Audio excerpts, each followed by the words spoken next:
The story opens with a brutal scene of people slaughtering each other. The young man being torn apart is the main character, Chuang Dich. His neighbors storm in, hacking off his limbs and feasting on him like hungry leeches. He lives out his final moments in agonizing physical torment. As his vision blurs, he sees the figure of a woman entering through the door. It's the woman he had a crush on. She was the one who let his cruel neighbors in to murder him and steal all his food supplies. Lying on the ground, he watches a neighbor mockingly wave his severed arm, filling him with a bone-deep hatred. He curses himself for being too naive and swears that if he gets a next life, he'll make them pay for today 100,000 times over. Then, Chuang Dich cries out in pain and jerks awake, drenched in sweat and panting heavily. He takes a few seconds to compose himself, then looks around and finds himself safe in his peaceful home. His mind is filled with unanswered questions. He instinctively reaches for his phone. He sees the date is November 12th, which means there's still 1 month until the global freeze. He runs to the balcony, feeling the warm sun, and realizes he has truly been reborn. But the memory confirms it. Everything that happened was real. It all happened in late 2050 inches, the High City. Earth was hit by the fallout from a supernova explosion 500,000 light-years away. A deep freeze covered the globe. This normally warm city plunged to -60 to 70 degrees. A month-long blizzard buried the entire city. Species went extinct on a massive scale, including humans. People even killed each other for meat. He silently recalls that getting supplies back then wasn't easy. He had to use his connections as a supermarket warehouse manager. In the end, those wolf-hearted bastards stole everything, and even butchered him for food. Enough bitterness. The most urgent task now is to ensure his safety. He needs to stock up enough supplies to survive the apocalypse. Then he can get his revenge. As he calculates, he knows food, water, and entertainment are important. But he also needs good weapons to beat them so badly they can't even run. Suddenly, a flash of blue light streaks past his eyes. He's dazed for a few seconds. When he opens his eyes, he finds himself floating in a different dimension. This place allows Chuang Dich to store an insane amount of food. Suddenly, an idea strikes him. If he can use this opportunity to clear out the entire Hoanam supermarket warehouse he used to manage, his supplies for the apocalypse would be unmatched. Just thinking about it makes him grin. It's time to show them who's boss. With the apocalypse a month away, he excitedly decides to go eat all the delicious food he can. Later on, he won't even have the chance to dream of it. So, Chuang Dich heads straight to the skyscraper, with the restaurant on the top floor. He orders all the most luxurious and expensive dishes in the city. The restaurant staff are baffled, thinking he's some new money. He's eating like a man starved, as if he's in a hurry to be reincarnated. Meanwhile, Chuang Dich shoves hot food into his mouth, laughing to himself as he remembers the apocalypse. People would fight to the death over a single packet of instant noodles. Back then, eating wasn't as easy as this. Finally, he finishes his lavish lunch with a bill over 50,000 and receives a VIP card for the restaurant. This catches the attention of 2 attractive girls. One of them, the girl in the hat named Vu Tin, is his crush. The one next to her is her best friend, Tai Nin. Seeing this, the friend in green chimes in, praising Vu Tin's luck for being pursued by a secret rich heir. After hearing this, Vu Tin wonders if he's been faking it with her all this time. Since they've already run into each other, she decides to pretend it's a coincidence and probe for information. Putting her plan into action, Vu Tin shyly approaches, scratching her head and pretending it's a coincidence. She then asks Chuang Dich where he's heading. The moment he sees her, horrifying images flash through his mind. She's still the same, acting all innocent and pitiful, but in reality, she's a vicious predator. So, Chuang Dich decides to play his card. He flashes his VIP card and announces he's going to the supermarket to spend some money. He can't let Vu Tin get away easily. Besides, he needs to stock up on supplies. Why not use these 2 free laborers who've delivered themselves to his doorstep? When the 2 women see Chuang Dich's VIP card, they light up and excitedly claim it's a coincidence. They say they're also going shopping and offer to help him carry his things. Neighbors should help each other, and so they head out. The 3 of them arrive at the supermarket where Chuang Dich works. He walks ahead, pointing at things, and the 2 girls grab them and struggle to push the cart behind him. When 2 carts are nearly full, Vu Tin asks how many people he's buying all this food for. Are you having some kind of event without us? Then, Tai Nin chimes in, asking if Chuang Dich is going camping, since a rich heir like him wouldn't normally eat this stuff. Chuang Dich turns around, puts more food in the cart, and says, "You never know when a storm will hit. If the apocalypse comes one day, at least I'll have supplies to survive." Vu Tin's face pales. She tells him if he doesn't want to talk, that's fine. Then she demands that Chuang Dich treat them to a meal later, as payment for their help. He refuses, using the excuse that he's been busy lately, and promises to treat them next month when he has time. Hearing this, her friend Tai Nin, tired and out of breath from pushing the cart, complains. A big man like you can't even lift a finger to carry your own stuff. You have so much money, but who knew you'd be so cheap? Seeing this, Vutin signals her friend to stop and covers for her, saying she's just tired and talking nonsense, and that he shouldn't take it to heart. Then she says we should go. We're all good friends. Money is fleeting. Then, Tynan scratches her head, putting on a friendly act, and explains that her mouth was faster than her brain, hoping Chuangditch will overlook it. He immediately sees through these two old wolves but plays along, acting cordially as the three of them go to the checkout. 20 minutes later, they arrive at Chuangditch's apartment complex. The two girls are still struggling to push the carts, which weigh 3 times their body weight, panting heavily. Meanwhile, he calmly swipes his card. Entering the lobby, he thinks to himself, "It's fine if they know about my stockpiling. I want to stay here and deal with the neighbors who butchered me in my past life." The neighbor from next door, holding her grandchild, stares at all the things he bought. She thinks, he bought so much, the supermarket must be having a sale. Is he trying to hoard it all for himself? Then, the woman comes over and asks the girls if the warehouse is having a clearance sale, seeing how much they bought. Vutin explains that Chuangditch bought everything, and they were just helping him carry it. The woman then turns to him and says he can't possibly eat all of this. She asks if he could share a little with her. While she's talking, her grandchild reaches out and steals a packet of chocolate from the cart. Chuangditch turns, sees the kid holding his stuff, and immediately snatches it back. He declares, "This food is for me to eat. I'm not sharing it with anyone, not even your grandchild." The kid isn't happy either. It starts wailing, demanding the chocolate back, and even threatens to hit him. Since the kid is bratty, Chuangditch points a finger in its face and warns it, "Say one more word and I'll shut you up for good." Got it. The kid turns and cries in its grandmother's arms. The woman's attitude is typical of those who defend their spoiled kids. She uses the classic line, "He's just a child. What does he know?" She then scolds Chuangditch for being an adult arguing with a kid, saying he couldn't even give up a box of chocolate. A spoiled child is the grandmother's fault. Then, the woman offers to buy the box for her grandchild. Hearing this, Chuangditch opens his banking app for her to scan and gives her 2 choices. Either you pay me now, or you can go to the supermarket and buy it yourself. The woman, trembling with anger, scolds him for being so arrogant and unreasonable. Chuangditch doesn't say another word and just turns to leave. His attitude infuriates the woman. She yells after him, asking what's wrong with showing her a little respect. Then, she fluctuated her position as a committee member, threatening to see how he'll manage to live in this apartment building from now on. Finally, Chuangditch gets back to his apartment. Before the 2 girls leave, they remind him not to forget to treat them to a meal as a thank you. Chuangditch agrees to treat them someday, but as for which day, he has no intention of saying. He closes the door. After they're gone, he uses his special ability to move all the food supplies into his dimensional space. As for the medicine, he'll have someone else pick it up. Next up is heating. He needs to add a layer of insulation to his home and build an impenetrable steel bunker. For defense and weapons, he'll need sabers, hammers, crossbows, and air guns, but he doesn't have the money for firearms. He thinks for a moment, then lies down on the couch with a sigh. He still has a month. He'll just sell all his assets, and with money there's always a way. The next day, he takes some fish, meat, and vegetables out of his dimensional space to check on them. He notes that the vegetables and meat haven't changed at all. The live fish can't be preserved, but they haven't spoiled either. So the dimensional space can't preserve live things, but the flow of time inside must be different from the outside. After thinking for a while, he has a brilliant idea to have them all processed.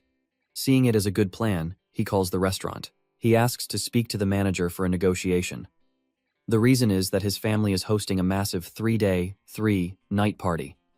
Then the manager hears his proposal. He accepts an order for a 500 table banquet from Chuangditch, priced at no less than $1 million, with a required deposit of 200,000. Hearing this, the main character gets straight to the point. As soon as he hangs up, he goes to his room to get the 2 property deeds.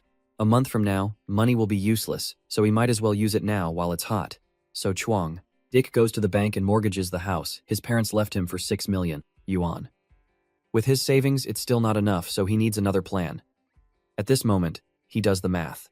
Excluding the 1 million plus for the banquet, the rest should be enough to renovate his house, but he still needs to buy a large amount of medicine and weapons. As he's thinking, a voice asks, "Are you in urgent need of money?" Chuangditch turns to ask, and the man says that bank rules are too complicated. It's not easy to get a loan approved, and he suggests trying his company. Hearing that, it smells like a loan shark company. But since the apocalypse is coming, who cares about paying it back? Hearing this, the main character is ecstatic, as if he's found a pile of money, and asks if the man's company can lend him several million. The man leads our hero to his company. On the way there, Truong-dik states that if the company can help him through this difficult time, he'll pay back the money in 3 months at most. Then they enter the company to discuss it. The man takes him to see the director. Hearing the amount our hero needs, the director acknowledges it's not a small sum. He asks how long he plans to take to repay it, and states bluntly that the interest rate here is very high. The broker then speaks up for Truong-dik, saying he needs the money urgently for his business. Once he overcomes this hurdle, he can surely repay it immediately. Truong-dik also shows his reliability, promising to pay it back in the shortest time possible. The high interest rate is not a problem. Hearing this, the director sets the interest rate at 40%, meaning a 5 million loan requires a 7 million repayment. Once the contract is signed, the money goes straight to him. Then he signs the final copy. As he's about to sign, the director says he needs to provide something valuable as collateral to get the 5 million right away.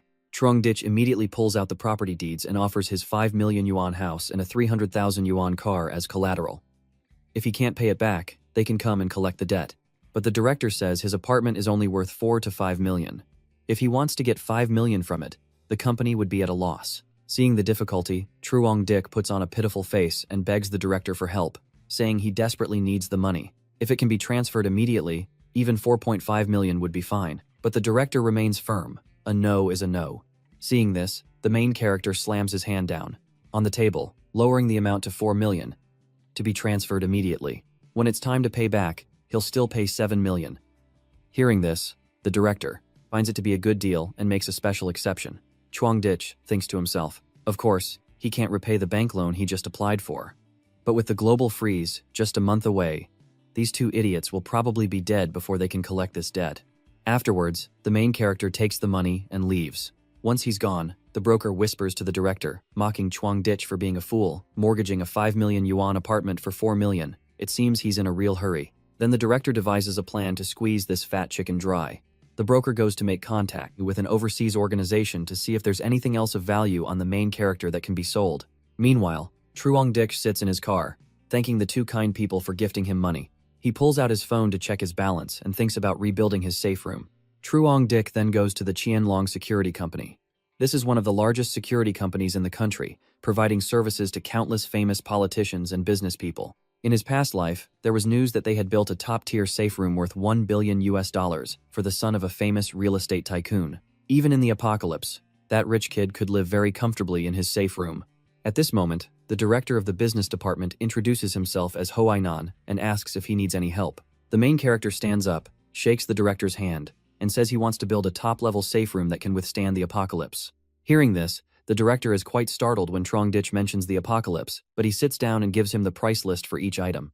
First is the price of reinforcing the entire room with space-grade materials, using 200mm thick alloy to directly replace the walls, ceiling, and floor. Second, the balcony will be replaced with glass, the strongest bulletproof glass.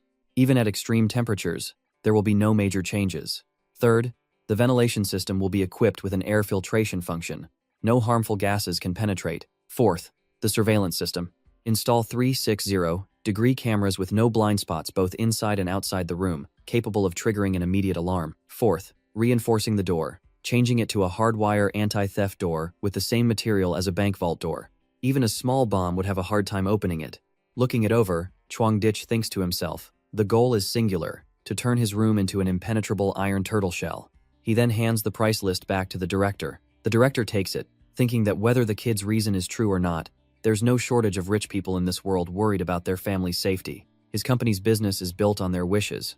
The director then looks at what Truong-dik wants done, assessing that this is a room of less than 120 square meters on the 24th floor, but with these modifications and added weapons, this room will become a veritable fortress. The main character asks. It turns out the director was once a mercenary abroad, so he's very knowledgeable about military matters. Hearing this, an idea strikes Truong-dik, and he asks the director a question. Is there any way to get a gun? Hearing this, the director questions him. In principle, personal possession of such things is not allowed, but has he encountered a fearsome enemy? The main character nods and bluffs that he has offended some powerful people. They are ruthless and even have guns. Truong-dik adds that this safe room project will cost him over 8 million, so if something happens, it won't be easy for the company to explain. Just helping him get a little toy for self-defense shouldn't be too hard, right? Hearing this, the director smiles slightly, thinking that of course there's a way to get a gun, but he can't just give one to someone without a clear background. The director then stands up and says, he promises the safe room will be completed within half a month, and if there's any news about getting a gun during that time, he will inform him. After this, Truong Dich wants to check out the hunting club, as it's an important source of cold weapons. He calls to inquire about weapons at the club. The area manager thinks Truong Dich is going to Africa to hunt lions and hyenas, so he reminds him to be safe. The main character tells the manager not to worry, bluffing that he's going with a few friends and guarantees that using the club's gear will fully showcase their skills. He sits in the car with a pile of cold weapons. Luckily, Truong Dich had already obtained a hunting license, so now he won't be questioned for possessing things like crossbows and hunting knives. Arriving home, he hears the security guard shouting, "The restaurant delivery can't enter." Seeing the guard insisting on asking the owner's opinion, Truong Dich runs over to confirm that all the food was ordered by him. Hearing this, the guard breaks out in a sweat, seeing the food being delivered by more than 10 huge trucks. At that moment, a few other residents pass by.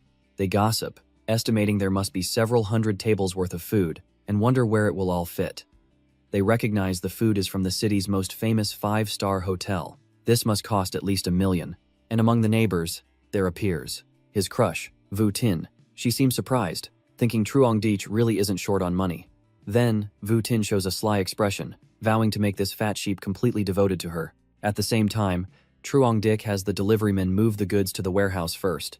He then turns to look at Vu Tin, thinking, just let the misunderstanding continue. By the time she realizes the truth, I'll personally drag her to hell.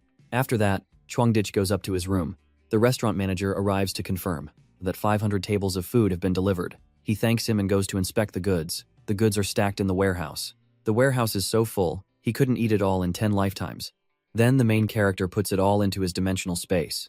With these delicious dishes, plus the concentrated hot pot base he ordered and the fresh ingredients in the warehouse, he can live luxuriously for the rest of his life. The next day, a case. A few employees from Qianlong Security Company arrive with installation equipment. This also attracts the attention of the neighbors. They all wonder what's going on, thinking it's as if the apocalypse is coming. They mock him, saying stockpiling so much is wasteful and that he has a problem with his head. At that moment, he receives a message. The security director messages him that someone will come to renovate his house in 3 days, but the price will be a bit steep. After reading it, Truong Dich replies that money is no object now, as long as the quality is good. He hands over the entire renovation job to the workers and informs them he'll be staying at a hotel.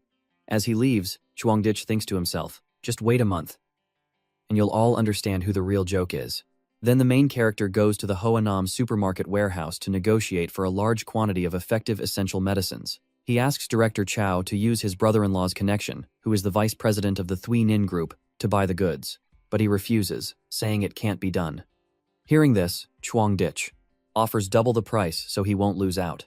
Seeing this, the director quickly agrees, considering Truong Dich's usual serious and hardworking attitude, and says the goods can be delivered tomorrow. He even approves the main character's 2-day leave request. It's too perfect, so Truong Dich puts his hands together and thanks him profusely before saying goodbye. He bids the director farewell and heads off to his next task. Looking at the items in the warehouse, he has enough food. Daily necessities and tools are all there. This place could support 1,000 people. But just in case, if the apocalypse arrives a week early, he must move everything out of here, without any mistakes. As he reaches the lobby, he overhears a red-haired young man, Chao Bang, asking Vu Tin to a concert. But she refuses, because she has plans with someone else tonight.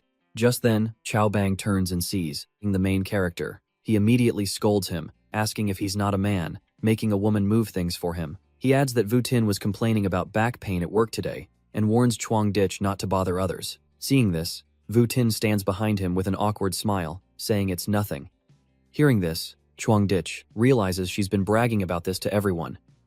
Then Vu Tin glances over at Chao Bang and adds flirtatiously, "It seems some people aren't used to manual labor, so their backs get a little sore." Seeing this, Chao Bang points a finger in his face and demands 500 yuan for her medical checkup. Hearing this, the main character scoffs, saying she offered to help. Nobody asked her to. Then he looks straight at Chao Bang and curses, "Who the hell are you to point your finger in my face?" Hearing this, Chao Bang flinches back and stammers that he was just negotiating. There's no need to shout like that. He then advises Vu Tin not to get involved with people like this in the future. As the main character leaves, Vu Tin realizes that he has changed into a different person these past few days. He doesn't actively talk to her or text her goodnight. Something is definitely wrong. By then, Chuang Dich has moved into a hotel. Right after his shower, he receives a message from Vu Tin. She says she feels he's been a bit strange lately. First stockpiling goods, then renovating his room, and asks if something has happened to him. Seeing this, the main character realizes she's starting to suspect him, but Vu Tin continues to text, asking if they've been in touch less lately. It makes me feel a little lonely. But Chuang Dich doesn't even read her nonsense messages. Seeing this, she gets angry and complains that she's making an effort, but he's ignoring her messages. Just then, her friend Tai Nin comes out and agrees that it's a bit strange. She suggests it's as if there's a serious shortage of supplies coming. Hearing this, Vu Tin also becomes suspicious and asks if something is really going to happen, and if Chuang Dich has received some news that made him start stockpiling. As she finishes, Tai Nin bursts out laughing and calls her stupid. If something were really happening, there would be an announcement. She turns to comfort Vu Tin, telling her to live without worry. Stockpiling food like that just makes you a laughingstock for others. In a flash, a week passes. Finally, the guns arrive. Although they're a bit expensive, they are very effective. At that moment, a delivery man arrives with essential pharmaceuticals. Chuang Dich signs for the package and negotiates, asking if he could deliver a notice for him. He has a few more items he needs to order on a food delivery app, and there are quite a lot. If it's not too much trouble, could he deliver this notice there first? The delivery man agrees. He accepts and asks where to send it. Chuang Dich says he's going home now and will take the delivery man there. As soon as he gets back to his house, he sees that everything is finished. The renovations are complete. It's no wonder they're the top company in the country. The quality and speed are impeccable. The director then hands the house back to the main character and explains a bit about the ventilation system, which uses a military-grade operating system to filter out harmful air and prevent poison gas attacks from outside. The room has been completely redone using specialized materials from the Arctic Scientific Research Institute. In addition to the requested in-wall heating furnace, it also prevents 99% of heat loss. The window material is bulletproof and explosion-proof, stronger than the alloy in the room, and it also lets in light, making it convenient to observe the outside. Finally, for absolute security, a surveillance system has been installed throughout the building. There are a total of 300 cameras to conveniently monitor the building's floors. With everything done, Chuang Dich and the director shake hands to conclude the project, agreeing to settle the remaining payment in 3 days. When the director leaves, the main character is overjoyed. He thinks to himself that the deadline for the remaining payment is the day of the apocalypse. He wonders if anyone from that company will still be alive. The final supplies have also arrived. Essential items, and the most needed resource for survival in the global freeze is mineral water. At this time, the main character goes down to the lobby to receive the water, and the neighbors gather around, discussing how crazy he is. First renovating the house, then buying food, and now mineral water. Then the security guard comes over. He asks Chuang Dich what he's doing with so much water and offers to help if he's in trouble. Looking at the guard, the main character remembers his past life when the freeze came. The guard was the one who gave his last portion of food to a mother and child who were about to die, which moved him. He was one of the few kind people to him. Chuang Dich then leans in and whispers in the guard's ear. He tells him a secret about the unusually erratic temperature this year. I've received news that this winter will be very difficult. To be safe, it's best for you to also prepare some food and drink to avoid sharp price increases later. The guard seems quite skeptical and asks again, but Chuang Dich proves it by showing him all the things he bought to stockpile. It seems reasonable, so the guard thinks since he lives alone, stocking up a bit more won't hurt. Suddenly, a bald man chimes in, telling the guard not to believe the main character. Lately, he's been acting sick, buying things everywhere, and dragging others into it, but the guard remains firm in his trust for Chuang Dich. Then the man pulls the guard away, but the guard still looks back and tells the main character not to mind what the bald man said. He thinks to himself that he's already warned him. Whether they believe it or not is their business. The remaining time is for spending all his money on supplies, physical training, and shooting skills. To welcome the coming global freeze, he summarizes his apocalypse prevention plan, which started 20 days ago. First was spending lavishly on delicious food, expensive and luxurious. 10 days before the apocalypse, he stockpiled food and drink. 5 days before, he practiced hunting. Currently, he's stockpiling more food and drink. With 3 days left, Chuang Dich returns to work, the time limit. This way, even if the goods in the warehouse disappear, no one will suspect him of taking them. He then puts sleeping pills into a teapot and goes to work. He invites everyone to take a break and have a drink. Seeing the hot tea, everyone grabs a cup and sits down to enjoy it. At this time, the main character calculates. The effect of the drug should take about half an hour, and it's almost time. Half an hour later, Everyone is fast asleep. It's time for Truong Ditch to safely clear out all the supplies. Truong Ditch turns off all the equipment in the surveillance room and goes down to the warehouse, using his ability to pull all the supplies into his dimensional space. Several cardboard boxes disappear in a matter of seconds. He continues to absorb everything else into the space. When needed, he can sort and use it. With this efficiency and space, moving the entire Hoanam warehouse is no sweat. After working for a while, the main character stops. He rests, breathing a sigh of relief, as he's almost cleared out this warehouse. He then notices a box in the corner of the wall, wondering what it is. Curious, he runs over to open it and finds several thick sets of clothing. It turns out to be the latest technological product of 2050, extreme cold-proof clothing, for temperatures below -100 degrees. A moment later, the entire warehouse is empty.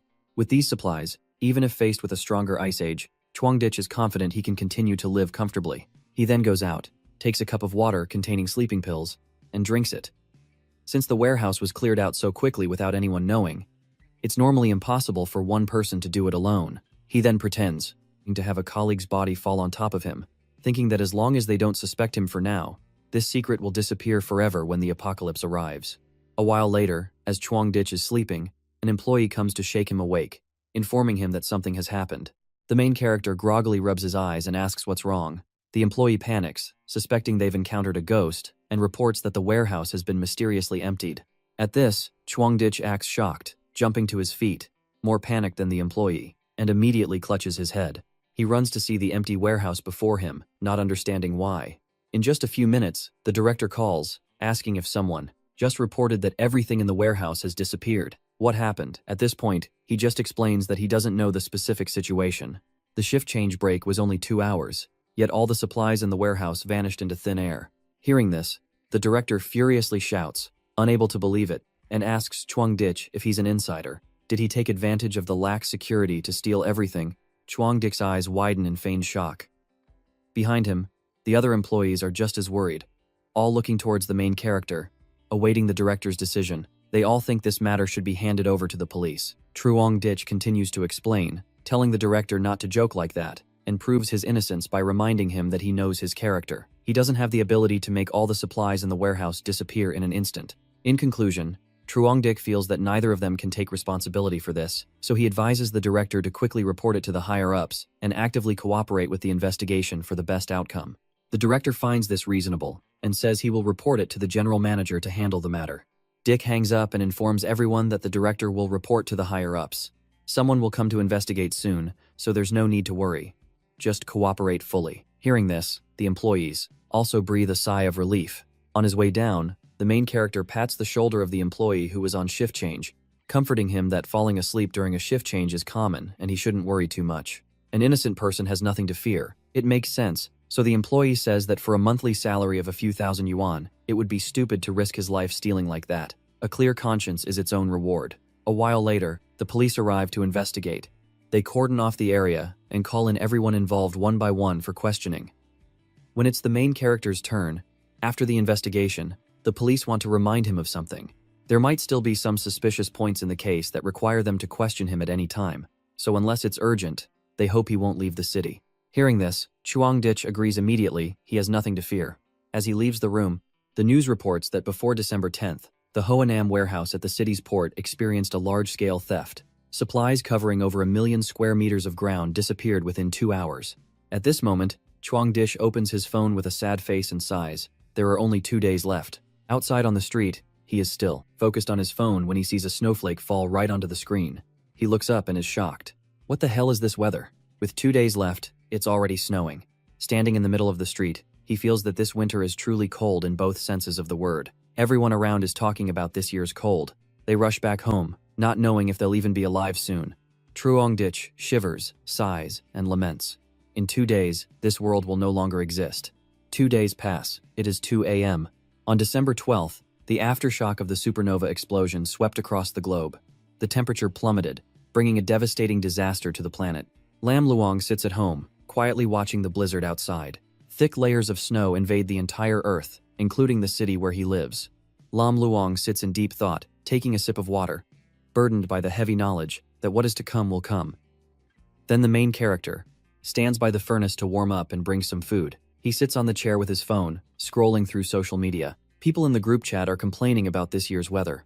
Someone is happy because they get another day off work. Vu-tin checks in with the snow because, being from the south, she rarely sees such heavy snowfall. Reading the message, Chuang-dich thinks to himself that this is just the beginning. The heavy snow will last for at least another 3 months, and the temperature will continue to drop. By then, you all won't be in such a good mood to enjoy the snow.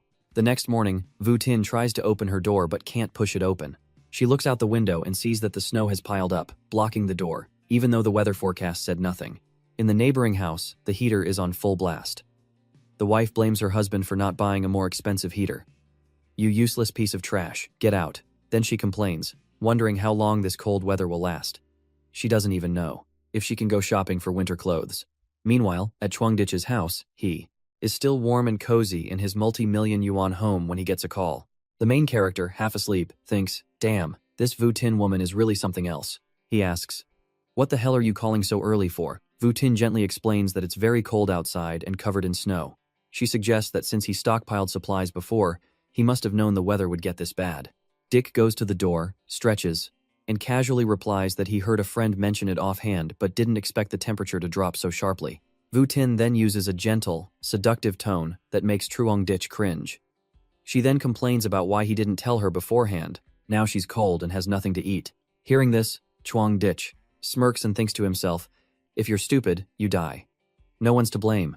An evil person's life." Chuang-dich then says goodbye to the hot girl and goes to take a shower. Since his room is so hot, he can't understand the feeling of being freezing like others. This action makes Vu-tin extremely puzzled, as Chuang-dich now dares to hang up on her first, so she decides to think of a way to salvage their once useful relationship. As soon as he hangs up, Chuang-dich holds his head and complains. He can't believe there are people like this in the world who shamelessly blame others for their own problems. If it were me, I'd have stabbed them a few times. The main character then stretches, preparing to eat breakfast and observe people's reactions to this freezing winter. Chuang-dich is lounging on the sofa, enjoying the steak he hunted a few weeks ago with a bottle of rare wine and watching the news. The anchor reports that last night, a cold front moved across the globe, causing extreme temperature changes. Temperatures dropped to below 0 Celsius. The cause of this cold front is under investigation by the meteorological department. Recently, if there is nothing urgent, everyone should stay indoors and keep warm. Please do not believe rumors about stockpiling supplies that cause price hikes. Violators will be dealt with strictly according to the law. Hearing this, Chuang-dich assesses that the sudden drop in temperature is exactly like in his previous life. Just then, Vu-tin continues to probe, texting to complain about him hanging up earlier. She then asks about the large amount of food Chuang-dich bought, hinting at borrowing some. She promises to return it all when the snow melts. Reading this message makes the main character extremely satisfied. In this cold winter, asking for food with an open hand will get you nothing. The more he thinks about it, the more excited Chuang-dich gets. He decides to take a picture of his lavish, multi-million-dollar breakfast and send it to Vu-tin, then chuckles to himself. "In this life, don't even dream of getting a single thing from me." He declares he will play with her until the end, when she will die a miserable death. This is the life purpose of a venomous snake. A few minutes later, Vu-tin sees Chuang-dich's photo and drools. The main character even sends a message, "You didn't say so earlier, so I've already eaten quite a bit of the food in my house. Look at this freshly cooked steak." Vu-tin is shocked by the 230,000 yuan high-end meal. She wonders how Chuang-dich can live so luxuriously in just a regular apartment. Seeing this, Vu-tin pleads in a text, "I want to eat steak and red wine with you too." Ugh, that's so cheesy. A second later, Chuang-dich replies, "You want it, go buy it at the supermarket." Vu-tin reads it and angrily types a scolding message. But a second later, she decides not to send it and tells herself not to get angry. One moment of patience saves 9 moments of shame. She has to sacrifice a pawn to catch a king. Seeing that Vu-tin didn't reply, Chuang-dich gets bored and tosses his phone away, noticing his tablet. It's the control panel for the building's surveillance system. Curiosity gets the better of him, so he has to turn it on to see what's happening. He turns to the apartment lobby to watch the upcoming drama unfold. Down there, the woman, holding her spoiled grandchild, who is also on the neighborhood committee, is reassuring everyone not to worry. She guesses the extreme weather will last for 2 or 3 days at most, so don't rush to buy supplies. The committee will find a way to help everyone get through this blizzard. Hearing this, a man in a vest furiously objects. With a blizzard this big, who knows when it will end? If they don't stockpile supplies, what are they going to eat? Crap, a young man with purple hair also chimes in, agreeing and demanding to go out and buy some things. even if the price is sky high. The woman spreads her arms to stop them. She blocks the door, advising everyone not to cause a scene. The more people rush to buy, the more expensive things will get, and then everyone will have to eat high-priced food. The woman declares that if she finds anyone stockpiling supplies, she will immediately report them to the committee. Just as she finishes, Trongdich comes down and asks her, "Do you know how long this blizzard will last?" He continues to attack. "Suppose it lasts a very long time, and everyone starves to death. Who will be responsible?" Hearing this, people start questioning the woman, asking if she dares to take responsibility if they starve to death. Finally, the woman says the city committee can take responsibility, and there will definitely be no shortage of supplies. The blizzard will pass quickly. As she finishes, she thinks to herself, "Damn this kid, daring to contradict me in front of so many people with no respect at all." The woman points her finger at Trongdich's face, warning him not to stir up public unrest at this critical moment. His behavior is a violation of discipline. But Trongdich acts as if he said nothing and turns to leave, pretending to know nothing. The main character goes up the elevator and reminds everyone not to worry. It's so cold outside, even with a megaphone. He won't go out and bother anyone. Seeing this, the woman thinks to herself that this kid really doesn't know his place. She'll have to find a way to lock him up in a dark place for a few days to teach him a lesson. Several days pass, and Trongdich is still very relaxed, playing games next to a pile of snacks. He then opens a bag of chips and looks around his house. He feels that this life is much more comfortable than before the apocalypse. He doesn't have to think about work or social relationships. Trongdich receives a message that shatters the gloomy atmosphere of the past few days. It's from the woman named Lam from the committee, specifically mentioning Trongdich's name and asking him to come down with tools to help everyone shovel snow. This tactic of calling him out in the group chat is quite insidious. Trongdich thinks to himself that the first floor is already buried. This snowstorm will last for at least another 3 months. Shoveling snow won't be as fast as the snow falling. So, Trongdich replies that it's so cold outside that just a moment out there will turn you into a block of ice.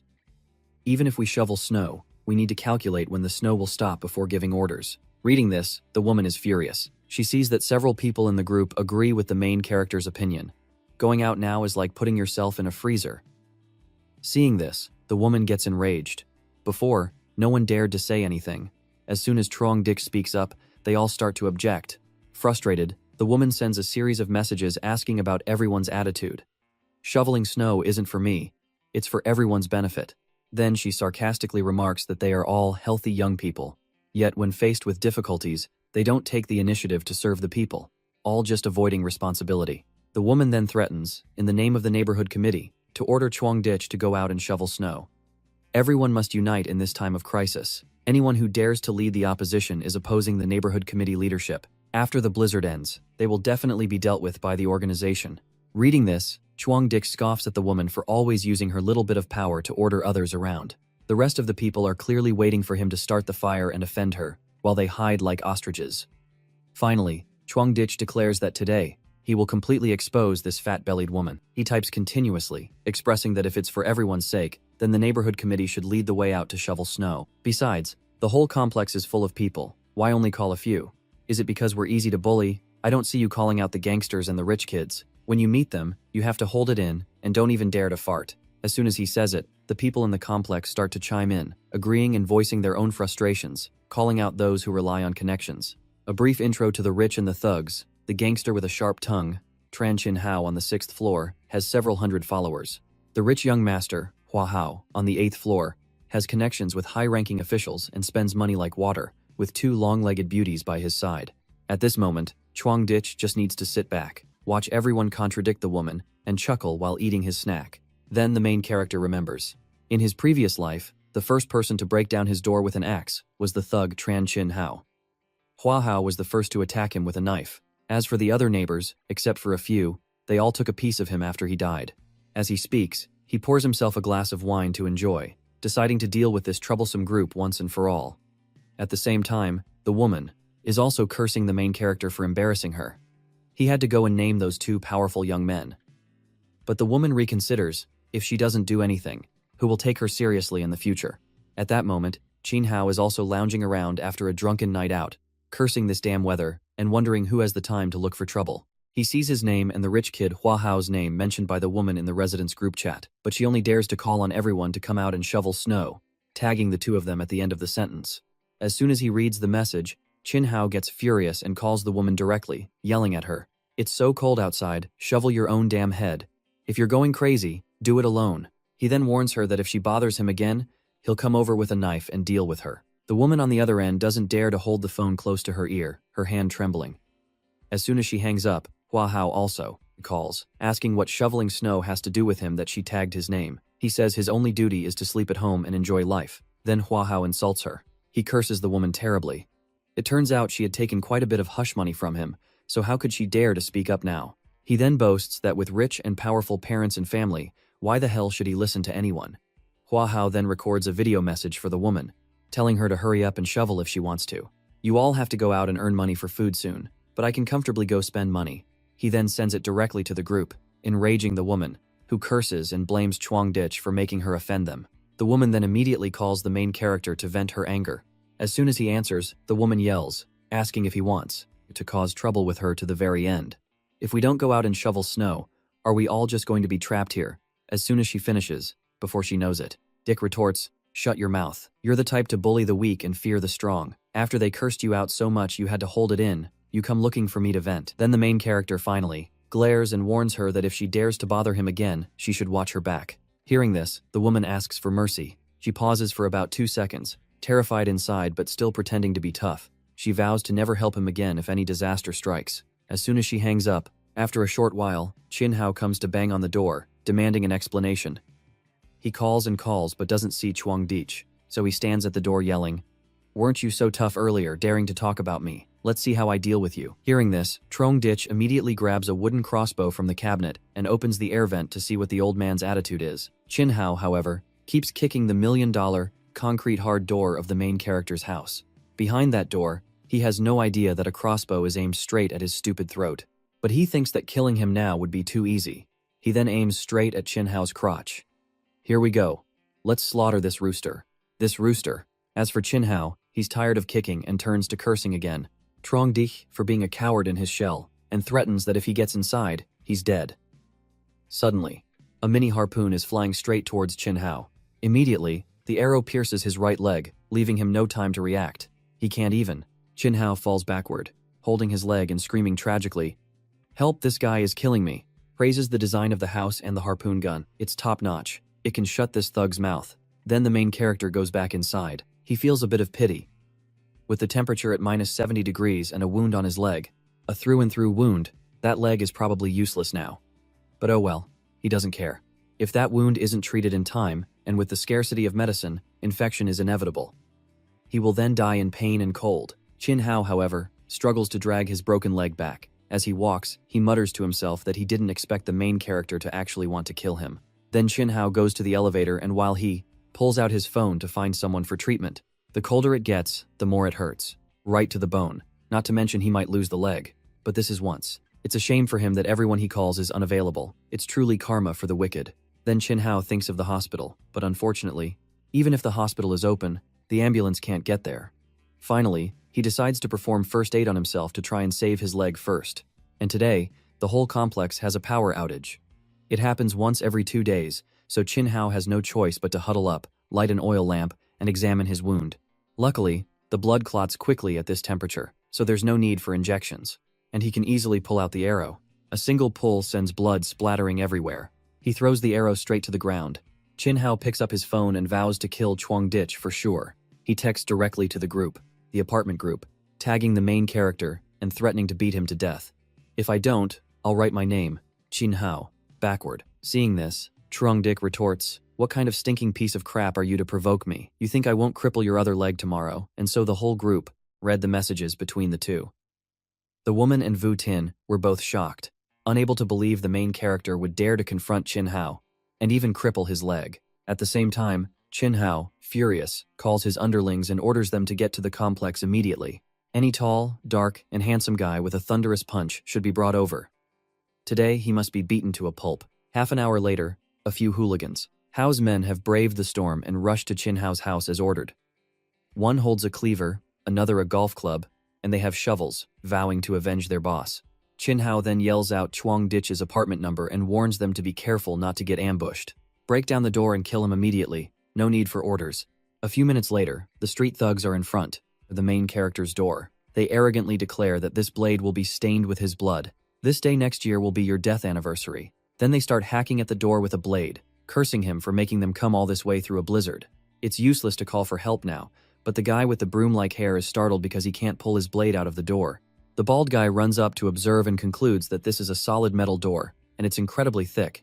Hitting it now is just a waste of energy. They wonder how many enemies Chuang Dich has made to fortify his place like a turtle shell. Meanwhile, inside, the main character is still online, observing their foolish actions outside his door. He's playing a game while watching, but because of their noise, Chuang Dich loses. Then the main character scolds them, asking if they haven't eaten, since they're hitting like flies. He then thinks of a way to play with them. Since they're already on fire, he needs to give them a little storm to cool them down. Chuang Dich then fills a hose with water to give them some free water to cool their tempers.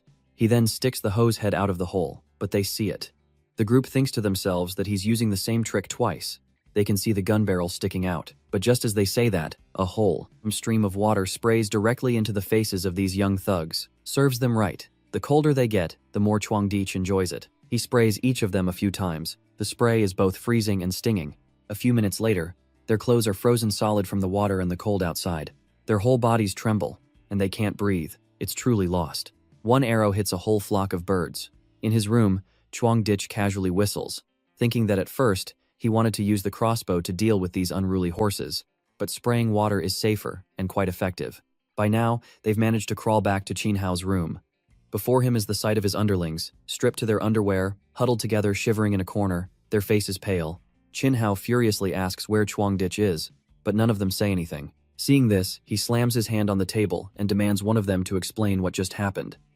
The bald guy, terrified, stammers, recounting how Chuang Dich was so annoying that he made his door incredibly thick. They hid it for half a day without chipping any paint. Then Chuang Dich took a water hose and sprayed the little pigs, making them run squealing, soaked like this.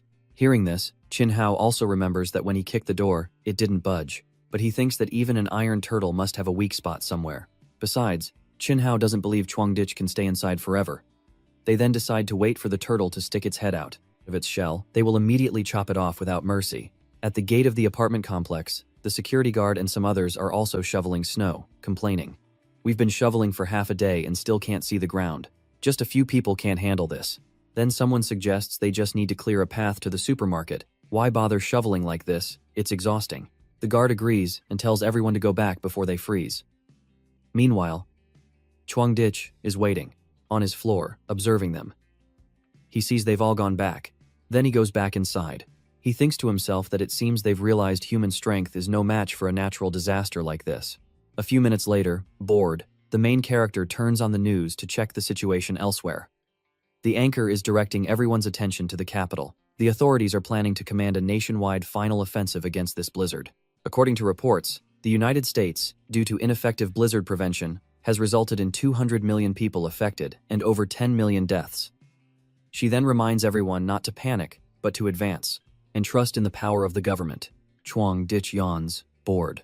The scale and duration of this blizzard simply cannot be calculated by normal theory. The outside world is still too optimistic. By the 7th evening, the woman texts the group, asking if everyone has heard the news. She reiterates that the country is very strong and can completely resist this storm. She then tells everyone not to be stressed because all problems will be solved. If anyone's family needs supplies, those with the ability should do their best to help. In short, the woman concludes that this storm will pass soon, so there's no need to stockpile goods. Then, he receives an old message from Vu Tin asking if he's okay. Reading it, Chuang Dich thinks to himself, "Oh, this two-faced girl is concerned about me now." So the main character replies, "I'm fine, thank you." Seeing this, she immediately reveals that her house is out of food. She wants to borrow some food and promises to pay it back soon and treat him to a meal. As soon as he reads it, Chuang Dich chuckles to himself. She's already showing her true colors. Last time at the supermarket, Tai Nin also took a lot of stuff. It's only been 2 days and she already wants to ask for more. So Chuang Dich takes a picture of his meal, his simple meal of just a lobster, and feigns regret. Eating like this is not nutritious enough. I wonder if anyone wants to eat with me. Seeing this, Vu Tin gets furious and curses the main character, demoting him from his backup spot. She pushes him down the list of her backup options. Hearing this, Tai Nin also adds fuel to the fire, but then she flips when she messages Chuang Dich privately, asking him why he's so stupid, and tattling that Vu Tin is now unhappy. She asks if he knows how serious the problem is. Seeing this, Trong Ditch immediately flips the script, expressing that one plays the good cop, the other the bad cop, like a central circus act. But Tynan continues to advise the main character, suggesting that starving for a meal to win over his crush is a great deal. He wouldn't even part with a little food, so Tynan thinks he's not sincere with her friend. It's like a performance from a TV station. Finally, Trong Ditch replies directly, with a K, which is like a million-view kick to her dignity. Angrily, she screams because of the main character's attitude. Tynan then turns to complain to Vu Tin, but Vu Tin asks who Trong Ditch is and tells Tynan not to mention his name again. Finally, Tynan suggests that Vu Tin find another option for help, so Vu Tin agrees and calls directly to Chu Bang for help. Just a few minutes later, Chu Bang appears at the door with a bag of discounted food from the warehouse, assuring her that he has chosen the most precious and best items for Vu Tin. Seeing this, Vu Tin puts on her sweet act and thanks Chu Bang with a heart-melting expression. Then Tynan says hello and goodbye and slams the door shut. At this moment, Vu Tin drops the act and curses him. His head is like a toilet bowl, yet he dares to have designs on me. Pathetic. Time really flies like sawdust in the wind. Just like that, 3 days have passed. The blizzard is still there, even stronger than before, with no signs of easing. Tonight, like every other night, Trong Ditch holds a hot roasted chicken leg in his hand and predicts that there will surely be some good drama to watch to relieve the boredom. Suddenly, the whole complex loses power, plunging into darkness and causing the residents to panic. A moment later, everyone wraps themselves in blankets and sticks their heads out to ask if their neighbors have also lost power. A woman holding her crying baby comes out complaining that the power outage also cut off the water. Her baby is thirsty for milk, and there's no hot water to make it. Hearing this, the husband of the woman next door, while wiping the glass, also expresses his worry. With weather this cold, there's nothing to do. The stove can't be used, and there's no way to use the heater. What are we going to do now? So the whole row comes out of their rooms. They gather and complain together, wondering why no one from above is managing or explaining anything. How long will this snowstorm last? It's at least minus 30 degrees in the rooms, not to mention the food is running out. The complex gate is always closed, so they can't go out. Meanwhile, at Trong Ditch's house, he has to stand and find his own way because now, even those with power and authority can't be relied on. Fortunately, he had prepared 2 generators beforehand, so now his is the only house in the complex with lights on. His house has lights on. At the same time, his house has lights on. The woman's house is in darkness. She is holding her grandchild, shivering and worried. A few days ago, things were fine. Suddenly, the situation is getting worse. A moment later, messages flood the neighborhood committee group chat. Someone says this blizzard is global, so it could be a once-in-a-decade natural disaster. It might even be a mass extinction event, the apocalypse. Following that, someone else says with over 1 billion people in the country, how can the government take care of everyone? Some cities have already collapsed. Finally, a man with glasses suggests that now they can only rely on themselves. They must stockpile a lot of supplies, food, and heating fuel. The woman reads all these messages and starts to worry. She decides that while others don't know the news yet, she must find them and demand supplies. As soon as she finishes speaking, her spoiled grandchild named Tu Ho cries for his parents. Seeing this, she reassures him that his parents will be back soon. This situation makes her even more determined to protect her grandchild, vowing that they must survive. So she texts the neighborhood group. The natural disaster is only temporary. It's too cold outside, but the water and power cuts are being repaired by staff. The higher-ups have announced that during normal times, the neighborhood committee like us will manage the residential complex. If you don't cooperate, and serious consequences arise, Seeing this, Vu Tin's household becomes even more worried. But Hua Hao remains calm because his powerful connections are still intact, so he's not afraid. At this moment, Chin Hao also reads the message and scolds the woman for using a chicken feather as a command token, giving orders without solving the problem. His sick underlings start to complain, but he calls them all useless. They couldn't beat Trong Ditch and came back here to leech off him. At the same time, Trong Ditch, having just finished a game, stretches and relaxes before reading the message. He sees the woman continues to text due to the blizzard. This snow affects everyone's life, so according to the higher-ups announcement, the snow will continue for some time. To help everyone overcome the hardship, from now on, the neighborhood committee will collect some supplies from each household and then distribute them uniformly. Reading this, Chuang Dik sees that her selfish and cunning nature is just like in his past life. Immediately, Mrs. Lam sends a private message to the main character, startling him. No one fell for her trap, so she's targeting him directly. He opens it and sees her asking, You work at the warehouse, so you must have a lot of food and drink at home, right? I remember you bought 3 big carts of stuff last time.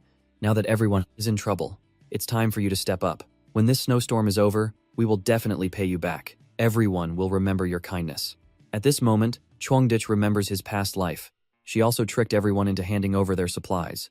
He kindly gave some, and as a result, he let the wolf into his house. So, Chuangditch sends a voice message to her, saying, "If you collect supplies, remember to share some with me." As soon as he finishes, he thinks to himself, "The reason I died so tragically in my past life was partly because of you." She hears this and gets furious, cursing that since Chuangditch worked at the warehouse, he must have taken many discounted items. His house must be full of stockpiled goods. She then strokes her grandchild's head, telling herself to stay calm and not give up. As long as she can hook the fish, that is Chuangditch, she and her grandchild will surely get a lot of supplies. At worst, they can hold out for another week. So the woman sends another message, saying everyone knows he's the manager of the supermarket warehouse, so how could he be short on food? She then says this is an order from the organization and must be obeyed. A small contribution will be remembered by everyone and the organization. She manipulates Chuangditch, telling him to be obedient and transfer all the goods in his house to her to set an example for everyone else. Chuangditch calmly expresses that he's really not lying to her, but the food in his house is all gone. At the beginning of the year, even a landlord has no spare grain. "How about you give me a few packets of instant noodles first to set an example for everyone?" Hearing this, the woman gets furious and demands that Chuangditch speak properly.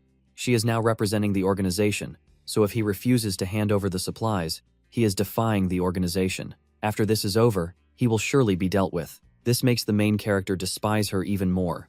He asks back, "Oh, you're representing the organization now. I'm so scared, I have to ban it.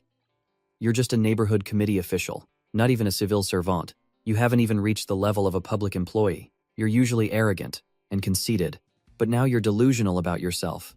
If you have the guts, come over here. I'm waiting for you to solo." This makes the woman go, pale with anger, gritting her teeth and hanging up. She vows to teach the main character a lesson about respect, as she thinks she is, after all, the leader of a small community. The woman holds her head, calculating. Maybe she should let the people in the building put pressure on Chuangditch. But she realizes that won't work, because then everyone will follow his example and refuse to hand over supplies, which would be even more troublesome. In the end, she decides that in this emergency, she'll just trick whoever she can. A moment later, Chuangditch is watching the situation in the hallway and sees a few people bringing supplies to her house. This puzzles him, and he wonders if they consider money to be trash, giving their things to her. He calculates that a family's supplies can at most last for 3 or 4 days, and the low temperature will consume them quickly. But if they willingly take the bait, it has nothing to do with him. Outside has fallen into chaos. Only those with supplies can live, otherwise, they suffer.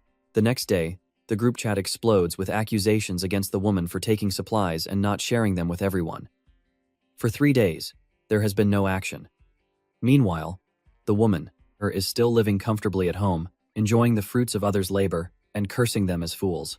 "These things are all mine." She then looks at the pile of supplies, proud of how hard she worked to trick them, so how could she let them take it back? Suddenly, Teo-ho calls for her to answer the phone, but she just dismisses them as fools who realize too late. Finally, the woman picks up the phone and sees that it's the thug Chin-hao calling, which makes her nervous. Answering the call, he praises her for her skills. Taking everyone's supplies for herself is quite ruthless. Hearing this, Mrs. Lam puts on a virtuous act, coughs, and explains that as a committee official, it's her responsibility to manage everyone's supplies. Seeing this, Chin-hao also acts pleased, saying his house is also short on supplies, so she should bring them over to his place. Hearing this, she makes an excuse that the supplies need to be inventoried and processed. Besides, a few people haven't handed over their supplies yet, so they can't be distributed for now. As soon as she finishes, Chin-hao flips out and curses her. "Stop being shameless," he says, accusing her of taking them for herself. He then threatens that if she doesn't hand over the goods, he'll call his underlings to come and take her life. A few minutes later, Chin-hao's thugs are at the woman's door and immediately, a few big guys kick the door down. Seeing this, she warns them that this is an illegal entry. As soon as she finishes, Lam gets a slap across the face from Chin-hao. He says he's just acting on behalf of heaven, teaching her a lesson for deceiving everyone. Meanwhile, at Chuangditch's house, he is leisurely watching them tear each other apart. Suddenly, the main character has an idea, to send this image to the group chat for everyone to enjoy the drama together. Thinking about their reactions makes him even more excited. By now, Chin-hao has beaten Mrs. Lamb unconscious and ordered his underlings to search and take all the food and drink, as these are the things the neighbors worked hard to save up and can't let her take advantage of. Hearing this, the woman suddenly gets up and grabs Chinhao's leg, not letting anyone take everything because some of it is her own stockpile. If they take it all, she and her grandson will die. But Chinhao asks, "And what does that have to do with me?" "With me, you crazy old woman." But she keeps begging for a way to live. Unfortunately for her, she's met a hungry tiger like Chinhao. He immediately gives her a kick that sends her flying back, in front of her grandson, Tioho. The boy is also pale as a banana leaf with fear. At this point, Tioho is holding a knife and yells at the group to get out. This kid is tough. He seems to be something special, but his action is just stupid. He stabs the small knife right into the butt of one of Chinhao's underlings, causing him intense pain, right to his navel. The man then turns around and raises his fist. He asks, "You want to die, you little brat?" Then, the man named Lao Nu gets furious and kicks Tioho straight in the stomach, sending him flying several meters. Zhang the kid hit the wall and fall to the ground. The underlings burst out laughing, praising the kick as an absolute masterpiece of kung fu. Lao Engu then suggests pulling the knife out of his butt, regretting not filming it for fun later. Seeing this, the woman crawls over and shakes Tioho, calling his name and crying. But watching this scene, Chinhao just spits and curses them from old to young. He then calls his underlings to leave. He warns the woman that if she deceives people again, he will return to act on behalf of heaven. At the same time, the news of the events at Mrs. Lamb's house has been sent to the group by Trong Ditch. Seeing this, everyone laughs smugly, saying the wicked deserve it, and praises him. Chinhao is righteous, but the main character sighs because these people still don't understand the root of the problem. They praise Chinhao for dealing with a shameless person like her, but they don't know that if he can break into Mrs. Lamb's house to rob her today, sooner or later, he will break into their houses too. It's a pity, but oh well. I don't care, it has nothing to do with me, just as I told you. At this moment, Mrs. Lamb messages the group, asking if anyone has any hemostatic medicine or antibiotics. She's begging for some for her grandson, who has an infection, and blames Chinhao for the injury. She says Dr. Chow needs those emergency drugs to perform surgery. Reading this, Chuangditch remembers the doctor with a big heart, Chow Ka-ni. A moment later, Ka-ni reports that she has temporarily stopped Tioho's wound from bleeding, but it's only a temporary fix. It won't last long. If there's more medicine, anyone who is sick can come to her. As soon as he reads this, Chuangditch remembers that Ka-ni was one of the few kind neighbors in his past life. She was a doctor at the top people's hospital in Tianhai City. In his past life, she saved many people with her medical skills. Then Mrs. Lamb speaks up, begging. She begs everyone for some medicine to save her grandson. If they do, she will kowtow in gratitude.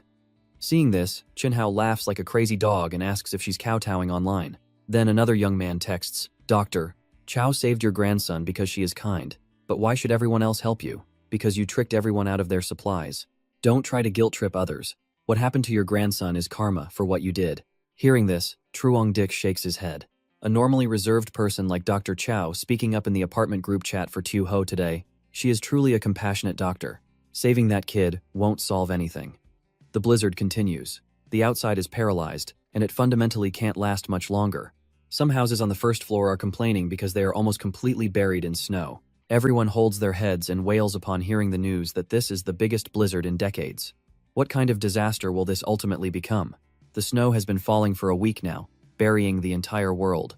In some northern cities, the temperature has dropped to -100 degrees. The snow hasn't let up, it's even increased, lasting for many days, burying many cities. Citizens who couldn't evacuate are also buried under thick layers of snow. Mrs. Lamb can't take it anymore and continues to use her authority as a city official, city committee member, forcing everyone to hand over their supplies. She threatens that not handing them over is a blatant violation of the law, and they will be dealt with justly after the storm. But after texting for a long time and getting no response, she continues to yell, ordering them to hand over the supplies. Seeing death and not saving them. Finally, helpless, Mrs. Lamb lowers her voice and begs for help, as she and her grandson haven't eaten in 2 days. In the end, she offers to buy supplies at a high price. Hearing about money, someone pops up, selling a pack of noodles for 1,000 yuan. Seeing this, Hua Hao jumps in and declares he'll buy them all of her noodles, offering 2,000 yuan per pack. Chuang Ditch, however, remains calm, sitting at home watching the drama and reading the residents' comments. They tell Hua Hao to stop being delusional, as if the apocalypse is coming. comparing it to something as lowly as zombies. To compare it with the Hanbang apocalypse is truly naive. Finally, Huahao speaks up. Stop minding other people's business. I have money, so I can buy things. If anyone wants to sell, send me a private message. If not, then get lost. Hearing this, the main character figures this guy out. He's taking advantage of the city's paralyzed transportation and infrastructure. As the situation worsens, he's using his money while it's still useful to quickly buy up supplies from the poor. Suddenly, Huahao receives a message from a single mother complaining that he's driving up prices. So what are other people supposed to eat? Huahao wonders who he's robbing. I just have too much money, so I raise the price a bit. It's up to them if they want to sell. What's it to you? Then the single mother, Lamai, pleads for help, as she's raising a 9-month-old daughter. If she doesn't eat, she won't have milk to feed her. Sooner or later, they'll both die. On the main character's side, he shouldn't miss this. He assesses that Lamai is a single mother with a young child, begging for help. Once someone agrees, she will surely latch onto them and never let go, becoming their shadow. But it's also very strange. In his previous life, Lamai and her daughter held on for a very long time. She is definitely not as simple as she appears. Time flies, as fast as a dog running in a field. 10 days have passed. Chuang Dich has been lifting weights when he gets a call. He answers and sees it's Vu Tin. By his calculations, their food must be gone by now. These two green tea bitches finally can't hold back anymore. The main character answers the phone, deliberately revealing a plate of hot, whole roasted chicken on the table, and congratulates the two on successfully losing weight without having to exercise hard. The two girls drool, thinking to themselves that he still has so much food. Tai Nin asks if that's the food they bought together at the supermarket last time. Then Vu Tin adds, asking if the main character's house is very hot, as he's sweating so much. Hearing this, Chuang Dich casually says this is just junk food. He's too lazy to cook, so he takes some out to eat, but normally he wouldn't touch it. Besides, his house has just had a heating wall installed, which makes it uncomfortably hot, so he wishes it were as cold as their house. Vu Tin immediately puts on her cute cat act, making Tai Nin want to puke. She praises Chuang Dich for his foresight and preparation, saying she's very impressed. She then hints at wanting to come over and see if his furnace is different from a normal one. Before Chuang Dich can say anything, she acts innocent and complains that it's been a long time since they've seen each other, so she misses him. But in her head, Vu Tin thinks she'll just give him a sweet cake first to secure a long-term meal ticket and then figure things out. Seeing this, Chuang Dich feels nauseous but still makes an excuse, pretending to be concerned for Vu Tin, saying it's too cold outside and she might get sick. As he speaks, he thinks to himself how disgusting it is. He can't believe his head was so messed up before to pursue this kind of girl for 2 years. A truly foolish mistake of youthful impulsiveness. Finally, Chuang Dich bluntly states that although he doesn't know how cold it is outside, looking at their appearance, it must be very low. Hearing this, Vu Tin shyly scolds the main character for being unreasonable. If you don't care that we're cold and hungry, that's fine, but you're being sarcastic. At this, Chuang Dich laughs and asks if they can't pretend anymore. When it's beneficial, you come knocking. Why don't I see you looking for rich guys? Don't take me for a fool. As soon as he finishes, Vu Tin shouts at him, shut up. But the main character deliberately provokes her, saying he's just telling the truth. Why are you so angry? We're not related, so why should I help you? Finally, Vu Tin has had enough. She can't take it anymore and curses him as a bastard before hanging up. She throws the phone onto the bed and continues to curse to vent her anger. Just then, Tai Nin asks, who's to blame for not holding on to Chuang Dich before? If she had, she could be enjoying a luxurious life now. There's nothing to do now. Chuang Dich is much stronger than those rich guys now, and you're still pretending to be noble. Then you get exposed as if it's a rare thing. Hearing this, Vu Tin, enraged, lunges at her and raises her hand, straight at Tai Nin, calling her a shameless bitch. Then the two of them start fighting fiercely all night. At the same time, the main character is watching the news and listening to the official announcement from Tianhai City. To meet the electricity needs of the people, there will be a power cut every afternoon for 1 to 2 hours. High-power electrical appliances cannot be used. Only low-power devices like electric kettles, phones, etc. can be heated. The large power plant is currently shut down. There is a power shortage, so everyone is urged to save electricity to avoid large-scale, long-term power outages. Chuang Dich then realizes that the extent of the damage from the natural disaster can no longer be hidden by the government. In the group chat, people are clamoring and complaining. Even the water pipes in their houses are frozen. Someone is even trying to sell a pack of noodles for 5,000 yuan. Reading this, Chuang Dich holds his head. He sighs. It's clear that the world is in an apocalypse, and things like currency are almost useless at this time. yet they are still trading life-saving supplies for it. August continues to drift by, taking with it the hopes of the people around the world, but no one wants to die. Even if they have to live temporarily, they must grit their teeth and live on. At her house, she has nothing to do. Mrs. Lam is worried sick, trying to wake up Tu Ho, fearing that if this continues, what will she tell his parents? Meanwhile, at Chin Hao's house, Dr. Chow is there to treat his leg in exchange for some living supplies. Next, Hua Hao's house has also accumulated a fair amount of stockpiled goods, newly bought with his money.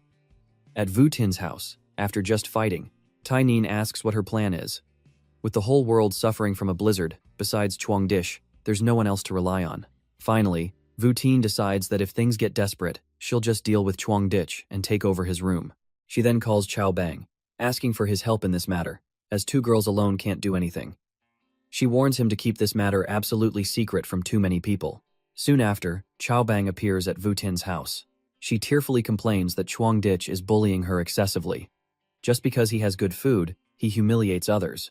She then falsely accuses the main character of demanding she sleep with him in exchange for food. Hearing this, Chao Bang's blood boils, and he clenches his fists, vowing to kill him to avenge this insult to his crush. Seeing this, Vu Tin holds his arm and suggests they rob the main character's room together, and then they can live there together.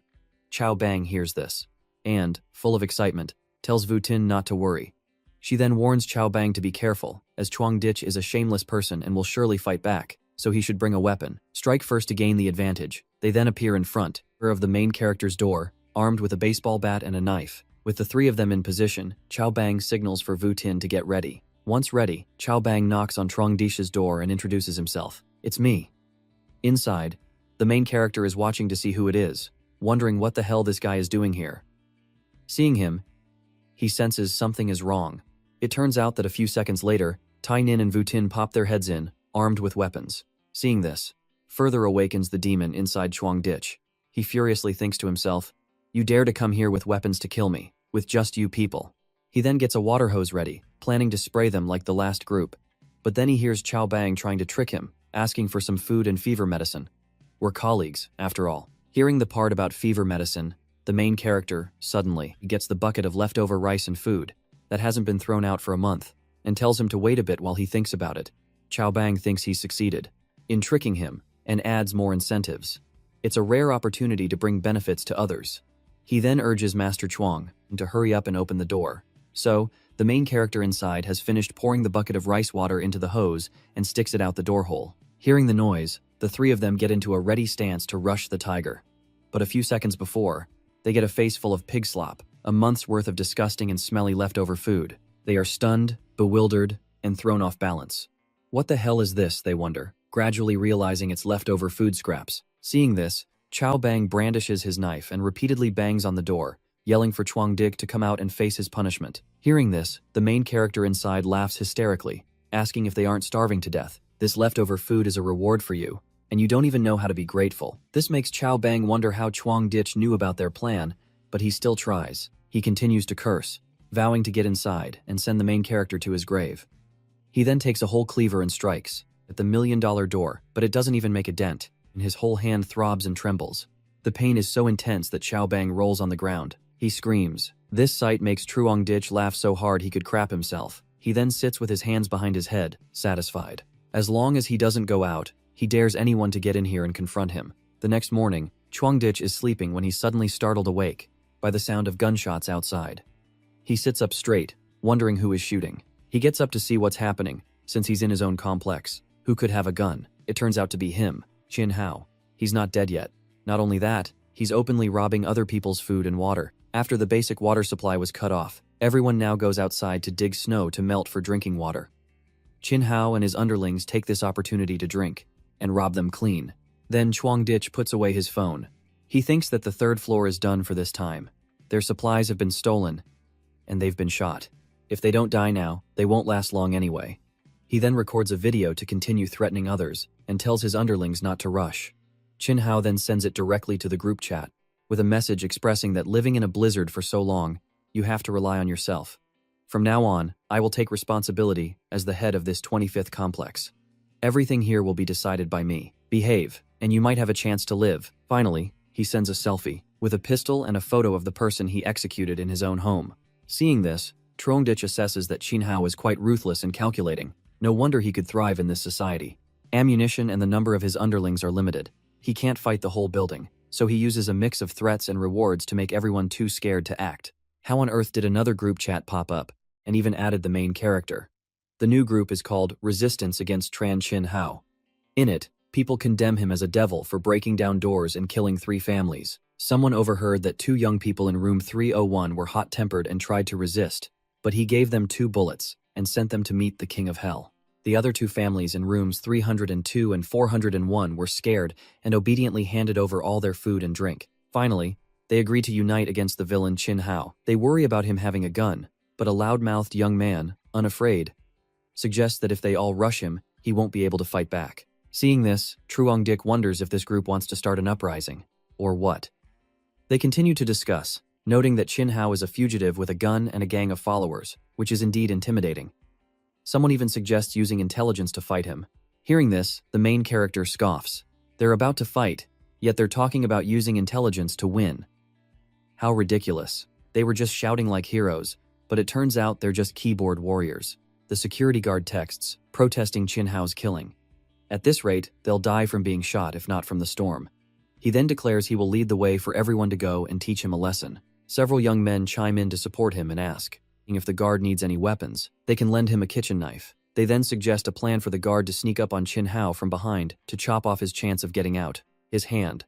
At this moment, the guard calculates and texts that Qinhao's group has 5 or 6 people and a gun. I can't go alone.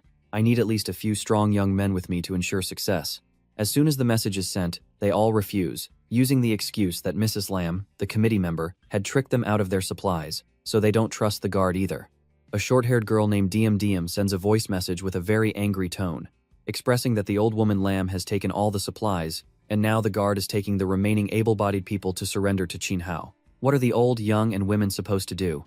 And so, they go back and forth, splitting into 2 factions. One side supports the guard, insisting on uniting to resist Qinhao. Otherwise, he will eventually attack each house one by one. The other faction, led by the short-haired girl Diem, suspects the guard is a spy sent to lure them out. The guard's faction then yells, calling them cowards. The Diem faction retorts, asking who will protect their wives and children if they all rush out and get wiped out. Qinhao is not someone easy to deal with. Trongdish, at home, reads the entire message thread and sighs in frustration. He had too high of an expectation for these cowards. The main character then scoops food onto his plate below, on the table, and declares, things have come to this, and they're still pushing responsibility onto each other. Most of these people deserve to die, the sin of eating and judging. The first spoonful is so hot it burns his mouth. Meanwhile, in the house of a neighbor robbed by Qinhao, he has already shot them dead. 2 of his men are tasked with carrying the bodies to a corner. At this moment, a man in a blue shirt pleads with Qinhao to just let it go. There's surely still food in other houses. There's no need to harm their own people now. As soon as he finishes, he points the gun barrel at the blue-shirted man's neck and warns him to mind his own business. I said, throw them away. So throw them away. They're already dead. Why keep them in the house? Do you want to end up like them? Hearing this, the blue-shirted man, terrified, throws the other man into a corner, begging him not to shoot, and agrees with Qinhao's actions. The dead are dead, so we should make full use of them. If they can help us live longer, that's a good thing. They then go out into the hallway to prepare to move to another house. Qinhao holds his gun and warns his 2 underlings that if they have any more opinions, they'll be talking to his gun. As his underlings turn to leave, Qinhao thinks to himself, if it weren't for the gun in my hand, these people wouldn't necessarily listen to me completely. Only by eating flesh together will everyone consider themselves in the same boat. At home, he has seen the whole story unfold and is impressed by Qinhao's true demonic nature. Leaving the bodies at the door is probably in preparation for when there's no food. He will use them as food. But in the end, Trongdik stretches and thinks again, if he messes with me, I'll find a chance to kill him without a second thought. The next day, Diem, who had argued with the guard yesterday, texts the group chat for help. As Qinhao is banging on her door, she then tags the guard and another strong young man, calling for them to come and save her. She even asks the guard if he's a retired soldier. They surely can't beat you. She now wants everyone to unite, but unfortunately for Diem, no one cares. If you're stupid, you die. No one is to blame. Powerless, she can only block the door with a chair, trembling and mocking that if something happens to her, they will be next. The banging on the door gets louder. They've switched to breaking down the door to get in. A few minutes later, the door lock breaks. and one of Chin Hao's underlings pokes his head in with a creepy grin. Seeing this, DMDM's face turns pale, and she begs them to take all the food in her house but not to kill her. But their intention is to wipe out all the neighbors and plunder, so there's no chance of sparing her. The moment DMDM drops her phone is also when they drag her out to execute her. In the group chat, those from the guards faction who wanted to attack Chin Hao yesterday are now gloating. Karma comes quickly. Little sister, who told you to be the leader of the cowardly faction? Suspecting this and that. Meanwhile, at home, Vu Tin and Tai Nin see that things are getting worse and worse. They discuss a plan. They can't go on like this. Sooner or later, Chin Hao will come for them. Hearing this, Tai Nin asks what other options they have. If they can't get into Chuang Ditch's house, they'll soon end up like DMDM. Finally, Vu Tin comes up with a plan. To leak the news of Chuang Ditch's fully stocked house to someone trustworthy.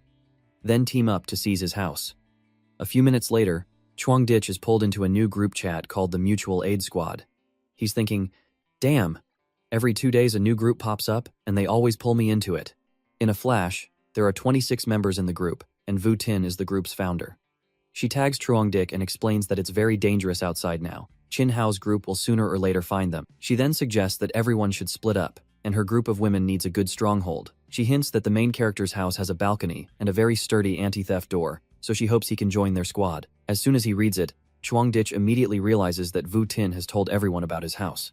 This plan isn't bad, but she didn't bother to ask who crippled Chin Hao's leg. He then sends a voice message saying, "No need, thank you. I'm very comfortable living alone right now. If you want to find someone to live with, find someone with a higher position." Then Chuang Ditch thinks to himself, "You think you can win me over with this kind of trick, you naive fools." At this moment, a young man with glasses replies, lecturing that everyone's life is in danger now, and scolding the main character for being so short-sighted.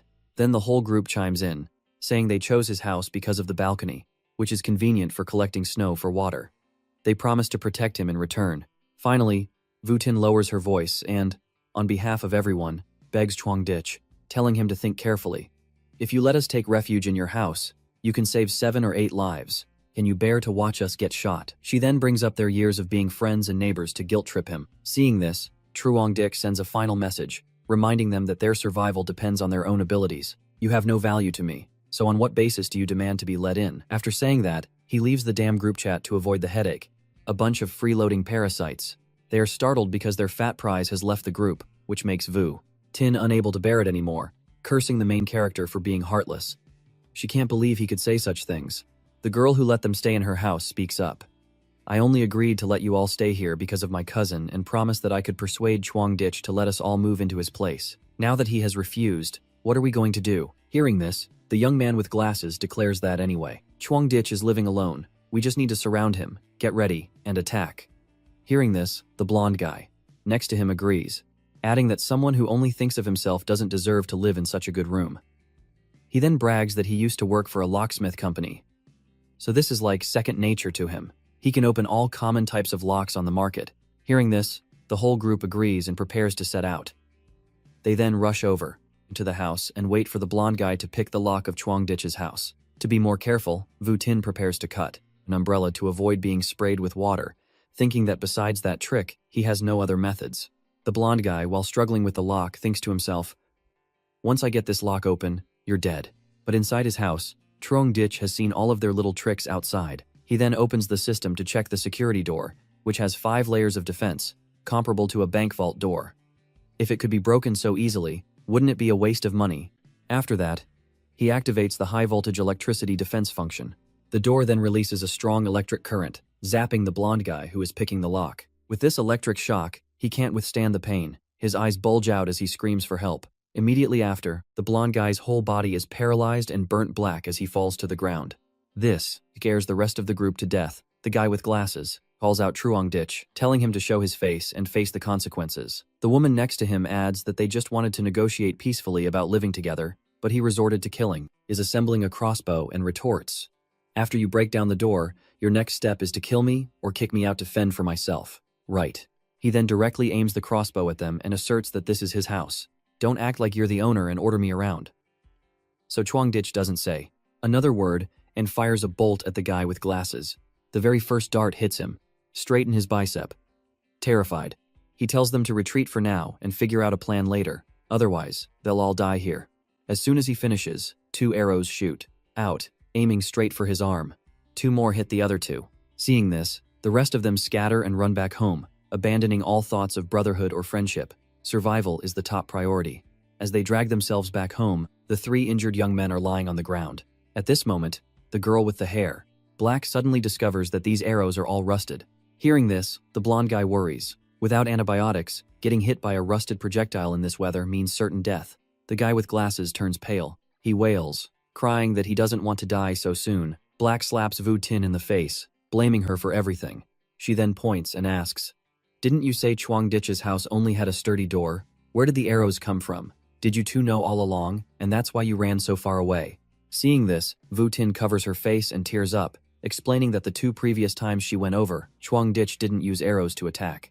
At this moment, Chao Bang, the black-haired girl's cousin, speaks up to defend Vu Tin, testifying that she really didn't know.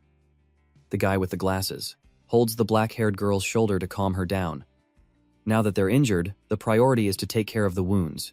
Vu Tin and Tai Nin then go to help the injured. The black-haired girl calls Dr. Chow for help. A moment later, the doctor arrives and examines the wound on Chao Bang's arm. Looking at it, the doctor wonders why it's an arrow wound. The black-haired girl asks if someone else has been injured like this, but the doctor evasively says it was a patient at the hospital she once treated. In the end, Dr. Chow assesses that the wound is too deep and requires specialized equipment for surgery. Otherwise, she can't guarantee survival. Simply pulling out the arrowhead will cause an infection, and without antibiotics, survival is unlikely. Hearing this, the black-haired girl's eyes well up with tears for her cousin. She then holds her head and cries, blaming Chuang Ditch for being so cruel. After all, even if they had taken over the room, they wouldn't have killed him. Hearing this, Dr. Chow vaguely remembers Chuang Ditch as a resident she had met a few times. So these wounds were all caused by Chuang Ditch. Finally, Dr. Chow packs her things. She prepares to leave and concludes that without medicine, it's obviously very dangerous to remove the arrow, so she hopes everyone understands. Hearing this, Vu Tin comes out. "I have it, the main character's house has it. A month ago, I saw someone deliver a lot of medicine to that house." Vu Tin then recounts that a month ago, Chuang Ditch seemed to have changed into a different person, starting to frantically stockpile goods in his house. Almost every day, a delivery truck could be seen. Once, a pharmaceutical company truck came to the complex, and Chuang Ditch went out to meet it. Hearing this, Dr. Chow assesses that antibiotics are not rare drugs. If the main character really knew about the impending disaster and stockpiled goods, he would surely have a lot of antibiotics and fever reducers. As soon as she finishes, the man speaks. The guy with glasses bluntly says to go find Chuang Ditch then. Since his wound was caused by the main character, he should give him medicine to save him. But the long-haired guy thinks that since they were just chased away by Chuang Ditch, it won't be easy to ask for medicine. But Vu Tin has an idea. They didn't harm the main character. In fact, they plan to leave some supplies for Chuang Ditch after breaking down the door. After saying this, she feels she is in the right, so what is there to be afraid of? The black-haired girl points straight at Vu Tin's face and declares that this matter will be handled by her. Since it was her idea and Chuang Ditch used to pursue her, this is the most suitable task. Seeing this, the group behind her also chimes in to support the black-haired girl's opinion. At this moment, Chow speaks up. "This matter depends on you now. Only if everyone lives can we protect you." Finally, Vu Tin agrees and promises to do her best. They then ask the doctor to remove the arrow first. Vu Tin then calls Chuang Ditch. As soon as the main character answers, she starts crying. She explains that Luke Thao is dead from the electric shock. The others he shot are also about to die. Hearing this, the main character calmly replies, "Oh, is that so? Then just let them die naturally. They're going to die sooner or later anyway. You guys aren't delusional enough to think you can survive this blizzard, are you?" He then thinks to himself, the heavy snow has blocked the entire city. This apartment building has become an isolated island.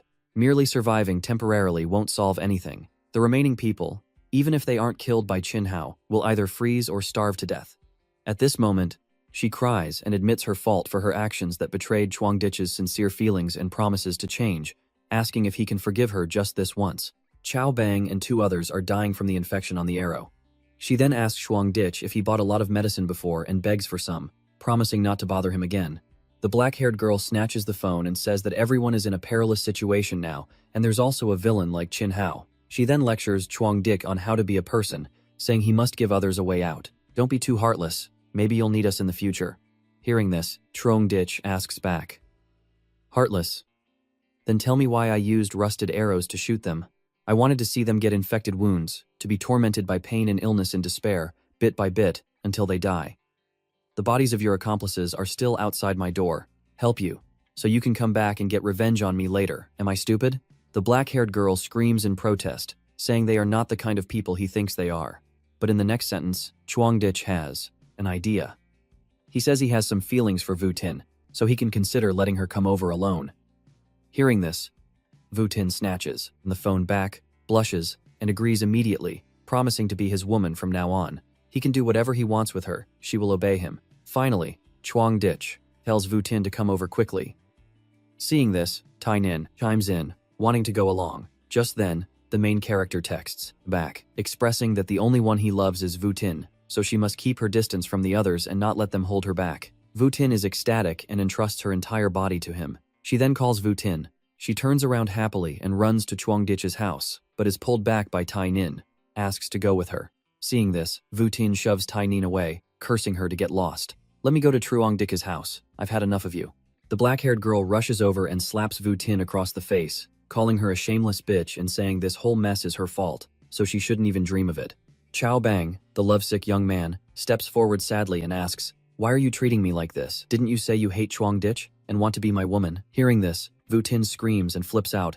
"Is it wrong for me to pursue happiness? Being with you all is only temporary. After all, the supplies are gone. Are we just going to sit here and wait to die?" But right after, she finally runs over and holds Vu Tin's hand, putting on her sweet act and praising him as a good person.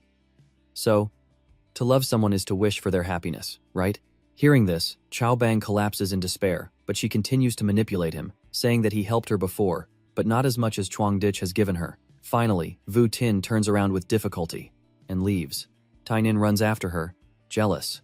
"Why do you get all the good stuff for yourself?" Tai Nin then lunges at Vu Tin, pinning her down and holding her tight, her hands back. Then the black-haired girl points at Vu Tin's face. She tells Tai Nin to watch her carefully and not let her escape. At this moment, the doctor reports that she can only temporarily treat the wound. Without medicine, there's a high chance of infection later, so they should prepare themselves mentally. The guy with glasses comes up with a way to deal with Chuangditch.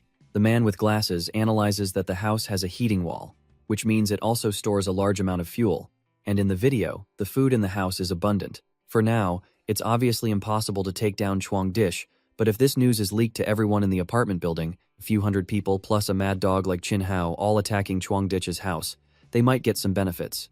Hearing this, Vu Tin screams and curses them for being so shameless, thinking that she will live with the main character in the future. "If you destroy Chuangditch, what will I do?" Hearing this, the black-haired girl turns to slap her again but is stopped by her cousin, Chao Bang. Seeing this, the black-haired girl scolds Chao Bang, asking if he's stupid for protecting her. This is all Vu Tin's fault, and she still wants to throw herself into another man's arms. What a bitch. Hearing this, Chao Bang doesn't allow his cousin to speak like that. He expresses that he truly loves Vu Tin, so if he just gives it time and moves her, she will eventually love him back. He then turns back and tells his crush not to be afraid because he's there. It's true that dying for a woman is the most painful death. Seeing this, the black-haired girl leaves, cursing her useless brother and telling them to do whatever they want. The black-haired girl then texts the apartment group chat, accusing Chuangditch of living comfortably and luxuriously during this time. This kind of selfish behavior is truly shameless. She then sends a bunch of photos of Chuangditch's lavish meals. The underlings see the photos and droll, as they have been living from hand to mouth every day. Damn, a godsend right before their eyes. So Chin Hao decides to settle old and new scores all at once. Then everyone in the group starts tagging Chuangditch's name, scolding him for not seeing how much everyone is suffering, and ordering him to share some with them. Of course, Mrs. Lam, always with a say in everything, uses her authority to sternly order, "What I say goes. Hand over the supplies for me to distribute to everyone." Then, Lamai, the single mom, also chimes in, begging. Hua Hao, who is extremely wealthy, negotiates that if he's allowed into the house, he will give all his assets to the main character. Chuangditch is surprisingly loud because there's so much crap here. He then raises a piece of cake and asks on what basis he should do that. "Are we close? You all were like this before, treating me like meat on a chopping block, cutting me piece by piece. There's no reasoning with a bunch of beasts who have lost their minds." Seeing this, the guy with glasses gets furious and asks if Chuangditch isn't afraid of death. "One person against all of us, you'll be dead without a trace." Mrs. Lam, also haggard, scolds him. "Even at a time like this, you still want to enjoy everything by yourself." Hua Hao is also furious and vows to skin Chuangditch alive when the blizzard is over. They then all pile into the group to curse and scold him, lecturing and guilt-tripping the main character. He sits and eats, calmly, and reads all of their opinions. But he doesn't feel angry or upset. He just pours himself a glass of wine and lets the messages scroll by. At this moment, Truong Dich looks out the door and thinks to himself, lying at home every day is getting boring. Maybe I should go out for a trip sometime. He then suddenly remembers that he has a few snowmobiles in his warehouse. The thought of it is so exciting. Although he can't leave now, with this method, he can safely go out for some fresh air later. Suddenly, his phone lights up again. A new message from Chao Ka-ni. He opens it and sees Dr. Chao's message. The food and medicine in my house are all gone. Seeing this, Truong Dich assesses that she is indeed an educated person, speaking very rationally, not begging but wanting to make a trade with him. He then remembers that in his previous life, Ka-ni died because she gave her last portion of food to the single mom, Lamai, and her child. She may seem cold, but at critical moments, she is much more passionate than many people. Then Truong Dich has an idea. Maybe keeping her around to take care of him isn't a bad idea. It's just a pity that the smarter a woman is, the more likely she is to betray him. Finally, Truong Dich stretches and expresses that he is also very afraid of death. Although Ka-ni is indeed someone to consider, he can't be 100% sure, so he can't let her into his house. After calculating, Truong Dich messages back, asking Ka-ni what she wants to trade. At the very least, she has to offer something useful to him right now. Seeing this, Dr. Chao says, "How about a prepaid health checkup? I'm really about to starve to death." As she says this, Ka-ni's face turns red with embarrassment, as she has never had to beg a strange man like this before. A moment later, Truong Dich messages back that he can give her food, but she has to help him. Ka-ni asks back, "Help you with what?" He explains that the neighbors will soon lose their patience and attack him. He wants Ka-ni to be a spy, to monitor their action plan and report back to him. Truong Dich gives her two choices: sell them out to join him, or follow the crowd and continue to stand by and watch. It's up to her. Hearing this, Ka-ni seems to be hesitating and thinking. After a while, she decides that she has nothing left to lose, so she agrees to Truong Dich's terms. And so, the main character's bait is taken. Truong Dich then instructs her that she must provide useful intelligence in exchange for what she wants. Reading the message, Dr. Chao wraps herself in a blanket and stands by the door, sad. The day when people scheme and tear each other apart has finally come. At this moment, the group is calling out Truong Dich's name again, asking where the hell he is. Are you going to hand over the supplies or not? The main character reads this and sees that these people have gotten used to pushing their luck, so he sends a message, a voice message to provoke them. Hey, even if I burn everything in my house, it won't be your turn to have any. Hearing this, the guy with glasses grinds his teeth in fury and tells Truong Dich he's about to die but is still making empty threats. Let's see how long you can stay arrogant. A few minutes later, Chin Hao speaks up. He states that their primary goal is to deal with Truong Dich because his house has more supplies than the entire apartment building combined. As long as we take him down, we can get a large amount of supplies. So for now, I won't attack anyone else, so no one needs to worry. But I will take half of the supplies. This hits a nerve with the guy in the black glasses. He immediately agrees and advises everyone to put aside their past grievances. The primary goal is to attack and invade Truong Dich's house to reclaim the supplies that belong to the collective. Seeing this, Dr. Chao and the security guard immediately report the situation to Truong Dich. Has just received Chao Ka-ni's report. He acknowledges it and gets to work with a gun in hand. Wonders why he's not thinking of a plan and is so calm. Seeing this, Truong Dich sends a voice message. Don't come over this time. I'm only warning you once. Your job is to wait and watch the good show. A while later, the crowd, from the apartment complex, along with Chin Hao, have brought their weapons and are sneaking up to find Truong Dich. As they walk, they call out his name and threaten to kill him. Each of them looks sinister, cursing the main character for bringing this upon himself and saying he deserves it. Then a tall, dark, and handsome young man with a sledgehammer aims straight at Truong Dich's door. They warn him that this is his last chance. If he doesn't come out, not even his body will be left. Inside, Truong Dich laughs at the scene outside. He praises the friendship between Chisyu and Qinghao as truly great, letting the others rush forward to their deaths first. A bunch of foolish cannon fodder. Immediately, the main character presses the button to electrify the door, waiting for the sledgehammer. When the sledgehammer makes contact, the young man in the green shirt, his whole body convulses as he screams in pain. Only then do they realize it's a high-voltage current with terrifying power, and a few of the pioneers are burnt to a crisp like grilled squid. The effective treatment is to pour a full glass of beer and enjoy the delicacy. Seeing this, the people behind them are pale as a ghost's ass, their mouths agape in shock. The group of people turns and runs back to their rooms, but they run into Chin Hao. They quickly report that Truong Ditch's door is electrified and several people have been burnt to death. Before he can finish, Chin Hao points the gun barrel right between the informant's eyes and asks, "So where are you all going?" At this moment, the subordinate, too scared, retreats without saying another word. The guy with glasses then speaks up, feigning anger and cursing Truong Ditch as a monster. He dared to harm his own neighbors, so we must kill him and avenge those who have fallen. He then reassures everyone not to be afraid. As long as they all use wood to break down the door, Truong Ditch won't have many tricks left and will collapse. If they can break down this door, behind it is a warm furnace. Not only that, but there's also an abundance of food calling out to them. Hearing this, the young man in the white shirt no longer wants to give up.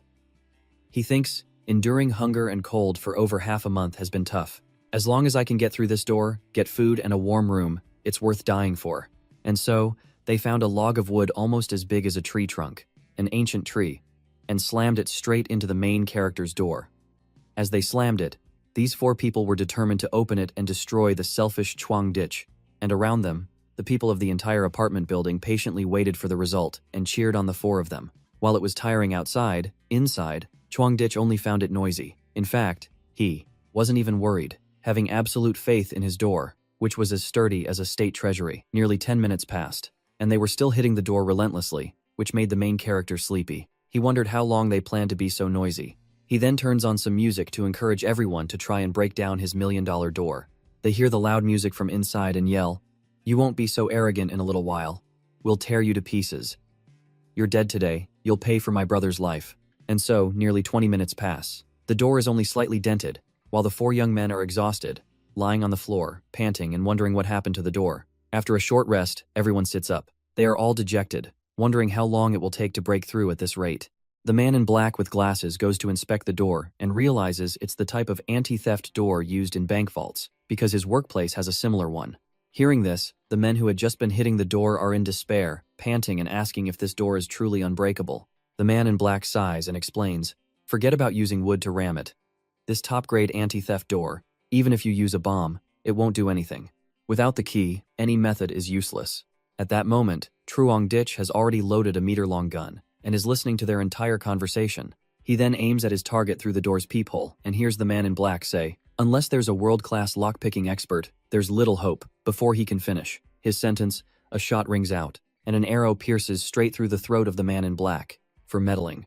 Seeing this, everyone shouts that Truong Ditch has a weapon, so be careful and move to the sides. They all scramble back, and chaos ensues. 2 young men, in their haste to run, collide with each other, grabbing each other's clothes and blaming each other for pushing, even threatening to kill each other right there. As they run, the group curses Truong Ditch as a deserving-to-die monster. Everyone's face is pale with fear as they scream and run without looking back. In a flash, 4 people have been pierced by arrows in vital spots and are now dead. Outside, they continue to curse Truong Ditch terribly, calling him a devil, a scumbag, not even human. The man with glasses, who was lucky enough to dodge a few arrows, reassures everyone not to worry, because he has found a way. Then, he explains his idea. Truong Ditch's house is reinforced with alloy, so it can't be breached, but the walls of the house are not. Hearing this, they agree with the man with glasses and think that since there are so many of them, it won't take long to break down the wall. 2 young men in blue with sledgehammers continuously strike the wall, causing 2 large cracks to appear on its surface.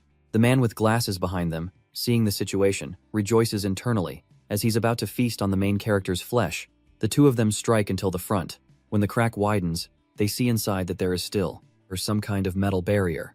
At this moment, one of the 2 men notices the abnormality. He stops to observe, then strikes again to break off more bricks and see what it is. But this strike makes his hand tremble with pain because the barrier inside is too hard. The guy with glasses runs up to feel it, and also discovers it's thick iron. Behind them, everyone also gathers around, to look at the strange wall and wonder to themselves whose house uses iron to build walls. They can't believe the entire room is made of iron. A few other people start trying to pry up the floor with shovels, breaking the wall in a different spot, and using sharp objects to break the base of the wall. Inside, Truong Ditch pours himself a glass of wine and smirks, talking to himself. "You guys can think of this problem, but did you think I would overlook it? The walls of this room are reinforced with 20 millimeters thick, refined iron. A bomb can't break it. Yet you think you can with your pathetic iron hammers and axes. Besides adding to your futile efforts, it's just futile." Truong Ditch then takes his computer and activates the noise reduction function. Outside, they have become helpless, unable to believe someone would renovate their house like this. The man in yellow then remembers that the whole complex had seen Chuangditch renovating his house, but they never imagined he would do this. The man with glasses then yells, accusing Chuangditch of knowing about the blizzard beforehand, so everything he did was to prepare against them. Hearing this, a song plays. Everyone starts to view the main character with negativity. They curse him for being selfish and only thinking of himself. They then stick their heads in and ask Chuangditch, if you live alone and everyone else dies, what's the point? Do you like being alone forever? Don't you feel guilty? Because they are so helpless. The young man in the blue jacket collapses to the ground, wailing tragically and blaming him. One day, you will feel remorse and regret for the rest of your life for not helping us today. Meanwhile, Chin Hao has already walked over with a gun, his mind filled with dark, sinister intentions. He then shouts at everyone, "What are you all worried about? This is just the beginning. Even if Chuangditch's walls are made of iron, what about the floor and the ceiling?" Chin Hao then orders everyone to split into 2 teams, as he doesn't believe the main character could have made a perfect iron box. And so, one team goes downstairs to break the ceiling of the room below. Another team goes upstairs to smash the floor tiles with the hope of a successful outcome. Seeing this, Chuangditch gives a slight praise to Chin Hao for his brain having quite a few wrinkles, but unfortunately, Chuangditch's brain is even more wrinkled than a jujube. A moment later, team leader Chuangditch has brought Hao back. The team breaking the main character's ceiling has hit rock bottom upon seeing that breaking it only reveals thick alloy steel. All 3 of them feel helpless and truly believe it's an iron box, not a normal house. They then call downstairs and find out the situation is the same there. The whole house is sealed tight with no gaps. The man in the blue sweater's stomach growls. It rumbles in long bursts. He then looks at everyone else, thinking to himself that he's starving and has been working for hours for nothing. It seems he's about to starve to death right here. Hunger will turn a person into a beast, and it also makes the man in the blue sweater stare at the person next to him, his mouth watering with desire, thinking to himself, "Isn't that meat?" The 2 men turn to look at each other, their eyes fixated, each thinking of a buffet waiting for them.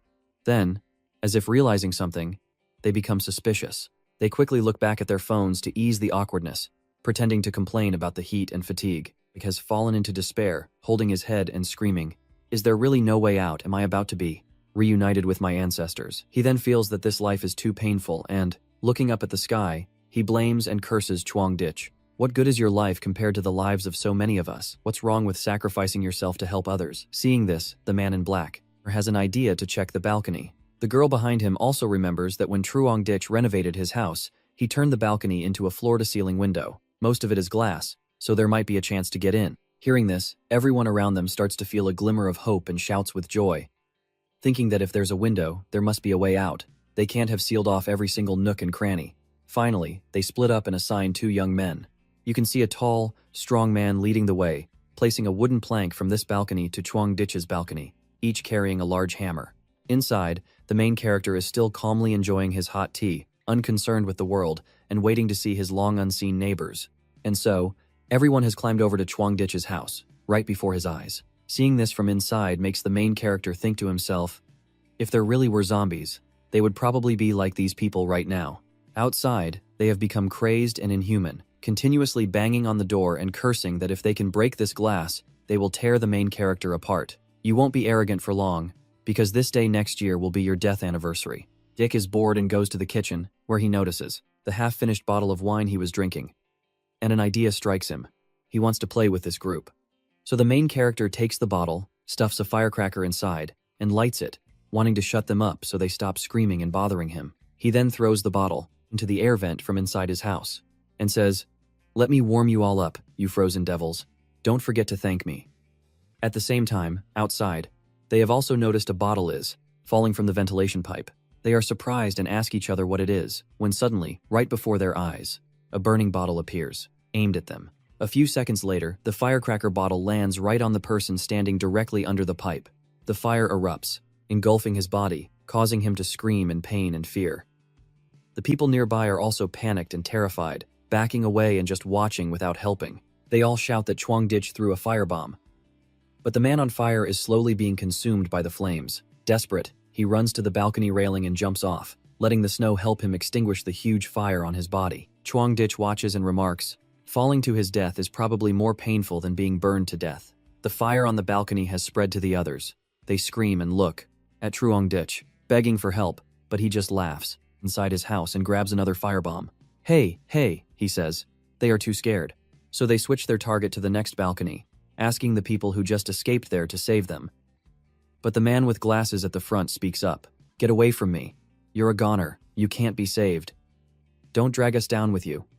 Even so, the ones on fire still cling to the hope of climbing over. The man with the glasses then takes a wooden hammer and swings it back and forth, chasing them away. "Get lost. Who can save you now? It's better than letting the fire spread over here." The man with glasses ruthlessly kicks the burning people off the plank and calmly returns to the neighboring balcony.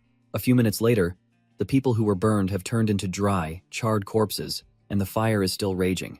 The survivors start to climb over, huddling near the fire and the blackened bodies for warmth. They even laugh happily, enjoying the warmth from the burning corpses. Passes. A young man in a jacket climbs over to Chuang Ditch's balcony alone and steps right on the frozen hand of a burnt corpse to get across. He kneels down, holding onto the door, and calls out to Chuang Ditch, expressing that he's about to starve to death. "Please save me. Even just a pack of instant noodles would be enough." Two others also kneel and beg, admitting their actions were wrong and pleading for a little food. They promise to do whatever he wants in the future. Inside, the main character is slurping a bowl of hot instant noodles with a shy expression, saying, "Please don't be like this. It's very uncomfortable to watch." Chuang Ditch deliberately stretches a noodle and taunts them, saying, "When I'm uncomfortable, I want to eat something." In this scene, they look like dogs begging for scraps. Their faces are gaunt and pale, and their mouths are watering like rabid dogs. Their eyes are vacant, their smiles forced. A few minutes later, Chuang Ditch puts down his bowl of noodles and says he will give them one more chance. The main character proposes that whoever brings him Chin Hao's head will be provided with noodles like this for a week. They can eat their fill every meal. Hearing this, the three of them turn to look at Chin Hao's face with desire. On this side, Chin Hao also notices their stares and wonders why they're not attacking anymore. Did Chuang Ditch say something to them? He also smells something unusual, and behind him, the others, with terrifying expressions, are also staring at Chin Hao. The three people on the other side suddenly advance towards him, along with everyone else present, cornering Chin Hao. It is only then that he reads the message from Chuang Ditch in the group chat, saying that whoever can kill Chin Hao will be provided with food for a week. After reading it, he seems confused and a little scared, thinking, "Damn it. That cowardly turtle is now turning the tables on me." Is protected by his underlings, so he quickly retreats to his room. The man with glasses calls after him, asking what they should do about Chuang Ditch. Hearing this, Chin Hao realizes they can't break in, so what else can they do? He has to go back and think of another plan. The next day, the man in the jacket and the long-haired man are already hiding in the hallway near Chin Hao's room. The long-haired man asks the jacketed man if he really wants to attack Chin Hao. "He's killed so many people. Can we kill him before he shoots?" Hearing this, the man in the black jacket remains resolute, saying there's no more talking since they've come this far. "If we continue to have nothing to eat, we'll starve to death. How long can a scumbag like Chin Hao last? If we go for it, we might be able to trade for food with Chuang Ditch." Chin Hao's voice rings out, cursing his two underlings for being slow with the water and threatening that if they're any later, they'll be chewing on rocks in the corner. The man in the jacket, terrified, quickly hides in a corner, waiting for an opportunity. At this moment, Chin Hao, holding a gun, continues to point it at the backs of his two henchmen, scolding them that it's not like they have no food, they're just hungry, so they should be quicker. The man in the black jacket thinks to himself, this is the moment. He then brandishes a cleaver and rushes forward with a look of determination to slaughter Chin Hao. Just then, the bald man turns around and is startled to see the two of them. He yells to warn Chin Hao to watch his back. Outside, the storm is getting stronger, making the snow thicker and covering the roof of the apartment building and the ground. Inside, Chin Hao has already shot dead two men. The man who wanted to execute him has made a bloody mess all over the floor. Hao lowers his gun and breathes a sigh of relief. He was close to meeting his ancestors. He then orders his two underlings to take the two men away and reminds them to cut them up. "You want me dead? You die first." At this moment, another man discovers and informs Chin Hao that he has been slashed in the back. Seeing this, Chin Hao growls in pain, sweat dripping down his face. The wound is bleeding profusely, staining the cotton of his jacket red. The underling then helps Chin Hao into the room, and he calls Dr. Chu to come to his house and help him bandage the wound. A moment later, Dr. Chu has called Dr. Chu. After Dr. Chu finishes bandaging him, she reminds him that she won't do these things for free. Hearing this, Chin Hao looks at the bowl of soup with a whole arm from one of the two men from earlier that his underling brought up and negotiates. He can share a piece with her. Dr. Chu looks at the bowl of human arm soup on the table and, disgusted, immediately refuses, saying she'd rather die than touch something so vile. Hearing this, Chin Hao jokes, expressing that he can't bear to see Dr. Chu die because in this world, having a doctor by your side is too important. Chin Hao then places his hand on Dr. Chu's cheek and intimately tells her not to worry. If one day I have to sacrifice you, I will keep you until the very end. Immediately, Dr. Chu slaps his hand away and his two underlings both hit him, comes close and touches her. Seeing this, the doctor is startled and asks what they are doing. Hao has his gun out and threatens that until his wound is healed, she cannot leave. And so, the whole group of them prevent Dr. Chu from leaving and gather to discuss. Chin Hao speaks first, saying that continuing like this is not a solution. These people are now all daring to resist, which is a disadvantage for them. Seeing this, the man with the colorful hair suggests that the team has already attacked Truong Ditch's house several times, but each time they have failed. Truong Ditch's house is like a turtle shell, impossible to attack. Then, someone comes up with a plan to move next door to Truong Ditch's house and take turns guarding, waiting for an opportunity to deal with him. Dr. Chow overhears this and wants to text the main character, but in this situation, it's a bit tricky. Then, suddenly, the doctor stands up and leaves, making Chin Hao wonder and ask. The doctor then makes an excuse. I'm going to find. Dr. Chow Ka-ni immediately informs Truong Ditch of the situation and reminds him to be careful. The main character then messages back, telling her to continue observing the situation there. I'll have them. Hao and his men move to the house next to Truong Ditch's, demanding to switch rooms with a young couple. Seeing this, they are terrified and immediately agree and promise to move out right away.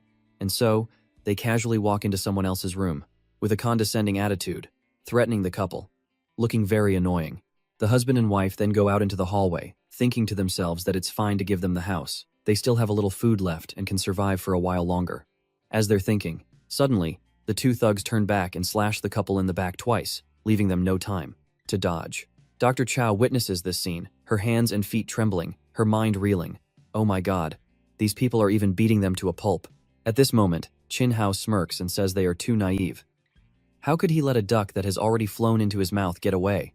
He then turns to Ka-ni and confides that the weather is too cold, so he has to store some food to avoid having no rice to eat when the time comes. Hearing this, Ka-ni immediately realizes that the food Chin Hao is referring to is the couple who just died tragically. At the same time, at Vuong Man's house, Chao Bang's cousin, the group that was previously hit by the rusted arrows, is slowly withering away. The man with glasses, who was hit by the glasses, is rubbing his hand over the wound, feeling very itchy and burning. He then takes off his shirt to look and sees that the area is festering. It's sunken in and looks disgusting. Seeing it makes this man even more panicked and terrified. Sweat pours down his face as he repeatedly says he doesn't want to be like this. The more he thinks, the more he collapses onto the table in despair, crying tragically and screaming that he doesn't want to die yet. Chao Bang and the man in the blue shirt on the other side also look at their own wounds in despair, as they have also festered and are a complete mess. The man in blue covers his face in anguish, sobbing and singing a song of a tragic life ending. Chao Bang, however, runs to his cousin Vuong Man and begs her to go and plead with Truong Ditch again. If not, all three of them will die. But hearing this, Vuong Man waves her hand and says there's no other way, telling them to pray for themselves. The blizzard again. A few more days pass. Truong Ditch sits at home, checking his camera. He's been watching for days but hasn't seen any movement. He wonders what Chin Hao is planning. Just then, he goes out to the group, points a gun at them, and tells everyone they must work together to survive. But meanwhile, Chin Hao is worried because he doesn't have much ammunition left. These past few days of defense have consumed all of his remaining food. He has to guard against outsiders and also be wary of his own subordinates rebelling. Finally, Chin Hao resolves that he must take down Truong Ditch as soon as possible. The main character immediately realizes that Chin Hao is scared, which is why he's threatening a group of people to be his pawns to fight off other groups. Dr. Chow calls him. Truong Ditch asks how she is doing. She then tells him that Chin Hao's group has gone crazy. All their food is gone. They are now gathering all the able-bodied people in the apartment building to break into the homes of the weak to rob them. As she's speaking, a bald henchman with a club over his shoulder walks into the room, but Connie doesn't know and continues to recount how they've been searching for people every day for the past few days. As soon as they find a room with people, they attack. Then they kill them and even two others. I haven't eaten anything today. I feel like I'm about to starve. Can you still save me? Truong Ditch calculates that keeping Connie alive is still useful because a top doctor from a Tier 3 hospital is not easy to find, so he can't let her die just like that. After a few days of this, he's getting bored. It's time to give Connie a chance and, conveniently, give Chin Hao a tough meal. But Dish asks Connie to do one thing for him. If she succeeds, he can let her live. Chao Bang has run over to his house, banging on the door and calling the main character. screaming like a madman and cursing him for being a coward hiding in his house. Seeing this, Chuang Dich comes to the door and asks him if the feeling of infection is pleasant. Chao Bang touches his wound, looking sad and dejected, but the main character continues to taunt him, adding fuel to the fire, saying this wound is at least a few centimeters deep. After the tetanus bacteria on the iron arrow enters your body, it's like maggots finding rotten meat and starting to multiply endlessly. Plus, the outside temperature is very cold while your flesh is warm. The bacteria will continuously multiply on that warm bed and take over your blood vessels, spreading throughout your body. Hearing this, Chao Bang seems to have truly lost his composure, becoming crazed, his eyes wide as he screams Chuang Dich's name and wants to kill him. He concludes by telling him he's definitely going to die. Late-stage infection, no medicine can save you. On the contrary, while you're not dead yet, you should do the things that you didn't dare to do while you were alive. Hearing this, Chao Bang, dazed, mutters that Chuang Dich is right. He's right. I should do it now before I lose the chance. He stumbles down the hallway alone, thinking to himself, I'm about to die. What am I afraid of anymore? Goes back to his house and straight into the room where Vu Tin is locked up, calling her name. He then kneels down on both knees before Vu Tin. Seeing this, Vu Tin, frightened, raises her hands to stop him, asking what the hell he is doing. Then Chao Bang grabs her hand, and asks if she will marry him. Hearing this, Vu Tin pinches her nose because his wound stinks like rotten meat and immediately refuses. She shoves Chao Bang to the ground and curses him. You're about to die. Get out of my sight. Go die already. I still have to find Chuang Dich. Who the hell are you? You don't even qualify as a backup for me. But Chao Bang, crying, keeps denying that this is the truth. He sits up and grabs Vu Tin's neck, yelling, You have to love me because I'm dying. Let's go to hell together. We'll be together forever. But Vu Tin, terrified, slaps him hard in the eye. Chao Bang's face, repeatedly calling him smelly and disgusting. Seeing this, Chao Bang loses his humanity and asks back, You dare to call me smelly? At that moment, he uses both hands to squeeze Vu Tin's neck, blaming her for everything. How dare you lecture me? But Vu Tin deliberately adds a few more insults, calling Chao Bang useless and asking what he's complaining about. At the same time, at the table, at Chin Hao's house, Connie leaves the room, looking worried, thinking that although it's dangerous, she has already agreed with Chuang Dich. Besides, if she doesn't do it, she will die at their hands. She tells Chin Hao she will go to the kitchen to help the others. Hearing this, he stands up and smirks. He says he knew Connie couldn't hold out, also turns back and bluntly says she doesn't want to die, she wants to live even more. So Chin Hao doesn't say anything more and just tells Connie to help where she can. The person in the kitchen then assigns Connie to chop wood in the corner of the kitchen. She starts the fire while she is busy chopping wood. But a moment later, he has to go out, but outside and tells Connie not to let the fire go out. After she sees him leave, she breathes a sigh of relief, thinking it's lucky they're not suspicious of her. Maybe now is the time to act. After thinking, Connie takes out the bottle of medicine she had hidden and pours it directly into the pot of human flesh soup on the stove. She covers her mouth to keep from gagging and stirs to dissolve the medicine in the soup. By evening, each person is holding a stick, a bowl of human flesh soup, eating as usual, without noticing anything suspicious. Chin Hao speaks up, surprised that Connie has joined their group. The underling also agrees with Chin Hao's opinion, while Connie wants to take her food back to her room to eat. As soon as she enters her room, she thinks, in total, she has used more than half a bottle of sleeping pills. One pill can make a person sleep deeply for half an hour. What she needs to do now is wait and pray they don't discover that she has tampered with the soup. Half an hour passes. Outside, the bald guy complains about being so sleepy. Hearing this, Chin Hao calls him stupid. A full stomach makes for heavy eyelids. What's there to wonder about? It has already peeked out at them and is relieved that the drug has taken effect. She then messages Chuang Dich to inform him of the situation and asks what he plans to do next. The main character asks Connie to drag them to the balcony. She uses all her strength to drag each big, dark, and burly man out to the freezing balcony. She looks over at Chuang Dich's house and sees that he seems pleased. Seeing this, Connie asks Chuang Dich if he wants to kill them or is afraid. Hearing this, the main character throws a coil of rope over to Connie and tells her to do it. Then, search for the gun on Chin Hao's body and give it to me. Finally, use this rope to tie their hands to the railing.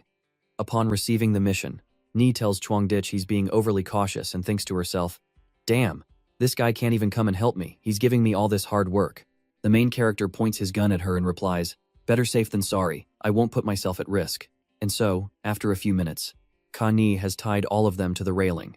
The next step is for him to take Chin Hao's gun, which makes her heart pound with fear. Chuang Dich tells Ka Ni to take all the bullets out of the gun and throw everything, including the gun, to him. Once that's done, she can go back. Meanwhile, Ka Ni, on her way, is holding Chin Hao's gun but is still afraid she can't fully trust Chuang Dich, worrying what will happen if he turns on her. The main character bluntly says, "Besides trusting me, you have no other choice." She loads the magazine into the gun and shoots. She fires straight at Chuang Dich's location. After catching the gun, the main character inspects it and assesses that it looks just like the one he saw on camera, the one in Chin Hao's hands. Chuang Dich turns and walks straight into his house, leaving Ka Ni wondering what he's going to do. She still runs into the house to observe his next move. A few minutes later, Chuang Dich comes out with a water hose and sprays it directly onto the balcony where Chin Hao's group is tied up. Ka Ni, inside the house, sees this and is shocked by the main character's cruel but safe and effective method of freezing this group to death. After a few minutes of being sprayed with water, Chin Hao's entire group wakes up, screaming from the freezing cold. They wonder who did it but are still not fully awake enough to realize they are tied up. It is only then that Chin Hao realizes he has been drugged. He then turns back towards Chuang Dich's house and calls out to him with a resentful and hateful tone. Seeing this, the main character continues to spray water and tells them they've caused enough trouble. It's time to go meet the King of Hell. Chuang Dich deliberately turns the water pressure up high, straight to the other balcony. They, however, can't move and can only sit there, taking the abuse and screaming. Chuang Dich stops spraying, thinking that since they're about to die anyway, spraying more water is just a waste. The water on Chin Hao's face and body has now frozen solid. Ka Ni runs out to check and calls him. Chuang Dich, he has approved and told her she can come over to his house. So, hello everyone. Ka Ni is a little disappointed in herself for having killed someone. She kneels down, collapses, and replies in a tired voice, "I'll be right there." Ka Ni then says she is waiting at the door. Chuang Dich is holding a gun, aimed at the entrance, ready. The main character inside also scans to see if she is carrying any dangerous items, but sees she is clear, so he tells Ka Ni to come in. She slowly opens the door and pokes her head in. As soon as she runs, she starts to straight into Chuang Dich's house. Ka Ni collapses to the ground, taking off her coat and panting. This room is so hot. She pants. She then slowly savors the warmth, a feeling she hasn't had in a long time. But he presses a gun to Ka Ni's back and asks, "Have you forgotten something important? For example, proving that you are harmless to me?" Hearing this, Ka Ni's face flushes red and she asks back, "Again, what do I have to do?" Seeing this, Chuang Dich just wants to make sure she isn't hiding any weapons that could be used against him. Chuang Dich continues to express that since they have decided to be in the same boat, being honest with each other has no disadvantages. Ka Ni then has no choice but to take off all her clothes and stand tall in front of the main character, asking him, "Is this enough proof?" Seeing this, Chuang Dich claps and praises her attitude as very good. He gives her a towel and tells her to take a warm bath, as she has had a hard time these past few days. Chuang Dich pushes Ka Ni into the bathroom and boasts that he has chosen the evening. He got an outfit in her size and told Ka Ni to see if it fit. If not, he would find another one. He waited for Ka Ni to get changed. While she showered, Chuang Dich sat outside. He checked the 2 syringe packages, which were intact and in good condition. After that, Ka Ni finished her shower. She came out wearing the maid outfit Chuang Dich gave her and thanked him, saying it was a perfect fit. Chuang Dich slapped the seat next to him, telling her to sit down. Then, while stroking Ka Ni's hair, the protagonist reminded her, "I let you in here because you still have some value to me. This is a special privilege for you. Therefore, you must obey my every command. If you're plotting something, I'll kill you without hesitation." Hearing this, Ka Ni thought to herself that this guy was the definition of cold-blooded, even more ruthless and despicable than Chin Hao. After the warning, Chuang Dich showed Ka Ni to her room and mentioned it had a camera. The room door and the main door were made of sturdy materials, only allowing entry and exit during his designated times. If she had any objections, she could leave now. Seeing this, Ka Ni had no choice but to agree to Chuang Dich's terms. After that, the protagonist continued to brush Ka Ni's hair, telling her she already knew the situation outside. Other than relying on him, she had no better options. Then, Chuang Dich wanted to tell Ka Ni a secret. She seemed quite surprised and asked if he was sure he wanted to tell her. Of course, Chuang Dich was certain. He believed sharing a secret was a crucial step in establishing a cooperative relationship. He dared to do everything he'd done in the past month because he wasn't afraid of the secret getting out. Chuang Dich then gave an example, saying those who wanted to kill him before were all killed by him first, something Ka Ni had witnessed with her own eyes. She nodded. Since she understood, Truong Ditch continued, explaining it all started with the news that went viral online. A supernova exploded, leading to a gamma ray burst. That's the real cause of this blizzard. As far as he knew, gamma rays didn't just change the weather, they also affected the human body. It granted ordinary people special abilities, which is how he awakened his own. Then, Truong Ditch demonstrated by materializing supplies from his ability space, making them pop into his hand for Connie to see. She stared, wide-eyed and speechless. The protagonist explained that his superpower was an independent dimension. He then tossed a pack of crackers to Connie and continued explaining that this room was mostly empty because the majority of his supplies were stored in his dimension. If he died, all those supplies would disappear with him. Therefore, only if Truong Ditch lived would Connie have a chance to use these things and continue to survive. The protagonist told her to eat so she wouldn't be hungry. Connie just stared at the package, thinking she couldn't believe superpowers actually existed. But she didn't care much and grabbed the crackers, eating like she had been starving for days. As she ate, Connie cried. It had been so long since she'd eaten something so good that she even choked on her own spit. After she finished eating and was drinking water, Truong Ditch revealed that he still didn't trust her completely. He then reminded her not to make him spell out every little chore around the house. After that, the protagonist briefly explained that the drainage pipes were all frozen. When using the toilet, she had to remember to throw the filter bag out the secret opening in the window. From now on, that would be Connie's job. Hearing her burp, Truong Ditch put a hand over her mouth and asked, "You're trading your labor for food. Besides that, what else can you offer me, Dr. Chow?" Suddenly, Connie loosened a strap on her dress and said, "I understand, Master." She understood a little too quickly. It was really over for him now. Then, she moved in and directly kissed Truong Ditch. And so, they did it. Well, they just worked through the cold, frigid night. Connie's face seemed forced, but for the sake of survival, she had to endure it. But let's be real, she liked it too, so stop pretending.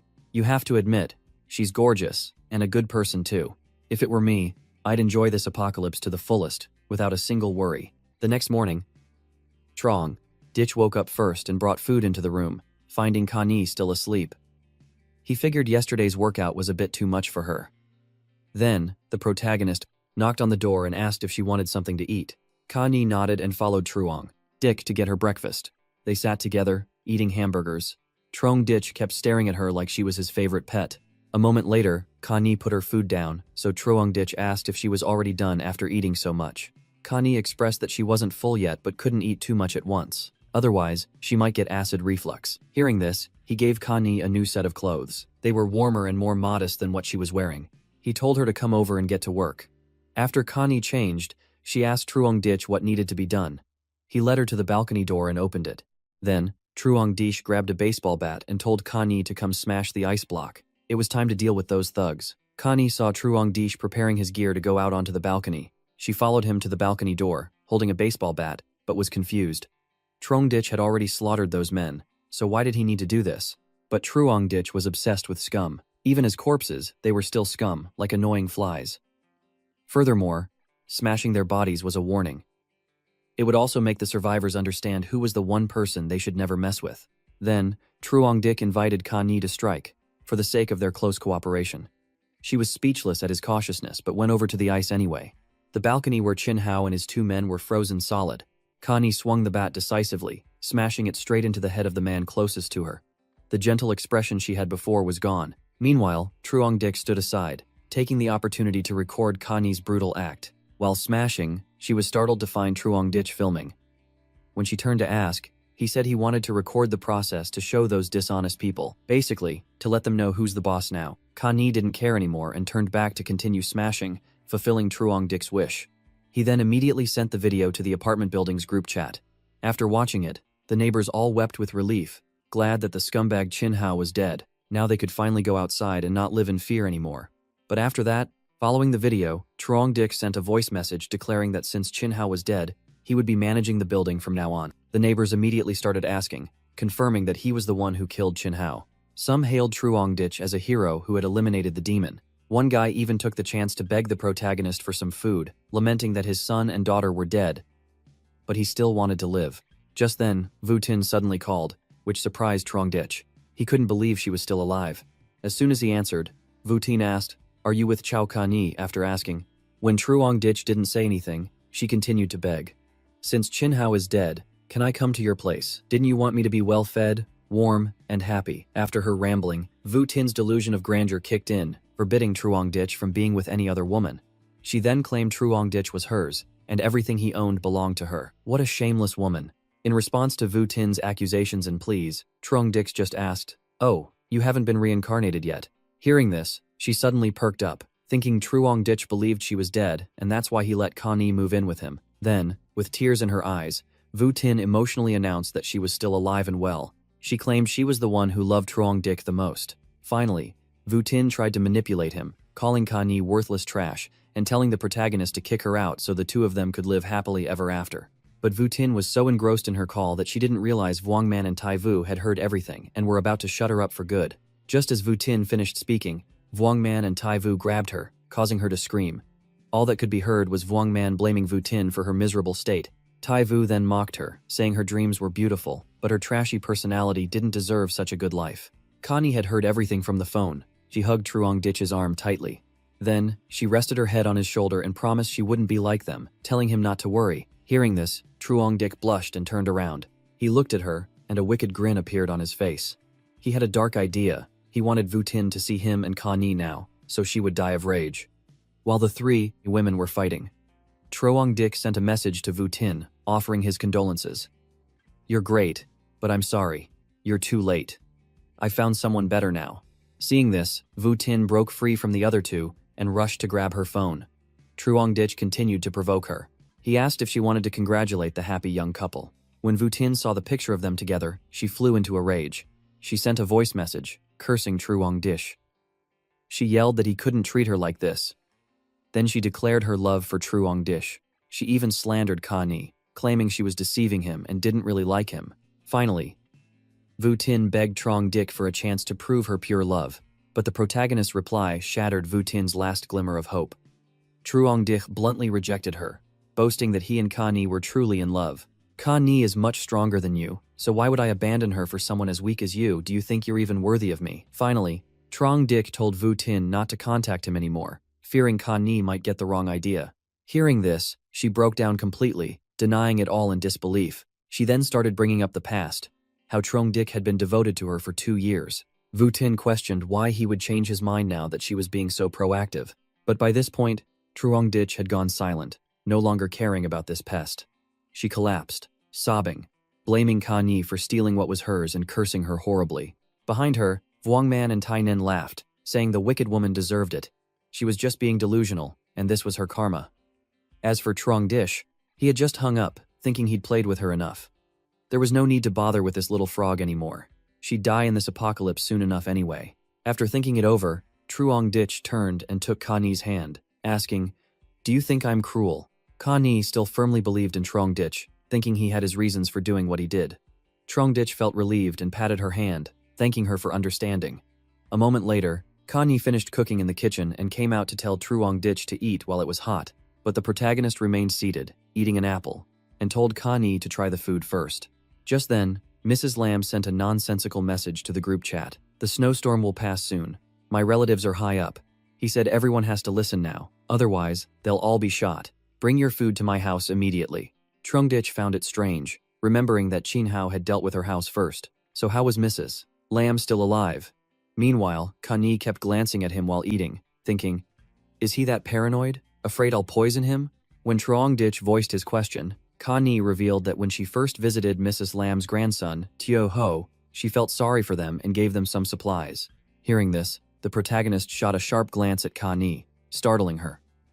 She panicked and immediately explained, "At that time, the blizzard had just started, so I thought it would pass quickly. I promise, now that I know the situation, I won't act so recklessly again." Truong Dich reassured her, "That's not the issue, so you don't have to be so scared." Then the protagonist wondered, the supplies Connie gave her must have been eaten long ago, so what has she been surviving on until now? At that moment, Connie remembered that Tio Ho had died about 10 days ago due to a lack of medicine. Hearing this, Truong Dich figured out the problem. It turned out Mrs. Lamb was so disgusting that she ate her own grandson's flesh to survive until now. How inhuman. As they were talking, a man suddenly appeared on the balcony of the opposite building, standing with his arms outstretched, face tilted to the sky. He He let out a strange, crazed laugh that startled Ka Ni. He just kept laughing in the middle of the blizzard for a full minute before suddenly throwing himself to the ground, ending his miserable life. He ended this cruel, helpless existence with a peaceful smile. Seeing this, Ka Ni also became somber, wondering when the blizzard would ever end. Troang Dich had no answer, because nature's changes were not something humans could control. As long as they could survive, that was good enough. Just as he finished his sentence, Uncle View called Truong Dich. Dich immediately answered the phone. At that moment, Uncle View laughed awkwardly and asked if he was doing okay. Hearing this, Truong Dich was quite happy that the old man was still alive and told him not to be so formal. If you need anything, just say it. If it's something I can help with, I promise I will. The reason the protagonist treated Uncle View differently from everyone else was because he was one of the few good people left. He was honest, loyal, and also a martial artist. By winning him over now, he could be useful later. Just then, Lamai's daughter started crying loudly, prompting Uncle View to get to the point. He explained that her daughter had a fever, but he had no medicine. The girl's body was flushed red, and he and Lamai were worried sick. He wanted to know if Truong Dich had any medicine. The protagonist thought to himself that Uncle View was handsome. He had been a fighter his whole life. Now, with the young and attractive Lamai around, she must have been the one to approach him, and he couldn't control himself, so he offered to help. With that thought, Truong Dich told Uncle View to come to his place later to pick up a few boxes. Uncle View was embarrassed, not knowing how to thank him enough. Truong Dich told Uncle View not to be so formal, as he had helped him twice before. So, if he needed something, Truong Dich would definitely not refuse. He even expressed that he considered Uncle View closer than his own biological uncle. The protagonist then urged Uncle View to come get the medicine quickly. After hanging up, Truong Dich thought, this Lamai is certainly not simple. In the entire apartment complex, only Uncle View had stored supplies on his advice. Out of so many people, only she had found the best option. Ka Ni found the good relationship between Truong Dich and Uncle View strange, but he saw it as a world of hustle and bustle, all driven by self-interest. This kind of relationship was also suitable for the apocalypse. Uncle View was a kind man and a skilled martial artist. Having Uncle View owe Truong Dich a favor might be useful in the future. Another reason the protagonist did this was because, after all, he didn't want the light of humanity in the old man to be extinguished in this apocalyptic era. That was an extremely precious thing. Later, Uncle View arrived and knocked on Truong Dich's door, introducing himself by name. This was to clear any suspicion, but when the protagonist checked the camera, he saw the old man had brought Lamai and her daughter along, which made Truong Dich even more curious. He went to the door to confirm if it was Uncle View. The old man responded, but then Lamai's voice chimed in, pleading for her daughter who had a high fever. She begged Truong Dich to help. The protagonist pushed a box of medicine through the door slot and told Lamai to give it to her daughter. He didn't forget to add a word of concern. Getting sick at a time like this is no small matter. As soon as the box of medicine hit the ground, Uncle View bent down to pick it up, thanking Truong Dich profusely. Just then, Lamai cried out, begging the protagonist to let her daughter stay in his house for a while because it had a heater and was warmer than their place. This put Uncle View in an awkward position. He never thought she would do that. He was already embarrassed about asking for medicine, and now he was even more so. When Truong Dich didn't respond, Lamai continued to plead, saying her daughter was sick and she was worried she would freeze to death, so he should show some compassion. Truong Dich thought to himself, give this woman an inch, and she'll take a mile. He was afraid that if he let the child in, the mother would also find a way to leech off him. Then, Truong Dich stated his rule. In these special times, he couldn't let others into his house. Besides, the coal in his house was almost gone, so the temperature wasn't much warmer than outside anyway. Seeing this, Uncle View advised Lamai to stop pleading. Truong Dich had already helped them a lot, and giving them medicine for the child was more than enough. He told her to go back and just add a few more layers of clothes. Lamai snapped back. What does a man like you know? She's so young, how can she endure the cold? After snapping, Lamai continued to wail, claiming she had no other choice. She knew her request was inappropriate, but she begged him, for the sake of the child and for Uncle View, to let her daughter stay inside for a while. But Truong Dich remained firm as a rock, stating that before the apocalypse, he definitely would have helped. But now, in this building, everyone wanted to take his life and his home, so he was genuinely terrified. He wasn't afraid of anything except the what-ifs, and he was sure they understood what he meant. Uncle View angrily said that Truong Dich had been very kind and lenient. Otherwise, who would agree to give them medicine like this? Getting medicine now was harder than a journey to the west. But Lamai was still questioning why Truong Dich let Ka Ni into his house. The protagonist revealed that Ka Ni was his beautiful girlfriend, so don't touch or it's over. Hearing this, Ka Ni was startled and thought to herself, even though he might just be saying it, For some reason, hearing Truong Ditch say that makes me very happy. Finally, Uncle View advised Lamai to go home and stop causing more trouble. Truong Ditch had already helped as much as he could, so she shouldn't push it. Lamai pouted, saying she didn't want to do this, but it was all for her child. Then, Uncle View pushed her back and didn't forget to turn around and apologize to Truong Ditch, telling him not to dwell on what just happened. The protagonist shouted back that he didn't blame them, since in these special times, people should forgive each other. After resolving the issue, Truong Ditch went back inside, sighing that Lamai was indeed a lot of trouble. Kani added that there were many people like her, so it was nothing strange. Just then, the protagonist lay his head on Kani's lap, making her blush beet red. Then, Truong Ditch expressed that his relationship with Uncle View was very good, but he still had to be wary of Lamai. Giving in now would ruin his entire plan. At the same time, Uncle View was scolding Lamai for asking for too much earlier, asking what she was thinking, wanting someone else to take care of her child. But she argued back fiercely, saying it was because of her child that she had to be so shameless. If her daughter died, her life would have no meaning. Hearing this, Uncle View gently sat down and said he understood, but people should at least know gratitude and when enough is enough. If it weren't for Truong Ditch, Uncle View would never have thought to store supplies and wouldn't have survived this long. He must find a chance to repay this great debt in the future. Lamai then tried to manipulate him, saying, "Actually, I don't think you need to be so grateful to Truong Ditch. At the very least, he's still wary of you, isn't he?" Uncle View angrily asked what she meant. She was twisting his kindness into a grievance, but Lamai continued to sow discord, saying that although Truong Ditch had helped Uncle View, he hadn't suffered any significant loss. He even tossed the medicine box outside, so if that's not being wary, what is? Hearing these words, Uncle View became furious, but the ungrateful Lamai continued her slander. She suggested Truong Ditch was intentionally doing Uncle View small favors so that he would work for him in the future. If Truong Ditch is such a good person, how could he commit such cruel acts as killing dozens of his neighbors? Besides, his house is so big, letting the three of us in wouldn't make it crowded. What's so difficult about that? But before she could finish, Uncle View yelled, "Shut up." He then reminded Lamai to watch what she said. He could distinguish between good and bad, but if he started suspecting his own benefactor, what kind of person would that make him? Seeing how angry Uncle View was, Lamai switched to psychological manipulation, lowering her voice to apologize and admit she was wrong. She then claimed she was just trying to look out for him, because in these times, it's not wrong to be a little more cautious. Hearing this, Uncle View got up and went to sleep in the living room, leaving the bed for Lamai and her daughter. But Lamai was still plotting, unable to give up. She decided she had to find another chance to get into Truong Ditch's house. She then resolved that for her and her daughter to survive, she didn't care what price she had to pay. The next morning, the apartment building had been buried under several stories of snow, yet the sound of shovels digging relentlessly could still be heard. At the main entrance of the apartment building, the door had been forced open long ago. Snow and ice had completely covered the area. Then, the ice wall began to shake, showing signs of being broken through. A few minutes later, a group of people successfully used shovels, pickaxes, and hammers to create a passage into Truong Ditch's apartment building. This group seemed to be cut from the same cloth as Chin Hao's crew, a bunch of thugs and thieves. Every one of them had a grim, scowling face, the type that would start a fight at the slightest provocation. As the whole gang was moving to loot and plunder, a young man peeked his head out with a bucket, probably about to get some snow to melt for water. The young man was startled when he ran into the aggressive group. He got scared, dropped his bucket, and ran for his life. The robbers impulsively chased after him. In the end, the young man, weakened by days of hunger, couldn't outrun them and was struck down by a shovel, his throat slit. At that moment, someone in the group asked their leader, Hai Fuang, what to do with the body. Hai Fuang just clicked his tongue and said to leave it there for now. After they were done, they would take it back for a feast. Then, this horde of vermin moved up to the 24th floor.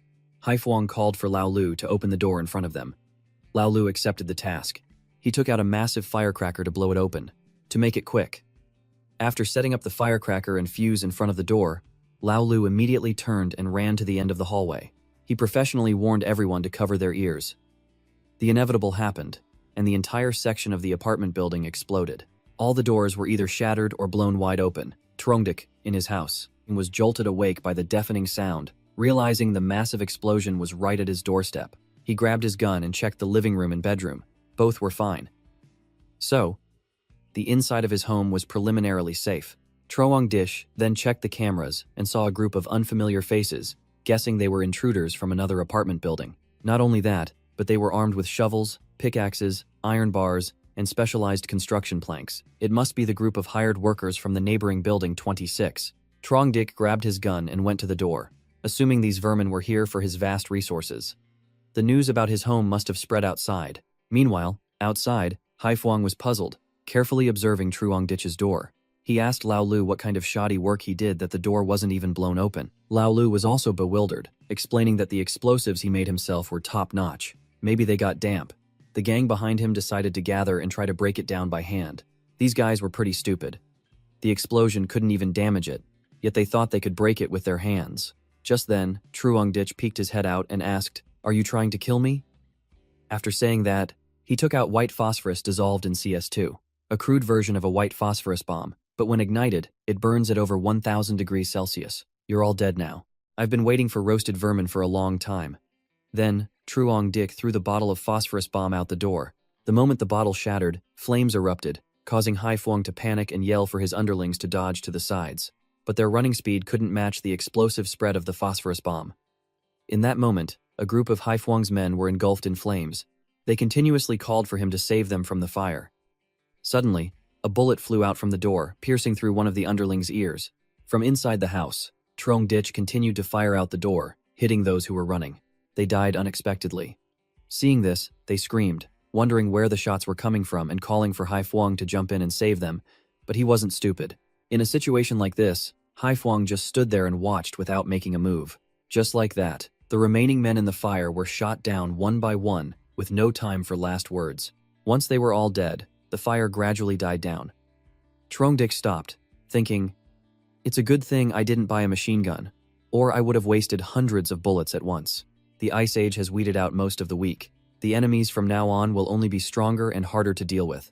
I must find a way to create more powerful weapons to handle them." Finally, Trong Ditch returned to his room, thinking he could only rest easy after killing all of these well-prepared people. When Trong Ditch entered the room, he saw Ka Ni cowering with her head in her hands, her face pale and trembling. He wrapped a blanket around her and reassured her. Then Ka Ni grabbed his hand, with tears welling in her eyes. She looked up and called Truong Ditch's name, but she suddenly flinched, her eyes widening as if she had seen a ghost. Ka Ni quickly stood up and explained that she wasn't scared. She just thought it was an earthquake and was hiding in the corner for safety. The protagonist retorted, "This is the 24th floor. If it were a real earthquake, you'd be crushed like a bug no matter where you hid." Then, Ka Ni asked Truong Ditch to sit down and tell her what had just happened. The protagonist sat down to chat for a bit. Ka Ni assessed that this new group of people was actually more dangerous than Chin Hao. Trong Ditch, however, saw Chin Hao as just an ordinary person who used a gun to bully others. Now, everyone was in a precarious situation. The workers were physically strong and knew each other well, so they were definitely more united than outsiders. But luckily, he managed to kill the one who knew how to make explosives. Otherwise, he wouldn't be able to sleep peacefully at night. Ka Ni curiously asked Trong Dik if he needed to take revenge. Without a second thought, he replied, "Revenge must be taken, but I won't be the one to do it personally." Then Truong Dik decided that if he wanted to live peacefully in the coming month, he needed to find some people to act as cannon fodder. At the same time, in the group chat, a few people were asking if the recent explosion was an earthquake, explosives, or a meteor. Truong Dik chimed in, revealing it was people from Building 26 who came to kill and plunder, but he discovered and chased them away in time. Truong Man on the 10th floor was killed. That loud noise was the explosives they prepared. They most likely dug a tunnel under the snow on the first floor to get in. After reading this, the others expressed their panic, wondering how they could possibly fight against a group of men as strong as bulls. Besides, half the residents in their building were already gone, and most of the remaining were elderly, women, and children. One young man felt lucky that Truong Ditch was still around, ensuring their safety. They started hailing the protagonist as Superman. Seeing this, Truong Dik sent a voice message, adding to the drama. He claimed that dealing with them had used up a lot of his ammunition. Now, it was difficult for him to even protect himself, so everyone should just fend for themselves. Just then, Uncle View called. He called to ask if the people from Building 26 had done anything to him and if he needed any help. Uncle View then mentioned he used to drink with those guys. For the past few days, under Haifuang's orders, they had harmed many people, and now they even dared to target Trong Ditch. Hearing this, he expressed that he hadn't planned for revenge yet, but if Uncle View was familiar with them, he should tell him the details of their situation. That way, they could come up with a countermeasure and deal with them together. Uncle View then asked what Truong Ditch's intentions were. Does Truong Ditch mean that all of us should unite like Haifuang's group to deal with outsiders? After Truong Ditch confirmed it, Uncle View suggested he post this idea in the group chat to see how many people would agree. But Truong Ditch disagreed, saying it would make people think Uncle View had ulterior motives, or even that he was getting too big for his britches. Seeing that Uncle View seemed eager to know the plan, Truong Ditch told him to calm down. We have enough supplies in our homes, so we just have to wait. If Haifuang's group can come once, they will definitely come a second time. After I wiped out their men like that, they'll surely come back for revenge. At that point, the neighbors in this building will naturally come to our aid. After getting Uncle View's agreement, Truong Ditch turned to ask K-Ni for a favor. Truong Ditch expressed that while the neighbors were flattering him on the surface, in reality, they were all both scared and resentful. There were some things he couldn't do himself. Then, Truong Ditch came straight out and asked K-Ni to undertake a mission to secretly gather intelligence with Uncle View for 2 days. The sooner we understand the strategic layout of this entire complex, the more advantageous it will be for us. K-Ni promised to do her best to complete this low-risk mission. 2 days passed in a flash. K-Ni, dressed in a stunningly gorgeous maid outfit, couldn't help but awaken the beast within me. Looking at Truong Ditch, I can only dream. She had compiled the information gathered by Uncle View with the intelligence she already had. Then, she began her presentation. Right now, the most difficult opponent is Haifuang from the neighboring building 26, formed from a small construction team of the Thien Hop group. Their combat strength is very high, and their main weapons are shovels and iron bars, but they don't have firearms yet. Another organization that posed a significant threat was in Building 21. The 2 leaders of this building were Vuong Quang and Tu Lo. Before the disaster struck, they were loafers at home. Their subordinates were all strong young men around 20 years old, known as the Kung Lang Gang. Truong Ditch added a few details, saying that the remaining apartment buildings didn't have many people left. Most had either committed suicide out of despair or killed each other over scarce resources, leading to a sharp decline in numbers, so they weren't a major concern. Then, he suddenly put his hand on K-Ni's shoulder, startling her, and asked her to continue gathering intelligence, specifically, find out if they have guns. This is very important, so we must minimize the risk. As for her, she stammered her compliance and continued her mission. Meanwhile, at Haifuang's place, his underlings reported that they had dealt with the bodies. Haifuang praised them, saying they did a good job.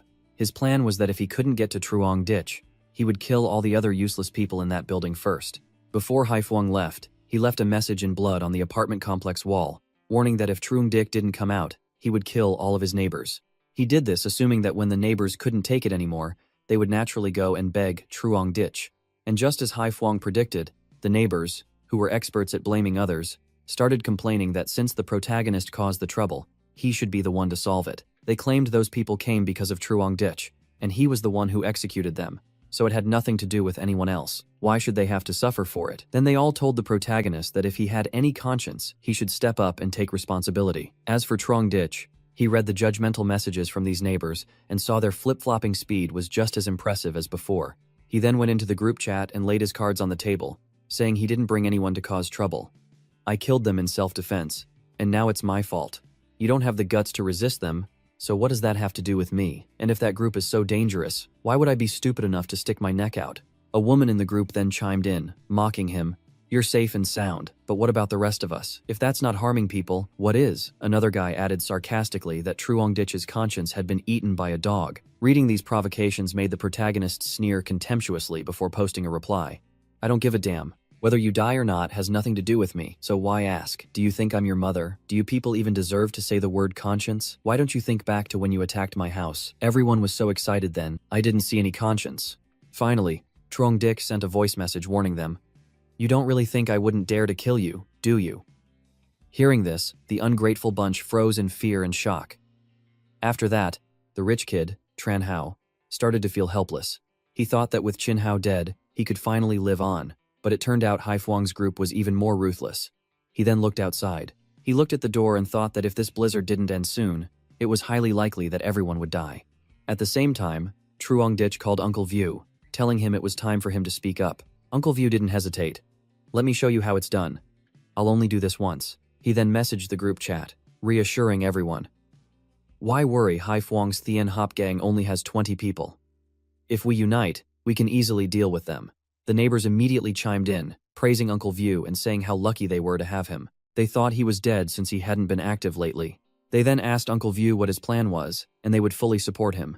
Hitting the nail on the head, Uncle View replied, My own supplies have run out, and I haven't eaten in days. I'm too weak now. But Truong Ditch's house is full of weapons. Plus, he eats his fill every day, so he has plenty of strength to fight. Having Truong Ditch lead us is the most suitable choice. Finally, Uncle View played his trump card, saying he would use his good relationship with the protagonist to ask if he could step in. Seeing that everyone agreed, they urged him on. Uncle View immediately messaged Truong Ditch, asking for his opinion on the next plan. Seeing this, Truong Ditch asked Uncle View to chime in again at the right moment to make these people obediently follow him. He had to establish his authority for the entire building to be safe in the future. He went into the group chat and announced that he was only talking to them out of respect for Uncle View. So, you better behave. If you have something to say it directly. Otherwise, before he could finish, they all clamored, promising to do whatever he said from now on. Truong Ditch feigned surprise and asked if everyone had agreed. They replied with a condition. As long as he didn't let them die, any other terms were okay. Hearing this, Truong Ditch got straight to the point. I want you to take up arms and fight Haifuang's group to the death. Will you do it? If you risk your lives, then on what basis should I have to worry about your survival? When no one said anything, Truong Ditch declared, fine, wait for Haifuang to bring his men, then stick your necks out a little further for him to chop. Goodbye. The golden moment had arrived for Uncle View. He jumped in and affirmed that everyone would follow him. Either way, it's death. If we risk it all once, we might have a chance to live. Then, Uncle View decided to follow the plan Truong Ditch had laid out. He didn't forget to provoke everyone. Don't hesitate. If we fight together, we have a path to survival. Are we just going to let them call us out one by one to be killed? Finally, with the plan set, Truong Ditch angrily declared, everyone will follow my command. If anyone is lazy and tries to take advantage of this situation, don't blame me for making an example out of you by cutting off your head. After saying that, Truong Ditch went offline. Seeing this, some people started calling out individuals who hadn't responded. Names like Phuong Lam were mentioned. He was seen digging snow just yesterday, so there was no reason for him to be dead. Phuong Vu Lo was also called out and told not to hide. A few minutes later, the two who were called out appeared. One claimed he had just overslept, while the other innocently asked what was going on, then said if everyone wanted to fight back, they should all try their best. Truong Ditch then sent a few messages to add to the fun, reminding them that the current situation was very serious. If anyone dared to be afraid and hide in the back, they would be betraying the entire apartment community and deserve to die. He then said that everyone shouldn't worry, because if he gave the order, he definitely wouldn't let anyone starve. As long as everyone listened, he would go out and find supplies. Truong Ditch then began to calculate. To set up defensive works in this apartment building, he had to ensure the cannon fodder had basic combat capabilities. He would definitely have to go out and find supplies, and also gather more weapons to increase their firepower. As for transportation, he had a snowmobile and a small snow motorcycle in his dimension, which would make it easy to move around outside. In the era of blizzards everywhere, it was as hard for people to leave their homes as it was to eat a stir-fried ant dish. But Truong Ditch could come and go freely throughout the city. Just then, a young man in the group asked if the protagonist was sure he could go out and find supplies. Then a girl chimed in, reminding him of the severe blizzard and that he couldn't drive. Are you planning to crawl on the snow? Reading this, Truong Ditch began to manipulate them. He expressed that even if the environment outside was harsher, he still had to go out and try for everyone's sake. On their end, everyone breathed a sigh of relief. The protagonist continued to reassure them. Don't worry. I worked in a warehouse for many years, so I know where all the major warehouses, markets, and supermarkets in this city are like the back of my hand. Then Truong Ditch declared that if he was the master of this apartment building, he would be responsible for everyone. Besides, the supplies in his own home were running low, so going out to find more was their only way to survive. Hearing this, the neighbors cried their eyes out, scrambling to express their gratitude. The other half felt guilty for treating Truong Ditch so poorly, yet he still showed them mercy. They looked like they wanted to build a temple and worship the protagonist. But Truong Ditch knew they didn't see him as a savior, but as a shield. Then, Truong Ditch went back to his room, thinking how a small, insignificant favor could make these people deify him. Connie sadly asked if the protagonist was really going out. He had already put on his armor and peeked his head out to reassure Connie. Don't worry, the supplies in my house are enough to feed you, so you don't have to worry. Then, Truong Ditch put on another jacket to cover his bulletproof vest, and revealed that he just wanted a suitable opportunity to go out and check the situation outside. Hearing this, Connie was worried and wanted to go with Truong Ditch, but he firmly refused. The protagonist then made Connie blush by saying that since they had that kind of relationship, he no longer had any doubts about her. After saying that, Truong Ditch grabbed his gear and headed out, leaving her with the words, I trust you 100%. Remember to wait for my return. Then, the protagonist went to the door, and with a snap of his fingers, all the supplies and weapons flew into his dimensional space. At this point, he had made his way to the 4th floor. The scene was a bloody mess, splattered everywhere. After a short walk, Truong Dich opened a window, letting in a gust of wind and snow, a true blizzard. He then jumped straight out of the 4th floor window and crawled on the snow. It took him 10 minutes of crawling to get just a few meters away from the apartment building. Moving on, the snow was indeed difficult. Then, Truong Dich looked around. Seeing no one nearby and no one spying from above, he decided it was safe and summoned the snowmobile from his dimensional space. At the same time, someone on an upper floor noticed him riding around on the motorcycle. Truong Dich had already calculated that people would target him because of the vehicle in the future. At this moment, he didn't think too much about it, just enjoying the feeling of being outside and racing on the snow. It was pure bliss. A few minutes later, he was on the road. Truong Dich rode straight to the Thean High City Public Security Bureau. The first thing he did was use his weapon to smash open a window, then casually stepped inside. Truong Dich stood by the door, carefully observing his surroundings. Then, in a corner, he saw police officers frozen solid. Truong Dich sorrowfully approached them. He knelt before them, guessing that when the blizzard hit, they were probably on night duty, without even any cold weather gear. Finally, Truong Dich materialized a blanket and covered them, thinking that no matter the outcome, those who had risked their lives to protect the people of this city deserved respect. Suddenly, Truong Dich noticed something. A promising object was peeking out from beside the police officer's body, piquing his curiosity. Truong Dich then pulled back the blanket with a triumphant grin, guessing he had found a gun. Whatever they were protecting before they died must be related to a weapon. But when Truong Dich lifted the blanket, he found a keychain with 6 keys. So, Truong Dich took the keychain and started trying his luck, wondering which key would open the armory. He then went to find the armory. He tried each key one by one. After about a minute, the armory door successfully opened. Guns were stacked everywhere on both walls, from long, black, and matte to short, round, and elegant. Truong Dich's jaw dropped. He saw a gun over a meter long that looked absolutely devastating. With this, he could tear through flesh and bone. Being a huge fan of sniping, Truong Dich picked up the high-quality rifle to try it out. There were also plenty of pistols and ammunition, and even some high-powered explosives.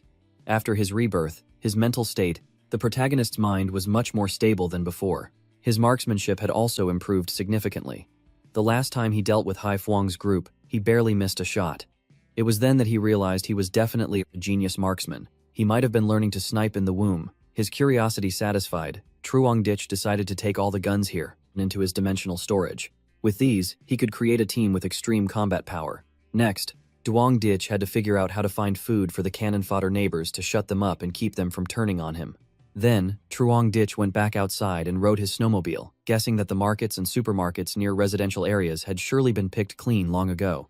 The shopping centers on the outskirts, far from the city center, would likely have more supplies.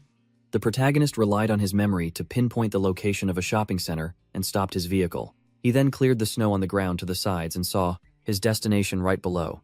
Immediately, he smashed the glass and rappelled down. Upon entering the large shopping mall, Truong Dich couldn't help but be overwhelmed. In the past, he had saved for over half a year and still couldn't afford the famous brands here. Now, they were all worthless junk. Truong Dich guessed the food would be in the basement, so he headed straight down, grabbing anything useful along the way to make the trip worthwhile. Going down to the basement, he saw the sign for the supermarket entrance. Down here, the food and fruits were still abundant, but there was a slightly unpleasant smell. Then, the protagonist went to the raw food section and saw that most of the food had spoiled due to the sudden blizzard. He still decided to gather it all for those neighbors. He wouldn't even bother with this stuff for himself. It was still valuable for dealing with those people. All set, Truong Dich continued to ride his warhorse away from the shopping mall. When he returned to the apartment building, Haifuang spotted him and noticed Truong Dich had a high-end snowmobile. His greed flared up again, wanting to seize the vehicle so he could go out and find food instead of suffering like this. The guy next to him revealed that he also knew about this vehicle. Where he came from, there were quite a few of them, and they were electric. Haifuang declared that no matter what, they had to find a way to steal everything from Truong Dich.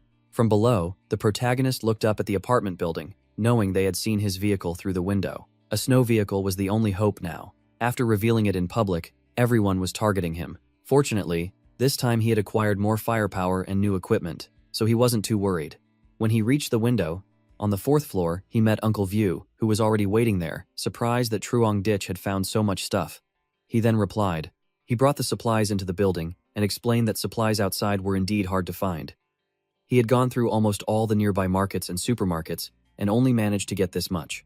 At this moment, everyone gathered in the hallway, waiting to be given their share. Truong Dich spoke up. To get these supplies, for you all, I had to put in a lot of effort. Meanwhile, Ka Ni was doing her job, pouring the food onto the floor to calculate the distribution. At this moment, Uncle View also boosted Truong Dich's reputation, repeatedly shouting, "Long live Truong Dich," to inspire the same spirit in the others. The people behind him, excited by the pile of food, also cheered and chanted his name, hailing him as a hero. Truong Dich felt that these people's attitude was going according to his plan, so he had a few words for them. I'm reminding you, this food will of course be shared with everyone, but I absolutely will not support idlers. So, whoever eats this food must take up arms and fight the enemy. Just as he finished speaking, Haifuang's group, like bloodhounds, swarmed over, demanding they hand over all the food. Seeing this, Truong Dich joined the game, making a rule. Whoever kills one of them will be rewarded with food for 5 people. Hearing this, the starving mob's eyes lit up when Truong Dich announced the rule that 1 kill equaled 5 portions of food. Then, everyone charged forward with their weapons, full of excitement and without hesitation, shouting, "Charge, kill the enemy and we'll have food." Haifuang's group was stunned, not understanding why this starving mob was so ferocious. And so, what was bound to happen, happened. The residents of the apartment building charged out, fighting mercilessly, their strength seemingly multiplied 1,000 times over. He smugly watched the starving mob fight and kill each other, shouting with joy like children at a mid-autumn festival. At this moment, Uncle View led the charge, yelling for everyone to advance again. Since the enemy was few in number, they could gain the upper hand. Then, the residents continuously swung their axes, slitting the throats of Haifuang's men and killing without stopping. Their numbers dwindled tragically. After nearly half an hour, the dead were dead, and the survivors were scared out of their wits, running for their lives. Seeing this, Vuong Tam Huang, everyone cheered enthusiastically for their resounding victory, which also marked the beginning of being well fed. She showed a sense of pity, thinking that if they were treated promptly, they might still be saved. Saving lives required a large amount of medicine and professional equipment. Truong Dich wouldn't waste such precious resources on them. Later, on the first-floor lobby, the protagonist gathered everyone and praised them for the recent battle. Truong Dich affirmed to them, "As long as we are united, those people are nothing." He then called over the 2 most active fighters from before. He friendly gave them a lot of food, just as he had promised. The 2 young men burst into tears. Truong Dich patted their shoulders and encouraged them to keep up the good work. "As long as you maintain this attitude, I won't treat you unfairly." They promised to follow Truong Dich and work hard, even calling him their sworn brother. The starving mob behind them thought, "We're really starving our brains out. What a waste. If I had just put in a little more effort, that would have been mine." Truong Dich looked at them, pleased with the results. He then began to distribute the food, calling each person up one by one to receive their share. As a result, each person only received 1 or 2 snack packages, and they seemed very disappointed. Truong Dich thought to himself, "The more you work, the more you get. If you want to eat your fill next time, you have to work hard first. Then you'll get to eat a lot." He called up Hua Hao, the richest guy, who looked like a soulless corpse, and asked for food. At this moment, Truong Dich looked down at the ground and saw a small piece of candy, which he kicked over to Hua Hao. He then told him that was his share of the food. The guy picked up the tiny piece of candy, frustrated, and yelled, "Are you messing with me? Why do I only get 1 piece of candy?" Hearing this, Truong Dich scolded him. "While everyone else was working just now, you were just loitering in the back from start to finish. Don't think no one saw you. You didn't even touch those guys. I'm giving you this candy out of the kindness of my heart, and you're still demanding more. If you don't work, you don't eat." Hearing this, Hua Hao shouted back. There were 4 of them crowded together. Not even an ant could squeeze through. Where was my chance to charge in? But Truong Dich just shook his hand, saying that wasn't his problem. The process didn't matter. The result is what's important. But Hua Hao was still extremely frustrated and angry. He stood up, pointed at Truong Dich, and accused him of being unfair, suspecting he was targeting him. Hearing this, Truong Dich laughed and asked what made Hua Hao think he deserved fairness. The 2 young men who had just been accepted as underlings saw an opportunity to prove themselves. They beat Hua Hao up and pinned him to the ground for Truong Dich to lecture. "If you defy my orders, you will be severely punished. You hear me, you waste feminist." He then aimed his gun straight at Hua Hao's head and declared, "This is the price to pay for not obeying your master." With that, the 2 underlings dragged Hua Hao away, on Truong Dich's behalf. As for him, he loudly reminded everyone, "If anyone here thinks I'm a tyrant, you can put down the food in your hands and leave. I promise I won't come looking for trouble."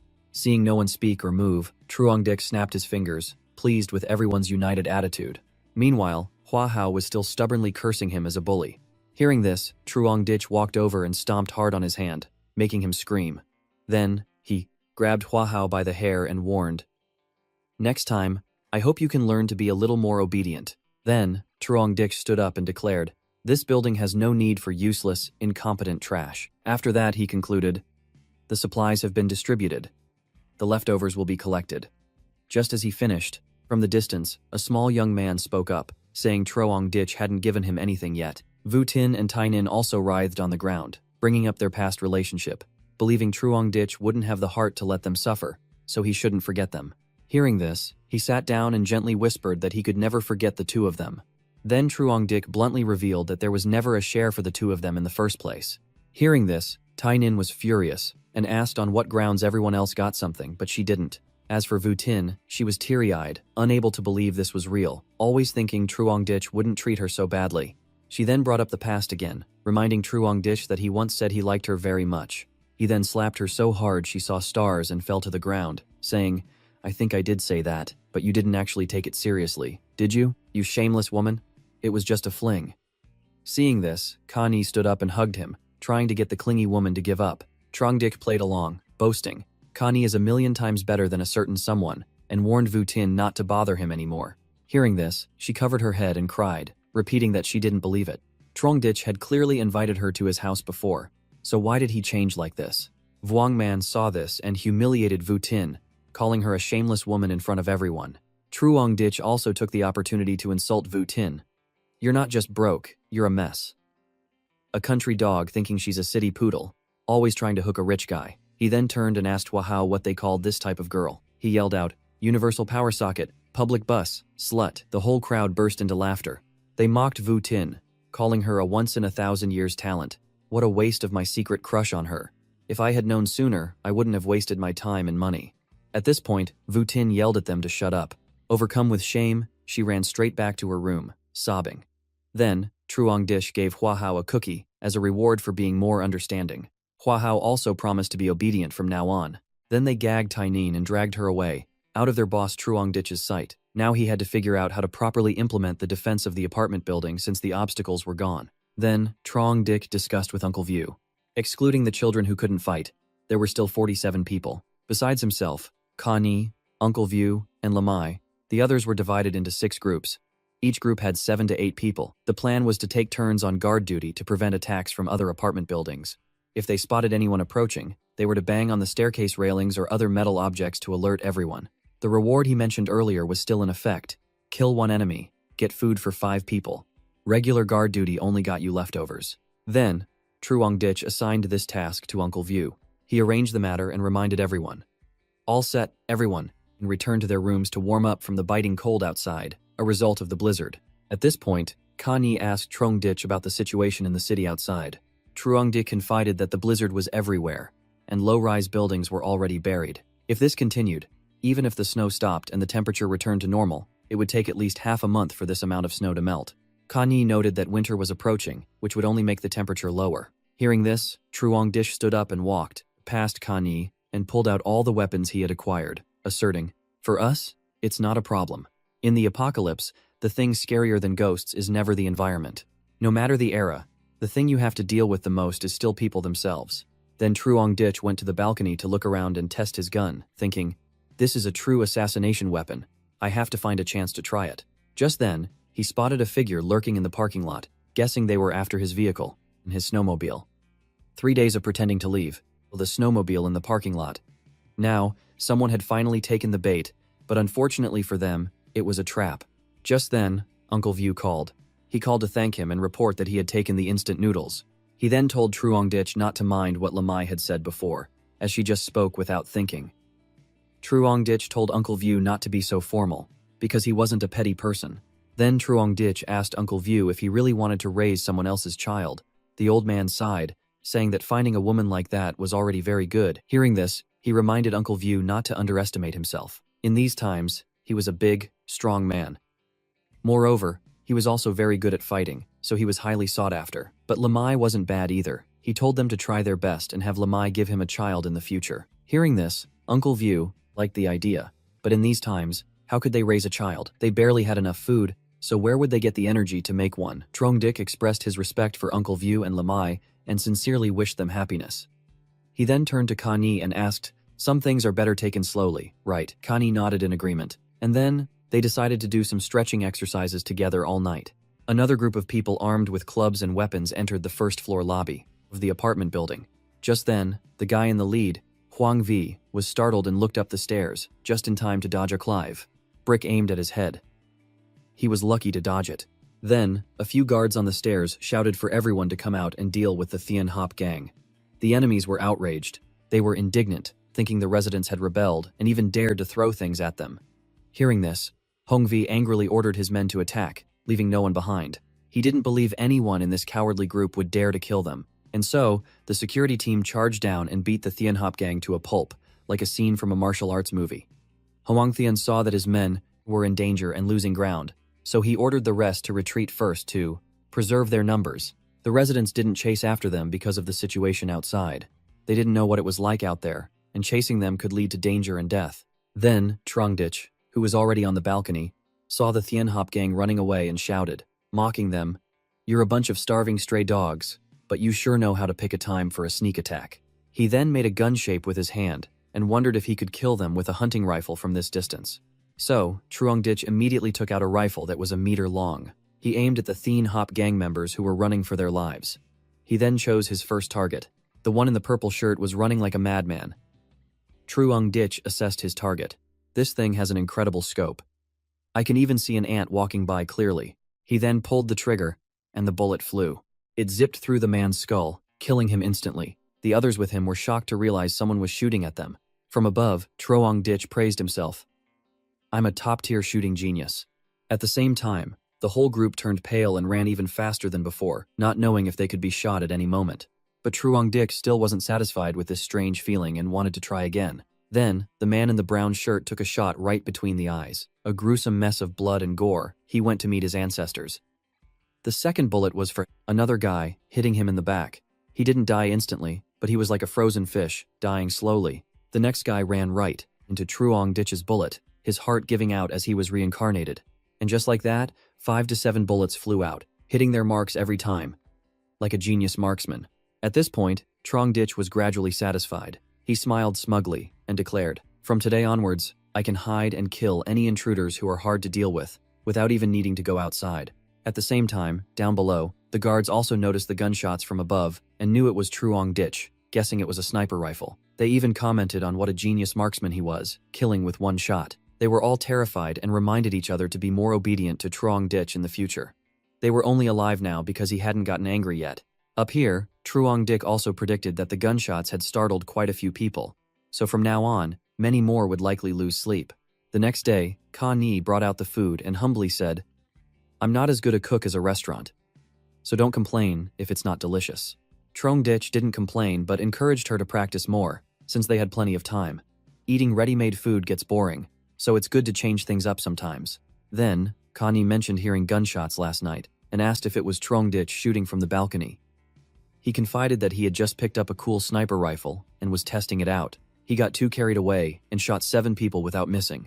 Hearing this, Ka Ni was fascinated and kept praising how skilled he was, which made Truongdich wonder why she didn't ask him why he was using a sniper rifle. Ka Ni calmly replied that it had nothing to do with her.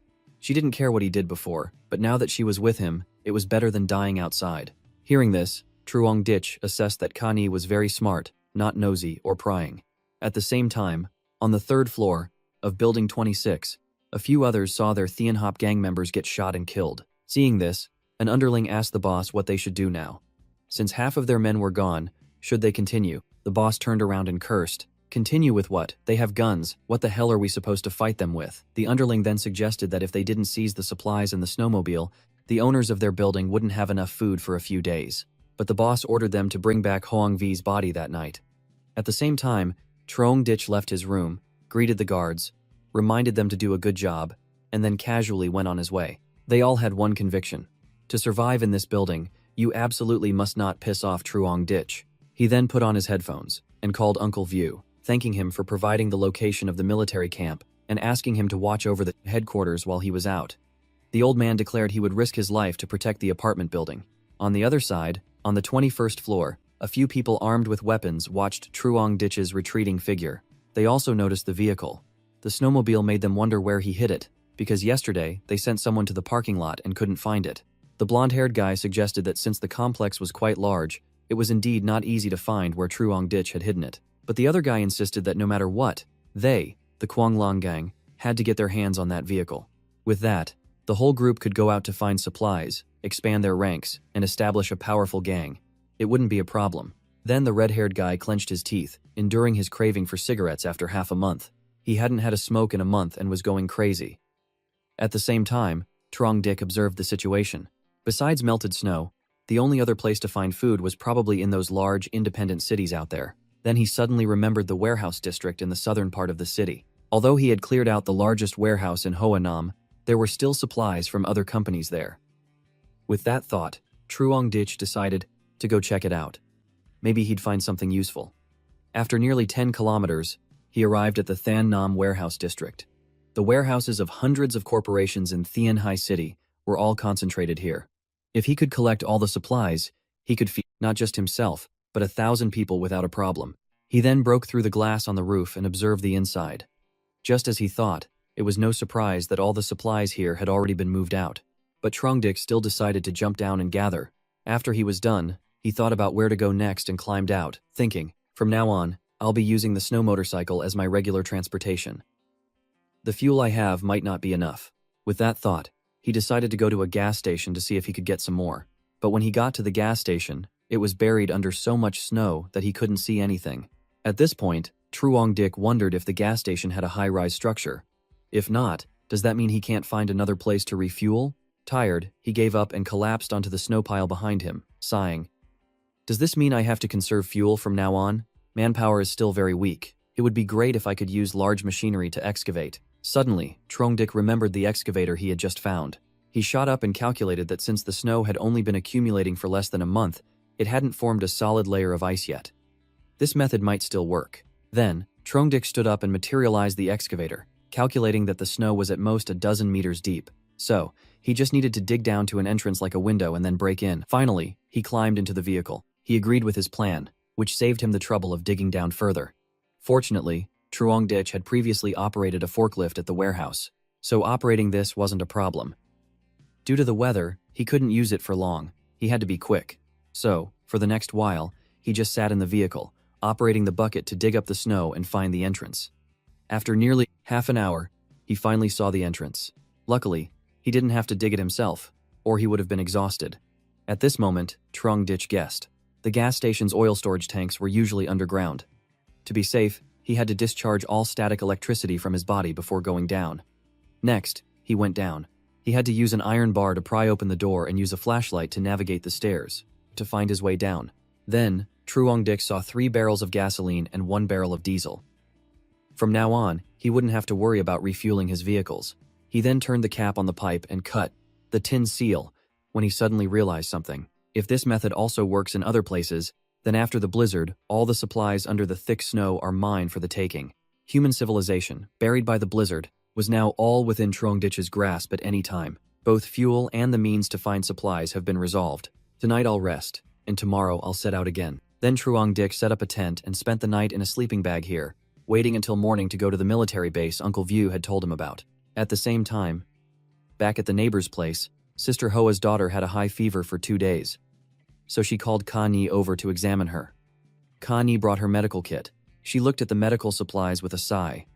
Truong Ditch had left food when he left this time, but he had taken all the emergency medicine with him. Just then, Uncle View ran over and gave them some medicine that Truong Ditch had given him before. He then reassured Sister Hoa, telling her to wait for Truong Dick's return, and things would get better. After that, she thanked Ka Ni and Uncle View for helping to bring her child's fever down, even if it was just temporary. Ka Ni told her not to be so formal. As neighbors, it was only natural to help each other. After saying goodbye, she and Uncle View went downstairs to go home. Just then, a hand and a very strong force attacked from behind, startling Ka Ni. When she turned around, it was Mrs. Lamb with a sharp knife, aimed at Sister Hoa, repeatedly blaming her for her grandson's death. If my grandson is dead, then no one with a child will live well either. And with that, she plunged the knife straight into Sister Hoa's shoulder, causing her to drop her child.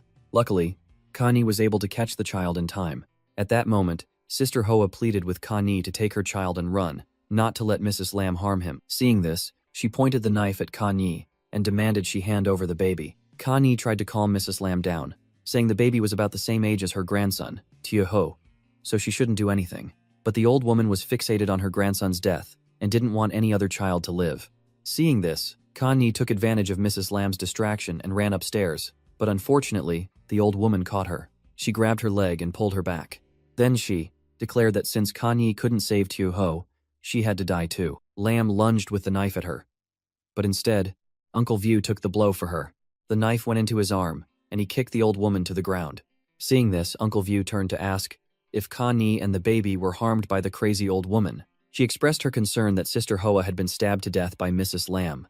Uncle View then warned that Truong Ditch wasn't here, and something like this almost happened. If anything had gone wrong, he wouldn't have been able to face Truong Ditch. Connie blamed herself for being careless, not expecting Mrs. Lamb to still be alive after her food supply was completely cut off. At that moment, she got up and cursed Uncle View, calling him a coward who clung to life.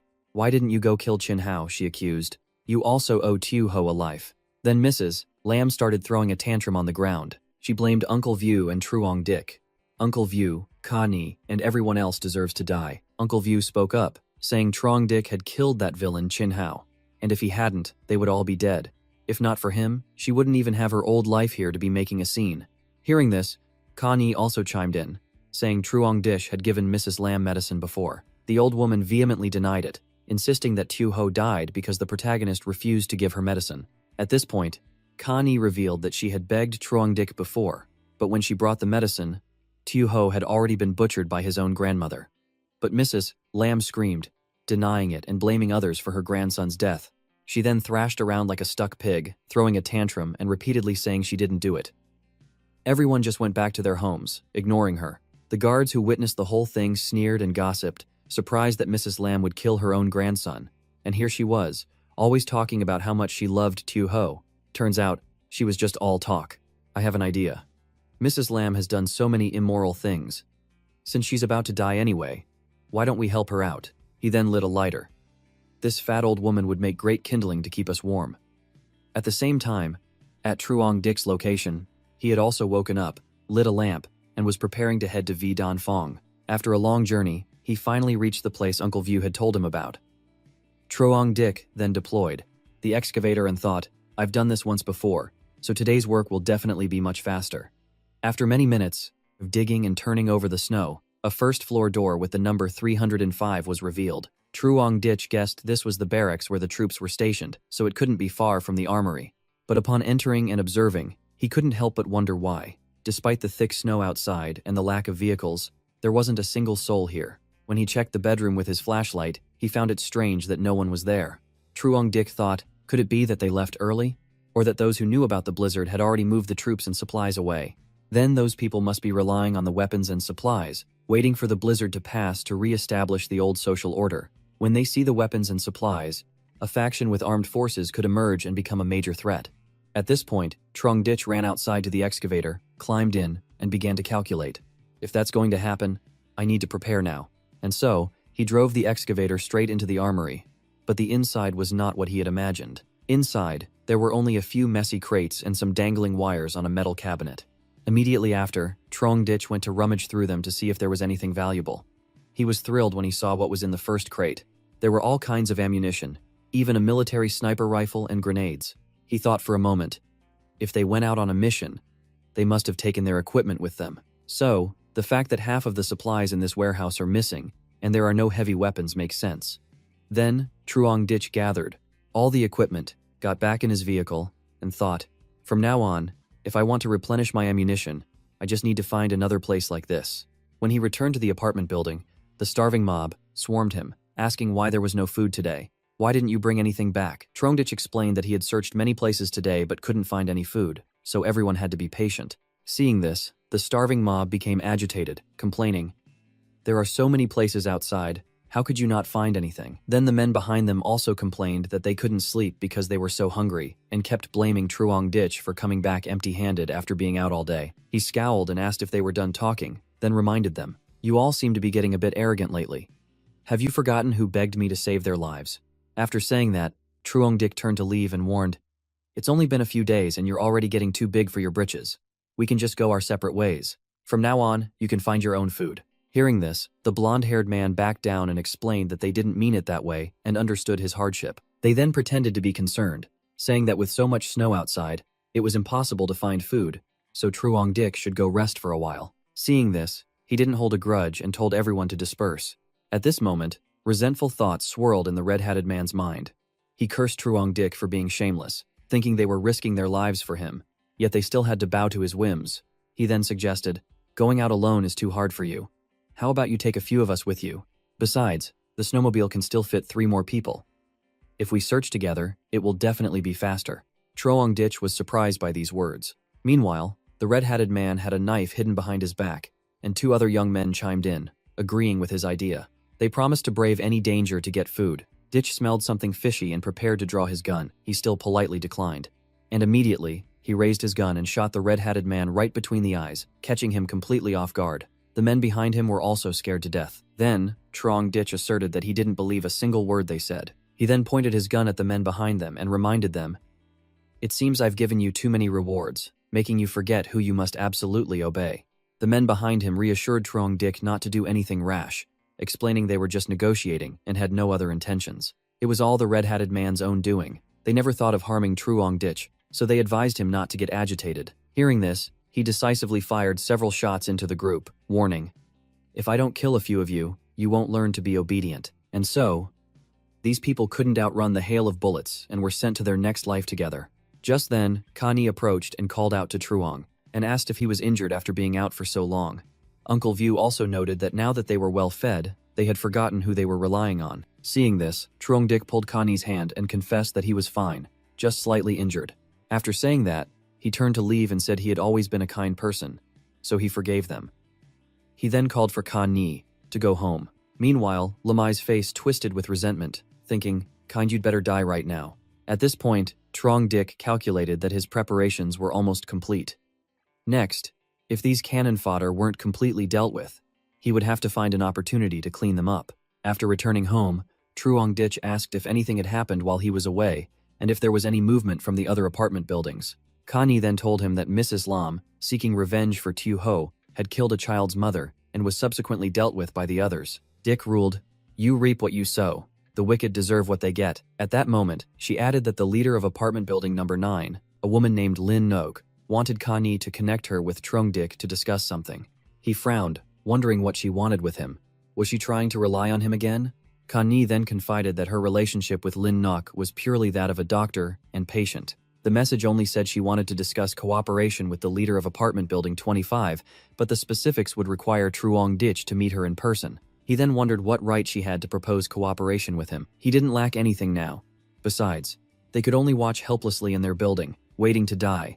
So what did they have to offer in a partnership? Connie nodded and said she would tell Lin Nok that Truong Dich didn't want to talk, but he stopped her, saying there was no need to refuse so quickly. He then asked Connie to tell him everything she knew about Lin Ngok and the specific situation in building number 9. Nok owns a cosmetics company in Tianhai City. Although it's valued at 200 million, in reality, it's still a small-scale business. She's almost 40, well-maintained, with a strong personality and ruthless methods. Under Lin Ngok's management, only 10 people have died in building number 9 so far. Connie and she were just social acquaintances. According to her sources, Building 9 was completely under the control of Lin Nok and her subordinates. Truong Dich was surprised that a woman could manage an entire apartment building in these times. She was truly capable, but he didn't know what she was plotting. Connie then asked Truong Dich if he still wanted to talk with Lin Nok. He wanted to negotiate a bit and also find out what the other apartment buildings were planning. After that, Truong Dich opened his device and saw a friend request from Lin Nok and another one from Lai Kiem, the chief financial officer of Hoanam Warehouse. He remembered this guy from the company year-end party once, but why was he contacting Truong Dich now? He wondered if he had the same purpose as Lin Ngok. Then, Truong Dich accepted his friend request with both of them. Lin Ngok immediately messaged him, introducing herself and expressing her desire to talk to him. When asked, she expressed that talking like this was inconvenient and asked if Trung Dish could call. But he refused and told Lin Nok to get straight to the point, as he was not a patient person and disliked small talk. Seeing this, Lin Ngok assessed that Truong Dich was indeed a sharp person, so she couldn't be careless. She thought, this is the strong man who, according to rumors, wiped out more than half of the people in Building 25. He has a snow motorcycle, a crucial means of transportation now, and very likely a sniper rifle. I must be careful with my words. Lin Nuk bit her lip and seriously got to the point, saying she had long admired his reputation. She had heard about Truong Dich's exploits and had always hoped to meet him once. Knowing that he had a snowmobile and could go out to find supplies, Lin and Jock hoped Truong Dich could cooperate with her. He then asked what they could offer him in return for cooperation. At this point, Lin and Gok revealed that her apartment building was very harmonious, so the death toll was very low. She could provide 76 people for Truong Dich and wanted to borrow his snowmobile to go out and expand their territory. The productivity would surely be much stronger than fighting alone. She also wanted Truong Dich to provide food for their workforce. No matter what he wanted to do in the future, Lin Nok's people would be the best labor force. Reading these words, Truong Dich thought her intentions were obvious. Did she think he was as easy to fool as those idiots? At this point, Lin and Gok continued to negotiate, reminding Truong Dich that he should know he was the target of everyone's attacks. As long as Truong Dich provided them with food, they could at least maintain a neutral stance. Right now, the 1,000+ people in the complex were all just weighing the pros and cons. Lin Nok then expressed that Truong Dich was a smart person and knew this situation wouldn't last long. Reading this, he immediately became annoyed, thinking she was threatening him. He then sent a voice message asking Lin, "Are you trying to say that if I don't agree, you will all attack me?" She replied that she believed he wouldn't make that choice and become their enemy. Even if he won, he wouldn't gain any benefits, so cooperation was the smartest choice. Hearing this, Truong Dich expressed that this was the first time he had seen a beggar be so eloquent. At this point, Lin Nok asked if he was agreeing to cooperate, but Truong Dich calmly told her to give him time to think and he would get back to her. After that, he hung up and went to the window to think. All the survivors in the complex have turned against me, although what they do doesn't concern me. If they all attack together, what are the chances of them being able to take down this apartment building? The people outside don't have enough electricity and fuel to use heavy firearms to destroy a floor. Using sheer numbers to break it down by hand is even more impossible. As long as I continue to hold my ground here and not go out, what can everyone in the complex do to me? Truong Dich was still troubled. To deal with thousands of people, how long would he have to keep killing? If he ignored them, they would surely attack together.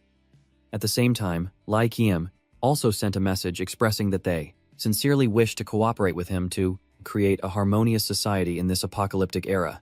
He then revealed that in his apartment building, number 18, only 5 elderly people had died from the cold and illness. Through fair distribution of supplies, everyone was currently living harmoniously. Lai Kiem believed this was the best way to survive in the apocalypse, preserving the seeds of human civilization and benefiting the reconstruction after the disaster. At that point, he got to the point, expressing that they were lacking food and wished to cooperate with Truong Dich. They could provide manpower and resources as payment, trying to satisfy his demands. Furthermore, they could balance the relationship with other apartment buildings for Truong Dich to avoid conflict. At this point, he had to admit, as expected of a chief financial officer, he not only understood management but also how to maximize benefits. Then, Truong Dich asked Ka Ni if she knew anything about the situation. She sat down and provided information, saying she had heard the leader of that apartment building was a very charismatic person.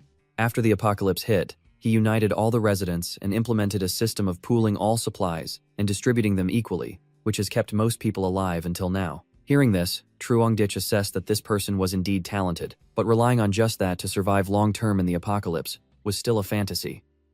It seemed the demands of these people were likely the same as everyone else. After saying that, Truong Dich pulled Ka Ni into his arms and confided in her. Right now, there are only 2 choices. Go to war or seek peace. Killing them, it would be a waste of precious ammunition I've stored up. Most of them have no grudge against me, and killing too many would affect my mental state. Hearing this, Ka Ni thought to herself, everyone's life and death lies in a single thought of his. I'm glad I chose Truong Dich from the beginning. At this moment, Truong Dich suddenly asked for Ka Ni's perspective on which option he should choose, which startled her. Ka Ni then gave her opinion. If you go to war, you must be sure you can win. Otherwise, even if you provide supplies to the small groups controlling the other apartment buildings, it will definitely be hard to sustain that drain. Hearing this, Trongdik felt that was the only way. He didn't need to go through the trouble of killing them all and could get rid of this troublesome group. Ni suggested that although it might be a bit unrealistic, couldn't Trongdik just leave this complex and move to another place to live? Hearing this, Trongdik thought about his safe room. It had taken so much effort to build and was integrated into the building's frame. His ability couldn't move it. Was she asking him to give up his current base? Kani asked Trongdik why he was cutting up his bulletproof vest. He revealed that he wanted to wrap it around his legs for protection. If he was going to prepare, he had to be meticulous and leave no room for error. At this moment, Trongdik went into the apartment group chat and explained the situation. We are now facing a huge threat. Someone wants to come and rob our supplies.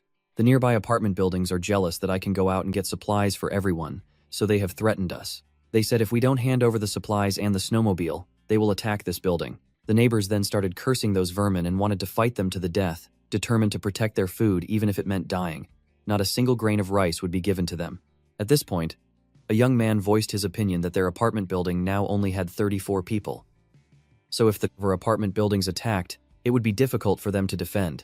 Trongdik then reminded them, there's only one snowmobile, so everyone needs to think carefully. Once you share the transportation and supplies, I'll be fine, but the rest of you won't even get a sip of soup.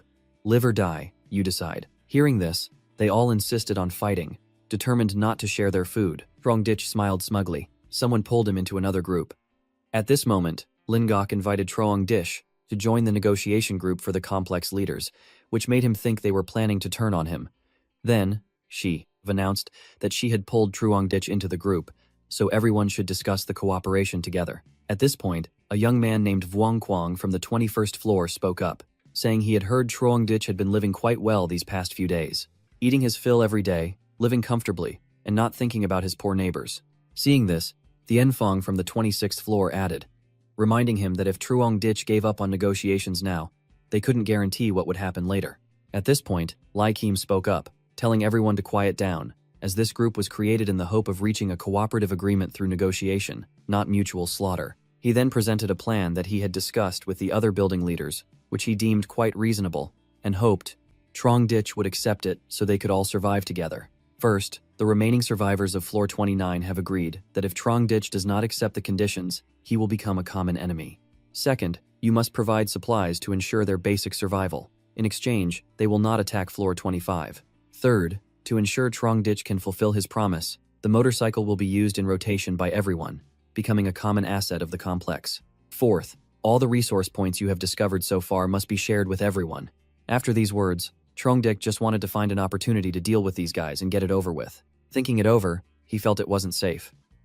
Doing so would still leave security loopholes. Even if he wiped them out completely, he would still have to deal with the aftermath one by one, so he needed a better way. Suddenly, Trongdik remembered that fighting 1,000 enemies was very dangerous. It was better to capture the king first. And so, the next day, he was fully geared up, not forgetting to tuck a sword behind his back. Trongdik calculated that they didn't know his exact firepower, so he would pretend to negotiate, lure them out, and trap them in a pre-arranged encirclement, catching them all in one net. With the leaders of the other buildings there, he just needed to throw a grenade over, and that would be enough. Even if they didn't die, they would be crippled. Dick prepared to go out and wait for the fish to bite. At the same time, in the lobby, Uncle View was distributing supplies and announcing that this was all from Trongdik to boost everyone's morale. That group will be here soon to negotiate with us, so eat up to regain your spirit and protect our building. The starving mob ate and cried, as it had been a long time since they'd had such a good meal. They kept praising Trongdik as their lucky star and wanted to follow him for the rest of their lives. At this point, Trongdik also appeared in the lobby. They immediately asked him if the peace negotiation was real. Can we go back to our normal lives now? Trongdik replied, as long as this negotiation ends successfully, we can solve the food problem. There will be no more fighting and bloodshed. So, for a bright future, I ask everyone to make an effort today. Stand your ground and maintain order. Victory is within our grasp. Dick turned and walked away, thinking, if I kill them all, why would I need to worry about the future? And so, the people of Complex 25 came out one by one, and Complex 18 were all present. They gathered in 3 large groups, facing each other. At this moment, Trongdik realized the other complex was playing tricks on him. The number of people was insane. He then went into the group chat and demanded them to make everyone back off, or there would be no negotiation today. Trongdik then called Uncle View, informing him that there were a few too many people, and he was afraid his men couldn't handle it. He needed him to come over immediately. He then snuck behind a discreet spot, ready with his sniper rifle, and told everyone not to worry. He would provide fire support for them. So, Uncle View sent more men to face the other complexes that were targeting them, while Truong Ditch waited from a distance, ready to attack. The blonde-haired young man wondered, "They don't look like they're here to negotiate. It's more like they're here to wipe us out." Uncle View reassured everyone, telling them not to be afraid. If they wanted to fight, they would have charged in long ago. But the young man next to him argued that there were too many of them. "It's not like the entire complex has come to surround us, is it? How can we fight them?" Uncle View told everyone not to worry. Their target isn't us. They're just trying to pressure Truong Ditch into giving in during the negotiation. Besides, think about it. What do we have that they would want? Thinking it was true, no one worried anymore. On the opposite side was a coalition of forces, including Huang Tianfong of the Thien Hoa Gang, leader of Building 26, Truong Ngoc Lien of Building 5, Vuong Quang, the boss of the Quang Lang Gang in Building 21, Lin Nuke of Building 9, and Lai Kiem of Building 8. In his head, Lin Ngok thought, so what if he dared to call us to his territory? An eye for an eye only works if you have the skills. During the negotiation, no one can be left behind. I can't let others and Truong Dick get on the same boat. If necessary, I can even use them as a shield. Everyone had their own thoughts. Vuong Quang started speaking. "Look at that group. Just seeing our numbers has them scared witless. Truong Ditch is probably changing his pants right now. Let's see him try to refuse our conditions. We'll beat him until he pisses himself." Lin Gok also spoke up, telling everyone to stop standing around and go in to negotiate. Announce what was decided yesterday and let Truong Ditch know he just has to accept it.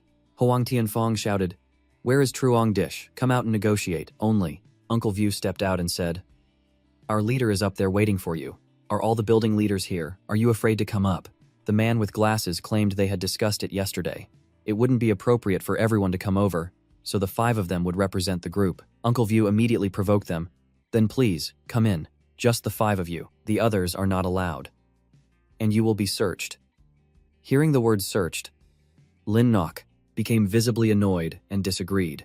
The red-haired guy also taunted, "What a reckless fool. Even at a time like this, he still dares to make demands. What a bunch of idiots." From the protagonist's position, he thought, "You really think you can bully me? Not a chance. It's good that all this cannon fodder is gathered in one place. It'll be easier to deal with them all at once." Meanwhile, Uncle View was still playing his part perfectly. He answered his phone, pretending to understand Truong Ditch's instructions. The red-haired guy, however, was still arrogantly pointing his stick at the old man and shouting, "What are you wriggling for? Don't you see the situation? With just a few dozen of you, each of us could spit on you and you'd die." Uncle View acted placatingly, saying, "Let's all calm down a bit," and then ordered the entire army to retreat, which confused the other side. From his ambush spot, Truong Ditch felt the distance was perfect, as it probably wouldn't hit his own people. He immediately whistled, giving the order, which made everyone panic. "It's mealtime, mealtime, mealtime has come, but it's a meal of lead." Instantly, a grenade was thrown towards the crowd, catching them completely off guard. They didn't even have time to change their pants. In just a split second, the grenade exploded, causing a massive, earth-shattering tremor. The crowd panicked, running for their lives.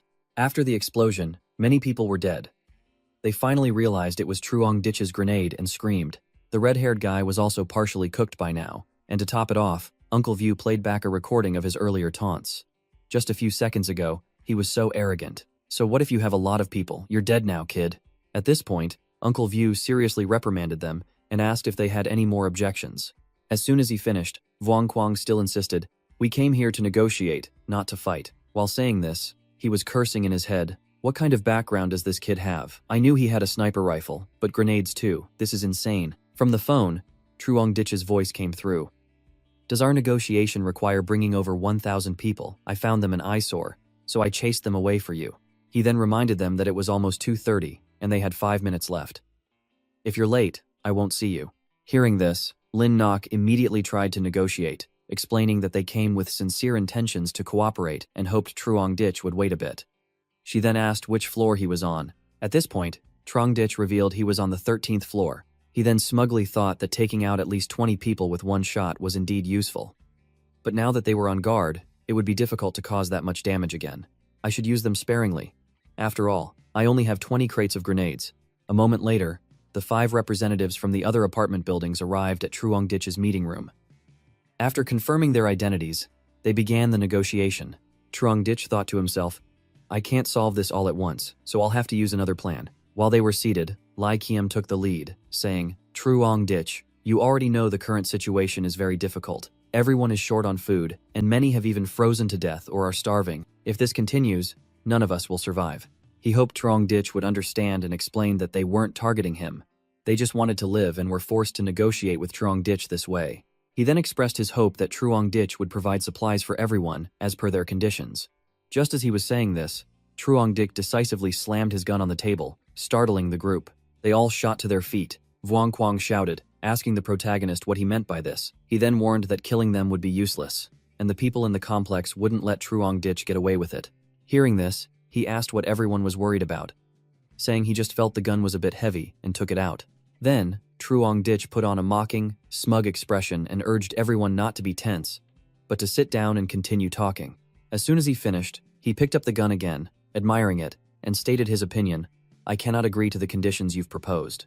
The resource drain of several thousand people in the entire complex is something no one can handle. Most importantly, all of you were able to control an entire apartment building during this time, so you must all be intelligent people. As far as I know, none of you are so kind that you would care about your neighbors when you yourselves haven't eaten your fill, right? Now, I will state my terms of cooperation.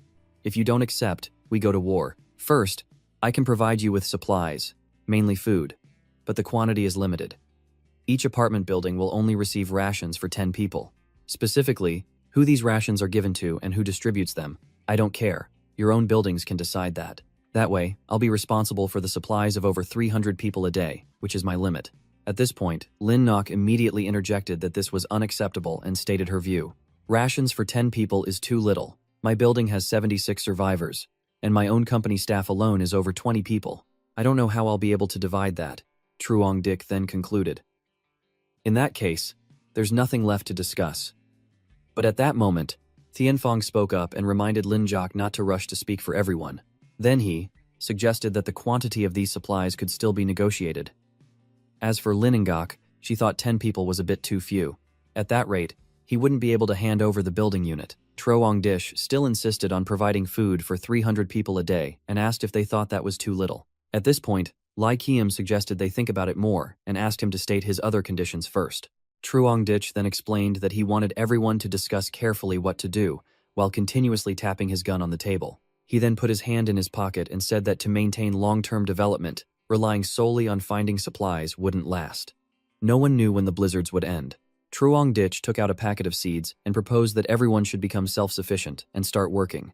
He then explained that when he was out, he found a type of crop that he thought could be cultivated. They could use that as food to maintain stability. Just like our ancestors, food is created by the labor of our own hands. Hearing these words, they all had annoyed expressions on their faces. Tianfong then retorted, asking Truong Dich if he had tried planting it yet, because in this cold climate, the crops would freeze to death. He argued that since they were still alive, the cold weather was irrelevant. In times like these, they couldn't rely on anyone. Supplies and fuel would eventually run out.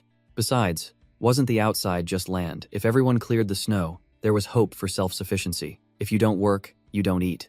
After that, Truong Dich told the representatives that their task was to send people out to work every day, so he could see real progress in land reclamation. As long as they agreed, he could promise to provide supplies. Furthermore, the quality of the supplies would be guaranteed, and in the future, he would even provide cigarettes, drinks, and medical supplies. At this, Tianfong's eyes lit up as if he had found a pot of gold, thinking Truong Dich could even provide cigarettes. He immediately asked for one. After that, he confessed that he hadn't smoked in half a month and was about to go crazy. Truong Dich decisively pulled out of his pocket and gave it to them, along with a lighter. The two of them expertly puffed on their cigarettes, creating smoke. He then asked, "My conditions are just that. If you agree, we can continue." The other two just needed their smoke, so they agreed to the conditions. But Lai Kiem raised his hand, wanting to express his opinion. Without noticing, before he could speak, the other two had already made a condition. You have to give him at least 2 packs a day. Hearing this, Truong Dich sealed the deal. 1 pack only, no further discussion. Since beggars can't be choosers, the two young men decided to agree. Truong Dich then concluded, "So, we have reached a consensus in today's negotiation, right?" These words made the other three extremely uncomfortable, their faces as grim as minced meat porridge. Seeing this, Vuongquang shouted, "What are you waiting for? Isn't this what we all wanted? So let's just do as Trong Dich says." Lai Qiam mumbled, wanting to state his opinion, but was scolded by the other two. They told him not to waste any more time. Then Tian Feng, while puffing on his cigarette, warned the other three not to go too far, as Truong Dich was already giving them face. Seeing this, Li Qiam silently cursed these two pigs for starting an internal dispute in front of Truong Dich. Are they tired of living? At this point, Lin Nok spoke up, saying this matter couldn't be decided so easily and she wanted to discuss it further. The other two in her faction retorted with extreme annoyance, feeling that the five of them had already made a solid decision. They also felt that they should be more understanding, as Truong Dich also had his difficulties. They shouldn't push him too hard. Truong Dich called out to the five of them, then pointed his gun at them and asked if this was all prearranged. "Did you order your men to launch a sneak attack while we were negotiating?" Hearing this, Vuongquang feigned ignorance and explained, "We're all here. If we ordered a sneak attack, wouldn't that be risking our own lives?" Truong Dich then warned them to investigate this thoroughly after they returned. Qiam spoke up and announced that the people below had started to attack. Truong Dich immediately pointed his gun at them and ordered them all to sit down. At that moment, Uncle View led his men up and immediately engaged in combat. They wrestled and locked the arms of the five men. As for Truong Dich, he had already grabbed his sniper rifle and was aiming it straight at the subordinates of the five leaders. He attacked, cursing them for being tired of living. He aimed for the man in purple leading the charge, and immediately the bullet pierced through his head. This caused the crowd behind him to panic. Before they could even scream, the men right behind him were shot. The whole group shouted and dropped to the ground to take cover. This only made Truong Dich more excited. He wanted to switch to shooting the people on the ground to add to the drama. A few seconds later, he opened fire, killing more than 10 people at once. Inside the room, the five representatives heard the terrified screams and were scared to death, their faces pale and covered in sweat. Truong Dich then turned to the five of them and asked if they had thought it through. Immediately, Tian Feng and Vuongquang agreed to his two conditions. The remaining three also reluctantly raised their hands in agreement. Lai Qiam sighed. Even though he was annoyed, there was no other choice. Truong Dich decided that starting today, they would work. Then, tomorrow afternoon, he would notify everyone to come and get their supplies. At this point, Truong Dich told them they could go back, and that they must work hard. He warned them that he would be watching from above, so they shouldn't mess around. Just as they left the room, Truong Dich's men rushed up and asked them about the situation, but they all looked grim and trudged back. Truong Dich then went and patted his two underlings on the shoulder, announcing that they had agreed to a compromise. The young man had a look of admiration and asked Truong Dich how he had made them agree. The blonde-haired guy praised his sniping skills, saying it was awesome and had scared the people outside witless. Truong Dich then confided that from now on, he would have to provide 300 portions of food for them in exchange. From now on, everyone must participate in land reclamation and agriculture. Hearing this, the people behind him wondered how they could possibly manage 300 portions. The person next to him agreed, adding that if they gave all the food to them, what would the people in their own building do? Truong Dich then turned and asked, "If we don't reach this agreement, what do you want to do? Do you really want to fight against 1,000 people from the entire complex?" Truong Dich confidently asserted that he would be fine. Even if there were more of them, he wouldn't be afraid. But could the people of this apartment building hold out? Dick then pounded his chest, showing his strength, and reassured everyone not to worry too much. He then promised to try his best to find food, so no matter what, he wouldn't let everyone starve. These words moved the residents to tears. They believed Truong Dich was shouldering the pressure of everyone in the apartment building by himself. Others also expressed that they hadn't misjudged him, and praised Truong Dich as a respectable leader. And so, he successfully manipulated them, gaining their full support and agreement with his decision, even creating a debt of gratitude they could never repay. When everyone returned to their rooms, Truong Dich noticed Uncle View staring at him, which made him curious. Uncle View scratched his head and expressed that he just felt Truong Dich was very strange today and not acting like his usual self. Truong Dich then revealed that cooperating with them was just a temporary plan. The original plan for today was to gather all the building leaders here and then cast a net to catch them all at once.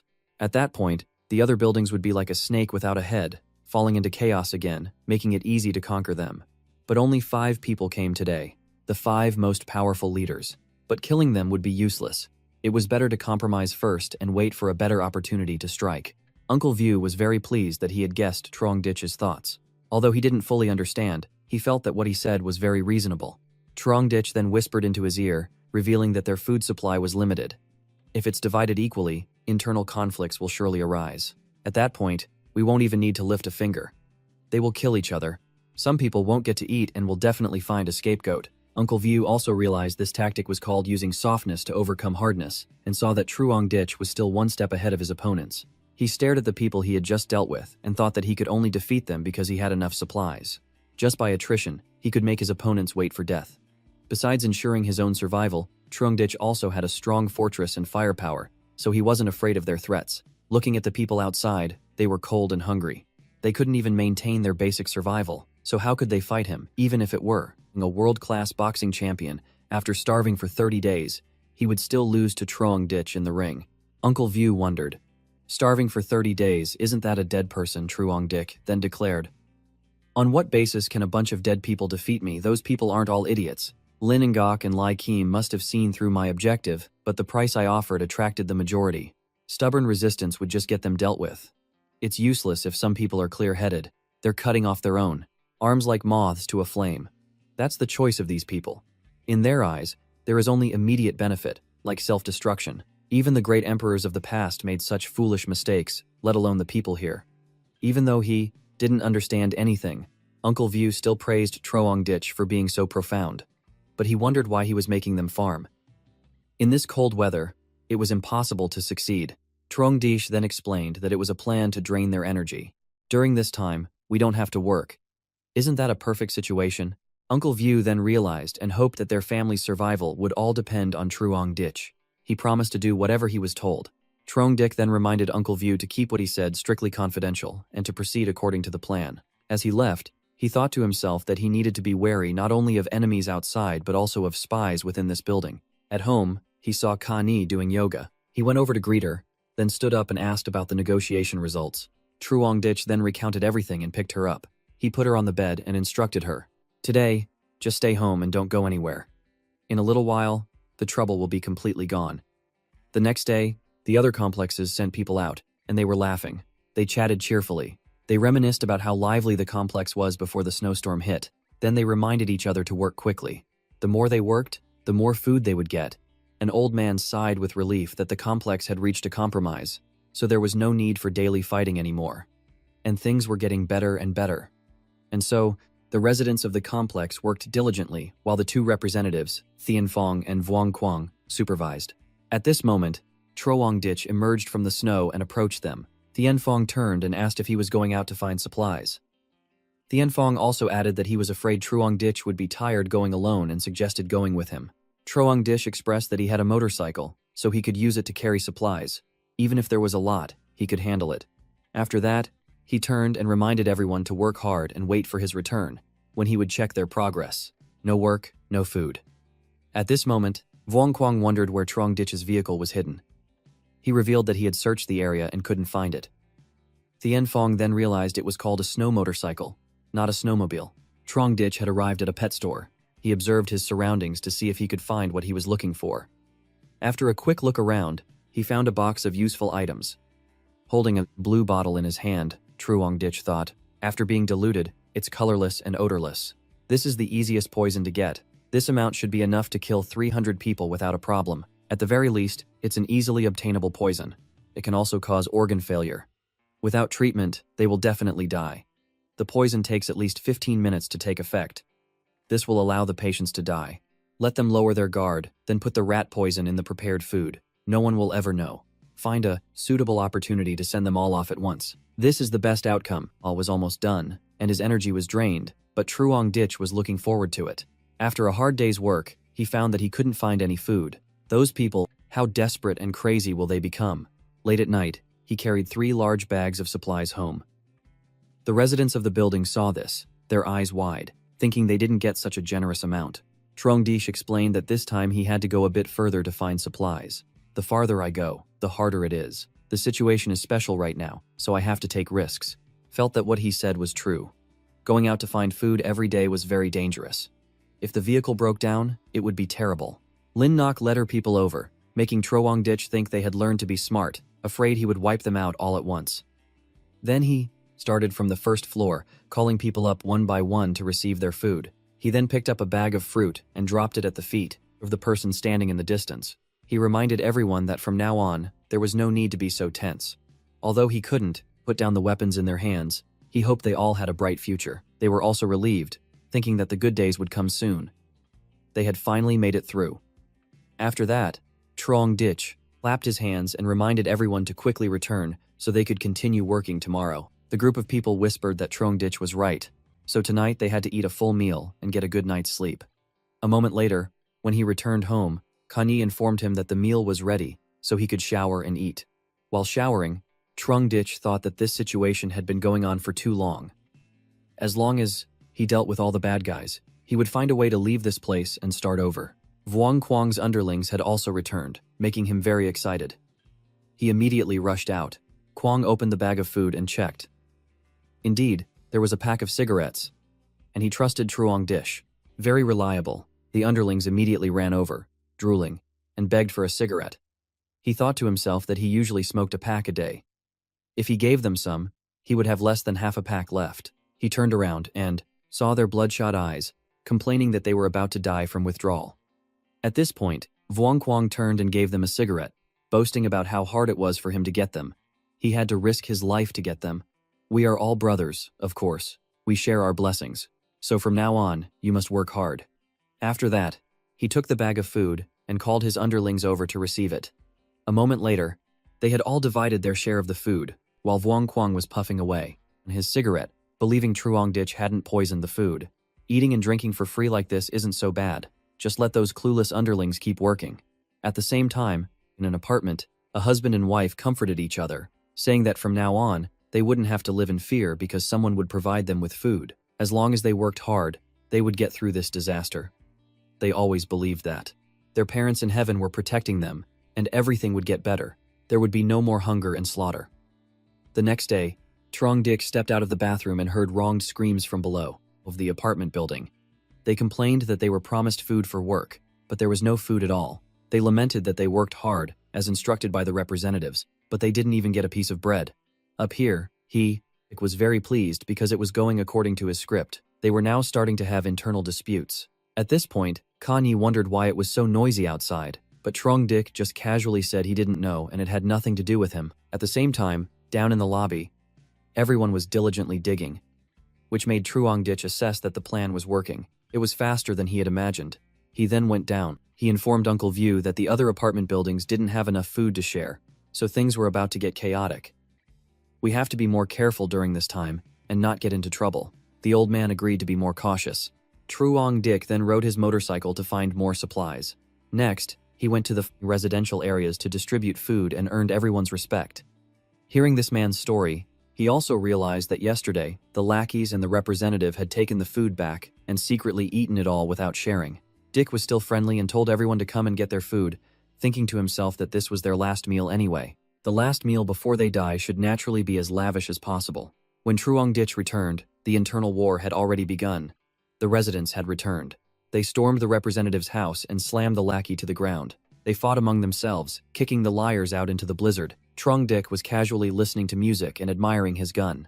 He heard screams, but inside he was even more excited for tomorrow. Truong Dich called Uncle View and everyone down to the apartment lobby and saw the group of people from the other apartment building lying dead. They were forced to jump and didn't die instantly, but were severely injured and tortured to death by the harsh sub-zero weather. It was clear that yesterday's battle was extremely fierce and tragic.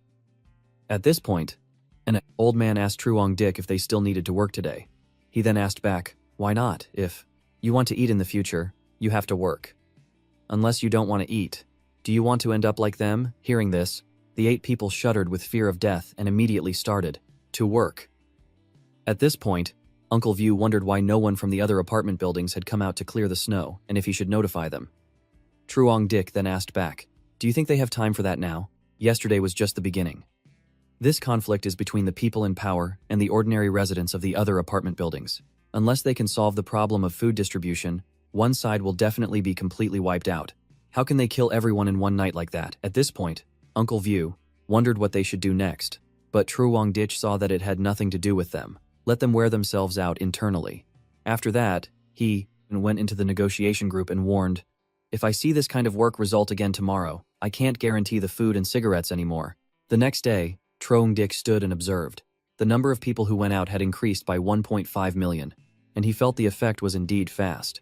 Uncle View wondered why these people, knowing they wouldn't get any food, didn't fight back and instead competed for the chance to work. Trongdich then explained that they were trying to solve the problem of food rations. If they had other options, they definitely wouldn't bet their lives. Most living creatures would seek advantages and avoid disadvantages like this. At this point, Enjo called Trongdich over and wanted to discuss something. She wanted to cooperate with him once more. After that, she stated her view that if the complex continued like this, it would eventually collapse.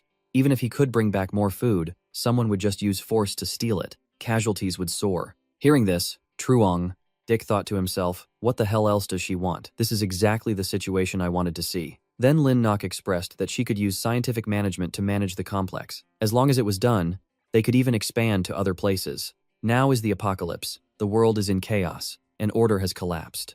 Even if we want to establish a kingdom, it's not impossible. She proposed that Trongdich be the king of this country while she assisted him, and asked what he thought. Trongdich then grabbed Linengok's shoulder and asked if she was serious. Linengok insisted that this was the only way, because if the current situation continued, they might all die one day. He then exposed her.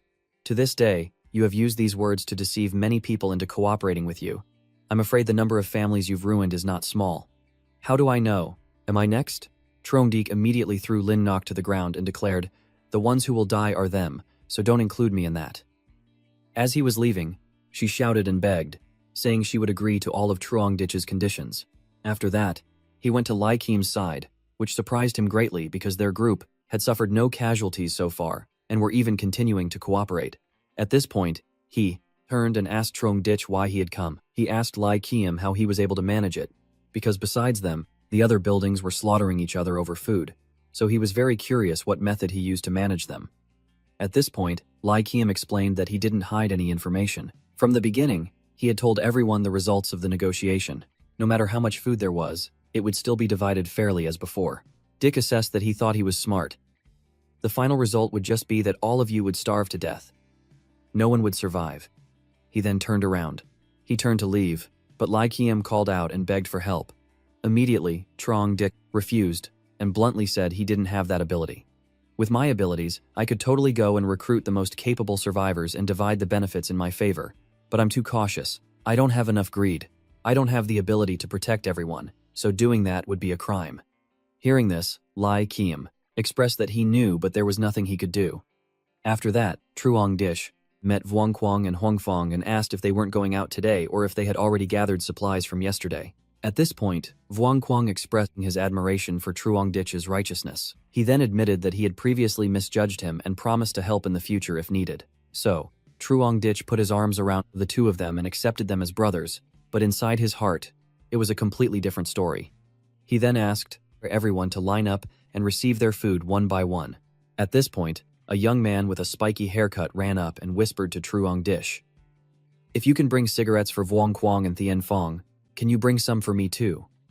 Seeing this, 2 or 3 men behind him also clamored, explaining that their demands weren't high, just 1 pack a day, agreed and promised to try his best to provide for them. From tomorrow, any manager in these buildings who needs cigarettes, I will provide for them.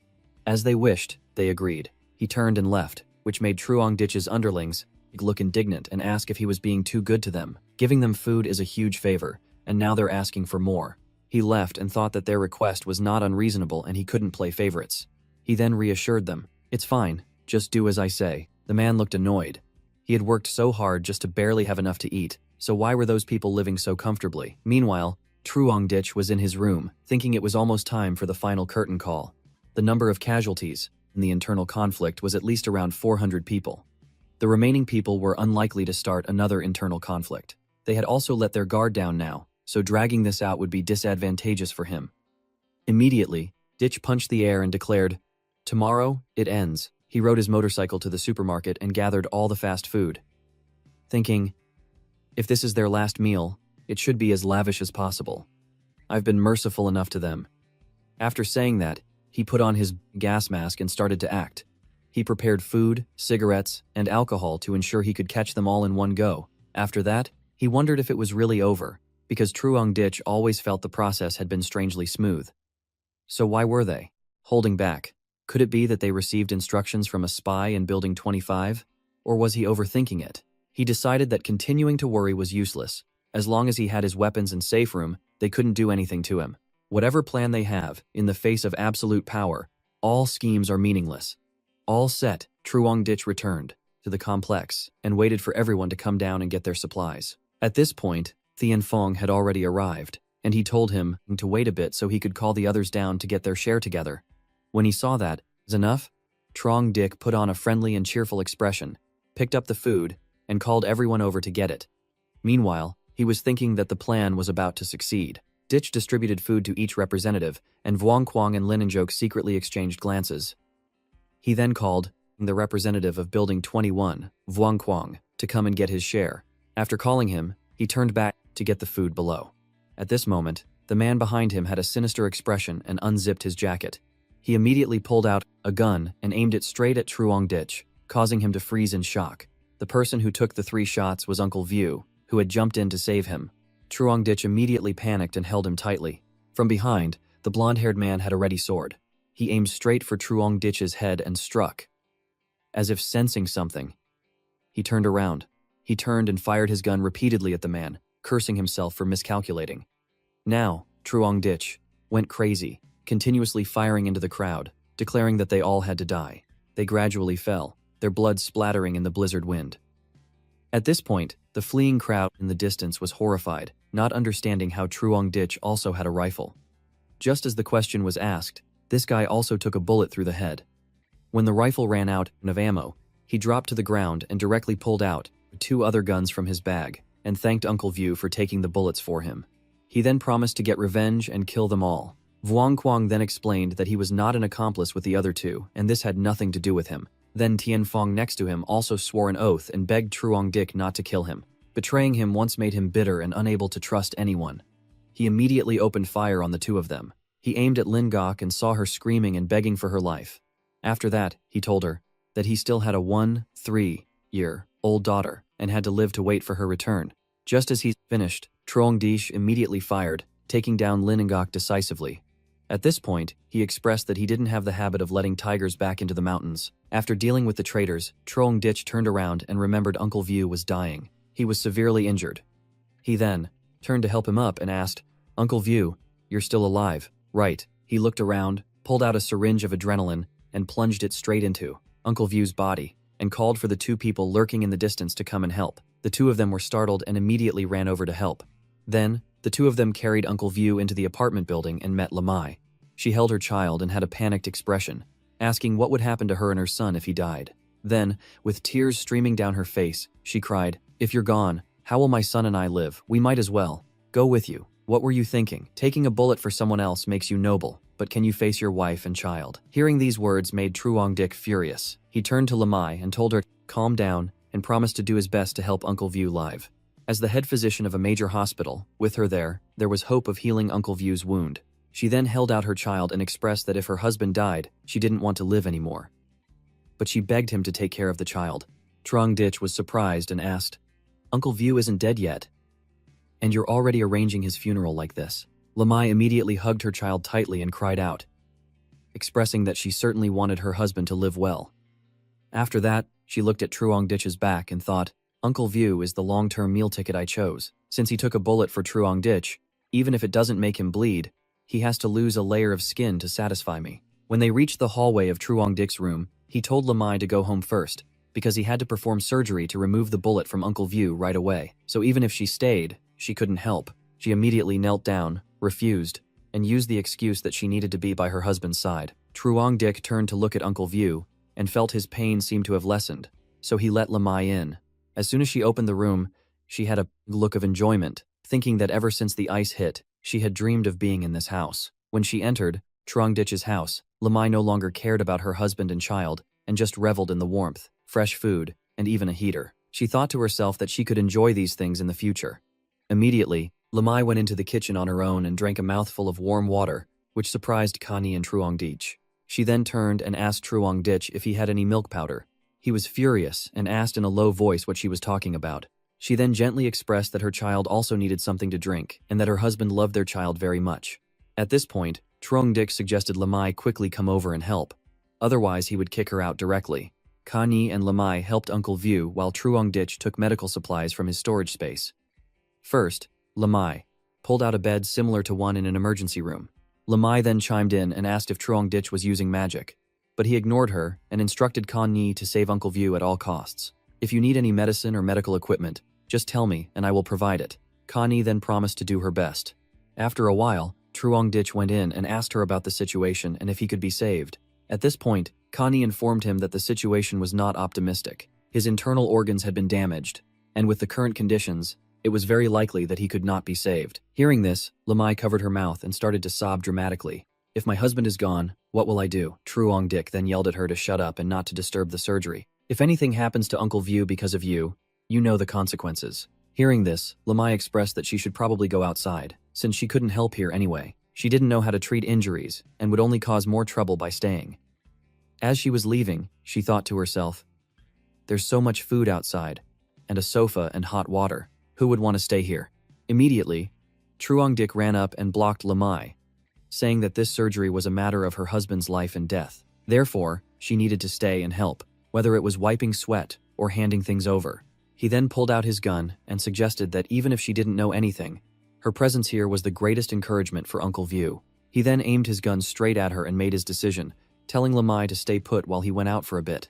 In the hallway, the two people who had helped before praised Uncle View and explained that they knew nothing and were absolutely loyal to Truong Dich. He then declared that those people had betrayed them and attacked, seriously injuring Uncle View. Therefore, he would make them pay the price.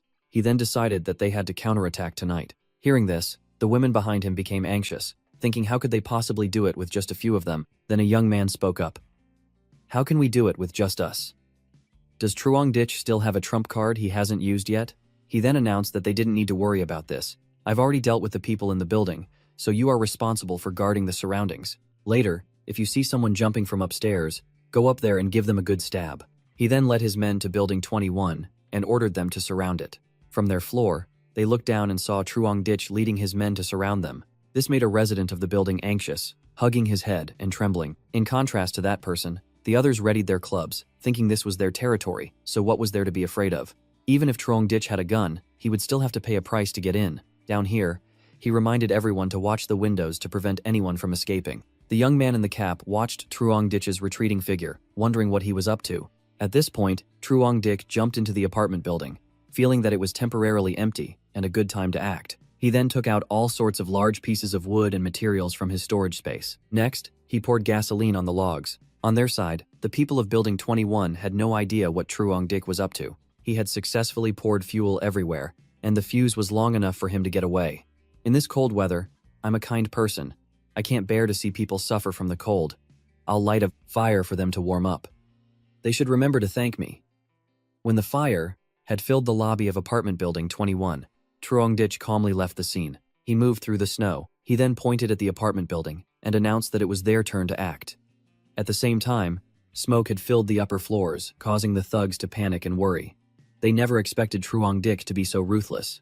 They tried to open the windows, but they seemed to be frozen shut. The man in black told the other not to waste his energy, because if they broke the glass, toxic gas would pour in from outside, so they should run first. Down below, Truong Dich had his gun ready, looking at the fire in front of him and thinking that he had attended bonfires like this in college. This fire was no different, just bigger and uncontrolled. Immediately, someone jumped out of the building, engulfed in flames, and fell straight to the ground. The others below saw this and thought he had turned the entire building into a cage. Those people could only wait to die inside, or be killed at the exit. People kept jumping down because they couldn't stand the heat. At this moment, a man, who was still alive, begged for help, but Truong Dich's men ran over with a knife and plunged it straight into the man. The two people who were asking saw this and looked horrified by the brutality. The black-hatted young man then praised the girl in pink, Lai Van, saying she used to be too scared to even kill a chicken. Now, she was getting more and more brutal. She turned back and smiled gently, saying that everyone was working hard for Truong Dich, so she couldn't drag them down. She then noticed there was still one person over there and wanted to go and deal with them. Truong Dich saw them working and looked pleased. Not only that, but they even praised how beautiful the fire was. If there could be more times like this, it would be even better. At the same time, in another apartment building, they were also worried, afraid that Truong Dich would use the same method to deal with them. They couldn't just stand there and wait to die. The man in green argued that Vuong Quang had planned for a long time to launch a sneak attack, but was shot full of holes. So what did they have to fight Truong Dich with? The man in purple countered that Truong Dich would surely not pursue them to the end, because he wasn't a madman. He holds grudges, but this matter doesn't involve us, so there's no reason for him to come after us. At this point, down below, Truong Dich led everyone along to go and deal with the next building. When they reached building 26, someone from above called down, announcing that Thien Fong was already dead. This has nothing to do with us, so Truong Dich, don't kill the wrong people. Hearing this, he burst out laughing and asked, "Are you worthy to have survived until now? Each of you must have killed at least 5 people. Whether you are good people or not, it won't change the fact that I will kill you all." And a moment later, the ice outside gradually melted because the building at apartment 26 was also ablaze like a giant torch. At the same time, in another apartment building, a man with glasses looked on in horror because Truong Dich had burned down all 5 buildings that participated in the sneak attack. He thought that dealing with everyone in one night was a bit rushed, so he needed to take things slowly before finishing this. Then, he used a loudspeaker to reassure everyone, stating that he always repays his debts. He would never kill innocent people or those who treated him well. Only those who wronged him would be held accountable. So there was no need to be afraid. Hearing these words, the people in the other buildings felt relieved, thinking that the attackers deserved to die. After that, Truong Dich turned and told everyone they could go back and rest, but they couldn't. They found it warmer and more comfortable here. Returning to the cold was worse than staying by this fire to keep warm. Seeing this, Truong Dich went back, while the others continued to throw the dead bodies into the fire, treating them as extra fuel to keep the flames going. At that moment, he walked over to the 2 who had betrayed him, thinking about how he had treated them. He hadn't treated them badly, so why did they suddenly turn on him? Truong Dich then bent down, searched their bodies, and pulled out a phone to read their conversation. Truong Dich also returned home and saw Uncle View lying down, breathing with an oxygen tank, and looked at the monitor. His heart rate and appearance were much better now. It seemed quite stable. He then turned to thank Ka Ni for all her help. At this point, Lamai said that she and her child had been hungry for a day and asked if Truong Dich could make them something to eat. Hearing this, he felt she was the type to push her luck, but decided to deal with it after she recovered. He then took out a pack of cookies, threw it on the ground, and told Lamai to take it. Since she was Uncle View's family, he wouldn't let them starve. This scene stunned Lamai, who wondered what kind of magic trick Truong Dich was performing to make an object appear out of thin air. Just then, she asked if there was anything else to eat besides the cookies, as she had seen eggs in the kitchen and chicken bones in the trash.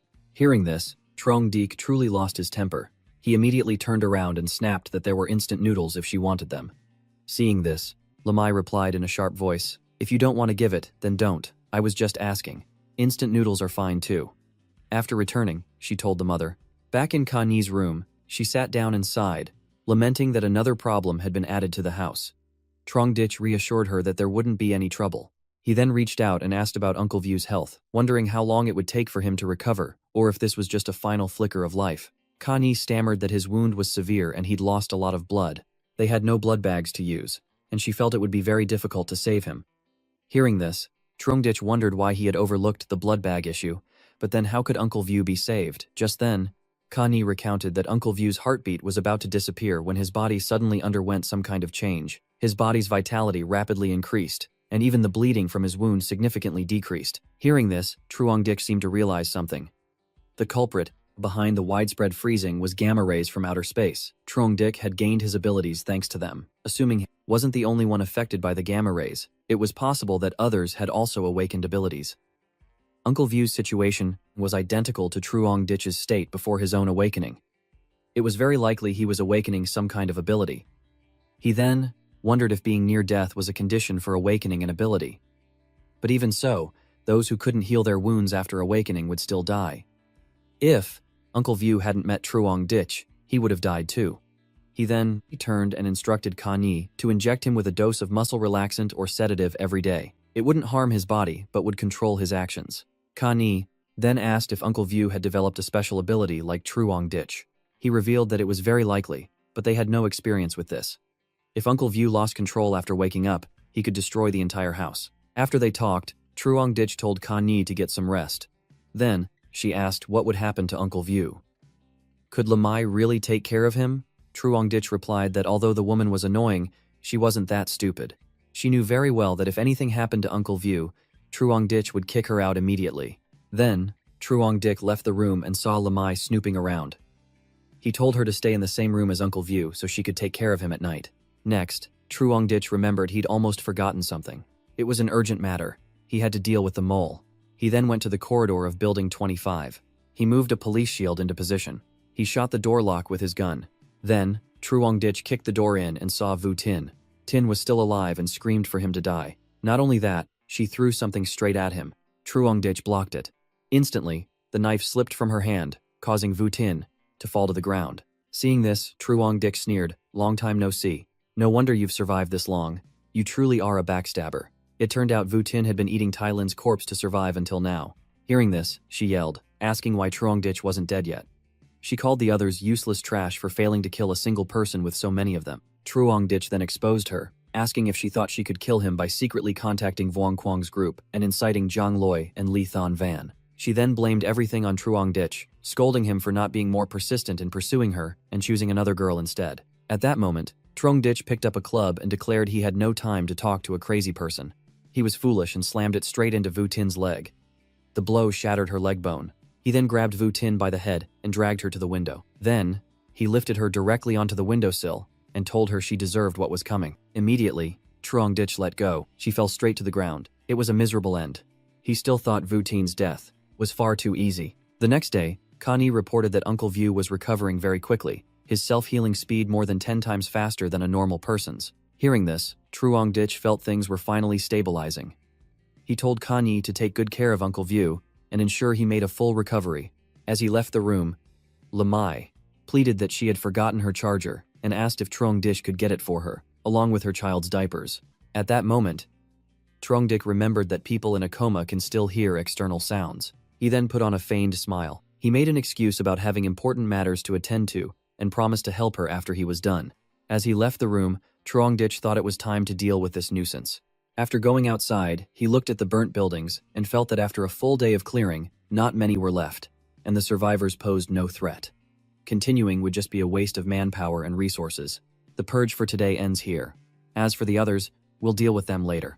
Just then, a young man named Hua Hao stared intently at Truong Dich and approached him. He then explained himself to Truong Dich. "Don't misunderstand," he said, revealing he had very important information for him. Truong Dich thought to himself that since he had already flattened the entire neighborhood, what could possibly be important? What else could be called important? The young man then asked Truong Dich if he had ever heard of Wang Tu-min, the son of the richest man in Jiangnam, who spent $1 billion to build a safe house for the apocalypse. Hearing this, he asked the young man if he knew where that shelter was. Seeing this, the young man suggested they go inside to talk, since there were too many prying ears outside. Once inside, Truong Dich told Hua Hao to give him the details. Hua Hao then explained that Vuong Tu-min's shelter was actually located in the Van Kuyet Manor. The villa under his name was worth 200 million. Truong Dich wondered, if the manor was there, it would be fitting for the son of Jiangnam's richest man. But why are you telling me this? The young man slapped his chest and said he wanted to give Truong Dich this information in hopes of following him. As long as Truong Dich let him be his subordinate, they could take over the shelter together. Truong Dich then asked if he thought he was a fool. Why would he share such a good opportunity with someone else? Besides, a top-tier shelter couldn't be easily taken. Hua Hao replied that although he knew where it was, Tu-min was its current owner. He couldn't possibly take it by himself. In fact, he had known about Truong Dich before and had even been contacted by Hua Hao. It was he who had proposed that Hua Hao lead Truong Dich there, so he could seize his supplies and snowmobile. But at the time, Hua Hao had refused him because he didn't have the guts to target Truong Dich. Hearing this, he wondered how he could be sure Hua Hao wasn't baiting him now. He then raised his gun, aimed it straight at Hua Hao's head, and declared he was about to pull the trigger and kill him. At that moment, Hua Hao panicked and begged Truong Dich to trust him just once. Hearing this, he directly fired the gun into the wall, making Hua Hao turn pale with fright.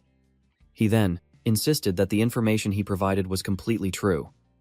After hearing this, Truong Dich thought that if he could give him a good reason to prove he wasn't working with that young Master Vuong to harm him, he might just live. Hua Hao admitted he had seen Truong Dich's skills. Following him would give him a better chance of survival. Besides, even if he joined Tu-min, he would still just be an easy target in his eyes. In the past, because of his family's business, Hua Hao had always been Tu-min's lackey. Not only did he have to live subserviently, but he also had to offer his own woman to him for his pleasure. And it wasn't just once. Whenever he was in the mood, Hua Hao had to act as a pimp several times in a row.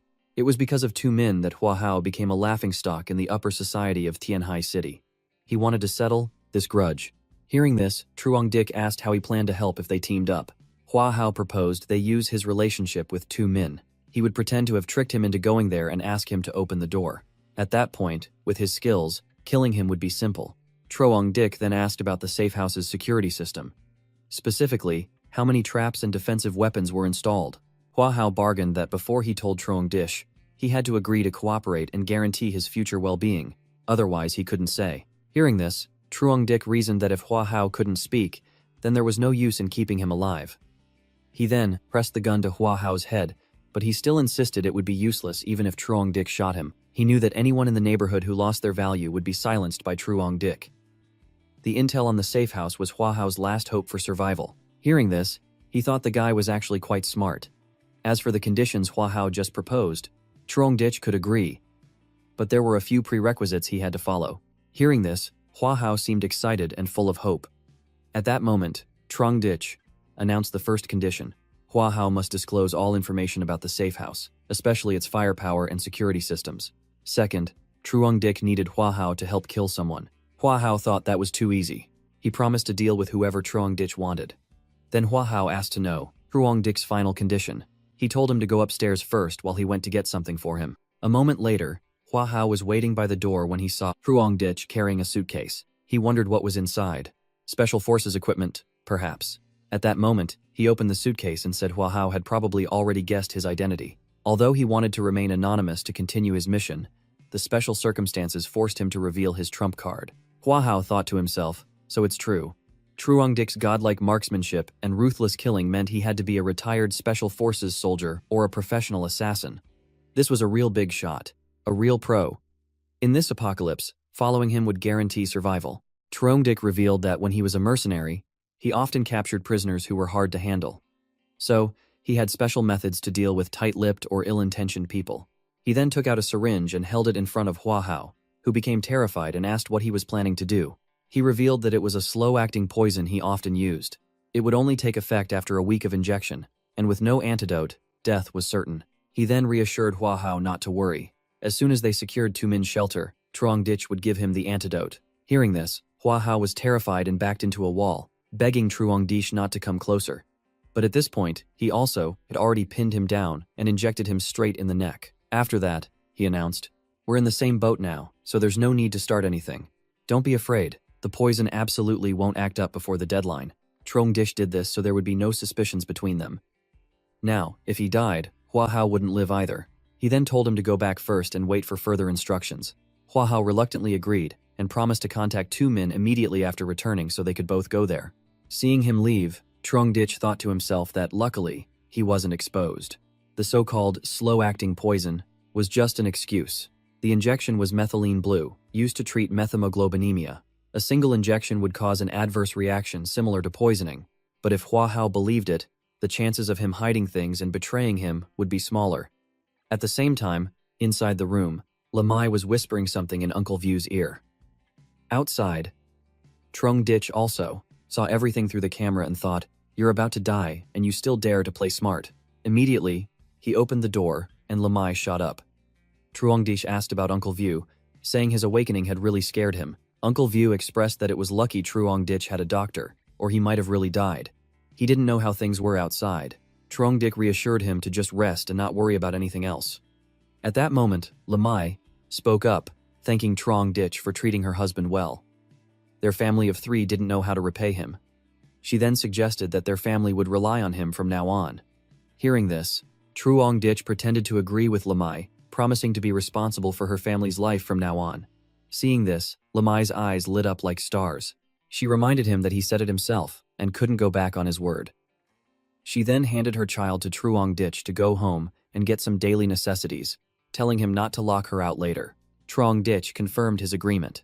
Since Uncle View was still here, what would he become if he didn't open the door for her? Outside the door, Lamai thought that now Truong Dik had to take care of Uncle View and her child, so there was no reason he wouldn't let her in. Back inside the house, he sent a text message to someone with the content, "She's out. Find a chance to take care of it." Then, holding the baby, he thought he had originally planned to get rid of both her and Lamai, but in the end, he couldn't bring himself to do it. He would find a woman to adopt her later. Over here, She had always thought Truong Ditch's house was so warm, so she had to stay. That way, she and her child could survive. Just as she unlocked the door, inside the house, a young man in a blue shirt was ready with a weapon, which made Lamai extremely horrified and scared. Instantly, Hua Hao slammed the knife into the middle of her head. Then, he told Lamai not to blame him. This was all her own doing, and just like that, he continuously used the knife to quickly and neatly finish off Lamai. He finally breathed a sigh of relief because she was completely dead. He then sent a message to Truong Ditch, asking when he could get some food. After reading the message, Truong Ditch was very pleased. He went to Uncle View and said, "I've thought it through. From now on, let Lamai take care of the child here. By the time you're healed, the baby will be older and will move." Uncle View felt embarrassed, saying it would be a bother for Truong Ditch. The resources in the house were limited, and now there were 3 more people. The coal used for heating alone would have to increase by more than double. Seeing this, he patted Uncle View's shoulder to reassure him, telling him not to talk about it anymore and to just focus on healing. Just then, the baby in Truong Ditch's arms started missing her mother and began to cry. This also made Truong Ditch panic. He carried the baby around, but he didn't know why she was still crying. Uncle View didn't know what to do either, as Lamai usually took care of the child at home. He then took the baby to Kani and told her to find a way to quiet her down. At that moment, Truong Ditch realized and asked Kani if she needed a diaper change. After getting her agreement, Truong Ditch gave Kani a bag of diapers and asked for her help. Next, he ran to Uncle View's room and asked if his body had changed in any way, specifically if there was anything different from usual. Uncle View said he had no strength now, and the wound was just very itchy. Truong Ditch revealed that this meant Uncle View's wound was healing. It was a normal phenomenon. At that moment, Uncle View felt something was wrong, so Truong Ditch changed the subject, wondering why Lamai hadn't returned yet. With the chaos outside, he hoped nothing had happened. Hearing this, Uncle View felt something was wrong, so Truong Ditch changed the subject, wondering why Lamai hadn't returned yet. Uncle View asked Truong Ditch to go check and to make sure nothing happened to Lamai. Then, he would call Uncle View. At that moment, Truong Ditch called Kani and asked her to take care of Uncle View and the baby. Once that was done, he put on his bulletproof vest and grabbed a long gun. Just then, Truong Ditch sent a message to the group, telling everyone to gather in room 1301 on the 13th floor to receive supplies. The future division of the Naklak community's buildings would be first come, first served. He then sent another message to Hua Hao, warning him to stay inside if he didn't want to die. A moment later, he had sent the message to Hua Hao, warning him to stay inside if he didn't want to die. In room 1301, everyone had gathered and was talking excitedly. They believed that since the other buildings had been defeated, they would now be in charge of the community. "We can support Truong Ditch as the leader of the community. Then he'll provide us with food and keep us safe. It's very fair." They felt Truong Ditch would agree to this proposal because now that the community was stable, he wouldn't want to disrupt the current situation. At the same time, outside, Truong Ditch had heard everything they said and thought to himself, "Still dreaming beautiful dreams even when you're about to die." He then threw 2 grenades into the room and closed it. The door was shut. Inside, the people who saw the 2 grenades were startled, but before they could compose themselves, the grenades exploded, blowing everything to pieces. Because they had blown off the entire door, Truong Ditch used a shield to successfully deal with them from outside. He then entered the room to observe and saw that the effect was quite good. There was still someone alive in the corner of the wall. He blamed Truong Ditch, asking why he wanted to kill them after they had helped him so much. At that moment, Truong Ditch pointed his gun at the man and asked, "Who helped me? Or was it me who let you live until now?" As soon as he finished speaking, the gunshot rang out decisively. After finishing, Truong Ditch left the room, feeling quite relieved. All of his enemies from his past life, except for Hua Hao, had been killed by him. In Building 25, only 5 people survived. From now on, no one in the Naklak community could threaten Truong Ditch anymore. The matter here was settled once and for all. Next, Truong Ditch wanted to take over Tumin's shelter. It disappeared from his carefree days. At that moment, Truong Ditch entered the house and told Uncle View there was bad news about Lamai. Hearing this, he was stunned and kept asking what had happened to her. Seeing this, he feigned anger and lied that the neighbors had secretly conspired with others to eliminate them. Their main goal was his supplies and house. Although he had cleared the area, some had slipped through the net. They were worried Truong Ditch would retaliate later, so they struck at Lamai.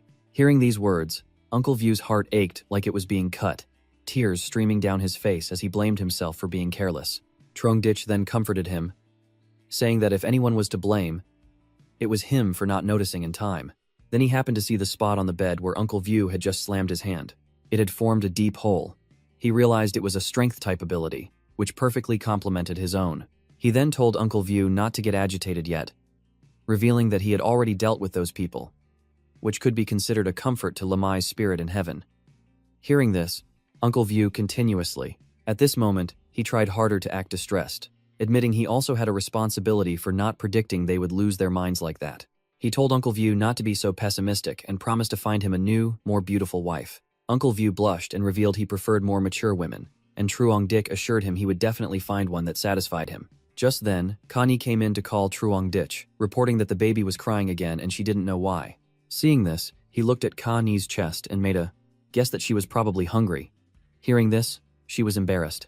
She thought Truong Ditch was being ridiculous. She wasn't lactating, so how could she have milk? Truong Ditch admitted that neither of them was suitable to raise a child now, and they needed to find someone with experience to take care of her. A reliable family to send the baby to, and providing some necessities for the child should be fine. So the two of them decided to find a new, better home for the baby. A short while later, Truong Ditch, with a gun in one hand and the baby in the other, went to the opposite apartment building. Seeing him, the people in that building thought he had come to kill them all. Just then, he raised his gun to the sky and fired a shot, calling for Lai Kiem. A few minutes later, he appeared. Seeing this, Truong Ditch asked Lai Kiem if he wasn't afraid of being killed. Hearing this, Lai Kiem admitted he was scared, but being scared wouldn't change anything. Moreover, he felt that Truong Ditch hadn't come to kill them today, and Truong Ditch had come alone, carrying a baby. With his personality, he wouldn't kill people in this state. Truong Ditch agreed and noted that Lai Kiem was a smart person. He then stated he had come to give him a child because Lai Kiem's building had the most survivors. Hearing this, he agreed and asked if Truong Ditch was looking for a wet nurse for the child. He then handed the baby to Lai Kiem and said from now on, this child would be in their care.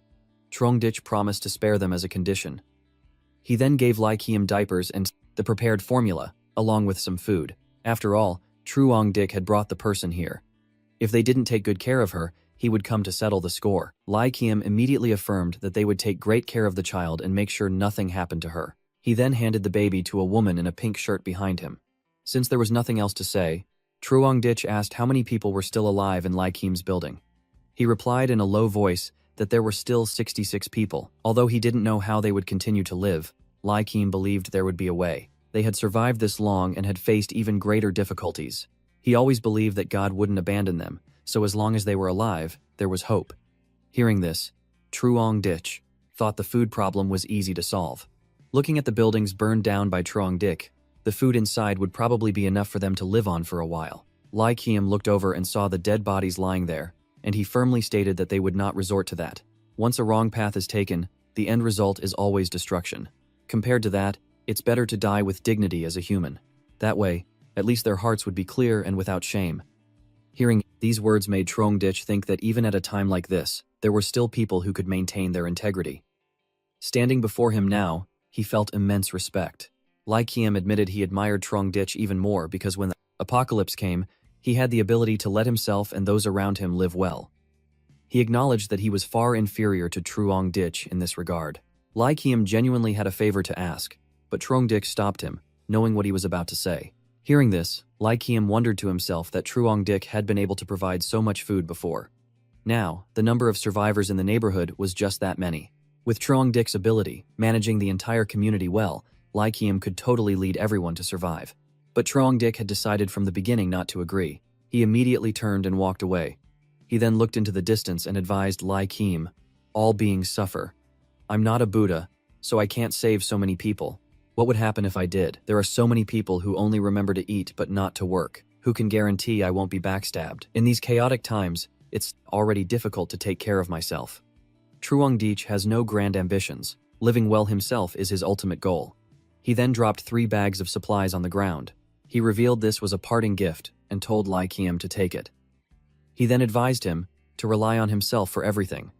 Lai Kiem had moved Truong Ditch quite a bit, making him believe in the light of humanity in this apocalypse. So, don't say Truong Ditch didn't give him a chance. He then threw down a few more bags of water. He gave them to them and reminded them that they could try planting these seeds to sustain themselves. If they grew, it would be great. He then left, reminding them that this was all he could do to help. They then picked up the seeds and wondered if they could survive in such a harsh climate of -60 to 70 degrees. Then, they would figure out these seeds. An old man, a professor from the Academy of Agricultural Sciences, told everyone to quickly pick up the seeds. If they could be grown, they wouldn't have to worry about food anymore. Lyceum then asked if he could really grow these food seeds. Was there a way in such cold weather? The professor said that if there was a chance, they had to try. In short, they had to try everything, even if the hope was faint. If it succeeded, they might be able to live on.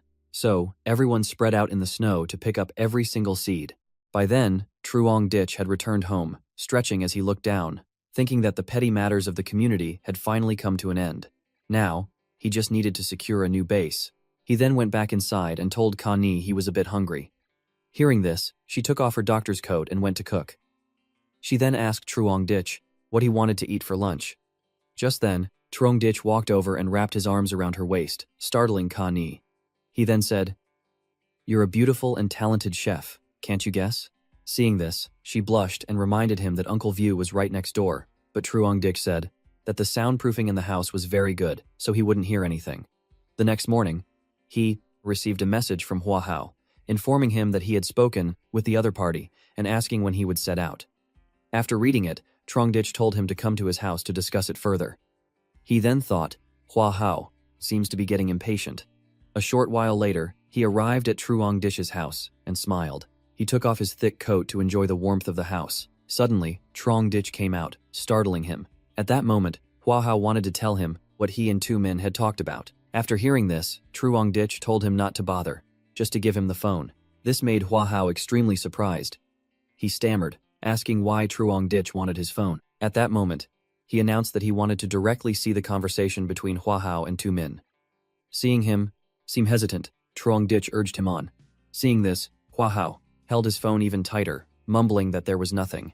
Just then, Truong Ditch pressed his gun directly to his head, causing Hua Hao to beg for his life in fear. He then reluctantly handed the phone to Truong Ditch and explained that he and two men had badmouthed him, but it was only to lure him in. Those words weren't his true feelings. Truong Ditch immediately snatched the phone and told him to cut the crap.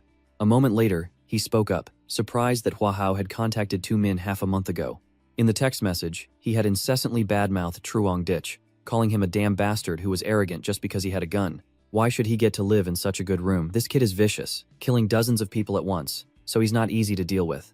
Truong Ditch is a very strong guy, truly skilled. I can't handle him alone.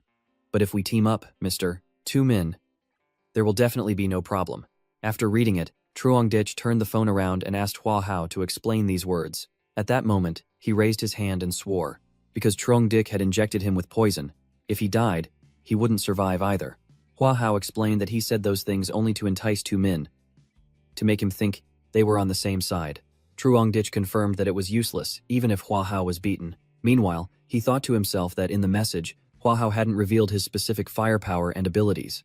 Two men only knew that this was a base with abundant supplies and a snowmobile. Using this misinformation to catch the fish in the barrel could succeed. At that moment, Truong Ditch told Hua Hao to tell him the specific situation of that shelter. Things like weapons and defense facilities. Hearing this, he accounted that the shelter was built with spacecraft materials. Unless a nuclear bomb hit it, there was almost no way to breach it head-on. Of course, if heavy firepower was used from the outside for a long time, and with a large number of personnel persistently attacking, it could still be breached. There were no heavy weapons in the shelter, but the room was equipped with anesthetic gas sprayers. The entrance corridor was equipped with high-temperature flamethrowers. When activated, it could instantly spray flames of nearly 2,000 degrees. Truong Ditch thought to himself that Two Men's target was his snowmobile and the supplies he had. If he couldn't get them, it wouldn't matter to him if he killed Truong Ditch. So, when he got there, he would put away the snowmobile. He then thought the worst-case scenario was being captured, but two men wouldn't kill him, because to him, whether Truong Ditch lived or died was not important. The biggest threat of that shelter was actually from the traps in the entrance corridor. Hearing this, Hua Hao agreed and calculated that he would pretend to cooperate with two men, and then Truong Ditch would pretend to be captured by him. Seeing this, Truong Ditch added that if two men wanted to keep him for interrogation, he could also pretend to be knocked out by the anesthetic sprayer. After successfully passing the traps, he would coordinate with Hua Hao from the inside to kill two men. After we get there, Hua Hao will pretend I've been captured, then Truong Ditch will take the opportunity to finish two men off with one clean shot. At that moment, he thought it would be better not to let Hua Hao know he had a gas mask for now. Fire, gas, if there was a way to completely solve this problem, that would be great. Suddenly, Truong Ditch remembered. Why hadn't he thought of this before? The application of time in his dimensional space is static. He had always treated it as a simple storage function, If his ability could be used in actual combat, wouldn't it become an incredibly powerful fighting force? If he could truly tap into the potential of his ability, the gains would definitely exceed his imagination. He then told Hua Hao to go back and wait for news. He would give him an answer in a few days. Hearing this, Hua Hao immediately grabbed his leg and begged, because even if he could wait, the poison in his body could not. Seeing this, Trong Dik asked what Hua Hao was afraid of. He had said the poison would only take effect in 7 days. The answer would come in 3 days at most, or 1 to 2 days at the earliest. Hearing this, Hua Hao reluctantly went back, reminding Truong Dich to be sure to contact him. At that moment, he returned to the house and calculated that in the future, he must dedicate his spirit and energy to developing his abilities. Who knows, besides the dimensional space and precision shooting, there might be other areas waiting to be explored. But now he needed to think about how to use his ability to block Tu Min's hideout's attack methods. When the gas and high-temperature fire sprayed from the trap, it could be considered an active attack towards him. So when he absorbed it, there would be no resistance. Theoretically, it's completely feasible. In the dimensional space, things are in an absolutely static or near-static state, under the condition that they remain unchanged. As long as Truong Dik changes the direction of the vector, he could even return the attacking object to its starting point. Originally, this was considered a full counterattack. At this moment, Truong Dich was overjoyed with this development. Discovering that the dimensional space could be used like this was truly a divine defensive technique. Next, he needed to defend. He had to master this skill. Then, in the future, any ranged attack would be ineffective. But then he wondered what effect this ability would have on humans. He had previously only tested it on ordinary fish, but now thinking about combat, he had to use a living person for experiments. A moment later, Truong Dich ran to another apartment building and found a young man who had been pushed out by his neighbors to confront him. At that moment, he gave the young man a chance. He gave him a stick and requested it. Use it to attack me. If you can hit me once, I'll reward you with a piece of bread. Hearing this, he would hit him. He stammered, asking if Truong Dik really meant it. Immediately, he rushed forward, aiming the stick straight at Truong Dich's head. At that moment, he immediately raised his hand to control the dimensional space. The stick was pulled straight into his palm. Seeing this, the young man immediately tried to pull the stick out, but he couldn't. Instantly, both the stick and him were sucked into Truong Dich's dimensional space. Inside, he discovered the young man wasn't moving. It seemed that living beings entering the space would fall into a state of complete stillness. Next, Truong Dich checked his nose and then his pulse, only to find his breathing and heartbeat had both stopped. He then wondered what would happen when he left the dimensional space. A few minutes later, Truong Dich released the young man. Just then, he gasped for air, thinking he was about to die. Truong Dich then concluded that it still affects living beings. After a certain period, they won't be able to survive. He then bent down and asked him what he felt just now. The young man breathlessly said he felt like he had entered a white world, with mountains of supplies piled up. He felt like he had been in there for a century and was terrified, thinking he had hallucinated. Truong Dich realized that the flow of time in the dimensional space is countless times slower than the outside world. This also means that living beings who stay in the dimensional space for too long have a greater chance of mental collapse. Since he couldn't pull in a living being, he wondered what would happen if he cut off a part of one. Thinking of this, Truong Dich immediately grabbed the young man's hand and cut off a fingertip. This made him scream in horror. He then threw the finger into the dimensional space and found that while a living person couldn't enter, a severed finger could. He didn't know what the principle was. He then gave the young man a bandage and told him to treat the wound and continue. This time he would use something else to hit him. After a few more experiments, all the desired data was clarified, and Truong Dich had grasped many characteristics of the dimensional space. At the same time, the young man was given food and praised that it had been a long time since he had eaten normal food like this. Truong Dich sat and calculated that the range for collecting supplies had certain limitations. He couldn't absorb objects with strong external force, and it was ineffective on living people. His ability could open a passage connecting the real world and the dimensional space. He could shift an incoming attack and then redirect it back out by adjusting the vector. Next, Truong Dich knew how to deal with Tu Min's shelter. He then went out and thanked the young man, but the young man thanked him back for the delicious food. Before he could finish his sentence, Truong Dich directly sliced his throat with a knife, causing the young man to die an unexpected death. At that moment, Truong Dich reasoned that he was now useless and should return to heaven after eating. As for the young man, in his last breath, he thought, finally, I have to die. Finally, I can escape this cruel world. Then Truong Dich turned and walked away. He calculated that in the next few days, he had to quickly find a few people to conduct real combat training. Preparing early would ensure certainty later on.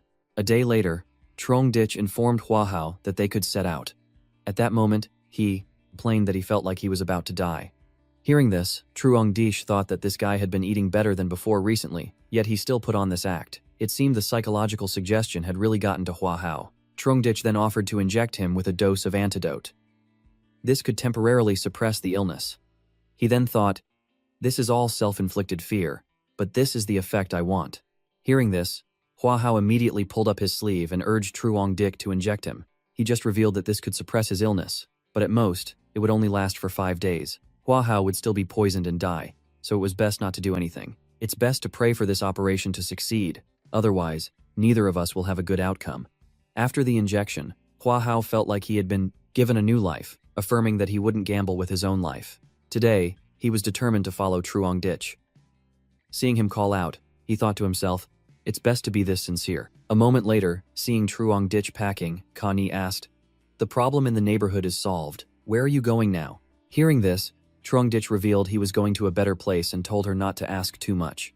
He would tell her when the time was right. He then went to the door and told her he had left enough supplies for her and Uncle View to last for half a month, just in case he ran into any trouble. As he was saying this, she suddenly hugged him and whispered, Truong Dich, you're not going to do anything dangerous, are you? Seeing this, he reassured Connie, telling her not to worry because he never did things he wasn't sure about. He was more afraid of death than anyone else, so he wouldn't let himself get into danger. It was just his personal habit to be well prepared. As he spoke, Truong Dich caressed her lips. Connie. Then he kissed her directly. He then said goodbye, revealing something. This time, I have something very important to do. When I get back, we'll continue. As Truong Dich left, Connie's mood became empty. A moment later, he was there with the snowmobile and Hua Hao. He then told him to give him his hands. Hua Hao wondered why Truong Dich still didn't trust him. He then explained that he was really on his side and even had the poison in him. Seeing this, he said there was no special reason, he just felt better this way. Besides, when two men saw Hua Hao tied up, he would be more convinced. So, Truong Dich tied Hua Hao's hands. Then he had him sit behind him on his snowmobile and sped off to Two Min's place.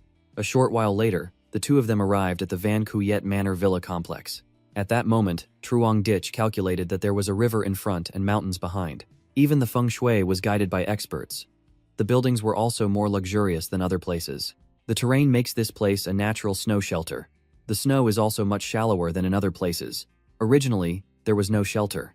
Truong Dich thought that when the apocalypse struck, it was fair to most people, but now he saw that even God favored the rich more. Hearing this, Hua Hao thought that it didn't matter because the rich people here were nothing compared to Truong Dich. Seeing this, he told him to stop sucking up and follow him. Hua Hao then wondered why they didn't just drive straight in, as it would be a long walk. Truong Dich reminded him to just walk when told, and stop talking so much. At that moment, in the house of a red-haired girl named Chu Di, she looked outside and saw two strangers. Then she saw the snowmobile, and thought that to be able to move around in this situation, they must have plenty of supplies. Danang Siti. The food at home was almost gone. 3 days ago, the food was running out, so the people here were in a similar situation. They could only hope for help from outsiders. To survive, they had to give it a try. At the same time, Truong Dich asked Hua Hao if this was the hideout he was talking about. Hearing Hua Hao's confirmation, he pointed his gun at him and told him to go open the door. At that moment, Hua Hao smiled and looked straight at the camera, calling for two men. Inside the house, he looked through the camera and thought to himself that the appointment was for tomorrow, but they had come today. But two men didn't see Truong Dich's snowmobile anywhere. At that moment, he warned Hua Hao that if he dared to trick him, he would shoot him on the spot. Hearing this, he panicked and begged to be allowed to try opening the door again. He then looked through the camera and told two men that after working so hard for so long, they couldn't let it all be for nothing. Otherwise, they wouldn't find such a good opportunity again. At that moment, he declared that if they dared to play tricks, he would immediately burn them to ashes. Then the door gradually opened, and the two of them began to walk inside. At that moment, Truong Dich looked around and thought that with money, you really can do anything. Then Hua Hao called him to come inside. There was another door inside, and after opening it, they could enter the hideout. So the two of them just walked straight ahead. Meanwhile, two men watched through the camera as the two of them fell into his trap. He immediately pressed a button, causing the small windows on the ceiling to open. At that moment, Truong Dich started to panic as from the small window holes, a lot of poisonous gas spewed out from that small opening. Finding himself in this situation, Truong Dich started to focus and look around to grasp the situation. Through the camera screen, Vuong Tu Min laughed heartily, confident that Truong Dich couldn't escape this time. Vuong Tu Min, it's been a long time. Looking at the thick black smoke, Truong Dich, don't struggle anymore. Even if you kill me, you'll still die. Just accept your death. I don't need your life, only your supplies. Dream on. I'll kill you now. Shoot me if you've got the guts. If you kill me, you won't get out alive either. Vuong Tu Min thought to himself, what a fool, walking right into a trap. It's time to catch these two rabbits. But he didn't know that amidst the deadly poison smoke, Truong Dich was as calm as if he were strolling in a park. He pulled out a gas mask. Not only that, he also used his dimensional space, turning his hand into a high-powered vacuum cleaner, sucking all the poison gas inside. Vuong Tu Min gleefully opened the door, imagining the scene of Truong Dich collapsed. As soon as you come out, I can immediately shoot and kill him. But what a surprise, the person who walked out was a middle-aged man. This guy was carrying a knife and a coil of rope, and he didn't look like an easy target. Truong Dich looked at him, saw it wasn't Vuong Tu Min, and didn't bother with words, just took him down immediately. You worthless trash. The previous intel didn't mention anyone else being in this shelter. He looked up and realized this was the famous star Lam Can from the entertainment industry. The man next to him was carrying Truong Dich. There were rumors that he had a good relationship with Vuong Tu Min. No wonder he could get in here. The man carried the two of them straight to Vuong Tu Min's house. This guy is really stupid. Dealing with him didn't even take any effort. Wasn't this all part of the plan? If I couldn't even handle this unknown poor guy, wouldn't my 1 billion have been wasted? The two of them turned their backs and talked. After we get this kid's snowmobile, shall we go for a ride outside? I don't know what the situation outside is like. It would be nice to get some fresh air and find some food to bring back. Neither of them knew that Truong Dich had opened his dimensional space, releasing all the poison smoke he had just collected into the room. Lam Can, what are you shaking for? I'm not shaking. On the contrary, what's wrong with you? Why have you turned into 6 people? The two of them gradually felt the world spinning and fell unconscious. At the same time, Truong Dich calmly used a knife to untie the ropes. Now it's my turn to catch you effortlessly. Truong Dich tied the two of them up. They were tough, but useless. He opened the door to the room and went inside to observe. As expected of a rich man's son, it's a different level of class. Just the living room alone was so luxurious it made people drool. He walked around the house to observe. Then he opened a door. So this is the shelter that cost 1 billion to renovate. It's truly a miniature ecosystem, a very good place indeed. But from now on, this place is mine. Truong Dich followed the stairs up. Game room, pet room, entertainment room, bedroom, and a room for cloud and rain activities. He opened the bedroom door and was greeted by the sight of several girls sleeping inside. It seems this place isn't as peaceful as imagined. The animals below have all been dealt with by Vuong Tu Min. He still has the mood to keep these animals. When you're hungry, even pets get eaten. Next, he opened another room. Inside there were syringes, cigarettes, and other things, and there were several girls lying there, injecting drugs. Suddenly, a girl sat up and begged for mercy.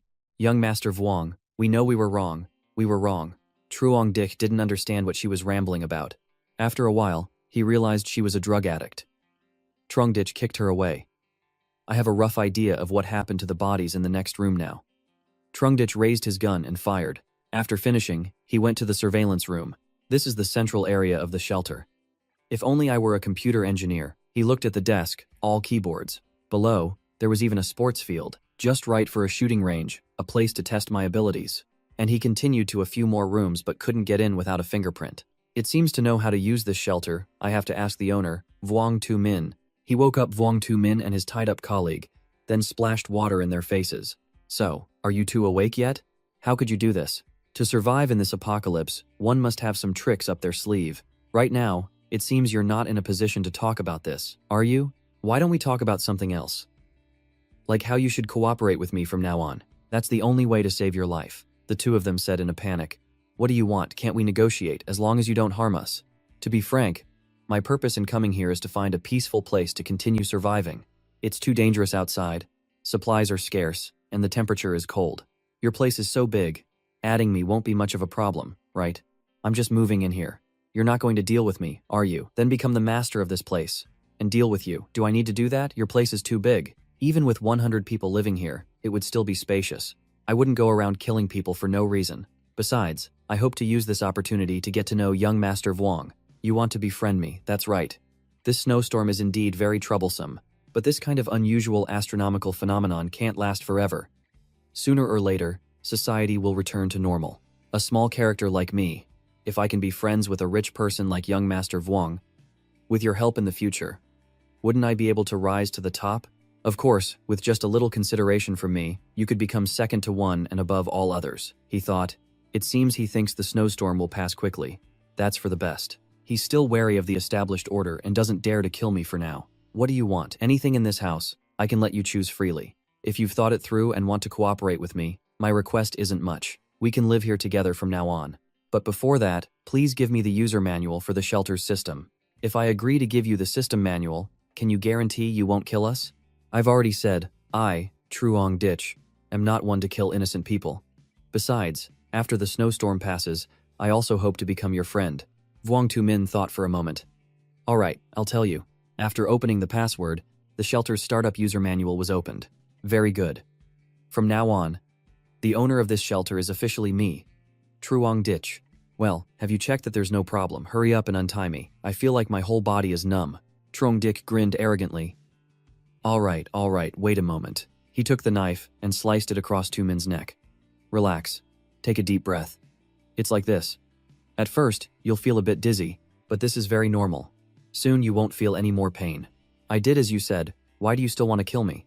Oh, I'm so sorry. I have no reason to keep a useless person. After Truong Ditch killed Vuong Tu Min, he took a mop to clean up the remaining blood. The two most troublesome people have been dealt with. Now, writing is as easy as flipping his hand. He woke up with a start.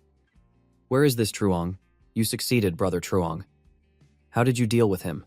I have my own tricks. A mere Vuong Tu Min is nothing.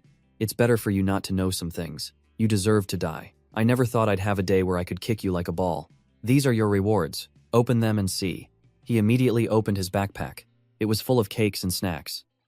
Brother Truong, you're truly my brother. From now on, just tell me what you need me to do. I've checked all the remaining supplies in the shelter.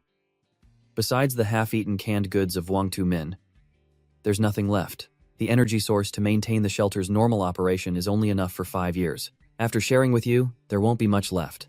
What? Wait, what do you mean by that? Don't you understand? Before we arrived, Vuong Tu Min had already wasted more than half of the resources in the shelter. You can get these things to prolong your life for a while. No, this can't be. You must have secretly taken the best things. You can't treat me like this. Are you tricking me? Just to make me think that the supplies in this shelter are all depleted and then kick me out. So you can have this place all to yourself. I'm not leaving. I provided you with the intel on the shelter. Now you want to kick me out? No way. Why would I need to lie to you? Who knows, weren't the people in the neighborhood all tricked by you, running around in circles? I'm telling you, if you dare to burn the bridge after crossing it, I'll tell everyone about you taking this place and your superpowers. By then, even if it's not me, someone else will deal with you. Oh, is that so? Then I won't let you live past today. Just as Truong Ditch pulled out his gun to shoot him, anger can't make you stronger. You need to have real strength. I was originally going to let you live a little longer. But why did you have to seek your own death? Then, Truong Ditch went to the entertainment area. I'll go back and bring Kanye here. As for Uncle View, since I have a better shelter now, I might as well give him the safe room. I can't put the safe room into my dimensional space now anyway, so I'll just leave it at the Naklok community as a forward base. Letting Uncle View stay there can be considered repaying his kindness. It's also like he's watching the place for me. As for what I promised Uncle View before, about finding him a partner, that can't be rushed. For now, let's see what Vuong Tu Min usually watches. Foreign videos, strange. Logically speaking, the snowstorm should have affected the signal transmission. The range for receiving phone signals is limited. How is this possible? These are all TV programs from all over the world. Could it be that after that, Truong Ditch went and opened the door? A service machine was installed in his house. Only you would do something like this. Although I don't know how it's possible. But based on the received signal, it can be inferred that the internet system in this shelter is extremely powerful. The signal transmission power can reach a global level. This way, I can get information from all over the world through the internet. The Earth's population of over 8 billion is now down to nearly 2 billion. In just a short month, nearly 3/4 of the population has been wiped out. If this continues, it will be difficult for even 1/20th of the people to survive. Mutants, people with special abilities on their bodies, and there are many related reports. It seems that apart from a very small number of people who received skills, most have been deformed beyond recognition by the gamma rays. As of now, the number of mutated individuals appearing worldwide is not high, but they are surely hiding their abilities just like me. The outside world is still very dangerous. Well then, I'll just live temporarily in this shelter. I'll make a trip back to pick up Kanye first.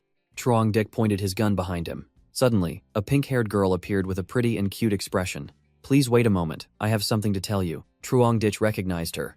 It was Duong Mat. Her face was like a small flower, also a recent celebrity in Hoa Quoc, a girl countless men dreamed of getting close to, she said slowly. It's been 3 days since I've had a meal. Can you take me with you? I don't want to die here. In this current environment. Life isn't easy for anyone. If you want me to take you, you need to give me a valid reason. I just want food. As long as you agree to take me, I can fulfill any of your requests. Her gentle words struck Truong Ditch like an arrow of love. Well then, let's go. Come with me. Isn't this Vuong Tu Min's house? This place is my house now. Thank you for letting me in. What is your relationship with the owner of this place? Do you know Vuong Tu Min? We are all in the entertainment industry. Who doesn't know him? Oh, so your friendship is not bad, huh? That's not it. He's just a very famous figure, powerful and rich. So, when we meet at events, people don't really pay attention to stars like us. Then you don't need to worry about him. Truong Ditch said while pouring her a glass of water. You just need to remember that I am the master of this place now. Thank you. She then asked to borrow the bathroom for a moment. Be my guest. It's been a long time since I've had a hot bath. So comfortable. She thought to herself, I must have won the bet now. My luck is still good. Moreover, if it's this man, even following him for a while wouldn't be a loss. Wishing everyone an enjoyable show between her and Truong Ditch. I wonder what Truong Ditch will do. Please stay tuned. After she finished her shower, she decided she had to talk to him. She would beg him to let her stay here for a while, and she would have to give something in return. I'm sure you all know what that is. Women are like that. At their wits' end, they only think of themselves. This is just a transaction. I just need someone to protect me, give me food, and a safe place. After the snowstorm passes, I will draw a clear line with him. As long as no one knows, I will still be a bright star in the sky in the future. Truong Ditch, can you let me stay here? A weak and small woman like me has a hard time surviving in these harsh conditions. She looked at Truong Ditch while caressing his arm. So I need a man to protect me. Don't worry, I won't bother you for too long. After the snowstorm passes, this will only be between the two of us. Okay, Truong Ditch said. Wait until the snowstorm passes, then leave. He pulled his hand back. Not to mention whether this long snowstorm will ever end, even if the Ice Age passes, do you think this world will return to the way it was? She insisted it would go back to the way it was. If this world doesn't return to its original state, then all my years of hard work will have been for nothing. Well, whatever. If she's so insistent, it'll save me a lot of trouble. Truong Ditch put down the glass of water he was drinking and decided, all right, I agree with you. But in my house, everyone has to listen to me. This is a basic principle. I understand. Then Truong Ditch kissed her passionately. Then, Truong Ditch opened his dimensional space and took out a bunch of new clothes for her. Take these and change. What kind of ability is this? Just a little trick. Truong Ditch slowly walked out, but she grabbed his hand. Honey, don't go. What's wrong? Still not satisfied. No, I have something important to tell you. All right, I'm a bit hungry. Let's go to the living room and have something to eat while we talk. She sat on the chair, her hands clasped tightly, her legs also closed, her expression a bit thoughtful. Then, Truong Ditch opened his dimensional space and food appeared on the table. She looked surprised. Eat up, we can talk while we eat. If there's anything, let's make it clear now to avoid trouble later. Truong Ditch picked up a hamburger, chewing as he spoke. My house is quite big. Raising one more woman isn't much. I just have a few requirements. That is to obey me. You're smart, so you should understand what I mean, right? I understand. In our entertainment circle, this kind of thing is called an unspoken rule. I can agree to your request, but there are some principles I hope you can also abide by. Go ahead. First, my relationship with you is limited to the snowstorm period. If one day we part ways, I hope you won't talk about what happened here. After all, I am a public figure. If people find out about what you and I did here, my future will be ruined. I and she might not easily talk about what we've done. Second, I will comply with your requests, but there are times when you can't force me to do things I don't want to, and you can't make overly perverted requests unless I agree to them beforehand. She remembered the people who had done things to her. Young and naive about a good wife, boss, I understand. Truong Ditch wrapped his arm around her waist and said, It's clear you came to me willingly, so don't put on that virtuous act all the time. Even if it's just a fling, both sides get what they want. But as a popular starlet, I hope you can perform well. At least it will make me a little happier. And for you, this is also a good thing, isn't it? After that, the two of them hugged and talked. So can you agree to my conditions first? Don't worry. I'm not an unreasonable, perverted guy. After the conversation, you know what the two of them did.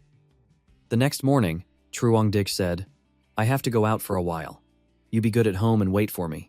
So when will you be back? Don't worry, I'm just going out to pick someone up and I'll be back soon. There are a lot of rich and famous people living here. Right, that's right. This was originally the largest wealthy district in Thien Hai City. The houses around here are worth at least tens of billions.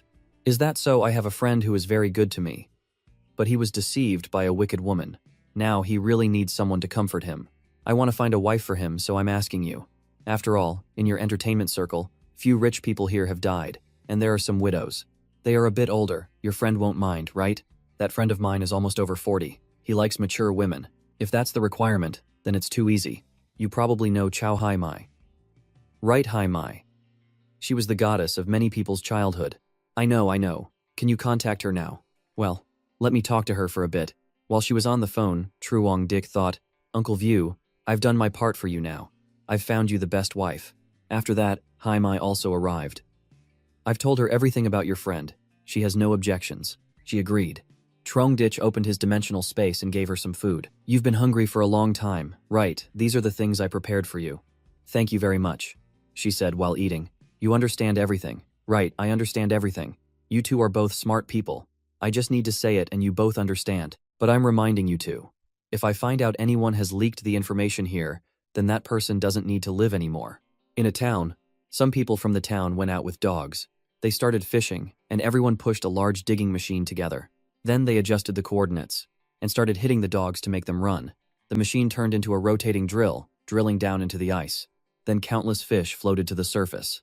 All right, we've caught fish. Second uncle, do you think it's so cold now that everyone in the city is dead? Those city folks, they don't even know how to grow crops. They all have to rely on farmers like us. Now, I'm afraid even a full meal is hard to come by for them. The teacher said they were almost all dead. Luckily, we are peasants. No matter how harsh the weather, we still have food. People are also healthy, not afraid of not being able to survive. It's just that this weather is too cold. It's bone-chillingly cold. When will it ever end? Far away, he saw what looked like a motorcycle. Truong Dik was riding past with Hai Mai. Fishermen, they must have adapted to this kind of weather. From behind, someone shouted, There are dogs. There are dogs.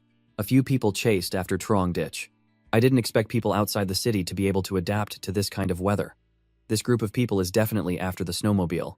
Hold on tight. He sped up, and the others chased closely behind. Suddenly, a man stood up. Stop for me. He threw a shield that skimmed over Truong Dik's head. Luckily, he dodged it. Damn it. Suddenly, Hai Mai was thrown off from behind. He stopped the vehicle and started to draw his gun. Leave the vehicle and the woman, then get lost, brother. I'm just passing through. I don't want to cause trouble, so don't you guys go looking for death.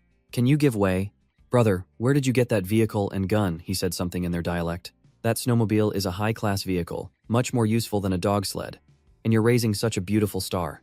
A man with a sinister face said, Brother, this is the territory of our Tudong village. You can pass, but we have to collect a toll. You have to leave either the vehicle or the woman behind. Do you see the gun in my hand? Who are you trying to scare? We have 4 people and 8 dogs. How many bullets do you have in your gun? Leave the woman in the vehicle, and we can let you live. If you don't believe me, just try it. If this continues, their people will be here soon. By then, even if I can escape, she will be torn to pieces by those dogs. Truong Dik reached behind the vehicle and grabbed another gun. You guys forced me to do this. Then he fired his gun wildly at these people. This guy really opened fire. He commanded the dogs to attack Truong Dik. The ferocious dog bared its teeth and claws. Truong Dik opened his dimensional space and sucked the dogs inside. He opened the dimensional gate of his space and sucked all the dogs in. Then he pulled her up and continued on. That was dangerous. If I got bitten, it would have been a big problem. After being sucked into the space, those sled dogs would soon die from lack of oxygen. It was a good opportunity to test the time flow difference between the space and the outside world. I told you before, when you meet someone you don't know, you can't act rashly. This time, we're done for. We've dragged ourselves into it. He then turned his head back and forth. Where are the dogs? Where did they all go? Everyone, let's look. This is too strange. The dogs raised in the village wouldn't run around like this. That person is very strange. He has a snowmobile and a gun. He's definitely not an ordinary person. No matter what, we can't let someone who killed people from our Tudong village go. This can't end like this. This is a bit weird. Who knows, that person might have extraordinary abilities, just like Xuan Loi. Let's go back and ask for the village chief's opinion. In a grand castle, in a room full of female dolls, There was a guy hugging a doll. My wife. A group of people rushed in. Xuan Loi, something big has happened. You're all grown up. Aren't you afraid of losing face? This is my hobby. Can you manage it, you brat? You still have the nerve to talk. I'll introduce you to someone. There are many beautiful girls in our village. Can't you just pick one? What's so interesting about 3D girls? Even if you gave them to me, I wouldn't want them. Then everyone went to the meeting room. Third uncle. What are you all here for, Dai Hai? You tell everyone. Today we went out fishing. As a result, 4 young men from our village were killed by someone else. Someone died again. Why did someone suddenly appear? Weren't all the surrounding villages dealt with? It's like this. This time it wasn't someone from Tura town. It was someone from the other side of the river. That person is very powerful. 4 people and 8 dogs were still dealt with by him in a few moves. I'm afraid it will threaten the safety of our village in the future. Xuan Loi, is he like you? With extraordinary power? He sat and thought. It's very possible. Although I am the only one in the village chosen by heaven to have great power, then it must have been arranged for me to have an enemy. To make me stronger, he said arrogantly while sitting at the table. Our villagers were bullied. We must make him pay with blood for blood. Xuan Loi, this person is relatively strong. We can't deal with him, so we have to rely on you. Don't let us down. Don't worry. Just leave this matter to me. Truong Ditch finally arrived. We've arrived, get off. The person you want to meet is upstairs. Follow me. All right. This is what it's like to live with someone day in and day out. I don't have many choices now, as long as it works out. Welcome back. Congratulations on your success. Are you thirsty? Would you like some water? Or are you hungry? I'll cook you some noodles. You sit here first. I just found out that you like mature women like that. Don't get the wrong idea. She's the person I found to take care of Uncle View. But you're not wrong that I like mature women. How is Uncle View's health now? His health has recovered a lot, which is also very strange. According to a normal recovery speed, it should take at least 3 months. Moreover, I injected him with muscle relaxants, as you said. I found that the medicine couldn't quite restrain his strength. Not unexpected. It's probably a body-enhancing ability. I saw online before that some people's bodies mutated after getting their abilities. If it's this kind of situation, it's very dangerous. No. Uncle View looks very normal, no different from before. That's good. I'll go check on him now. The two of them chatted back and forth, asking about this and that. Recently, has your body undergone any changes? I feel that my body is indeed a bit different. The wound was so serious, but in just a few days, I've almost fully recovered. My strength has also become much stronger. The strength is too great. Do you feel like a monster now? Uncle Vu, don't worry. You've just awakened to great power. For example, a tadpole evolving into a frog. Don't disbelieve it. Actually, I have also awakened an ability. Then Trong Ditch took out a food package for Uncle View to see. No wonder I always feel like you have a lot of stuff on you. Uncle View put his hand down on the table too hard, and the table broke in two, causing him to fall. Slowly, you have to get used to this gradually. It's okay. It's okay. I didn't hurt you, did I? The stronger, the better. With my affection and Uncle View's, I can command a person with abilities. The safe house has another layer of protection now. In the kitchen, 2 women were talking to each other. Does Uncle View need a wife? As long as he asks, I'll bring his wife here. After that, Truong Dick led them out. The 2 women were cooking. Aren't you Miss Cho Hai Mai? Hello, are you Mr. View? He nodded repeatedly. Today, you 2 have met. From now on, you will live the rest of your lives together. Solve each other's problems. I won't say any more polite words. Today is considered your wedding room. You 2 can just stay here and live. Chao Ka Ni and I will temporarily move out so as not to disturb your world. What should I say about this? This room is your life's work. I have a new place to live now. It would be a waste to leave this place empty. If you stay here, it's like you're watching the house for me, and I'll feel more at ease. Let's just settle it like this. You pack your things. I'll take you to the new house in a bit. Truong Ditch went downstairs. From now on, you have to go out and find your own food. You can't do without a means of transport, so I'll give you this snowmobile. When you have time, you can also come and visit me. No, absolutely not. You've been so good to me already. I can't accept any more. Besides, what will you do without this? Then Trong Ditch took out a model car from his dimensional space. Then he sped off down the road. Connie said, Truong Dick, is our new house beautiful? The house is very big, very spacious, and beautiful. Compared to our previous room, it's countless times better. No wonder you're so generous. I told you, with your personality, you couldn't possibly give someone a room you've poured all your money and effort into. It's not a gift, just a temporary loan to Uncle View. If one day we need it, we'll come back. That's right, there's one more person in the new house now. I'm telling you in advance so you can be mentally prepared. Another person, a woman, that's right, Yenni said with an angry face. You deliberately let that person stay, didn't you? Don't overthink it.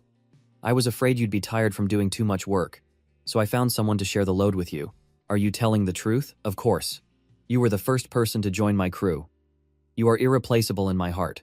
I know you only like me. It's good that you understand. After all, I volunteered. I don't need a woman who doesn't listen. Why does this snowstorm feel like it's getting stronger? Suddenly, a tornado headed straight for his vehicle. No, this snow is not normal. Trongdik tried to dodge the tornado. Truong ditch. Why is the snow falling so heavily? I'm afraid this is not a normal snowstorm. He reached out his hand to retrieve the tornado. The smell is definitely... He started to accelerate, and another tornado appeared. This is definitely not a natural disaster, but an attack from a person with abilities. My ability is absolute defense. As long as I don't move around recklessly, the opponent definitely won't be able to kill me. The attack just now was very accurate. The person must be nearby. First, I need to determine how many types of attack methods he has. Trongdik reached out his hand and absorbed the tornado. A man hiding behind a rock thought, "Didn't I almost hit them?" Suddenly, they're gone. So, this move is too exhausting. Damn it. Xuan Loi, are you still okay? I'm fine. It's just that guy is really not easy to deal with. He must also be a person with abilities. Moreover, I still don't know what his ability is. Forget it. The opponent is about to attack. It seems the previous attack also cost the opponent a lot of energy. Truong ditch on the vehicle held a rifle, preparing to get down. He turned on the infrared scope to see where they were. Ah, found them. They are hiding behind an ice block. He began to aim and fired a volley of shots. One of them was hit. Don't come over here. He has a rifle. This is really strange. In such a heavy snowstorm, at such a long distance, he still hit with one shot. He's definitely not an ordinary person.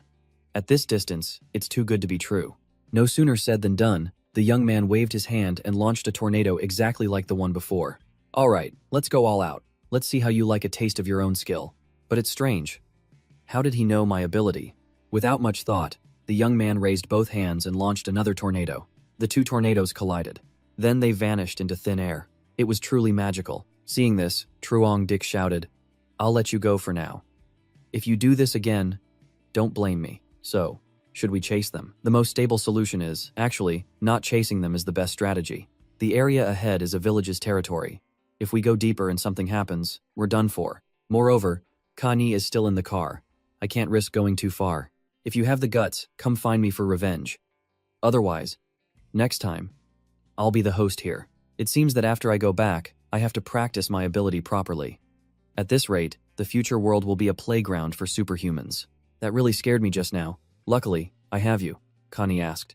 How is that person dead yet, honey? The distance was too far, and it was night, so it wasn't convenient to pursue. But that guy must have been scared witless. He won't dare to cause trouble again, the girl asked worriedly. So, will he come back for revenge in the future? Based on the ability he displayed, he's probably also a superhuman. He can control ice and snow from a great distance. By then, a snowstorm might come and bury our place. Truong Dik reassured her, "You don't need to worry about this. Our new shelter is absolutely safe. Even if it's buried in snow, it won't affect our lives inside. Besides, with my abilities, I'm not afraid of his attacks." At Truong Ditch's new house, another girl was lost in thought. Suddenly being turned into a canary in a golden cage, she still couldn't adapt. The girl sighed. When will these days ever end? Just then, Truong Ditch opened the door and walked in. "Come over here. I'll introduce you to a friend. Remember, you should call her sister." "Is she your girlfriend?" the girl asked curiously. "Not much different," he replied. "On Duke, hurry up and get dressed, then come over here." The girl thought to herself, "I'm a famous star, a renowned beauty, yet I have to share a man with someone else. I can lose anything but my looks. I have to be fierce. A woman's charm is her ultimate weapon." This battle has only just begun. Truong Dik shook his head. They're already secretly fighting. This is so tiring. The girl walked down from upstairs. "Hello." The two of them looked at each other and froze. "Why is it you?" It turned out to be Duongmat, the one Truong Ditch had saved. Connie stomped over angrily. "You two know each other. Where will this sisterly drama lead? Please stay tuned to find out." Connie pointed at Duongmat and said, "She is my cousin." Seeing this, Truong Ditch spoke up. "It seems your relationship is a bit strained, isn't it? It's a little strained." Duongmat quickly whispered in Truong Ditch's ear, "Please don't let her know about us, okay?" Connie was curious. "What's going on between you two?" Duongmat shouted. "It's about our deal. In terms of seniority, my mother is actually Connie's aunt. Both the Chow and Duong families are renowned scholarly families. with talented members who have achieved outstanding accomplishments in various fields. Kani chimed in. Isn't that because someone like you stepped into the mud pit of the entertainment industry? Because of her, many people in the circle laugh at our Chow family, a girl who lowers herself into the mud of the entertainment industry.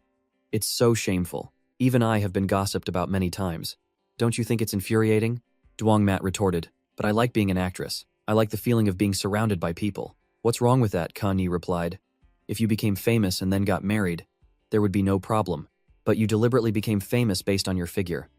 You know how you got famous, don't you? Troongdich intervened. What Kani said is also right. There's no need to bring up the past anymore. Now we live in the present. From now on, there are no young ladies here, no famous beauties. You two are just neighbors who have met in adversity. With that, he led them both to the garden. Don't let these places go to waste.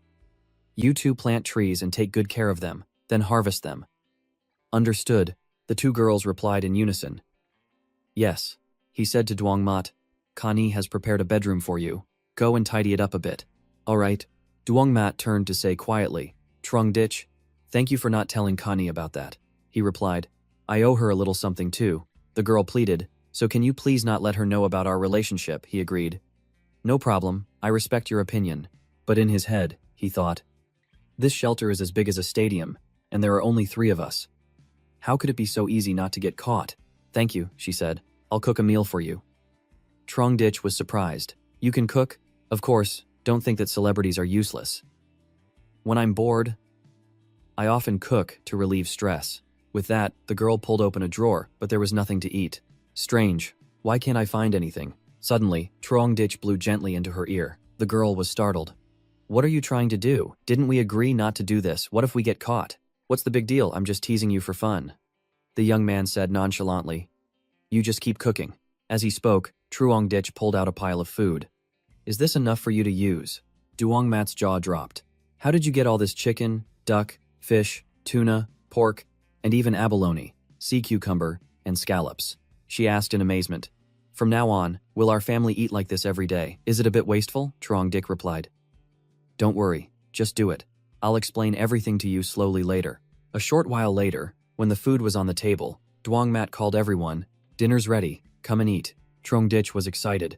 Come on, let's taste the skills of a star. Kani sat down, took a bite, and grimaced. It's too salty. How can I eat this? Dwangmat quickly tried to save the situation. I was startled just now. I really didn't cook well. Troongdich thought to himself, this is even better. If the cousins are not united, it's easier for me to be the fisherman who reaps the benefits. He served food for Kani. Come on, try this, dear. This is delicious. It nourishes the body. After eating, the girl pouted. It's much more delicious when you feed me. Then eat more, my dear, he smiled. He thought smugly. Sure enough, giving a competitive task is the best way to stimulate employees' motivation. That night, the sky was full of stars and the moon. Troongdich slept with Kani. Who do you think is better, me or her? You fool. Of course it's you. How can she compare to you? You are my personal doctor. She is just an actress. I'm just having fun. After saying that, the two of them hugged each other and slept. A few days later, Troongdich diligently practiced his shooting and archery skills. He was confident he wouldn't miss a shot. Suddenly, a call came in, but it wasn't a phone number. Could it be that an acquaintance is still alive? Only they can contact me by phone. How is that possible? Besides, even if it's an acquaintance of mine, I don't care. He immediately hung up. Strange, I turned off the phone, but it can still call. What on earth is going on? This is strange. I absolutely can't answer. It's possible that I didn't press it correctly just now, so I made a mistake. It can't be this surreal. And then, another call came in. I'm seeing ghosts. Wait, why did it suddenly accept? On the other end of the line was a man's voice, slightly hoarse. Why didn't you answer my call? Troongdich told himself to stay calm. As long as the other party is a hacker, they can do anything. Who are you? Troongdich, from Kimlone District, Thien Hai City. The stranger listed a series of Troongdich's personal information. The other party must be a very good hacker. I wonder how much more he knows. I know you're in Vuong Tu Min's room right now. You killed him, didn't you? Who are you and what do you want from me? I'm your neighbor now. I'm near you. You'd better not have any funny ideas. Otherwise, I can leak all your information at any time, just because of what you have in your hands. Why should I give you supplies? I'm not a big shot. It doesn't matter if my information is leaked. If you're not afraid of death, then go ahead and leak it. If others find out you have the missing supplies from the Than Nam warehouse, How do you think that will turn out? How did he know about these things? What are you talking about? That warehouse is so big. How could I have taken it? You don't need to play cat and mouse with me. The warehouse lost its supplies. That incident must have a lot to do with you. The warehouse is so big, even if you only took a small shelf, it would be enough for you to live on for a year, even if you weren't the mastermind. But now I know you definitely have a large amount of supplies. I'm not afraid to tell you. My name is Fong Dat. From the Trivan Group. You've heard this name before, right? Fong Dat, the top tycoon of the information technology group in the country. I didn't expect to run into him. He remembered that Lu Fong Dat was the chairman of the Trivan Group, the top tycoon in the country's information technology field. He and some relatives had built up the Trivan Group, which was also one of the 4 most famous enterprises in the information security field. A person with such a background can hack anyone's phone as easily as flipping a hand. Wait, if so, if he can control the phone, doesn't that mean the supercomputer system here has been hacked? On second thought, this possibility is very small. Right now, he is trapped here without the equipment to control the shelter's machinery. If he really could do it, he wouldn't have to call to threaten me. So it's Mr. Luke Fong. I've heard of you for a long time, and now I finally get to meet you. No wonder you could hack my phone. On the other end of the line was a rather dim-witted man. With a potbelly and glasses, he said, "To survive in this harsh weather, I had no choice. You have so many supplies in your hands. You can support 2 women, so adding me won't be a problem. As long as you provide me with supplies to maintain my simple life, then I will keep your secret. Moreover, I can also keep your internet safe so you won't be hacked by others. What do you think? Is it reasonable? Don't joke with me like that. Do you think a small manager like me has such great ability?" The 2 of them talked back and forth. Trung Dick, I've lived to this age. I've seen more than you can imagine. Do you think I dare say that without any basis I'm telling you? Through the phone network, I know a lot of intel about you. You definitely have the missing supplies from that warehouse. Truong Dick thought to himself that he had to kill him no matter what. He then smiled slightly and said, "I do have some supplies, but I've sold most of them for money. After all, the space in my house isn't that big, so I can't store much. That's what's important. If I just send a message outside, I guarantee your life won't be peaceful. So, will you agree to my condition or not? If he releases this information, the consequences will be unimaginable. Many people will come to ambush me, even people with space-type abilities. Then it would be very troublesome. All right. I can provide you with supplies. But you absolutely cannot reveal this matter to the outside. If you have any wrong thoughts, I will kill you. Don't worry, I'm not stupid. Right now, only heaven and earth know. Everyone cooperates happily. I need white label food, clothes, blankets, etc. You should bring these things to my place. How do I give you those supplies? I'm at Bin Fong Thon Villa Complex, house number 302. You can just put the supplies in front of the house. Don't think too much. Otherwise, I'll leak the information. By then, you won't be safe either. Don't worry. My life is also very comfortable. I don't want any trouble. This Luke Fong Dat must die. He cannot be spared." Truong Ditch went out angrily. He picked up a glass of water. "Kani, there are a few things I need to discuss with you." "What is it?" That day, Truong Ditch told her everything about Luke Fong Dat. "You know more people than I do.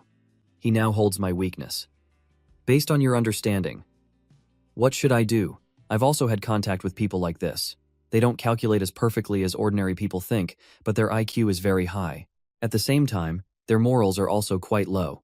A person with too high morals can't become a successful businessman. Of course, I understand that. I want to kill him, but I'm afraid he still has an ace up his sleeve, so I haven't dared to act yet. But if I let him live, he will lead us by the nose. I can't tolerate this kind of thing. For me, the biggest threat is the intelligence he holds. If this intelligence is exposed, it will backfire on me. Well, that's difficult. I once heard my father say, there was once a high-level manager of a network company who colluded with corrupt officials. After the matter was exposed, the officials sent people to kill the high-level manager to silence him. But in the end, the evidence in his hand was broadcast live on the internet. I've also heard about this. That big shot in the network industry stored the evidence in a cloud system. He set up a program to automatically upload it to the network. Unless he personally operated it every day, he couldn't stop this program. Because he died, the next day the evidence had spread all over social media. I'm also worried, especially about this. Even if you kill him, you probably still can't stop the intelligence from leaking out. If you really can't think of a way, then just relax your body, my dear. Then we don't need to call. We can take it slow and see how things go before dealing with him. Dragging it out for too long is not good for us either. If I can't think of a solution, I'll keep worrying. Hi, I came in from the garden. What's wrong? You're here too. Let's think of a plan together. This is also a very difficult problem to solve. He is a cunning person, and we must not let our guard down. This is what they call the one who starts. The rumor can say it with one mouth, but the one who refutes it has to run until their legs break. In the entertainment industry, we are also considered victims. It's really disgusting. Wait, you just said, spreading rumors. That's right, he spreads information outside. Isn't that just like us? The important thing is that now, even if the rumor is spread by Fong Dot, someone will definitely believe it. But if we treat this matter like a rumor, it's not necessarily hopeless. What do you plan to do? Alright, I'll prepare a little. After I'm done, I'll tell you guys. Trong Ditch went to the computer system room. Thifong called, "Is my food ready yet? What's your hurry?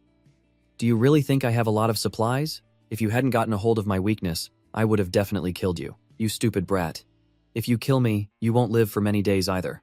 I'm telling you, you'd better not have any ideas about me. If I die, the information will be automatically sent to the phone numbers of everyone in the city. Now, you think about what the consequences will be. Oh, so it's a one-day thing. It must have been preset. When Luke Fong Dat contacted me, I'll admit, you're good. You just wait. I'll bring the fruit to you. I'll also spread rumors. This is to stir up the water army." Trong Dish used the computer to type, "The missing supplies from the Hoa Nam warehouse have been clarified. It was related employees who embezzled and transported the supplies back to the country first. An armed force appeared, alien flying saucers, etc. To hide the truth, the best way is to bury it in lies. Even if you can't deceive everyone, you can certainly make most people think this is fake news." After that, Fong Dat's news arrived. Mixed in with this pile of fake news, it certainly won't be trusted much. This way, the risk of me being discovered can be greatly reduced. He uploaded the data. Only people within the range of Tianhai City. They are the only ones who pose a threat to me. That's enough for now. This is as far as I can go with my countermeasures. As for the success rate, it's all up to fate.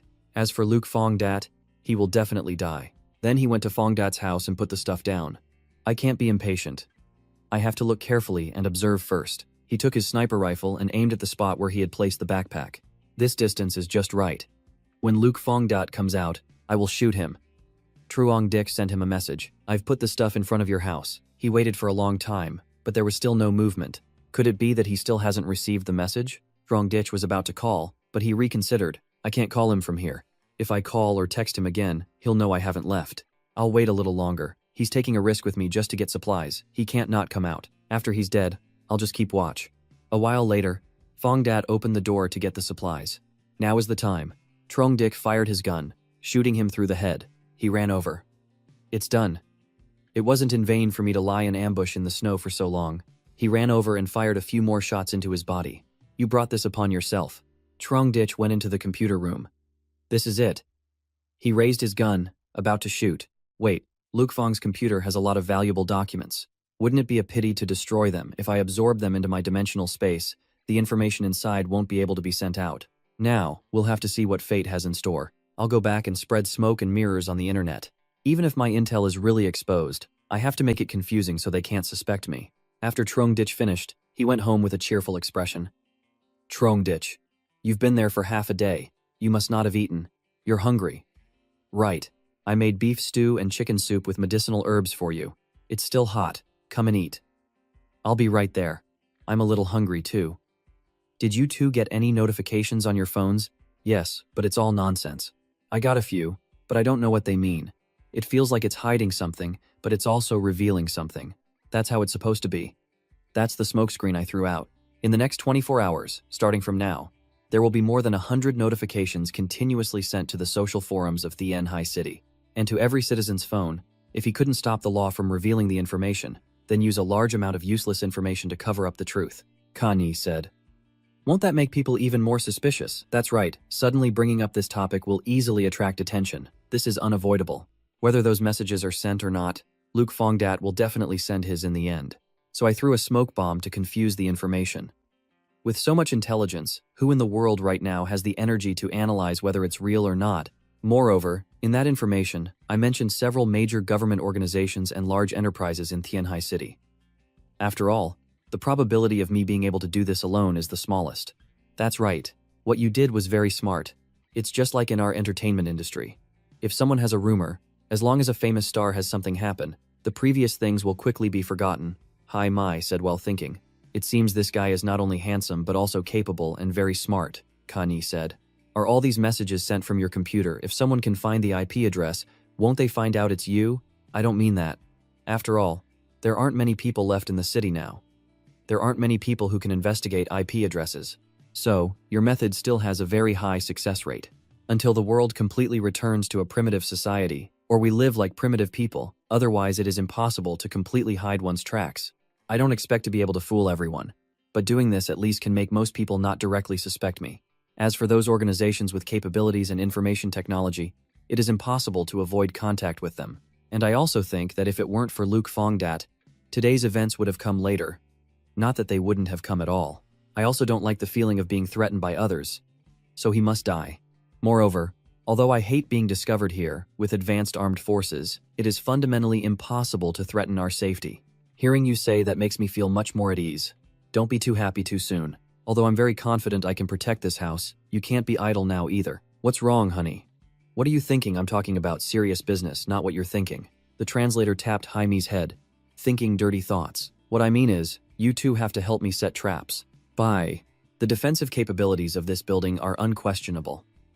Its main purpose of renovation is to prevent nuclear war or large-scale natural disasters. But in terms of human factors, it wasn't well thought out. But you can't blame them. After all, the management here is very strict about weapon control, so the shelter doesn't have good enough armament and public works. I plan to set traps around this place if someone sneaks up on us. Then let them go and never return. If there's anything you need help with, just tell us. I don't really understand traps. In short, just give us the task and we'll do it carefully. Yes, that would be great. Trongditch took out a sharp spike. These are hidden in the snow. Once a trap is set, it must be hard for others to find. Now I will tell you two what to do. And you two have to listen carefully, especially remember the location of the traps. What if one day we go out and get injured by the trap we set ourselves? A needle on the ground won't stick into a person, so it has to be stuck into wood. After being buried under the snow, it can pierce a person's leg. You should use this with steel nails. The penetration of steel nails is much stronger. Adding a few more screws can increase the damage. Do you two understand? Trongditch and the two of them continued to make traps. This type of spike trap, at least 1,000 to 2,000 of them are needed. If there aren't enough, we can make more. They were placed about 100 meters from the villa. I'm sure you've seen this before. This is a wolf trap. If a wolf cub gets caught in it, its leg will break. If a person gets caught, the flesh will be torn deep into the bone. In other words, it can incapacitate a person. The placement of it must also be carefully studied. If placed outside, others can use a wooden stick to probe for it. Therefore, it needs to be placed within the range of the spike traps. You two just need to make these two traps. As for the others, I'll arrange them myself. Trongditch sat and looked out the window, studying. Kanye and Jaime continued to work. He calculated that there were 2 paths from the outside in. These are also 2 mandatory paths. I got 2 landmines from the weapons depot before. It's perfect to place them in the middle of these 2 paths. But from now on, I must be careful when I go out, to avoid the power of this thing. This thing has great power. Destroying tanks and armored vehicles is no problem. If a person is blown up, I'm afraid not even a speck of dust will be left. The first time these traps are used, the effect will be great. But if someone uses tools to deal with them, we must find a way to counter them. After making them, Trongditch and his 2 wives went outside to observe the situation. Don't place the spikes too far apart. The best effect is when someone steps on one. Their body falls, and then other spikes pierce them. If it pierces the chest, abdomen, or neck, it can kill a person instantly. Also, don't bury the spikes too deep. Just enough to cover them is fine, because the snow will gradually hide the traces of the trap. Trongditch also dug a hole and placed explosives in it. Then he covered it with snow, seeing no trace of it. Now, to prevent the enemy from clearing the traps, he threaded a wire through the bombs. Set up a layer of tripwire grenades outside. This way, whether they kick the wire with their foot or use a tool to trigger it, it will lead to an explosion. After a long day of work, everything should be settled by now. The 3 of them went inside. The trap outside the long corridor, more than 10 meters long, also had anesthetic gas, tear gas, and high-temperature flamethrowers. These are all important cards to protect myself. The final line of defense is myself. The 3 of them then went inside. Jaime said, Trongditch, when will the enemy arrive? I just hope my preparations are in vain. Do you two hope that someone will come here and attack us? But it probably won't be that fast. For ordinary people, anyone with a little bit of sense won't easily attack others. In these difficult circumstances, no one who has survived until now is simple. Zhuangmat thought, what he said is right. This time, I don't know if someone else will come to set a trap or if we will live peacefully in the new days. From a distance, Duongmat saw Trungdich welding something. What are you doing? Aren't 2 layers of metal on the door safe enough? In this villa, most of the areas are automated, which means if someone can hack into our control center, they can easily open these doors. Sometimes, being too advanced can also bring a lot of danger. But the basic principles of physics won't deceive people. The great work is done. Whatever you do, you must think it through. Be careful and thorough. Safety is paramount. No room for error. Duong Mat behind him. Although Truong Dich is a bit careless in his work, in the end, his meticulous calculations will surely help him live longer than other ordinary people. If I could find a master of the internet, that would be great, Duong Mat blurted out. Han Han is also quite good at the internet. It's just a pity I don't know where she is now. What's wrong? Kani spoke up. Isn't Han Han studying in Tianhai City? Do you know how she is now? I don't know if she's still alive. Han is my cousin, studying at the academy. She won many major awards in the computer field at the age of 16. At the same time, she is also a top professional hacker. Unfortunately, as a child, she had polio, so her lower body is paralyzed. She can only move around with a wheelchair. But in terms of computers, besides her, no one else can be trusted. So where is she now? Can we bring her here? I've lost contact with her for a long time. After the storm hit, I tried every way to contact her, but still no result with her ability. If she's still alive, she would find a way to contact us.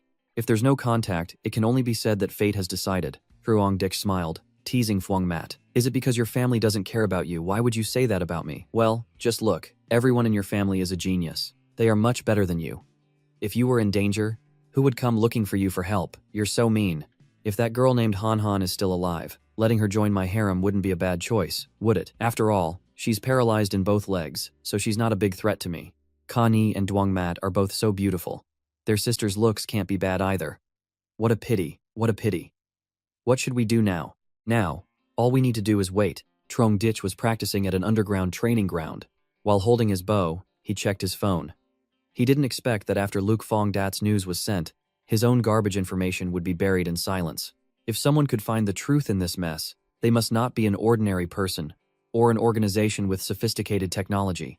Truong Dich continued to raise his bow, aiming with increasing accuracy. He always kept the target in front of him, and after more than a month since awakening his ability, his strength had increased significantly. With each shot, he felt clear progress. His speed also doubled, even tripled compared to the previous days. Using close combat weapons, he felt more confident, and his ability to escape also became more effective. Although on the outside, his ability seemed simple, but in fact, it holds infinite power. The newly discovered abilities amazed everyone around him, but at the same time, it also consumes a lot of energy. He took out a few chocolate bars to eat, because the strength from his own cells also needs to be replenished. Even as a superhuman, he still needs food to maintain his energy. In other words, no matter how strong he is, if he's not full, he can't use his ability. Thinking of this, he told himself that he could become the strongest. The scene shifts to another place, at the underground shelter of the Taesun Defense Barracks.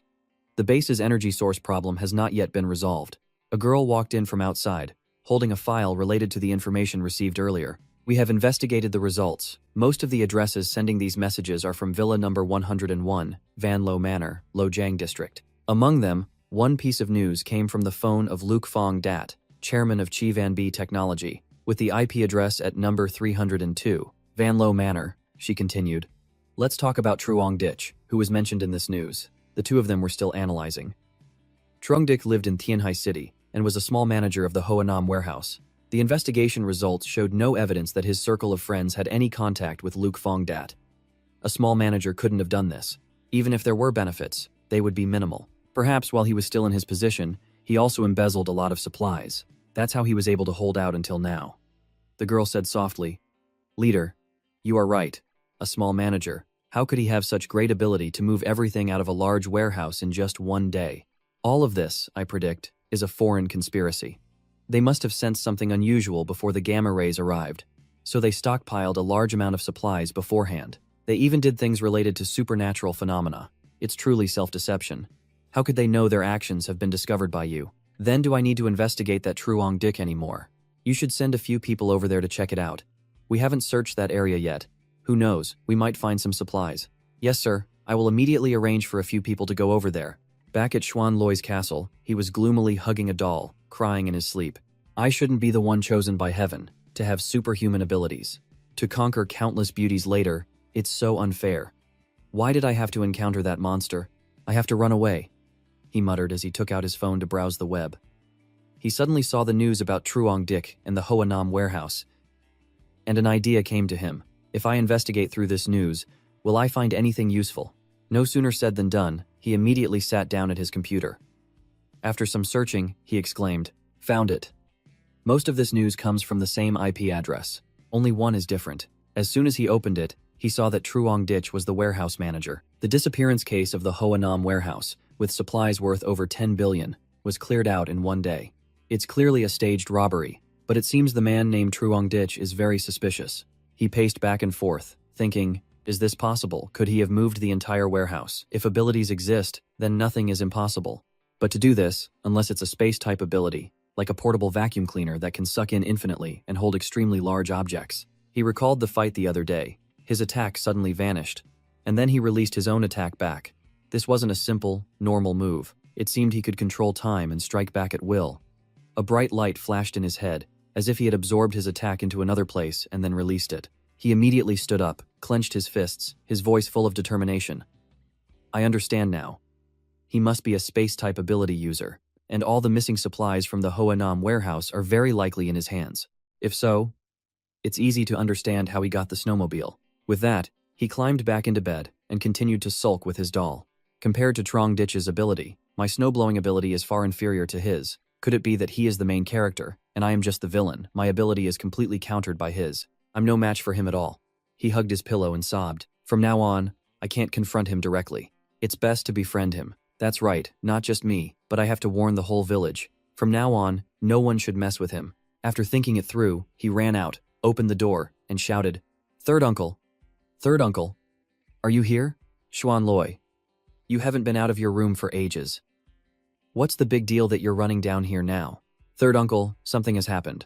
I have to tell you about this. What's the big deal? He gestured wildly with his hands and feet. Third uncle, this Truong Dik is extremely strong. His ability also counters mine. We must not have any conflict with him. Our village and his house are only separated by a river. It's best if you tell everyone. From now on, stay away from that place. It's best to go somewhere else to fish. You're saying the disappearance of the Hoanam warehouse was his doing, and that supplies worth over 10 billion are in his hands. According to my analysis, this is the most likely scenario, as he is a space-type ability user. Otherwise, it would be impossible to move everything out of such a large warehouse. Hearing this, the old village chief stroked his beard and pondered, if we could seize those supplies for the villagers to use, how many years would it last? Third uncle. It's best not to target him. Hearing the admonition, his expression immediately darkened, his voice filled with anger. Xuan Loi, you're good at everything, except you're too cowardly. Our Tudong village has several hundred households, and with the people from Tu Ra town, there are thousands of households. Do you think with so many of us, we can't do anything to him, but I can feel that that person is extremely dangerous.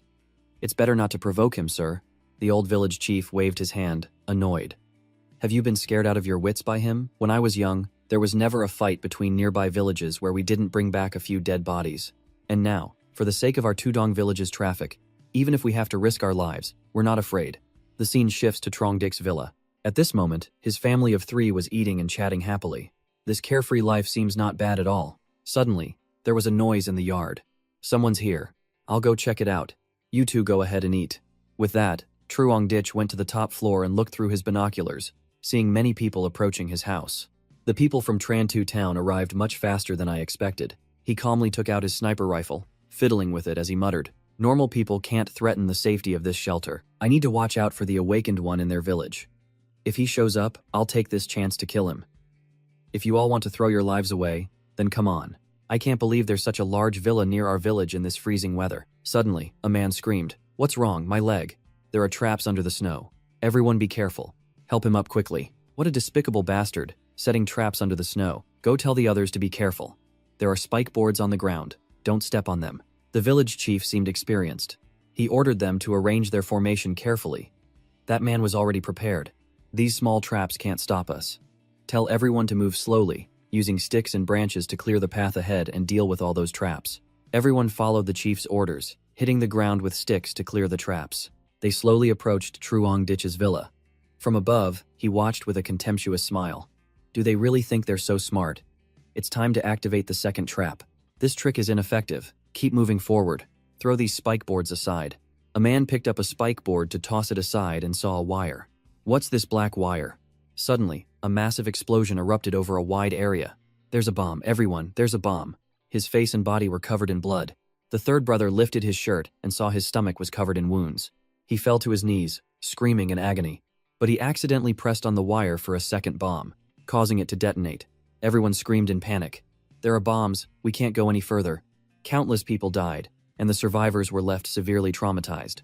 How did it turn into this? Village chief, quick, call Loy here. There's still about 100 meters to go, and who knows how many more traps are under there. We have to call him here. Everyone kept shouting, village chief, call Xuan Loy here. At that moment, the old village chief regretted not listening to the warnings. We can't have any more casualties in this opening battle. At first, Xuan Loy begged me not to attack this place. I even bragged that I could take down this shelter without him, but now, we haven't even reached the gate and we've already suffered such heavy losses. Truong Ditch, on the top floor, continued to observe and mutter. Why hasn't the ice ability user made a move yet? The shelter is less than 200 meters from those villagers. Even if his ability is best used at a longer range, as long as it's not over 2 kilometers, I can still snipe him. Just get over here. The village chief was struggling with his inner thoughts, asking me to go beg Xuan Loy, my own nephew. That's impossible. He calmed everyone down. What are you afraid of? We can do this without Xuan Loy.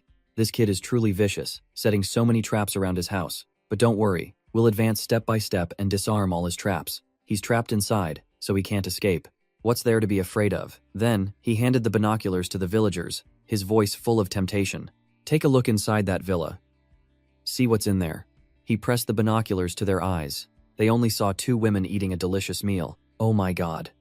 Then he passed the binoculars to the next person. Keep looking. Am I seeing things? There's so much food. And 2 beauties who look like goddesses.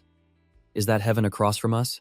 But the snow is full of traps and bombs. How do we deal with this? We should still call Xuan Loy over. That's the best option. With his skills, he just needs to make a move and he can blow away all this snow. Any traps would be exposed. The village chief shouted with a voice full of contempt. You're all a bunch of useless cowards. It seems that besides Xuan Loy, everyone else in our village is as timid as a rabbit. If anyone is scared, just scram. Don't embarrass the 2Gia family. He was definitely playing on their pride. Third uncle, we're not cowards. What's there to be afraid of? We'll go capture that Truong Dick right now for you to see. Isn't that better? We really don't have much to fear. As long as we're careful, these traps are nothing. After hearing third uncle's encouragement, the people started throwing snow forward, disabling many of the traps. Good, good. It seems this kid is nothing special. Everyone, stand back a bit. I'll handle all the nearby traps. The food, water, and beautiful women will be ours. Third uncle cheered from behind. That's it. Keep moving forward. How can those traps stop us? Everyone, keep it up.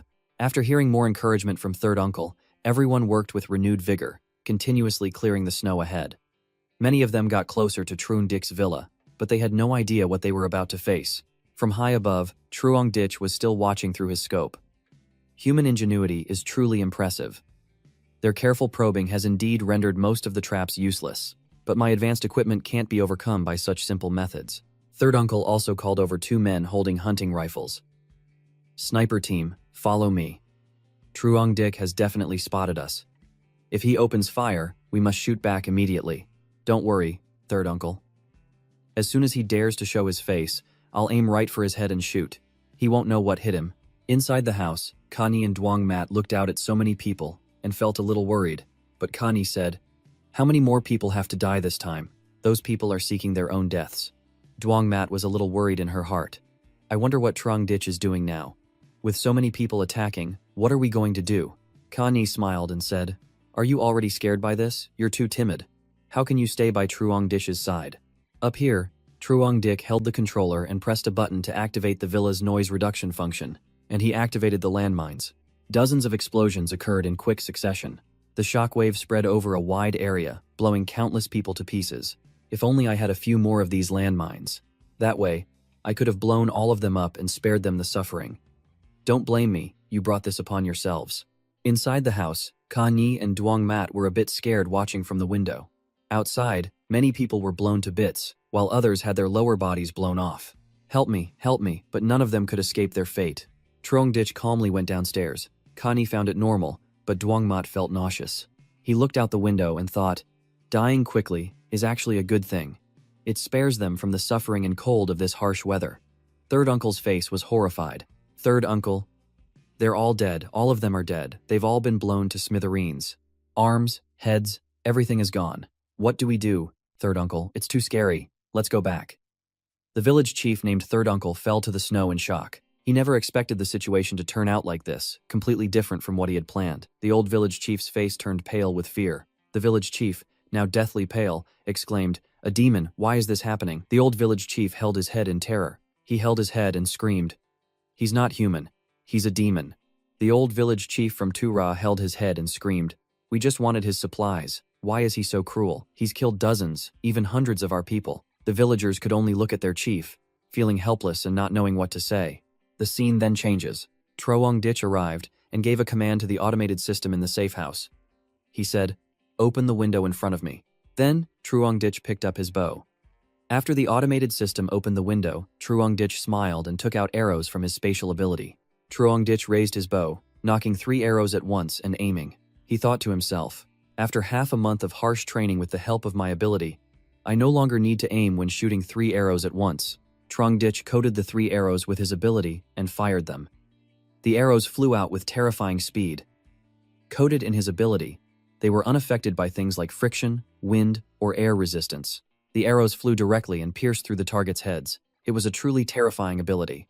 He continuously fired arrows coated with his ability, and the people of Tura village fell one by one. The gunmen in the distance were terrified. The villagers shouted, "Hunters, get up there and take down that Troong Dich." But before they could do anything, an ability-coated arrow pierced through one's head, to the astonishment of the man next to him. These men were terrified of being shot dead from so far away. There was nothing they could do but wait for death. Seeing the situation was bad, all the people from Tura village quickly fled for their lives. The villagers of Tura ran, exclaiming, "Impossible, how can an arrow fly so far in such a thick snowstorm?" The old village chief saw this and knelt in the snow, terrified and uncaring. He knelt and shouted, "It's all my fault. I should have listened to Xuan Loi's advice." The old village chief slapped himself repeatedly, saying, "I deserve to die. I really deserve to die.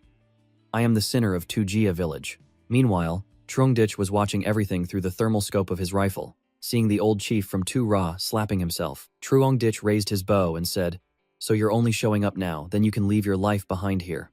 Before Troong Dich could fire the final shot at the old chief from Tura, Xuan Loi arrived. A snow and ice tornado appeared, approaching them. Troong Dich lost his line of sight, so he lowered his bow and stopped shooting. He smiled and said, "So you finally couldn't hold back anymore." Troong Dich took his sniper rifle out of his spatial ability. He thought to himself, "The awakened one from Tura village has finally appeared." At that moment, Xuan Loi appeared.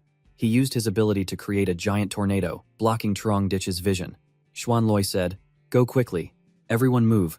The people from Tura village quickly moved to escape Troong Dich's attack. The able-bodied and uninjured tried to carry and support the wounded as they quickly fled from Troong Dich's safe house. Xuan Loi was still trying hard to maintain his ability so the villagers could escape.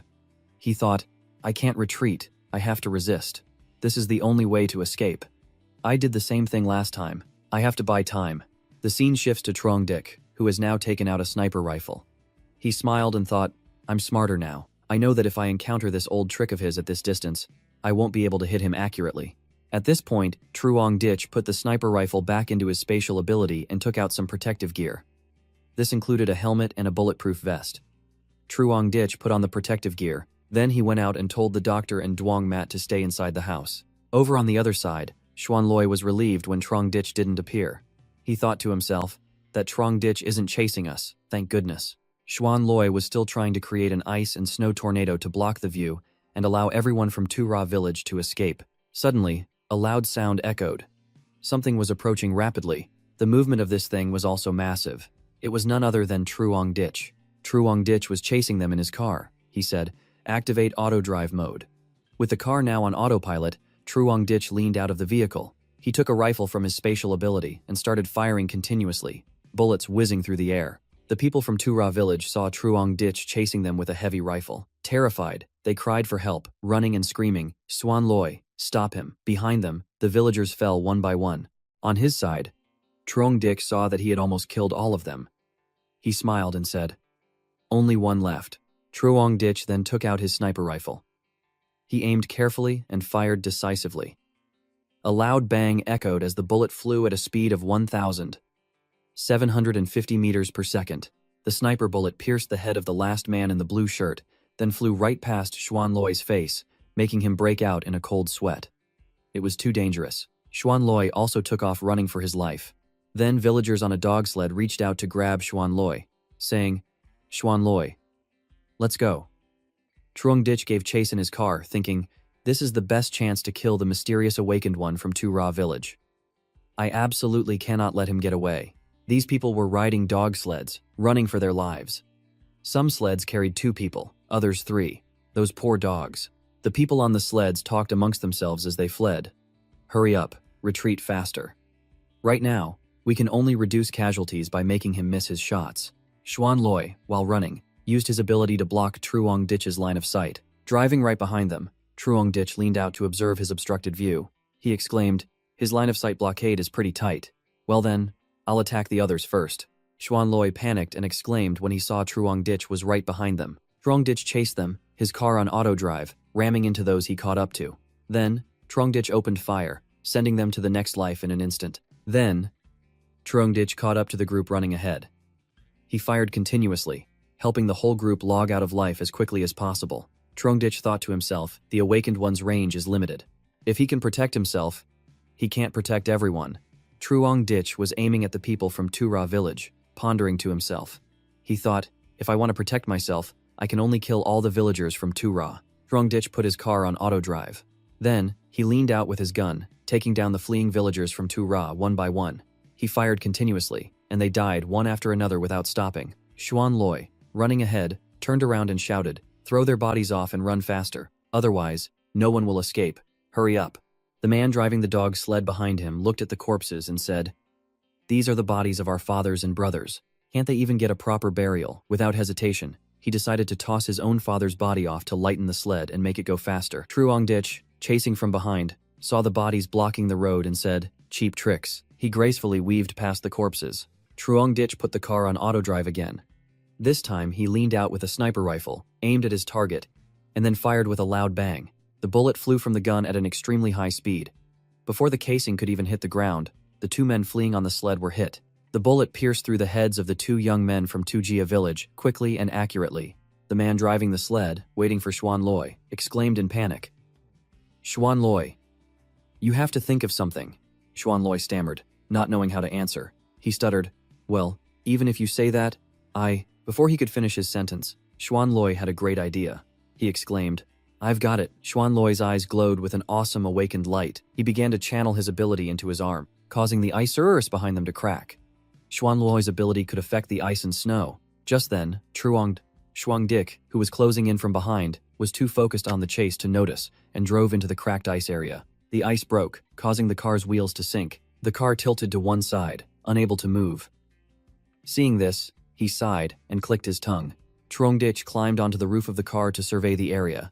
He looked around and said, "So that awakened one's power can actually break the ice surface." Truong Dich had no choice but to stand on the car and aim. He fired a few shots in the direction Xuan Loi was running. After a few shots, Xuan Loi's group was out of his scope's range. Now, there was only falling snow and jagged ice floes. Truong Dich sighed and said, "It seems I can't fight them on the ice surface in the future." Truong Dich got down onto the snow to check the car's condition. Frustrated, he kicked the tire hard. He said, "If his ability's intensity wasn't fully developed, or if the ice wasn't thick enough, both me and the car would have fallen into the water. I can't chase down the villagers of Tujia anymore." Truong Dich then drove his car back home. Afterwards, Truong Dich went inside the house. As soon as he entered the house, Truong Dich saw the 2 sisters, Dr. Chao and her older sister Duong Mat, sitting worriedly. Truong Dich approached them. Dr. Chao saw him and asked, "What was the result? Did you catch the awakened one who attacked us last time?" Truong Dich sat down and sighed. "No, those people are very despicable and didn't dare to fight me head-on. His ability is incredible for escaping. It's not easy to kill him." Truong Dich remained silent. Seeing this, the older sister Duong Mat asked Truong Dich, "You killed so many people, aren't you afraid? Afraid of being held accountable in the future? Killing is against the law." Sister Duong Mat's words also marked the end of this chapter. At this moment, the older sister Duong Mat was dejected and deep in thought. "Before tonight, I thought this apocalyptic snowstorm disaster would pass quickly, but now, nothing has happened as I expected. Seeing his older sister Duongmat dejected, Truong Dich approached to comfort her, asking, "What's wrong with you?" Duongmat didn't say anything. Truong Dich then left, saying, "Kani, I'm a bit hungry, make me some food." Dr. Chow heard this, got up, and followed Truong Dich, saying, "All right, what do you want to eat?" Leaving Duongmat alone, Truong Dich said, "Soup with some chicken gizzards." Upon hearing this, her sister Duongmat felt like vomiting and immediately tried to cover her mouth. Seeing this, Truong Dich came closer to check on her. He said, "Why are you so weak? Maybe you should eat some too, to nourish your body." Duongmat raised her hands in surrender and repeatedly refused, exclaiming, "You're too cruel." The scene shifts to Ra village, where a loud sound echoes through the snowstorm. "Where's my son? Where's my father? Where's my son?" Someone in the village shouted loudly. "Tu Chi, Tu Chi." Another person said, "Wait, where's my husband? Is he okay?" The people of Ra village were grieving, crying miserably as they came to identify the bodies of their relatives. Some couldn't even find their loved ones, not even their bodies. Meanwhile, Xuan Loi said, "I clearly warned them." He sighed sadly. A young man approached Xuan Loi and pulled him along. This man said, "Come with me, quickly. Third uncle is not doing well. He wants to see you." Hearing this, Xuan Loi was shocked and exclaimed, "What?" The young man and Xuan Loi quickly headed home, running non-stop. The people outside were also crying endlessly. A girl, sobbing, said, "Xuan Loi, I heard you didn't go with them this time. Why didn't you go? You're the only lucky one in our Ra village with extraordinary abilities. When trouble came, you didn't lead the charge but instead hid in your house like a coward." The girl cried, her face purple with anger, and shouted, "Do you know that because of you, many people from our Ra village have died?" Xuan Loi couldn't stand these harsh words anymore. He stopped and replied, "It wasn't me who told them to go. I tried to advise them many times." The girl cried even louder, shouting more forcefully, "If you had been there, you could have just used your power to control the snow and ice. A few waves of your hand and people wouldn't have been killed by the bombs." The women behind her joined in scolding him. "What's wrong with your head?" Xuan Loi remained silent, saying nothing. An old man with white hair appeared and stopped everyone. "All right, it's already happened. Say less."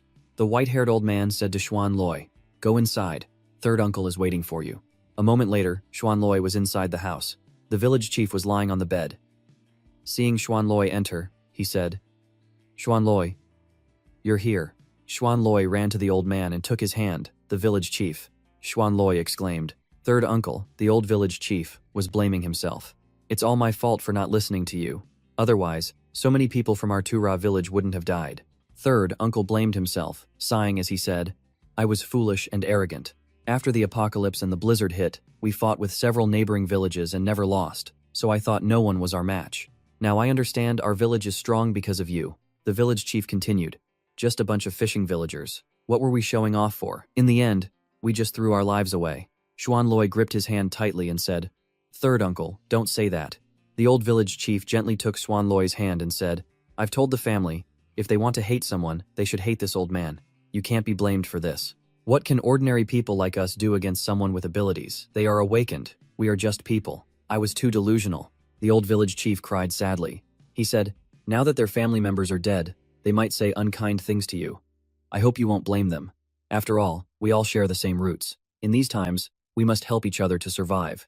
Xuan Loi couldn't control his emotions and broke down crying. "Uncle, I know, I won't mind." The old village chief said joyfully, "I'm about to die. Before I go, Ra village will depend on you." The village chief sighed and said, "I'm tired, let me sleep for a while." The old village chief then closed his eyes. Immediately after, the old village chief let go of his worldly duties and passed away peacefully. Seeing that third uncle was gone, Xuan Loi cried out loudly.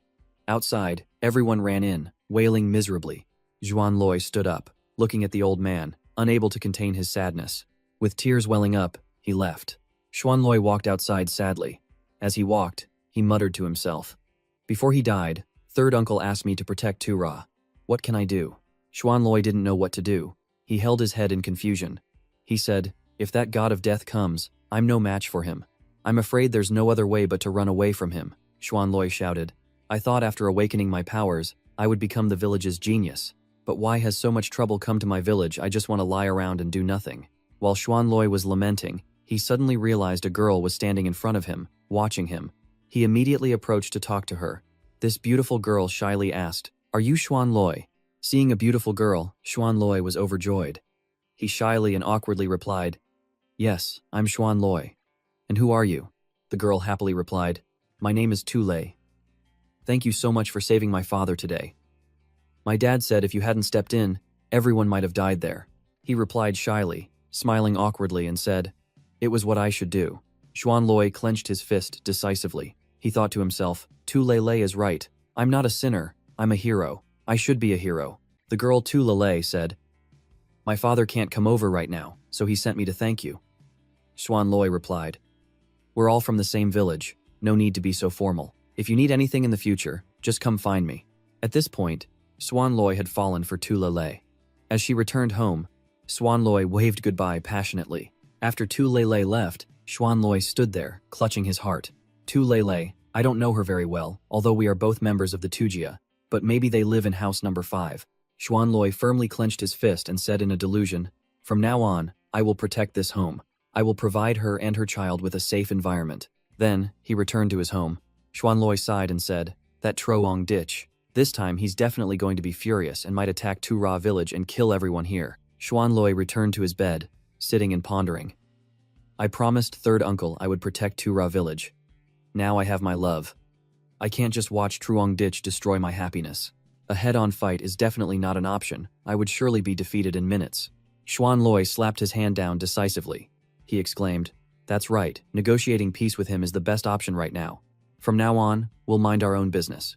Xuanloi shot up to his feet, praising himself. I'm truly a genius, to be able to think of such a dangerous idea. But to protect the safety of all of Tujia and Tule, I must do it.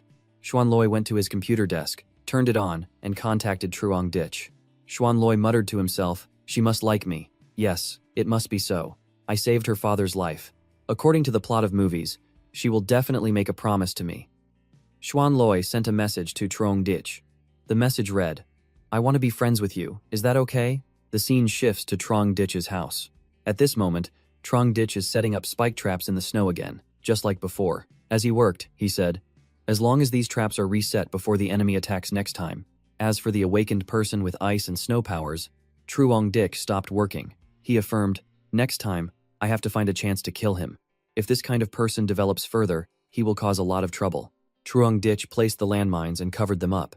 He said, Since we can't be friends, I can only treat you all as enemies, so you must die. After setting the traps outside the safe house, Truong ditch went inside to rest. Upon entering, he collapsed onto the sofa without hesitation. Seeing this, Dr. Chow approached him. Dr. Chow and her sister Duong Mat both gave Truong ditch a massage, allowing him to relax comfortably. As Truong ditch was enjoying the blissful relief from his fatigue, the phone on the table suddenly rang. Someone was calling. Hearing the phone ring, Truong ditch was startled. He picked up the phone from the table and saw it was an unknown number. He thought to himself, Who could it be this time? Without hesitation, Truong ditch answered the call. He answered, Hello, who is this on the other end? The person on the other end replied, Hello, Truong ditch, I'm Tu Xuanloi. Thank you for taking my call. Could you give me a moment to talk? Xuanloi replied, To be precise, I'm from Tu Dongtran village, but that's not important. I'm calling you this time, hoping we can discuss cooperation. Can we stop having conflicts from now on? We'll call a truce on both sides. What do you think? Hearing this, Truong ditch burst out laughing and replied, A truce. Truong ditch's tone became much more serious. He said, From the very beginning, you guys were the ones who came looking for trouble with me. What now, you can't beat me, so you want to make peace? What kind of logic is that in this world, right? Xuanloi, on the other end, sounded extremely anxious. He replied, No. What I mean is I hope to get your forgiveness. This was all our Tura village's fault. Xuanloi tried his best to explain, but we haven't caused you any harm. Moreover, we've suffered heavy casualties. Can you be magnanimous and forgive us? To express our sincerity, what conditions can you propose? Truong ditch sneered and replied, Can I ask you a question? Can you represent the village to negotiate with me? A worried expression appeared on Xuanloi's face as he replied, Truong ditch, I can. Truong ditch was lounging on the sofa, leaning against Dr. Chow. He replied, On what basis? What kind of person are you? Who are you to have this qualification? Xuanloi immediately replied, Actually, I'm the awakened person who fought you the last 2 times. Truong ditch exclaimed in surprise, So it was you. Xuanloi's face lit up with joy as he said, Yes, that's right, it was me. Truong ditch, do you think I'm qualified to negotiate with you? Truong ditch replied concisely, Oh, so you mean if I agree to a truce, you people from Tujiadong can satisfy any of my requests? Xuanloi replied, As long as your demands aren't too difficult, we can agree to your request. Truong Dich smiled slyly and replied, all right then, I only want one thing, and that is you, Tu Xuan Loi. Truong Dich laughed heartily, his mind already calculating. An ice ability user is a mobile life-making machine in these chaotic times. If I can recruit him as my underling, he will definitely be very useful in the future. Xuan Loi, not understanding Truong Dich's meaning, replied in a panicked and shy manner, you shouldn't be like that. I'm 100% straight. Truong Dich couldn't stop laughing and replied bluntly, you idiot, what are you thinking? I said, I'm interested in your ability. Truong Dich was still enjoying the relief from his fatigue thanks to the enthusiasm of Dr. Chow and her sister Duong Mat. He replied, how about this? If you're truly sincere about making peace with me, then come here alone. Let me see if you're qualified to make peace with me. Truong Dich continued, otherwise, I won't let go of the fact that you people have caused trouble for me time and time again. You understand? Xuan Loi panicked and said, don't. Truong Dich spoke bluntly to Xuan Loi, your ability is useless against me. Once I get to the other side of the river, annihilating your entire village won't be difficult. Xuan Loi replied in a panic, even if you wipe out our entire Tura village, it won't benefit you at all. Don't be rash, let's talk more. Xuan Loi got straight to the point. Letting our Tujiadong village live is also beneficial to you. Tujiadong village and Vanlan Manor are connected. If an enemy comes in the future, we can still help each other. Truong Dich smiled contemptuously and said, enemies, aren't you my enemies right now? If you win, you take everything from me. If you can't win, you ask for a truce. You think you can have all the good things in the world. Do you think that's possible? Either you accept my condition, or I'll come to your village to settle the score. To put it simply, I only have one thing to say. Only Xuan Loi. Only you are qualified to talk to me. Whether you come or not is your decision. But whether I cross the river or not depends on my mood. Threatened by Truong Dich, Xuan Loi's face turned pale. He cried out miserably, calm down, please calm down. I'll go, all right. This was the only thing Truong Dich was waiting for. Hearing him say that, he immediately replied, all right then, come over here at 2 in the afternoon today. The temperature will be a bit warmer then. Xuan Loi was about to say something, but Truong Dich didn't want to talk anymore and hung up directly. He knelt on the floor in agony, crying and sobbing softly. It's over. It's really over. I'm dead for sure this time. Agreeing to this is a life or death situation, my beautiful youth.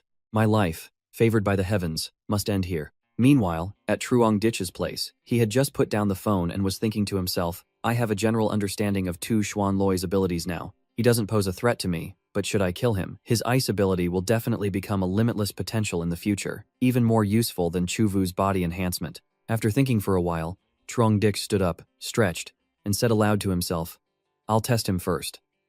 I'll decide whether to kill him or not then.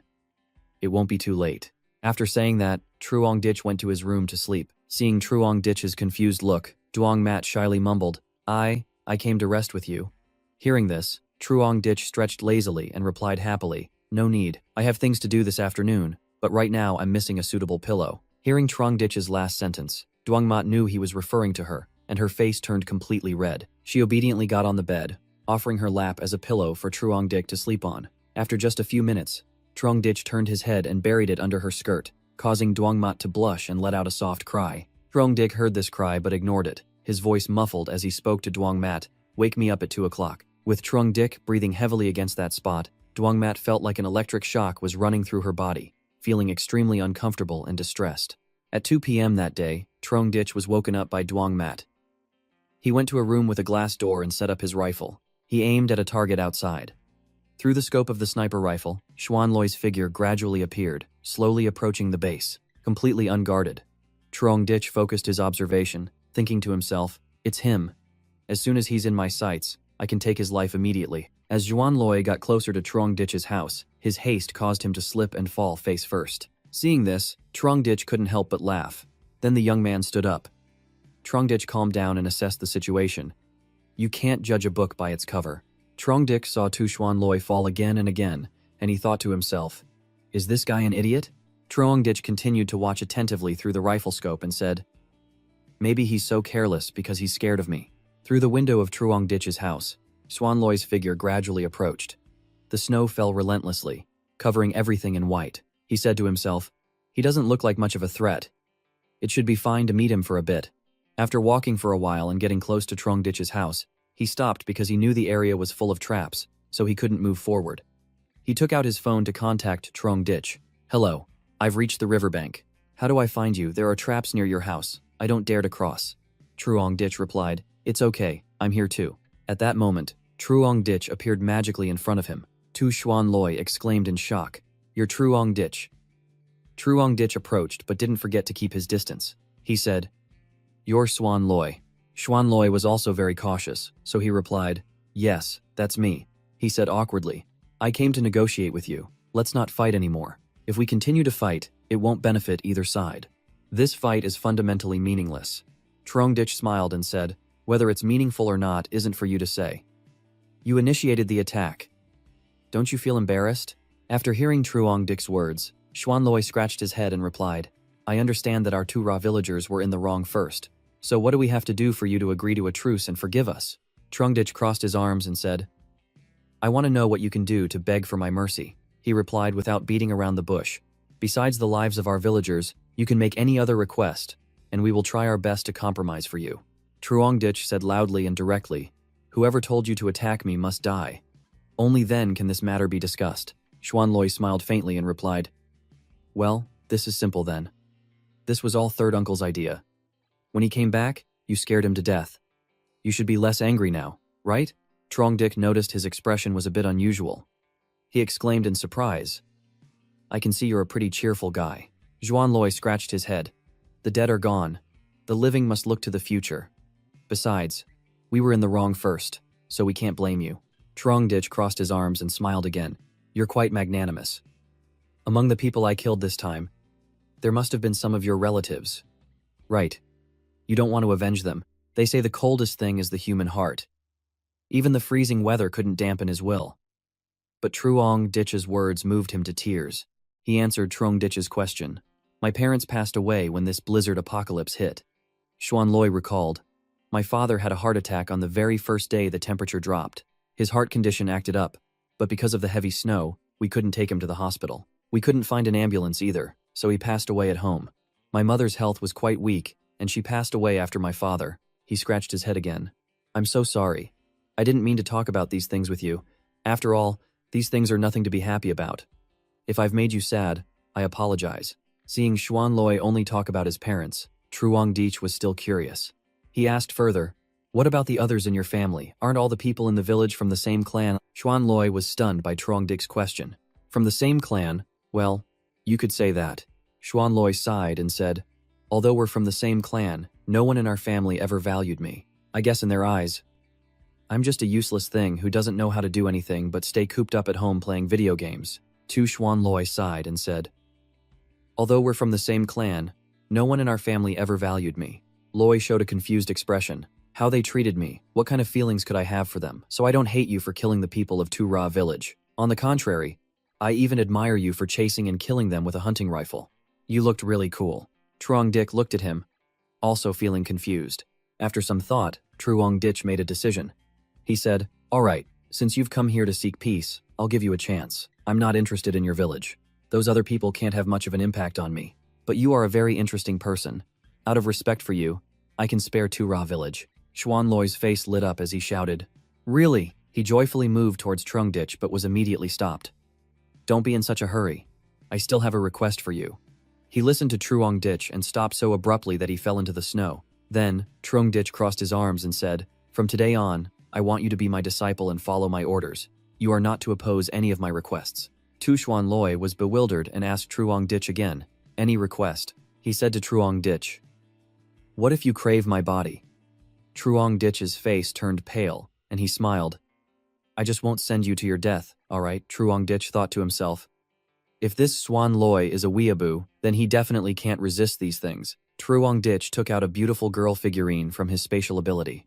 Truong Ditch presented the figurine to Xuan Loi and said, If you follow me, I won't treat you poorly. Okay. When Xuan Loi saw the figurine, he was overjoyed and exclaimed, Oh, it's beautiful. Xuan Loi seemed very excited. He asked Truong Ditch, Is this for me? Truong Ditch chuckled and said, I have many more like this, and even some one-of-a-kind ones from all time. He happily accepted it. Xuan Loi accepted it with the joy of his passion and dreams. Truong Ditch seized the opportunity. While Xuan Loi was captivated, he said, As long as you follow me from now on, I guarantee you'll have enough things like these figurines, body pillows, games, and other related items. Xuanloi agreed immediately without hesitation. Okay, whatever you say, I'll listen to you. Trongdich was about to head back home when he remembered something. He stopped and said to Xuanloi, all right then, since you're already here, you can do me a favor. Xuanloi asked curiously, what favor is that? Trongdich didn't say much. He took a large displacement car out of his spatial ability. He said, come with me for a bit and you'll see. He said in amazement, when time is absent, space is king. Your ability is a unique existence, even on a global scale. Then, Xuanloi got in the car with Trongdich, and they left together. Trongdich said, where did you learn all these theories? You're very knowledgeable, he said shyly. It's research from our weeaboo world. Trongdich thought back to Xuanloi's words and chuckled. When time is absent, space is king. While driving and thinking, he recalled how he had returned from the brink of death before the apocalypse struck. This was a form of spatio-temporal travel. Could it be that I have another ability that hasn't awakened yet? Trongdich smiled and continued to focus on driving. He thought, I'll put these things aside for now. My ability is still in its early stages. Once I can use it more proficiently, I'll discover even more amazing things. Shortly after, Xuanloi couldn't contain his curiosity. He asked Trongdich again, Truong, where are we going? Trongdich smiled and replied, of course, I'm taking you to find something good for you. After moving for a while, the two of them were still chatting enthusiastically. Suddenly, Trongdich said, Xuanloi, deal with the snow in front of me. The two of them got out of the car. Xuanloi used his ability to clear the obstacle in front. Trongdich stood behind with his arms crossed, observing. The high mountains of ice and snow ahead began to move. The ice and snow started to crack and separate. After Xuanloi used his ability, the snow began to crackle and break. A snow mountain was lifted into the air. He was very focused, trying to lift the snow mountain to another place. Trongdich stood behind and thought, I can't let my guard down completely. Even if he has surrendered, I still need to understand this disciple's skills. A moment later, after exactly 8 minutes, Xuanloi finally finished clearing the area. Revealing the gas station below, he sighed and asked, Truong, is this good enough? Trongdich clapped encouragingly and said, you did well. Trongdich smiled smugly. He thought to himself, with a top-tier tool like this to Xuanloi, getting resources in the future will be very easy. Trongdich then took out a chocolate bar from his spatial ability and gave it to Xuanloi. He said, eat something to replenish your energy. He reached out to take it, not forgetting to say thank you. Thank you. He immediately opened the chocolate bar and took a bite. As he ate, he savored the taste of the chocolate, his favorite flavor. It was a taste he hadn't had in a long time. While Trongdich was eating to replenish some energy, Trongdich moved down to the gas station. A moment later, Trongdich came out from the gas station's convenience store. Xuanloi saw him come out and asked, are you done with your work? Trongdich climbed up and replied, the work is done. Xuanloi saw this and clapped to congratulate him, saying, that's great, you're amazing. Xuanloi then sat down and braced himself to pull Trongdich up. Trongdich asked him, have you guys never thought of going to get supplies like this before? And he answered immediately, of course we have. But in this freezing weather, we simply can't leave the village for too long. Xuanloi and Trongdich walked towards their car. On the way, he recounted, even with a dog sled, the dogs we have aren't a breed that can survive in the harsh northern conditions. If they are active outside for a long time, their bodies can't digest properly. So we can only dig up a few supermarkets and grain depots around Tura village. But that's enough for our use. There's no need to go further. Trongdich put his arm around his shoulder and said, this problem is not a big deal for me. Just follow me from now on, and I won't treat you poorly. Trongdich now saw Xuanloi as a top-class tool. Trongdich took out a backpack filled with a lot of food and drinks. He gave it to Xuanloi and said, here's some food. Consider it a reward from me. Xuanloi happily accepted it and replied, isn't this too much? Trongdich said. Trongdich, I always treat my followers this way. From now on, just be obedient and follow me. I guarantee you'll eat and drink well, without worrying about food and clothing. Then, the two of them got in the car. Xuanloi said, Truong, I will definitely work hard for you in the future. Trongdich smiled smugly and thought, weeaboos are really easy to satisfy. Trongdich drove away. As they moved, he asked Xuanloi to pass the time. By the way, when did your ability awaken? As soon as Xuanloi heard Trongdich's question, he blushed and stammered, this. Xuanloi was so embarrassed he was sweating buckets. He said, after my mom died, I didn't want to live anymore, but I didn't dare to end my life, so I just lay in bed, rolling around, hoping I would just die. Trongdich laughed heartily and said, so, You awakened right when you were about to starve to death. Right, he replied. That's not it. He blushed shyly and said, it was quite warm in my room, so I didn't starve to death. I wanted to release myself before I died, so I treated myself a little too much. Embarrassed, he looked down. Trong Dik asked him, how many times did you treat yourself? Xuan Loi shyly said. I don't remember clearly. Probably around 20-something times, to the point where I lost all feeling. Truong Dich was also at a loss with Xuan Loi. He covered his face to hold back his laughter as he listened to him continue. Then, when I lost consciousness, I suddenly felt a change in my body. That feeling was very joyful and very strange. Truong Dich was quite surprised, thinking, so you can awaken an ability like that. So a person on the brink of death can awaken an ability. After Tu Xuan Loi and Trong Dich drove back, he suddenly asked Trong Dich, can't you take me to the other side of this ice river? Trong Dich replied, my car's wheels slip easily on the ice. Xuan Loi asked doubtfully, isn't this car of yours a snowmobile? Trong Dich said, that's right, it's a snowmobile, not an ice mobile. It can only travel on snow, not on ice. Trong Dich drove and thought to himself, the ice is his home turf. I should be more careful. It's true that after being reborn, I have to be very careful about everything. Truong Dich then instructed him, my little brother Xuan Loi, there's something you should be careful about.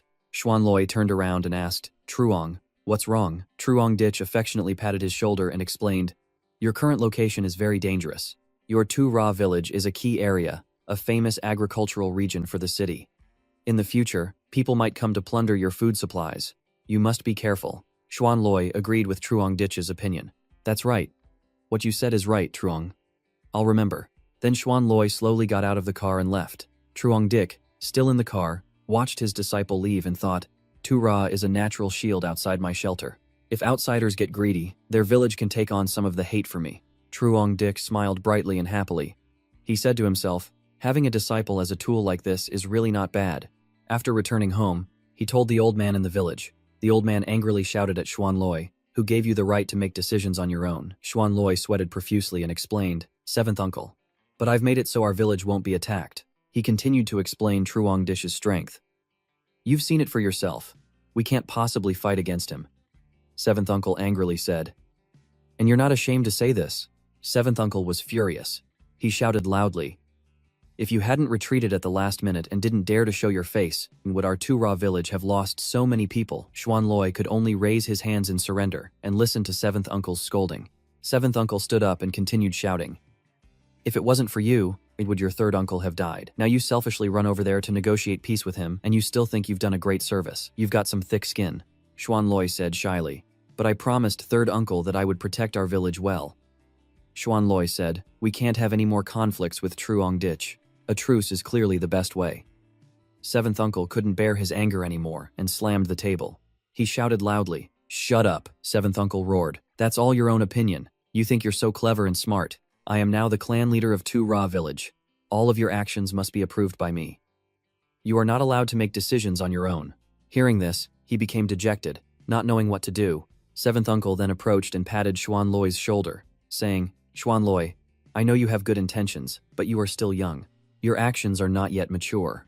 Because of you, our village has suffered serious losses. It was I, seventh uncle, who did my best to protect you in front of everyone, so they didn't kick you out of the village. Xuan Loi was moved, stood up, and turned around. Seventh uncle continued, cutting off Xuan Loi's words. Seventh uncle knows what you want to say, but you have to think about everyone in the village. From now on, you stay in the village. Even as penance, you can't do anything foolish. Seventh uncle approached Xuan Loi and threatened, you just need to obediently listen to the village's arrangements. Understand his threatening voice made Xuan Loi so scared his face turned pale, and he felt like he was about to wet his pants. Seventh uncle moved even closer and said, do you understand? Do you understand? Xuan Loi, out of fear, replied, I understand. Seventh uncle turned and went inside. He instructed Xuan Loi, all right, you can go back first. Remember not to act on your own. Understand? Xuan Loi sat there sweating, not answering. He then left. Inside the house, seventh uncle smirked. An arrogant and haughty young man. Don't think you can look down on us old folks just because you have a little ability. This seventh uncle was a real scoundrel. He took out his phone and texted everyone, claiming he had made peace with Truong Dich to gain the trust of the villagers. He texted about the Truong Dich matter. Everyone, don't worry anymore. I've contacted him, and Truong Dich has agreed to a truce with our village. He won't threaten our village's safety anymore. The ignorant villagers cheered. It had to be seventh uncle to get it done. The moment he showed up, he made that bastard Truong Ditch agree to a truce. An old man sighed and texted, "We should have made you the village chief earlier. Third uncle is old, and old people's thinking is a bit muddled, making such a big mistake." Another person said, "He's already dead. Don't say such things. From now on, our village will be led by seventh uncle, which is a good thing." Seventh uncle smirked triumphantly. "A useless bum who never steps out of his house wants to play games with me. You're still too young and naive." After Truong returned home, "From now on, Tura village will no longer come to our house to cause trouble." Seeing this, her sister Duongmat happily clapped her hands in celebration. "This is really great." Dr. Chow smiled and said to her sister Duongmat, "Are you afraid this will happen again?" "Aren't you?" Duongmat replied. "I'm not. Duongmat explained. "I just don't want to see such bloody and tragic scenes anymore." Duongmat sat on the chair, curled up in a corner, thinking, if the fighting continues, the thousands of people from Tura village will all be killed by him. He can definitely do it. At this moment, Truong was also sitting on a chair, lost in thought. Dr. Chow teased Duongmat. "Right. Yesterday, someone was feeding the dogs a bit too much." Duongmat got so angry she picked up a pillow to fight back, shouting loudly. Kani Dr. Chow approached Truong, hugged him, and said, "Truong, you are such a wonderful man." Truong said, "Those villagers from Tura are just cats and dogs. They can't pose any threat to me." Seeing Kani hugging Truong so affectionately, Duongmat also joined in the fun, hugging him from behind. Truong continued, "If some other force appears in the future, that would be the worst thing for us." Duongmat spoke up. "Why do you always like to think about the worst-case scenario?" Her sister Duongmat hugged Truong and said softly, "It's rare for such a complicated problem to be solved so quickly like this. So, let's celebrate." Kani moved to where the drinks were stored. "Let's celebrate this victory. Tonight, let's have a few glasses of wine together." Truong said shyly, "Let's just drink a little for fun, because my tolerance for alcohol isn't very good." Duongmat, beside him, exclaimed happily, "All right, I'll cook the best specialty dish from my hometown." Her sister Duongmat smiled smugly. She thought to herself, "After all, I'm a well-known figure in the entertainment industry and have a high alcohol tolerance. Let me teach you two a lesson. Don't underestimate others." Kani brought out 2 bottles of wine. As she walked, she said, "It's rare for me to be this happy. We'll drink it when we have food." At this moment, Duongmat also went into the kitchen to cook. A little later, Kani and Duongmat were drunk and passed out. Truong was still sober, drinking wine. He smiled and said, "I forgot to tell you two, I used to work in wine sales." At this point, the 2 women were drunk. His 2 wives were asleep on the sofa, completely oblivious to the world. He approached them, his face flushed red. Duongmat felt something squirming on her chest, which woke her up. After opening her eyes, she saw Truong giving her passionate kisses. Seeing this, Duongmat whispered to Truong, "We can't do this here. Kani is still here." Truong smiled and replied, "It's okay, she's fast asleep. Don't make any noise. If you wake her up, we'll see how you explain it to her." Kani was still sleeping soundly, completely unaware of what was happening. Duongmat tried her best not to make a sound while Truong was at work. A few days later, it was business as usual. As Truong was coming down the stairs, a message arrived on his phone. The sender was Xuan Loi. "Truong, I've been so bored at home lately. When are you taking me on a mission, Truong? I think we can form a team of awakened ones, preferably with 5 people, each representing a color like in Power Rangers." Truong looked at the pile of messages from Tu Xuan Loi, feeling stressed and annoyed, not understanding what was happening. He continued to send messages. "If you don't like it, we can come up with another name, like Rainbow or Stormcloud. I'll call you the Neon Green Leader, or you can be the Colorless King. How do you feel about that? What do you think? Is that okay?" Truong looked at the messages, speechless. Truong couldn't take it anymore, and messaged back, shouting, "Fatty, you've got too much free time, acting like this all day." His underling Tu Xuan Loi replied immediately, "That's right." He sent another message. "Damn, this name is cool too. Do you think this is part of your calculation? It's amazing. I'm sure it's amazing." Truong was left speechless after reading that. Truong was pondering, not knowing what to do. He said to himself, maybe he wasn't valued in society before, so when he met someone who treated him a little better, he wanted to do his best for that person. Truong stood up wearily, sighing as he said, "After that fatty sent dozens of messages, all I have to do is reply with a simple yeah, and that's enough for him." Truong then left. As he walked, he grumbled to himself, "I don't know what to say. Why do I feel like such a scumbag?" After a short walk, he arrived at the control room. He focused on studying and doing his work. After arriving at the control room, He opened his computer to check the camera at Dwangmat's location and saw she was still tending to it. Looking at the butterfly cabbage plant, he thought. The vegetable garden is flourishing under her care. Truong-dik stood up and looked around the control room. He said, "This machine can control the entire shelter. It's really convenient. Without it, the shelter would be instantly paralyzed." He sighed and pondered, what if one day the shelter's network is hacked? The consequences would be terrifying. Truong-dik walked up to the control panel, observing it closely and lamenting, "How do I solve this problem?" In the next room, Dwangmat was talking to Kani about something. "You must help me. You've been with Truong-dik for so long. Your words will surely have more effect on him than mine." Kani placed her hand on her chest and affirmed, "I understand your feelings, but I've lived with him for a long time and I know Truong-dik too well. He won't do something like this." In the room, the two sisters whispered to each other. Dwangmat continued, "We can't just watch her die without doing anything." "She's your sister too," Kani replied. "But we don't know what the situation over there is like now. Truong-dik is a cautious man. This is also the reason he's been able to protect us and live this long. He won't help with such a trivial matter." Dwangmat was disappointed and had nothing more to say to Dr. Chow. She said, "If we don't try, how will we know? We have to try at least once." Dwangmat continued, "A woman's best weapon is her body." After saying that, she clenched her fist. Dr. Chow said, to put it bluntly, "You want to act cute in front of him, right?" Connie's words made her sister Dwangmat panic, flustered and blushing. Dwangmat denied it. "Of course not. I'm just doing it for my sister Han Han." Outside, through the crack in the door, Truong-dik overheard this conversation. He gently opened the door and found his two wives still talking. Kani moved closer to Dwangmat, huffed, and said, "Don't think I don't know what you two have been doing behind my back." Dwangmat said, "Just tell me whether you'll help me or not." Kani said, "Help you?" She was furious. "Dwangmat, I won't do that kind of thing. It's too embarrassing." Dwangmat muttered, "But what about Han Han?" Thinking there was some good drama, Truong-dik couldn't help but smirk. He gently pushed the door open, stepped inside, and teased, "What are you two doing in the same bed, in the middle of the night, instead of sleeping?" Startled, both of his beloved wives spun around. Dwangmat asked, "Why are you here?" Seeing Truong-dik approach, Kani and Dwangmat obediently sat up. Dwangmat quickly grabbed Truong-dik's hand and explained, "It's nothing. We were just talking about things from back home." Hearing this, Truong-dik became quite curious and asked, "Things from home?" The room suddenly fell silent. The three of them sat on the bed and started talking. Truong-dik was quite nosy about the two girls' family matters and immediately asked, "Tell me what's going on. I hope there are no secrets between the three of us."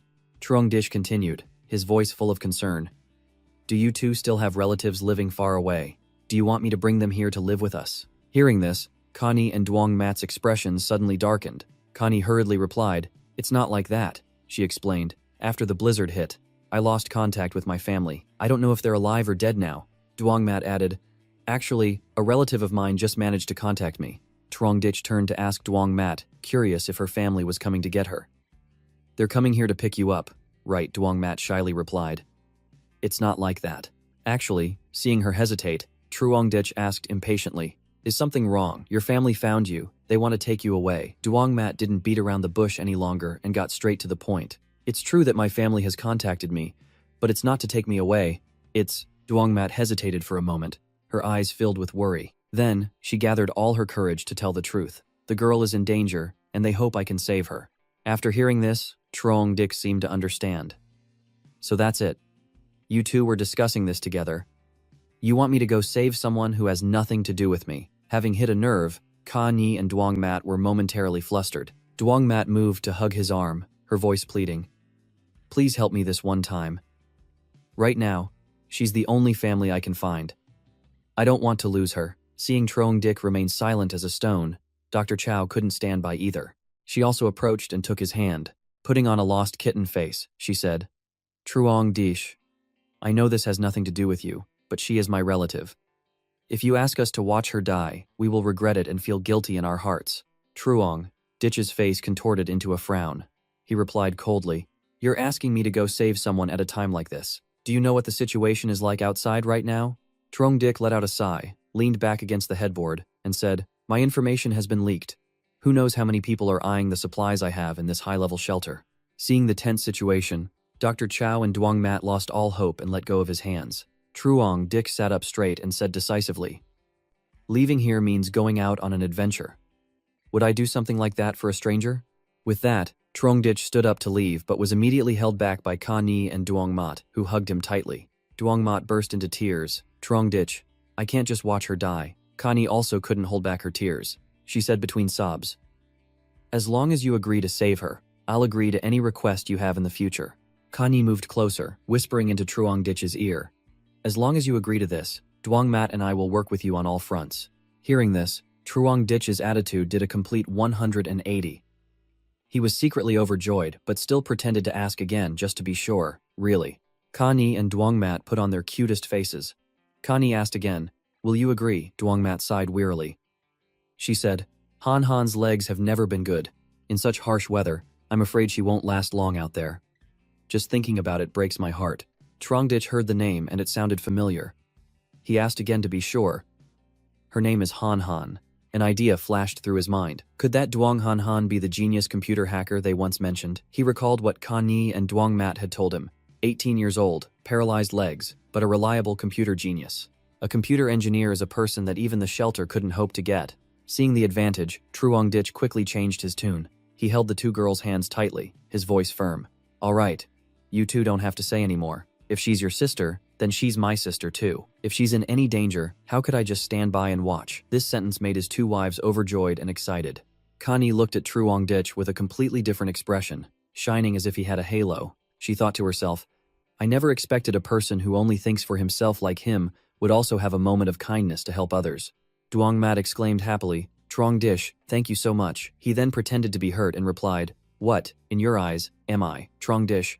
Only a person who acts for personal gain and has no regard for human feelings. Trongdich began to act deeply, his expression changing constantly. He said, you two are mistaken. My coldness is just how I act towards outsiders. As for the people by my side, I cherish and love them dearly. Hearing these sweet words, Ka Ni and Duong Mat were moved to tears. Ka Ni blushed and said, I never doubted you. I know you're a man who's cold on the outside but warm on the inside. Duong Mat continued, her voice full of determination. Trongdich, this time I will definitely repay you. I'll please you to no end. Trongdich chuckled, teasing her cousin Duong Mat. Only once. You're underestimating me, aren't you? Duong Mat moved closer, smiled faintly, and whispered, how many times it can be will depend on your skills. The next morning, the three of them sat down in the living room to talk. Trongdich asked directly, tell me the details of Han Han's current situation. Ka Ni turned to Duong Mat and said, why don't you tell him? Duong Mat then said, Han Han is trapped in Thienthan Academy. This academy is the top aristocratic school in Thienhai City. It's extremely secretive, and no information is leaked to the outside. Ordinary people don't know about it and find it hard to access. This school covers everything from kindergarten to university, only training the children of the elite and noble, and it's also a place that recruits geniuses. After graduation, everyone from there becomes a seed for the political and business worlds. He wasn't too surprised after hearing that. He knew all about this from before, so he asked again. I already know about this, but if she's in the school, how could a girl with paralyzed legs survive until now? Duong Mat added, Thienthan Academy has its own food supply. The food stored in its warehouse is also very rich and abundant. Duong Mat continued, Han Han is hiding in the school's cafeteria, which is why she hasn't starved to death. Trongdich replied, his voice full of doubt. But there's one thing I don't understand. If she can contact the outside world, why didn't she contact you before, and only waited until now? Trongdich's question was very reasonable, leaving Duong Mat unsure how to answer appropriately. She stammered, at that time, I was just thinking and worrying about her, so I didn't have time to ask her. Duong Mat took out her phone and said, I'll call her now for you to hear. Duong Mat, who had been so vocal just a moment ago, was now silent. She called Han Han but only received the familiar dial tone and a cold automated reply. The number you have dialed is not available. Please try again later. Seeing her vacant expression, Trongdich turned to stare at her. This made Ka Ni and Duong Mat feel awkward, not knowing what to do. Ka Ni blurted out a random sentence to break the silence. After that, I also tried to contact her many times but still couldn't get through. Ka Ni chuckled teasingly. Don't overthink it. Maybe at first, she thought you were no longer in this world, so she didn't call you anymore. Duong Mat was hit right where it hurts, shyly saying, that's not it. Trongdich asked Duong Mat, how many kilometers away is Thienthan Academy? Duong Mat turned to him and replied, about 100 kilometers. Trongdich took out his phone to check the map. He muttered, about 100 kilometers. He continued, Thienthan Academy is in the Taesun area, and from this manor, the straight line distance is 22.6 kilometers. He then showed the phone to Ka Ni and Duong Mat to see the map. He continued, "Under these circumstances, even a basic connection is difficult. But being able to make a call at this distance even once is a miracle." Ka-ni saw this and exclaimed, "No wonder, so that's how it is." Truong Dich teased Duong Mat for fun, but it's not impossible that she thought you died early and was too lazy to call you. Ka-ni tried hard to hold back her laughter, while Duong Mat, embarrassed, quickly explained, "It's not me. I'm a grown-up, after all." After teasing Duong Mat, Truong Dich turned and left. Before leaving, he said, "Let's go to the control room. Maybe we can use the shelter's computer." After a short walk, the three of them arrived at the control room. Truong Dich started searching on his supercomputer. After searching for a while, he let out a sigh. Truong Dich said, "It seems Han Han is in a place with an unstable signal." As the three were talking, a strange voice suddenly came through. "Who are you?" Her sister Duong Mat heard her sibling's voice and exclaimed happily, "It's Han Han." It's her. Duong Mat started talking to her sister Han Han. "Han Han, it's me, Duong Mat. Where are you? Tell me quickly, and I'll come find you right away." The girl Han Han on the other end of the line replied, "I'm in the school cafeteria. It's very dangerous here. Get me out of here quickly." The sounds from the other end of the line were intermittent. Truong Dich leaned closer to the machine and asked again, "What's the danger there?" Unclear sounds came through to Truong Dich. "They killed." Then a loud scream rang out, stunning Truong Dich for a moment. Next were voices of fear. "Run, run fast, monster, monster." After hearing this, Truong Dich, Ka-ni, and Duong Mat were all frozen, their faces pale with fear. The scary and eerie sounds continued to echo from the landline. Truong Dich anxiously moved closer to listen carefully. He thought to himself, "The sounds of limbs and bones being torn apart are even more tragic than what I heard while surviving in the old residential area." Then, Ka-ni and Mat also moved closer to listen, but by then, there were no more sounds. He turned around and pondered. "I originally thought it would be a simple matter of going there and bringing the person back, but now it seems the situation is more complicated than I expected." Truong Dich shook his head wearily, but had no choice but to accept it. He thought to himself, "I'm a person who really dislikes trouble." Then, while he was deep in thought, her sister Duong Mat and Ka-ni came to plead with him, "Help us save my little sister." Truong Dich smiled and replied, "Don't worry. I said I would go save her, so I definitely will." Hearing his words, Duong Mat and Ka-ni became cheerful and excited. Truong Dich began to simulate the process and calculate a rescue plan. "I have an awakened person on my hands now. This is a bit troublesome, but for the current me, it's not a difficult matter." He thought, that scream was most likely from a genetically mutated awakened or a mutated creature. He then took out his phone and contacted Xuan Loi. Xuan Loi answered the call and replied, "Truong Dich." "What's up?" Truong Dich said. "I have to travel far from home to Tianthan Academy to rescue someone. Can you come with me?" Hearing about a long-distance rescue adventure, he was very excited. Xuan Loi immediately replied, "Going to save someone? Okay, I'll go with you." Then, Truong Dich contacted Chu View about going to Tianthan Academy to rescue someone. Without a moment's hesitation, he agreed. Chu View messaged back, "No problem. As long as I can help you, I'll do it." Truong Dich was thinking, Duong Han is a girl with paralyzed legs. The fact that she could survive for over a month proves that those things aren't so tough that three awakened people like us can't handle them. He then moved to the dining hall to eat, replenishing his energy for the long journey ahead. "Eating too much can affect my movements. If I burn too much energy, the food and water in my spatial ability will be enough to supplement it." While eating, he considered his mobile weapon loadout, which he could keep in a ready state inside his spatial ability. The pistol is also ready, and the warheads have much stronger firepower than before. Then, Truong Dich took out his phone to contact Xuan Loi. While waiting for him to answer, Truong Dich thought, the opponent is a mutated variant, I can't underestimate it. At this moment, Xuan Loi picked up the phone. He said to Truong Dich, "I've crossed the river, I'll wait for you by the road." Hearing that, Truong Dich got up and stopped eating. Before leaving, he instructed Ka-ni and her cousin Duong Mat. "I have to leave now. During the time I'm away, to ensure your safety, please go down to the basement room and hide." Duong Mat asked curiously, "Why go down to the basement? Isn't this room very safe?" Ka-ni stopped her, saying, "If he tells you to go, just go." Ka-ni, understanding the situation, urged Duong Mat to leave immediately. Before leaving the kitchen, Ka-ni said, "All right, don't ask anymore. Just focus on doing what we need to do." Ka-ni and her sister Duong Mat left. On their way down to the basement, Dr. Chow thought to herself, "He's doing this because the news about Han Han was something we made up to trick him. In a way, it fits his usual way of working." After Ka-ni and Duong Mat went down to the basement, Truong Dich closed the door. He was outside. This is to be safe. Even if someone breaks in, They won't be able to threaten your safety. I've also prepared enough food and water. You two just take care of yourselves. At this point, Kani and Duong Mat were each given a private room by Trongdich, who prepared all the necessary supplies and food for them. Kani said, Trongdich, thank you. You must bring Han back safely. He replied, as long as she's safe and sound when I get there, I should be able to bring her back safely, without any harm. Trongdich sighed and left. If possible, I wouldn't want to be on guard against the people around me like this. Trongdich frowned in annoyance and thought, but in these apocalyptic times, to survive, one must be careful and not let a single mistake happen. He said this as he left. Xuanloi said, Boss Trongdich is here to pick me up. A moment later, he arrived at Xuanloi's location. Seeing Trongdich arrive, Xuanloi waved his hand and shouted, Truong, I'm here, over here. Trongdich approached and said, didn't we say to meet here at 10 inches the morning? Why are you so early? Xuanloi scratched his head, chuckled, and replied, it's because I was afraid of being late, so I came early just in case. Trongdich sighed in exasperation. He took the car out of his spatial ability. He opened the door of the snowmobile and said, get in. It's cold outside. Not a good place to talk. Tu Xuanloi obeyed, replying, yes, Truong. After both of them got into the large displacement car, Xuanloi asked, where are we going and what are we doing today? Trongdich replied, we're going to a school to rescue someone.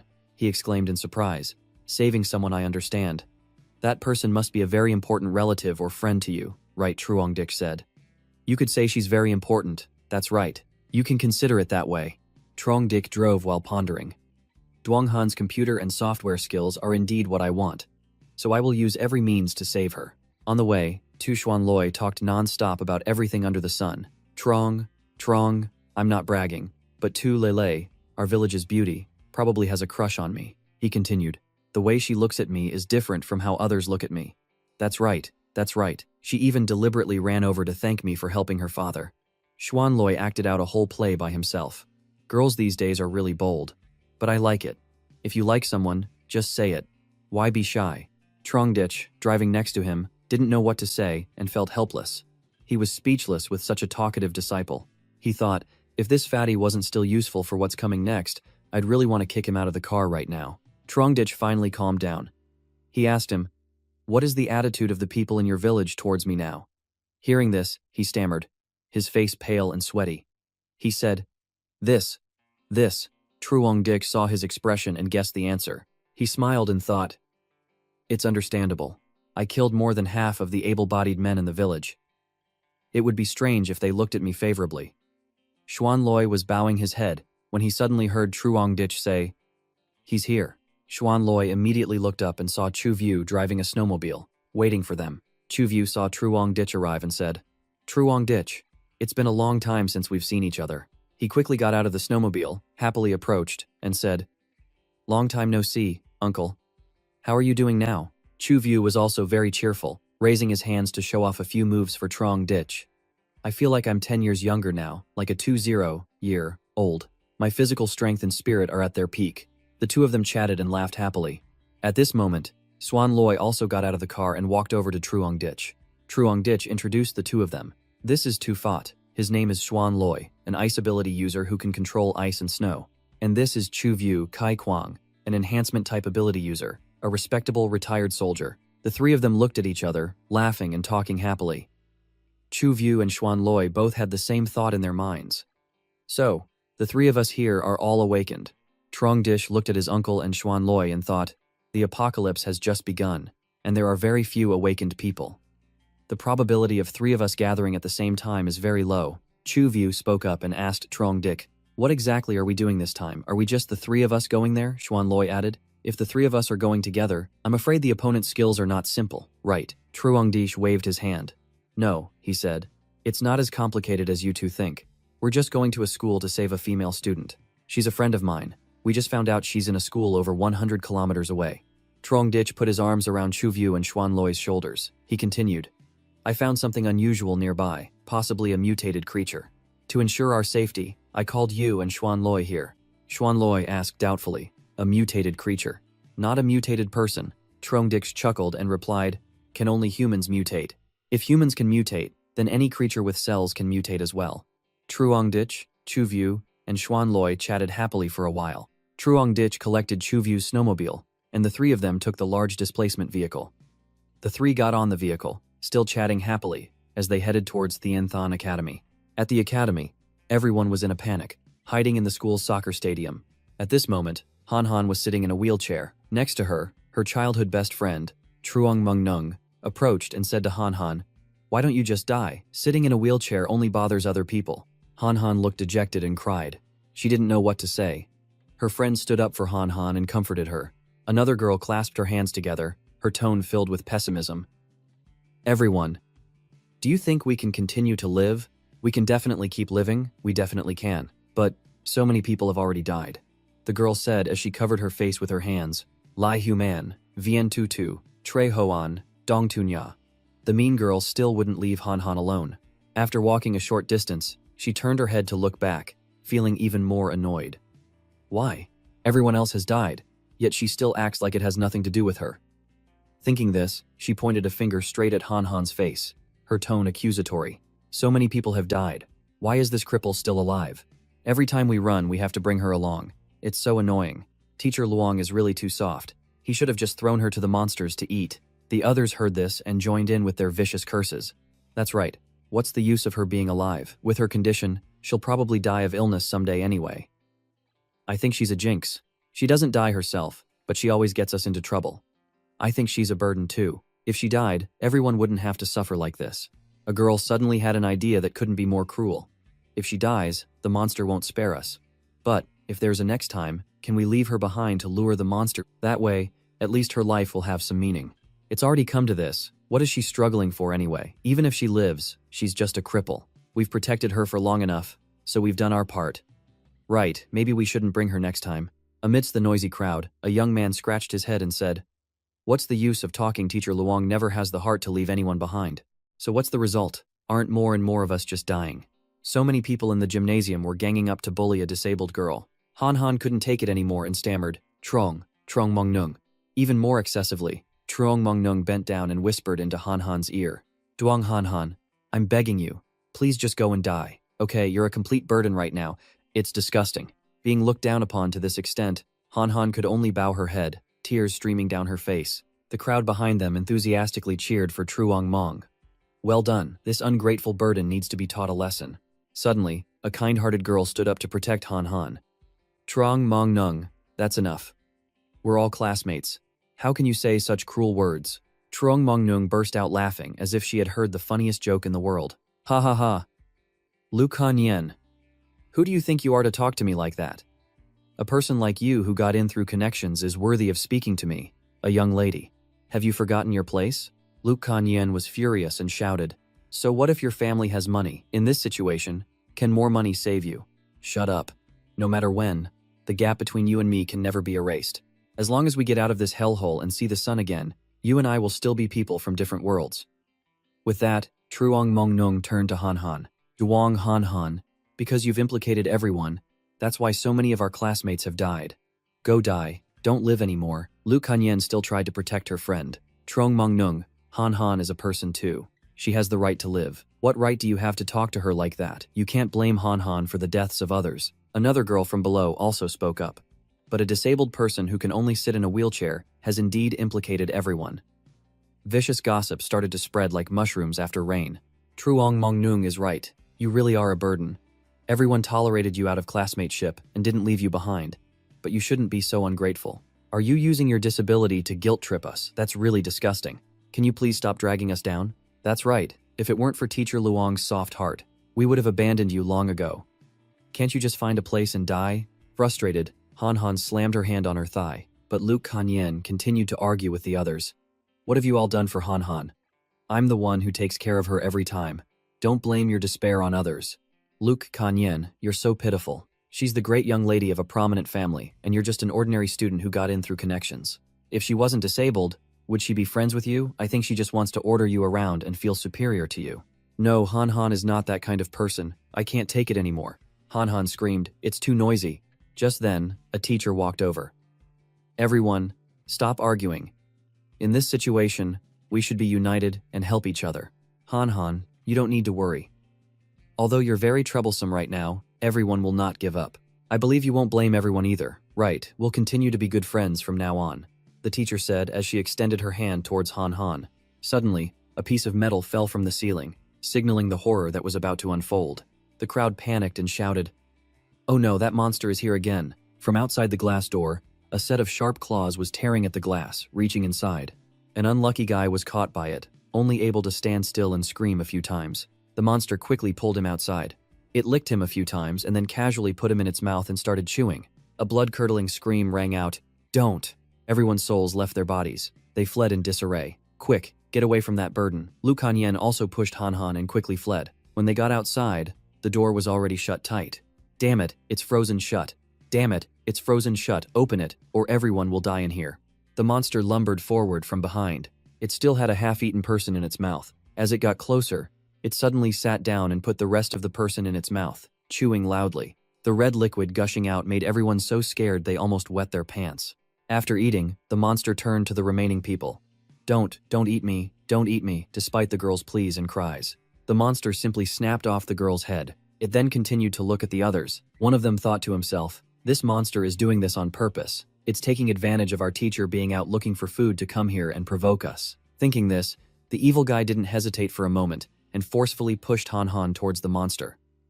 Lu Kanyen cried out in horror, "Han Han," but didn't dare to get closer. Lu Kanyen blamed herself. "Move, my legs. Why are you so scared you can't move at a time like this?" Even though Han Han was right in front of it, the monster didn't seem to pay her much attention. The guy who pushed Han Han earlier was planning a quick getaway. He thought to himself, "A bunch of brainless idiots. You can all go die with Duong Han Han." The monster stepped forward, glanced at Han Han, and then shifted its gaze to the other guy. It calmly raised one leg and stomped on the evil, bespectacled man. With a heavy stomp, red liquid splattered all over the floor. He screamed, I don't want to die," and crawled to the others for help. But no one could save him now. Taking advantage of the monster's distraction, Lu Kanyen stepped forward to help Han Han up. "Han Han, let's go." At this moment, the others saw this and realized, "I get it, this monster likes to attack moving objects." Just now, Duong Han Han played dead on the ground and managed to escape. A guy behind said, "No wonder Li Deng wanted to be the first to run but was the first to die." The guy next to him asked, "What should we do now? Should we lie on the floor and curl up to play dead like Han Han?" He thought for a moment and said, "Playing dead isn't safe either. No one knows if this cat demon is playing with us or not."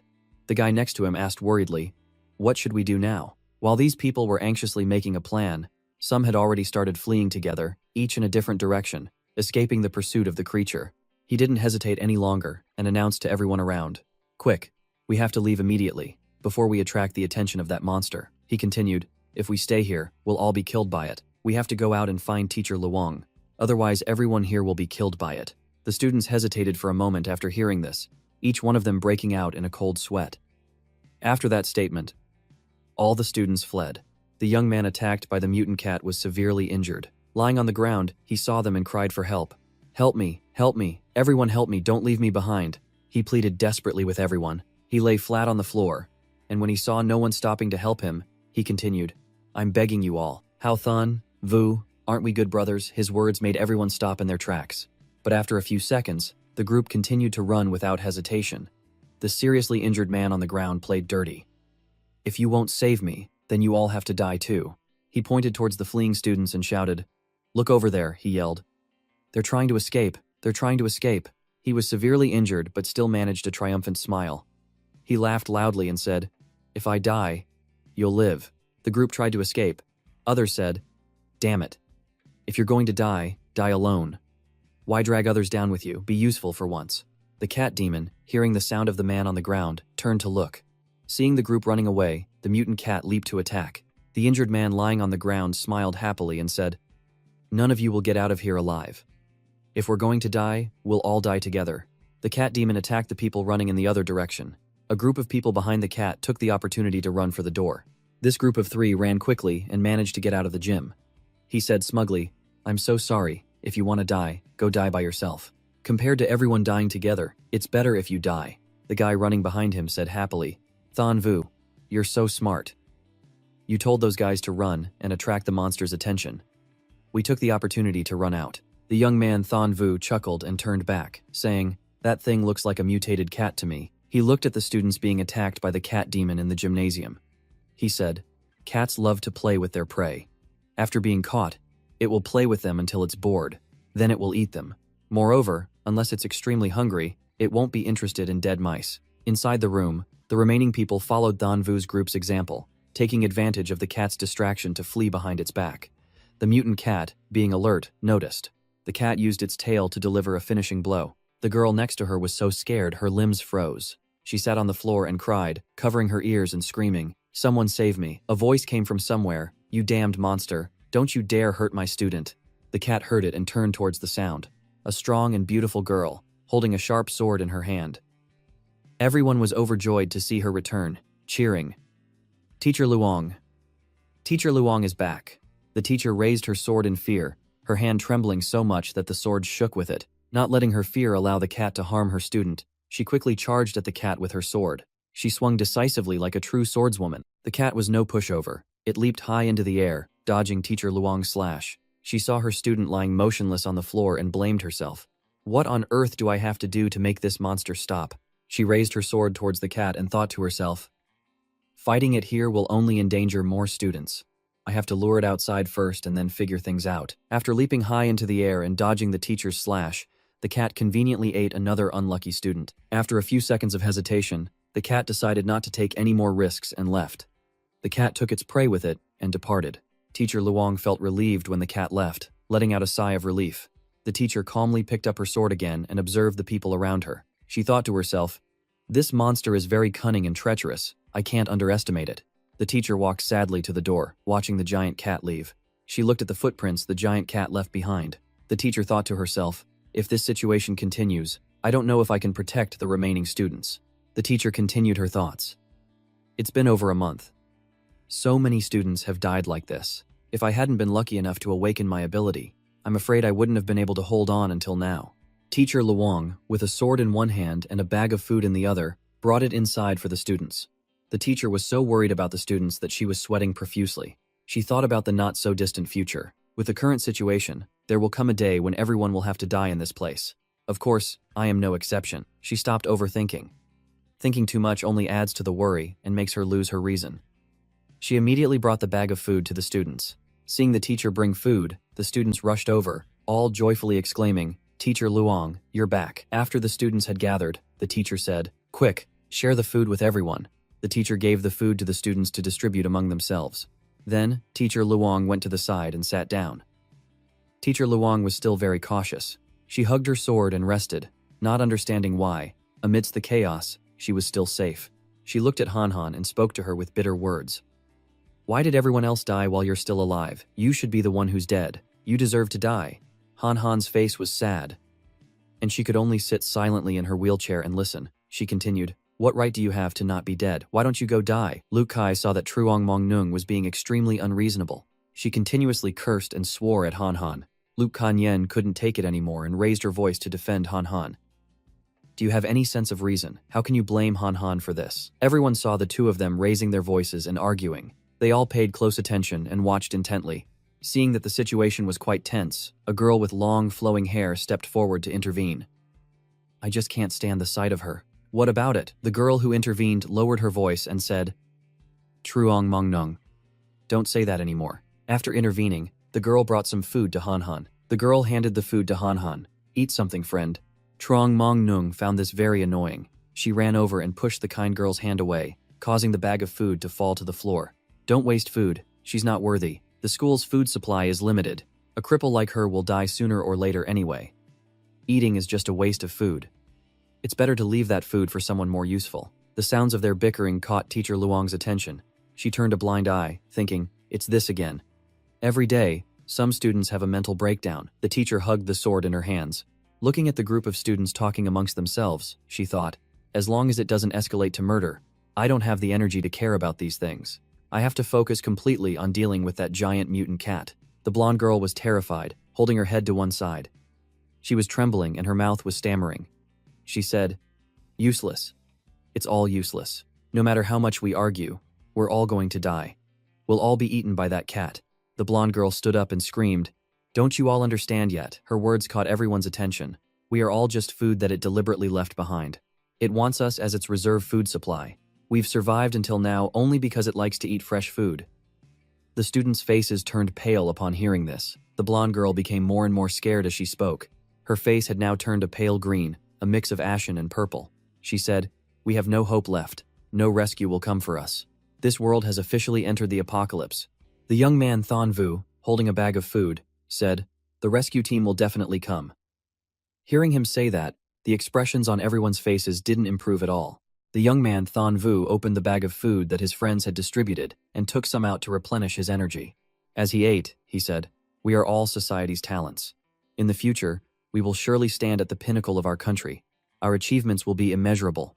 How can we die here like this?" The young man Thon Vu looked up at the sky and said, "Our future is still ahead of us. Good things are waiting for us. As long as we can get out of here and contact the outside world, my family will definitely send people to rescue me. Life is not a dream. Just imagine it. We're almost there." The three of them quickly got out of the car. Truong Dich carefully equipped himself with another gun. He instructed Chu View and his disciple Xuan Loi. "Everyone, stay alert." Chu View saw that everything in front of him was just a white expanse of snow. He said, "But it's all covered in snow here. How can we determine the position of the person you're looking for?" He then took out his phone to make a call but couldn't get through. He felt this was going to be tough. He held the phone and tried to call again, saying, "The phone signal is also very weak." Truong Dich walked over to Chu View and his disciple Xuan Loi. He suggested to them, "We'll have to search the hard way. I don't know what else to do in this situation. This school area is very large. There must be a tall building visible. The map shows the university's layout. As long as we find one building, we can find Han Han's location." Xuan Loi then said, "This kind of school for the rich has a very large area. I heard it even has a soccer stadium." Truong Dich patted his disciple's shoulder and said, "The area of this school is about 3,000 acres. We can drive and search slowly. No need to rush." Chu View suggested, "How about this? We split up to search. That way, our search speed will be faster." Truong Dich was worried. He turned to Chu View and said, "No need, uncle. Safety is the most important thing. We should all search together. It will be safer. It's okay to be a little slow. The most important thing is that we stick together." After considering, discussing, and making a decision, he continued to drive Chu View and his disciple Xuan Loi to search. He drove through the rugged ice and snow mountains to find Han Han's hiding place. A moment later, he drove the car to a place up ahead. There was a tall building still partially sticking out of the snow. After getting closer, the three of them got out of the car and started searching. At this moment, he took out his phone and looked at it. He said the location of this center is in the southeast, which is the area in front of the school gate. He looked at the building in front of him and said, "The dormitories and cafeteria are in the north, very far away." His disciple, Xuan Loi, suggested, "It's possible they're hiding in a spacious place like a classroom, a gymnasium, or a soccer stadium." Xuan Loi continued, "After all, there must be a large space under the snow. Otherwise, there wouldn't be enough air, enough oxygen concentration. We also have to consider the possibility of the roof collapsing under the weight of the snow." Truong Dich looked very worried. He said, "That's not certain. This school is very large. We'll choose the most likely areas to search. First are the dorms and the cafeteria. These two places are the most likely. Second is the gymnasium and the stadium, and then the classrooms. We'll just search in that order." Without another word, Xuan Loi activated his ability, blowing tons of thick snow off the building to find an entrance. After clearing the snow from the building, Xuan Loi excitedly reported, "Truong, we can get in this way." Truong Dich saw his younger brother about to rush in, so he stopped him abruptly and asked, "What's the use of going down there? We're not here to collect telescopes or microscopes." Xuan Loi turned back and replied, "You have a point." But Truong Dich continued to think, "I should collect all the equipment here first. Maybe it will be useful later. Uncle, I'll have to trouble you this time." He quickly approached Xuan Loi. He used his strength ability to push Xuan Loi into the building, while Truong Dich was looking towards Chu View. Then suddenly a giant cat appeared right behind Truong Dich. He heard the sound of the cat's footsteps. Something was approaching. He immediately picked up his gun and turned to look. Truong Dich was shocked to see the massive cat in front of him. He thought to himself, "It's a mutated creature." The giant cat and Truong Dich stared at each other, neither making a move. He watched it for a while and saw it did nothing. He thought to himself, "What's so strange about this? Looking at it, I don't feel like it wants to kill me." The cat stood still, staring at Truong Dich. Truong Dich didn't dare to make a rash move and stood still for a moment, observing. Inside the building, Chu View and Xuan Loi were coming up from downstairs, unaware of the giant cat's presence. When the two of them came up, they saw the giant cat. Xuan Loi was horrified to see the cat in front of him, so he shouted, "Truong." As soon as he finished speaking, Xuanloi used his ability to attack the cat without hesitation. Truong Dich saw Xuanloi attacking and hurriedly tried to stop him. Xuanloi, wait a minute. He couldn't stop him in time. The ice shards hit the giant cat demon but had no effect on it, only making it more agitated and angry. The giant cat rushed towards Truong Dich quickly. Seeing it charge forward, he immediately used his spatial ability to wrap himself in it, enhancing his agility. After wrapping himself in his ability, he jumped high, avoiding the mutant cat's swipe. He quickly drew his gun and fired a few shots at the cat. Then he landed coolly. He thought to himself, "What is this? Armor-piercing rounds can only scratch its skin." The cat continued to charge. Xuanloi saw it coming too fast and his own attack was ineffective. Chu View stood in front, activated his muscle enhancement ability, and said, "Xuanloi, you get back." After saying that, he threw a punch straight at the mutant cat's head. After that powerful punch, the cat was only pushed back a little. Behind Chu View and Xuanloi, the ice under their feet had shattered due to the immense force. After taking a full hit from Chu View, the giant cat was slightly injured. It staggered, crying out in pain. Truong Dich moved a good distance away. He took out a sniper rifle from his ability's space. He looked at it and thought, "I wonder what this creature evolved from.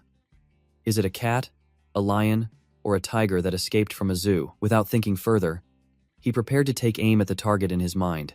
No matter what species it is, this monster is extremely dangerous. Using the scope to aim at the cat, he thought to himself, "A pistol's power is not enough to deal with this cat. I have to use this powerful sniper rifle." The giant cat stopped attacking Chu View and Xuanloi, knowing it couldn't win, and turned to leap towards Truong Dich. He quickly aimed and locked onto the target. He fired without hesitation, bringing the cat down. The bullet from the rifle flew straight into the cat's head. That shot only made the mutant cat bleed a little, and enraged it. The enraged cat stepped closer to Truong Dich. This cat is very smart. It curled itself into a ball like a pill bug and rolled like a ball towards Truong Dich, to the surprise of the three men. Truong Dich was so surprised that he let out a few curses. But it was fine. He was very confident and stood his ground. The giant cat rolled closer and closer. He raised his hand and used his ability to suck it in. He thought to himself, "At this distance, I have no reason to run from it." The giant cat rolled towards Truong Dich at a very high speed. He quickly used his ability to suck all things into his spatial dimension. He watched the giant cat approach and thought, "As long as it gets sucked into my spatial dimension, no matter what kind of creature it is, it will be bound to death by the frozen world inside." This cat seemed to have an incredibly sharp sixth sense. Its eyes turned bloodshot as it sensed the danger coming from Truong Dich. The giant cat immediately leaped backwards, not daring to get any closer to him. The cat then quickly fled. To the astonishment of the three men, Truong Dich angrily clenched his fist and said, "What a pity." He thought, "I was so close to catching that monster." He looked at his hand and thought to himself, "I wanted to capture it for research, to see the similarities and differences between mutated humans and animals." The giant cat ran to a distant snow peak and carefully observed Truong Dich's group of three. Xuanloi and Chu View ran over to Truong Dich to check on him. Xuanloi's face was full of worry. He said, "Truong, are you okay?" Truong Dich replied, "I'm fine, everyone be careful." At this moment, the massive mutant cat on the distant snow mountain let out an incredibly loud and ear-piercing roar. The cat's roar was so loud that the three of them had to cover their ears. Chu View said, "It seems to be cursing our entire family." Xuanloi added, "And it's cursing very foully." After the massive cat finished cursing Truong Dich's group, it turned around and ran away, leaving the three of them feeling helpless and their faces turning pale. When the cat left, Chu View couldn't see it anywhere. He said curiously, "What was that? Where did it go?" Xuanloi exclaimed in surprise. "Could it also have a spatial ability like you, Truong?" Truong Dich, holding his sniper rifle, walked over. He said, "It doesn't seem like it. If it had such an ability, it would have used it earlier." He pondered, "There's nothing unusual about the space around here. The cat must have run far away." Chu View quickly went to check the situation and found a very large hole. He shouted loudly, "I found a cave here." Truong Dich and Xuanloi went over to take a look. Xuanloi crossed his arms. With many confusing thoughts in his head, he voiced his thoughts. "If this monster has always been around here, then there shouldn't be anyone left alive in this school." Xuanloi then asked Truong Dich, "Truong, is the information you received accurate?" Truong Dich thought for a moment and then replied, "There's one thing that you all haven't noticed yet." He pointed straight at the giant hole and said, "That monster, from the very beginning, had no intention of harming us." The three of them moved closer to observe the hole. He bent down to look through it and said, "Perhaps the mutation has also increased its intelligence. Its intelligence might not be much lower than a human's." Truong Dich and his two companions stared intently into the giant hole. Trongditch thought to himself, and it's because of these giant holes that the air below can circulate, providing oxygen for everyone to breathe. At this moment, he made a bold decision. He said, let's go down there and see. His disciple was a bit startled and shouted, "What? We're going down there from here," he continued in a panicked voice. "What if we run into that mutant monster? That's its territory down there, boss." Trongditch spoke with displeasure, turning around to say, "Think carefully about what you just said." Trongditch said loudly, "Kid, have you forgotten what kind of ability you have? You, who can control ice and snow, are afraid to fight in the snow." Xuanloi sweated, stammering shyly, "Oh right, you have a point." At this moment, Chuvyu led the way by jumping down first. Trongditch and Xuanloi followed behind. The three of them descended into the hole together. What awaited them? At this moment, the three of them descended into the snow pit created by the mutant cat. Inside the snow pit, countless large tunnels leading to different places appeared. Trongditch took out an oil lamp to light the way. Chuvyu led the way, and Xuanloi was a little scared and worried. "I can't believe this cat lives here and dug so many tunnels. An underground tunnel system like this surely means there are many of them." Xuanloi scratched his head and asked, "But if we can't find our way under the snow anymore, what should we do?" Trongditch took out a box of something, maybe a marker, and said, "We have to use this to leave marks so we don't get lost in this tunnel." Chuvyu suddenly noticed and said, "There's a strong smell of blood in the cave." Xuanloi stroked his chin, pondering, and said, "It's probably the blood left by that cat. Who knows how many people it has eaten? We should take the path with the lighter smell." Trongditch, holding the modern oil lamp, stepped forward and said, "With the three of us here, and this place being full of snow, which is your home turf, can't you be a little braver?" Trongditch, holding the oil lamp in one hand, took out a golden pistol with the other, and said, "If you encounter this mutant monster, it should be the one running." Chuvyu turned to look at Trongditch and exclaimed in surprise, "Oh, a shiny golden gun." Trongditch raised the gun high and said, "That's right," with a proud expression.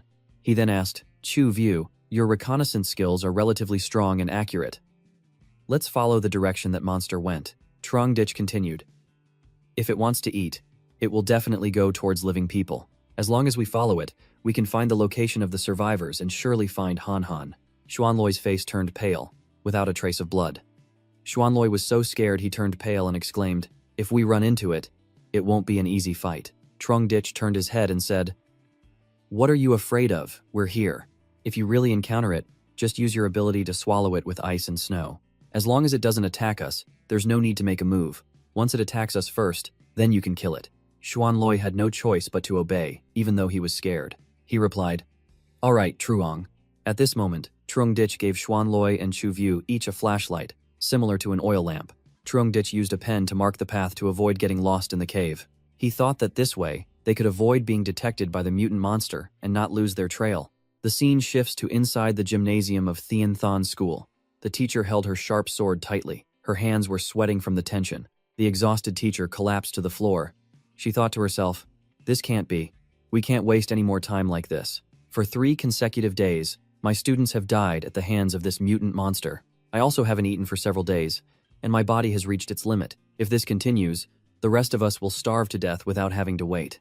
The students behind her saw her fatigue and stepped forward to ask. The blue-haired young man suggested, "Teacher, should we go out and find some food? If we continue like this, we'll starve to death." A girl looked sad and said, "Teacher, you are our only hope. If you stay here, if you don't go out to find food, I don't know what will happen to everyone here." Teacher Luong's face contorted with anger, but she still ignored it. She thought, "These students think I'm not going out to get food because I'm afraid of that cat, so they've come here to ask me to get food for them, to fulfill my duty as a teacher." The teacher was furious, gripping her sword tightly. She thought to herself, "I am a teacher. I shouldn't be too easy on my students." The teacher stood up, pointed towards the door, and said, "What will happen if I leave here and it comes back to attack you? What will you do?" The shameless student stood up and said, "So, Teacher Luong, this time when you go out to get food, you must come back faster. Go quickly and come back quickly." The other young man smiled faintly, stepped forward, and said, "Teacher, you don't have to worry about this issue. We will do our best to protect our classmates. You can go without worry. That's all for today. I think sometimes I have good intentions towards them, but they think it's my responsibility and duty to do so. Read Anime wishes you all a happy reading experience." The student looked at Teacher Luong with a disdainful gaze. He thought to himself, "What time is it now? And you still want to protect everyone. I don't know whether to call you straightforward or foolish." However, he also felt lucky that the teacher was like that. Otherwise, He might have been in trouble long ago. The girl next to the boy, not pleased, stepped forward and said to Teacher Luong, "Teacher, we're begging you. The safety of all of us here depends on you." Under the continuous persuasion of the students, Teacher Luong had no choice but to agree. She turned to leave, not forgetting to remind them. "All right, I'll go out for a while now. You all be careful and protect yourselves." Thanvu waved goodbye to her. "You should also be careful and come back soon." He thought to himself, "I've already chosen a few of them. If that cat really comes here, he'll push them out to buy some time." After the teacher left the gymnasium, Thanvu quickly moved to lock the door. At this moment, outside, the teacher was walking and thinking, "I can't let this situation continue. It can't go on like this forever, for the sake of my students and that giant cat." She pondered to herself, "If it comes to the worst, will she and it have to die together in the gymnasium?" Han Han was silent, saying nothing, but Kan Yen had already stepped forward to ask, "Han Han, are you still hurt anywhere?" Han Han replied cheerfully, "I'm still fine. The cold weather has made me not feel the pain anymore." Hearing this, Kan Yen also felt happier and said, "Don't give up hope. We still have to live well. The future is waiting for us." Han Han said, "That's right, we can definitely survive." The girl Truong Mongnung approached from behind and said sarcastically, "You guys are really daydreaming. Do you think luck will always follow you? One of you is disabled. Even if you continue to live, you won't be able to do anything, just a burden." Mongnung looked smug and continued, "If I were you, I would have killed myself long ago, living in misery and dragging others down." The students saw this and stepped forward, saying harsh things. "What's the point of living such a miserable life?" Another person said. "Next time the monster appears, you won't be so lucky." Han Han became sad after hearing those words, silently sitting in a corner. Luke Kan Yen angrily shouted back at her classmates, "Don't you guys go too far?" At this moment, Kan Yen suddenly saw a giant shadow above, outside the room. She immediately realized it was the giant cat. Without thinking, Kan Yen immediately pushed the wheelchair with Han Han and ran, shouting loudly for everyone to hear, "Everyone, run, that cat is here." The whole group of students panicked and scattered when they saw the giant cat breaking the glass panels in the gymnasium. The people in front were lucky enough to escape the giant cat's grasp, but some unlucky ones were attacked by the mutant cat and died instantly. The students fled without any regard for others. Thanvu ran ahead, pushing an ugly young man down behind him. The other guy fell hard on the floor, cursing angrily. "Enjo, Thanvu, you pushed me out as bait, you bastard." At that moment, the giant cat's paw reached the side of the young man who had just fallen, and he was crushed to death by the cat's foot. The people next to him were also affected by the giant cat's force. The students in the gymnasium were terrified to the extreme. They all fled for their lives, trying to escape to save themselves. Outside the gymnasium, the teacher was now returning, moving right behind the mutant cat. She exuded a cold and determined expression. Moment she rushed forward, determined to slash the giant cat. The teacher drew her sword and charged towards the giant cat at high speed. She leaped high into the air, raising her sword to slash at the cat relentlessly. In her heart, she thought, "Whether I win or lose, my students and I can still survive this battle. If not, I will surely die." Without further hesitation, she rushed forward to slash the cat. The giant cat was also very agile. It turned its head to look at the teacher, but no matter how agile it was, it couldn't dodge. As soon as it turned, a slash from her sword hit it, and the cat roared in pain. In the gymnasium, the students watched in amazement as the teacher fought the giant cat. The two sides were evenly matched. The curious students ran up to get a better view. Finally, Truong Ditch's group of 3 arrived. Before them was the sight of a girl fighting a cat. Xuan Loi exclaimed in surprise, "My God, how can she be so strong?" The teacher, who was fighting fiercely with the cat, looked up and noticed Truong Ditch's group. She subconsciously thought, "These strangers are not students of the school, they must be from outside." She called out loudly, "Quick, help me deal with this monster." Xuan Loi was about to step forward to help, but was stopped by Truong Ditch. He said, "Wait a minute." Truong Ditch observed the teacher fighting the mutant cat and realized she was a master. Her strength and speed were clearly not of an ordinary person, and she also possessed a powerful ability. After thinking for a while, he decided not to interfere. "We don't need to act. Looking at her, it seems that dealing with this cat is not too difficult. We should go save the others." Xuan Loi nodded in agreement, while Chu View looked at the teacher fighting the cat and felt worried. It's best to keep a distance from this dangerous woman. The teacher, who was fighting fiercely, suddenly noticed the group of 3 leaving. She thought to herself, "Why are these 3 ignoring me like this?" She shouted, "What are you guys doing? Why aren't you helping when someone is in trouble?" Chu View used the strength of his legs to kick open the door of the gymnasium. The 3 of them then entered the hall. Truong Ditch led the way, followed by Chu View and Xuan Loi. They found Duong Han Han, a girl with vibrant pink hair sitting in a wheelchair. He was secretly overjoyed. "I finally found her. She looks just like the picture Duong Mat showed me." The three of them quickly walked up to Han Han. He smiled faintly and said, "That's great. You're still alive." Thon Vu ran in front of Trong Dich and asked, "Are you from the Tay Sun base?" He smiled smugly and said, "Was this an order from my father?" Trong Dich crossed his arms, not caring much. He said, "Where is the Tay Sun base?" He raised his hand and affirmed, "I am Ngo Thon Vu. My father is Ngo Kien Kwok. I'm sure you are familiar with his name." Truong Dich chuckled.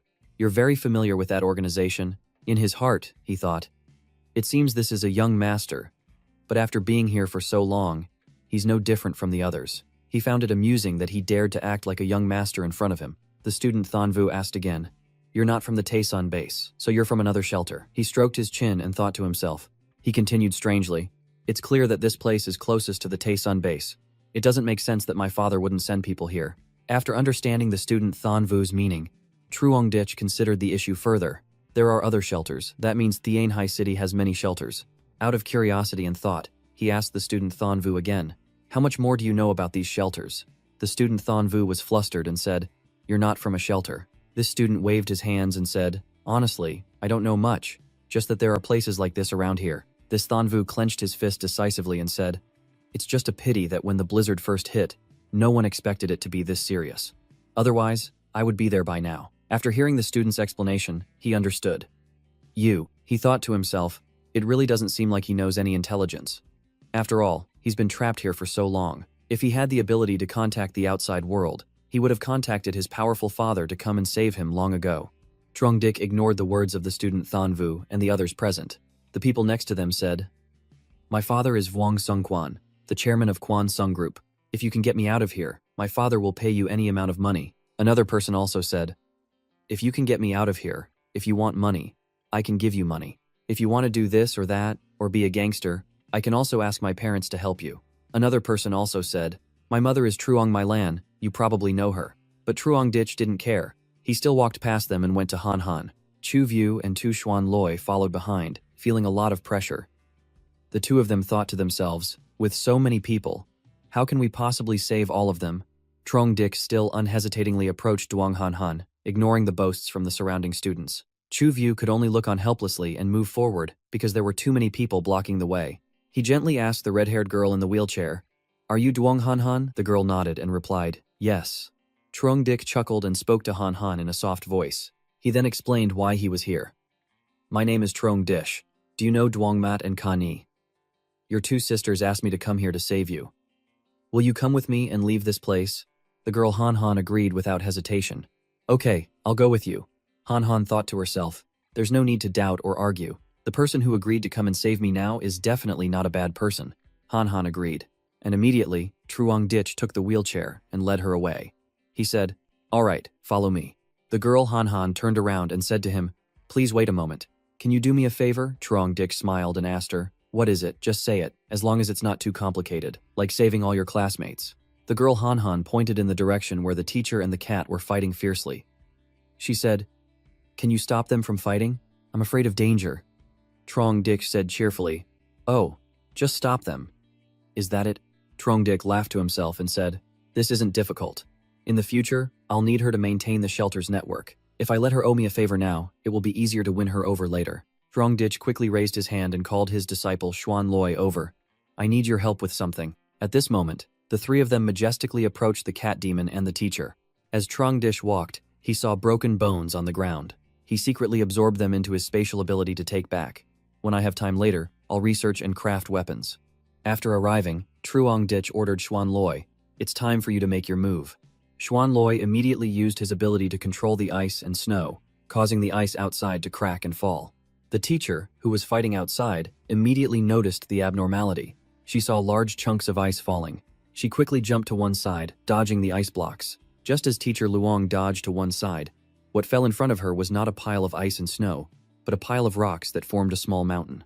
She was furious, turned her head, and shouted loudly, "You, people, what do you want?" The three of them, led by Truong Dich, approached the teacher and said, "No need to thank us. We are all human and should help each other. It's the right thing to do." Hearing this, she became even more furious. Her face contorted with anger. The teacher couldn't stand it. She pointed her sword straight at Trungdish's face and said, "Do you know what you've just done? I was about to defeat that cat." She was extremely furious and continued, "This was the last chance. If I miss this opportunity, it won't fall for the trap again." Trungdish still smiled calmly and said, "Oh, is that so?" He chuckled, then turned and left with Chuvyu and Xuan Loi. Before leaving, he added, "I just wanted to help you. I was just afraid you would lose to that cat." Troong Dik entered the gymnasium. As he walked, he said, "If it wasn't for your students being worried and afraid you'd get hurt, and coming to beg me, I wouldn't have bothered to help you." The teacher lost her chance to take down the cat. She was already angry, and his sarcastic remarks made her lose her composure and exclaim, "You bastard," the teacher shouted. "Stop right there." Then she advanced towards Truongdich. He took out a golden pistol from his spatial ability. Before she could lunge and attack Truongdik, he quickly jumped to one side and fired back with his gun. The teacher was not simple either. She quickly used her sword to slice the bullet in half, causing the two halves to swerve to the sides. Truongdich was very surprised and had to admire her. "I can't believe she could slice a bullet in half with her bare hands." After that shot from Trungdich, she became even more furious. She ignored her surroundings and charged forward with her sword. Truongdik stood still and smiled to himself. "I was just waiting for this moment." The teacher flew forward to slash him. Just as he activated his spatial ability, the Dimensional Devour skill, it sucks in everything in front of it that it touches. In just a few short seconds, the teacher was completely swallowed by his ability. After being captured in the spatial dimension, Truongdich lost his balance and fell to the snow. Chuvyu and Xuan Loi saw this and worriedly exclaimed, "Truong, are you okay?" Truongdich immediately stood up. He raised his hand to signal that he was fine and said, "I'm okay, don't come over here." Immediately after, he released her. After returning to the real world from the spatial dimension, she fell to the ground.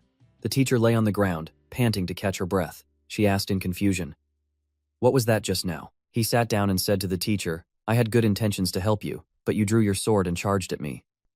You're truly a strange and incomprehensible woman."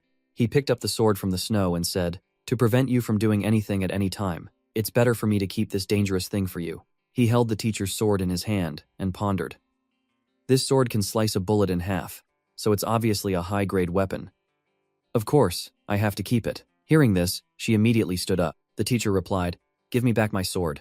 Truongdich turned and walked away, replying, "All right, don't be angry anymore. Getting angry is bad for your skin." He then turned and went into the gymnasium, waving to some students. He pointed at some male students and said, "Go over there and help your teacher rest." Immediately after, two male students helped the teacher into the gymnasium to rest.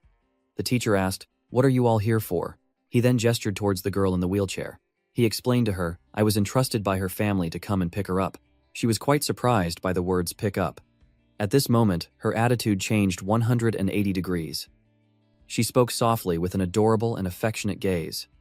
"Then, can you take all of us with you?" When the students heard the word leave, they all joyfully exclaimed, "It's very dangerous here. Have you seen that cat? It's eaten several hundred people in this school." Another person said, "I'm begging you."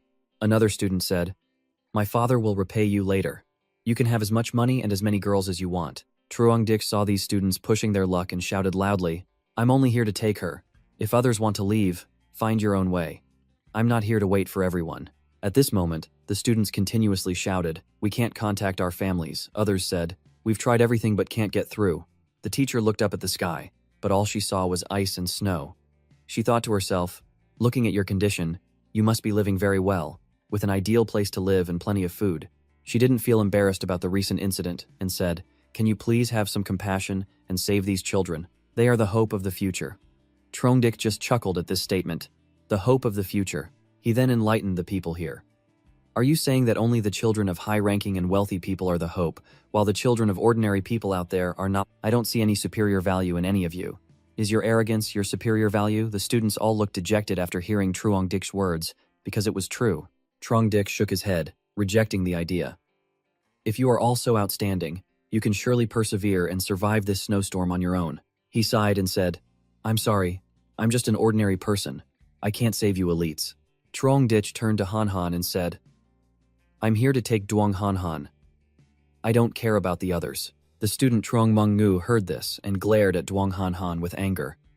She thought to herself, "He's only taking this burden. On what basis? On what basis does she deserve this?" These students didn't hesitate and rushed to restrain Hanhan and her best friend. Tru Mong Nung threatened, "You must take us with you." or I'll strangle her. At this moment, her best friend was on the ground but still worried about her friend.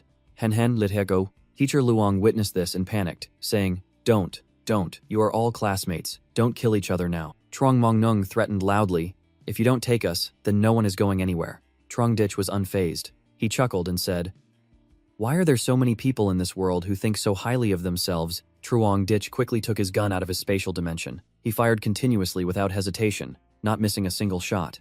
Immediately after, the students who were threatening Duong Han Han were shot and killed. The students next to them screamed in terror and fled. Murderer! Murderer! The teacher was also sweating with fear, but she was still concerned about the other students. She said, Why did you kill these children? Truong Ditch approached Han Han and didn't forget to answer her. None of them are children anymore. They know how to use a classmate's life to threaten others. You call that a child? Seeing Han Han silent, Truong Ditch looked at her and thought to himself, Is she scared? Stiff Truong Ditch sighed and walked up to her. The psychological trauma will pass after a while. Truong Ditch raised his hand and said cheerfully, Let's go, I'll take you home. The girl happily replied, Yes. Han Han then said, I wonder if you can take my friend with you. Truong Ditch said curiously, Friend. He looked over at the girl Luke Kanyen sitting on the ground and thought, Her, Han Han explained. Kanyen is just like me, a student specially admitted to Thianthan Academy. Ditch was quite surprised. Specially admitted, Han Han continued to explain. There are only two types of students here. One type is the children of powerful and influential people, and the other type is geniuses, specially recruited by the school to build its reputation. The latter participate in various domestic and international competitions, then win awards to increase the school's fame. Kanyen is a genius in the field of mechanical engineering and robot weapon manufacturing, not inferior to master's degree engineers from foreign universities. Han Han pointed to the wheelchair and said, She also designed this chair specifically for me. It's been so long, and it hasn't had any problems. Truong Ditch looked at the girl Luke Kanyen and thought, Her personality and skills seem quite good. You need to be strong to work in this field. Truong Ditch had an idea. He asked her, What have you made and fabricated before? At this moment, Luke Kanyen raised her hand and asserted, I'm very good at vehicle maintenance design and weapon manufacturing. Moreover, I also have knowledge of firearms and ammunition. If you take me with you, I can modify cars and guns in a day. Truong Ditch was stunned to hear this. She continued, Luke Kanyen wasn't just a pretty face who could talk a big game, she also showed off her hidden talents. She revealed that she was once a top student in forging. With the right tools, making cold weapons would be a piece of cake. Besides, out of interest and passion, I once studied forging techniques. If the conditions are right, creating cold weapons is entirely possible. Hearing this, our stingy guy was moved to tears. It's truly a godsend. Just when he needed talent, talent came to him. This trip was like being lazy, no loss at all. Without another word, Truong Ditch pushed Han Han away. Chu Viu and the young man Xuan Ga also trotted ahead. The man turned back and said bluntly, All right, then you can come with us. Luke Kanyen excitedly ran after them, her face beaming with joy. Thank you. May I ask how I should address you? He gave a slight smile, looking like a real bad boy. My name is Truong Ditch. I'm a few years older than you, so you can just call me brother. Luke Kanyen was as obedient as a puppy, yesing and sirring. Yes, brother Truong. Then she quickly took over, pushing the wheelchair for the chairman. Seeing Luke Kanyen successfully seal the deal, the rest of the students clamored to show off their talents. Brother Truong, I'm useful too. One showed off his expert driving skills. I know how to drive. My combat driving skills are very good. Another boasted of being a polyglot. I know 18 languages and can be your free interpreter. Another young man played the tearful card. If everyone leaves, we'll die here. Suddenly, a red-haired girl appeared out of nowhere, shouting, Hey, wait, and ran to block their path. The girl's expression was worried. Teacher Luong is very weak right now, and that monster has been released. After you leave, what if it comes back? This girl's face hardened, and she continued to rap. If it wasn't for you guys interfering, that monster would probably have been killed by her. Even if you want to go, you should at least help us solve that problem first. Truong Ditch pulled out his gun, pointed it straight at the girl, and retorted sharply, You say that as if you would have definitely survived if we hadn't come. Han Han turned to thank the teacher. Teacher Luong, thank you for your care and attention during this time. Teacher Luong nodded happily in agreement. But then she made a sharp turn and shouted loudly, Follow them, before the monster arrives. Follow them. At least we can find a way out of here. A moment later, Xuan Loi noticed Teacher Luong's group and the students tailing them. He tattled to Truong Ditch. Truong, those people are really following us. What should we do now? Truong Ditch ignored him and asked back, Why do you feel sorry for them? Xuanloi chuckled. Of course not. Truong then quipped, so you want to kill them. With your strength, it wouldn't be difficult. Teacher Luong's group heard this and were scared witless, sweating bullets despite the freezing cold. Xuanloi quickly waved his hands to clarify, no, I didn't mean that. They have no grudge against me.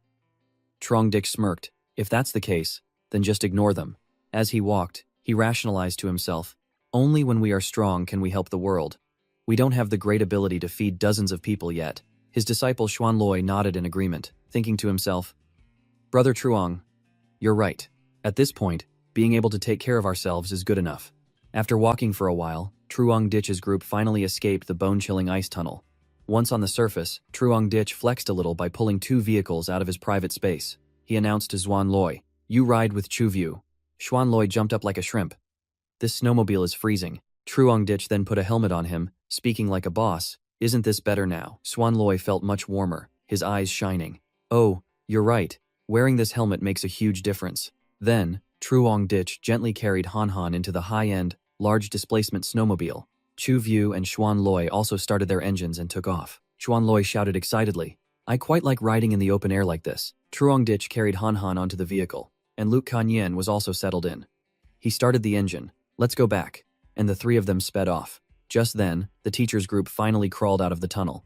They could only stand and watch in despair as the vehicle disappeared into the distance. A little girl asked, where should we go, and what should we do next? The young man named Enjo Thonvu stepped forward, acting like a cool guy. I'll take care of it from here. Then he took out his phone and called someone. In the car, Han Han and Kanyen felt a wave of warmth, enjoying the feeling of luxury after their miserable days at school. Truong Ditch took out some snacks, placed them next to Han Han, and instructed her like a young father, eat something to replenish your energy. Be careful not to eat too quickly, you might catch a cold. Seeing the food and drinks, the 2 girls were moved to tears. You're such a good person. Thank you so much, Brother Truong. Then they dug in as if they had never eaten before. Truong Ditch just watched them and chuckled to himself, pleased with his successful recruitment of 2 top-tier talents to his team. After they had eaten their fill, Truong Ditch turned to Han Han. You're really amazing. Han Han was surprised. Are you kidding me? Of course not. With that, her face fell, her voice sad. I've always been a burden to everyone in class. If it wasn't for Kanyen always protecting me, I'm afraid I would have died long ago. Kanyen comforted her. We're good sisters. There's no need to be so formal. After the 2 girls finished their heartfelt moment, Truong Ditch continued. Is that so? But I still think you're more amazing. Being praised so much, Duong Han Han was at a loss for words and asked back, why do you say that? Truong Ditch looked her up and down, and then began his criminal psychology analysis. Your legs are paralyzed. Since childhood, you haven't been able to move like a normal person, only able to get around in a wheelchair. But under the threat of that monster, you've managed to live peacefully until now. Think about it. Isn't that amazing? Are you hiding something from me? You might say it's because you were lucky or because the girl in the back of the car protected you. But it's been a whole month. That monster must have attacked at least a few times. Once or twice, I can accept as luck. But a dozen times of luck is a bit too unusual. So I can confirm that your survival until now is not based on luck, but on an arrangement you had with that cat. Am I right? Hearing Truong Ditch's analysis, Kanyen was stunned and looked at them in horror. What are you 2 talking about? Meanwhile, Han Han was silent for a moment, then smiled mysteriously. Brother, you are truly a very smart person. No wonder you've survived until now and can even support my 2 foolish sisters. Seeing Han Han confirm it, Truong Ditch continued, humbly flexing. It's not that I'm smart, it's just that from an outsider's perspective, I can see the whole picture more clearly. Especially just now, when the teacher was about to defeat that cat. You actually told me to stop her from fighting the giant cat. If you wanted to protect your teacher, you should have asked us to kill that monster. But you didn't do that. Instead, you seem to want to save the cat. To maintain the current balance of power. Based on these points, I can guess that the cat was either raised by you, or you can control it and command it to do your bidding. I'm not wrong, am I? Hearing Truong Ditch's words, Han Han's smile became even more cunning. You really are a very smart person. You've guessed about 70% of the truth. But I'm not as bad as you think. I'm not the cat's master. That cat's name is Hoa Hoa, and I didn't tell it to go kill my friends and teachers. But the fact that it deliberately protected me is true. Upon hearing this, Lu Kanyen's eyes went wide and her jaw dropped. Hoa Ho, it's that one, the stray cat you always secretly gave food to Han. Han ignored her and continued telling Truong Ditch that monster is the stray cat from the dorm that I used to feed every day. Due to a mutation, it underwent a genetic change and became huge. As a result, my relationship with it is particularly close. So whenever it sees me, it has no intention of attacking me. After hearing this, Kanyen exclaimed, realizing the truth. No wonder. Every time it appeared, it terrified me. But it's true that it never tried to attack us. At the time, I thought it was just luck, but it turns out you had planned it all along. This explanation might fool the naive Luke Kanyen, but for the cunning Truong Ditch, it was still too naive. He looked at her calmly and asked back, I'm afraid it's not as simple as you say. It not attacking you just out of gratitude for feeding it before isn't very convincing. Truong Ditch was still chatting happily with Han Han and Luke Kanyen. He asked happily, Did that big cat lead us to you? Was its not attacking us also instinctive? Han Han raised her hand in applause. Your observation skills are truly meticulous. It seems I can't hide anything from you. Han Han began to reveal the whole truth. That's right. After Hoa Hoa mutated and grew large, it became extremely intelligent. It can understand my words. Actually, I told it that someone would come here to pick me up.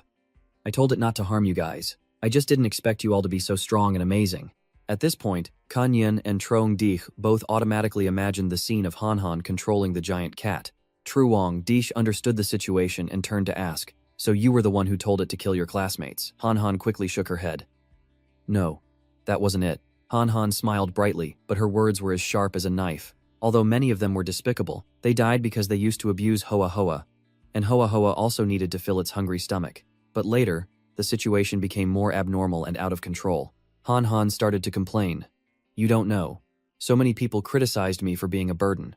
Many times they wanted to sacrifice my life to stop Hoa Hoa. They even deliberately pushed over my wheelchair to get me closer to the cat. At this moment, she smiled like a true villain, full of malice. It's truly laughable, me dying, but they couldn't have known that Hoa Hoa wouldn't harm me. So I survived every time. The hatred they felt for me grew stronger every day. As long as I survived, they would realize their own uselessness. Because of that, they wanted me to die even sooner. Kanyen, sitting behind, felt a sense of empathy. So that's how it was. Many times I thought we were done for, but we always managed to get through it. Han Han smiled brightly, holding a water bottle, and said bluntly. So later I felt it was better for those people to die. After saying that, she smiled happily as if nothing had happened. So after that, one time when Hoa Hoa was playing with them, it killed them one by one. It was indeed related to me. Han Han's smile had now turned into the smile of a murderer. The girl moved closer and asked, Do you think I, Han Han, am cruel? Truong Ditch chuckled to himself, thinking, Cruel. In that regard, she's just like me. While driving, he replied, They're no relatives of mine. Whatever she did, it was for her own reasons. I don't really care about them. I came to save you only to fulfill a promise to your sister, and because I need your expert computer skills. Han Han smiled lightly. You're right. In this kind of world, people without value can't be saved and can't survive. The car sped along the snow, taking them home safely. On the way, Truong Ditch painted a bright future. Don't worry. From now on, once you join my team, as long as you are obedient and work hard, you won't have to suffer from hunger, cold, or the mortal dangers outside. Outside, the weather was cold enough to freeze everything. The average temperature ranged from -70 to -100 degrees. Anything not kept warm would freeze instantly. Truong Ditch, while driving, announced the rules of his base. I can guarantee you these terms. Han Han and Kanyen happily replied, Thank you, big boss. Truong Ditch boldly asked Han Han another question. Han Han, I still have one doubt I hope you can help me with. Han Han confidently said, Just ask. Truong Ditch then asked, The apocalypse has been going on for so long. Why didn't you send a message to your two sisters before, but only now? Moreover, in a place so deep under such a thick layer of snow, how did you solve the problem of signal transmission? At this moment, the girl Han Han happily flexed to Truong Ditch. Brother, for better or worse, I'm a top hacker in the world. This signal problem is naturally very easy for me to solve. Plus, I have Hoa Hoa to help me. As for sending messages to everyone, I didn't plan on calling my foolish sister. From the very beginning, my target was you. Truong Ditch was completely confused after hearing that. Curious, he asked again. My target was you from the beginning, why we've never met before. The girl Han Han chuckled and replied, I originally thought my foolish sister was already dead. After all, with her intelligence and ability to navigate the entertainment industry, she might have managed. But in this apocalypse, her survival was basically impossible. My own sister found it difficult, let alone saving someone else. Han Han sighed and continued, so I wouldn't pin my hopes of survival on her. Truong Ditch then said, So you chose me. Han Han took out a phone and said, "My phone had received news from the outside world before." The girl Han Han held it up for him to see. She added, "Its features are no less than a supercomputer. With a little analysis, I was able to find out that this set of documents is related to you." Han Han smiled happily and looked very cute. She exclaimed, "I really admire you." Truong Ditch, who was driving, broke into a cold sweat.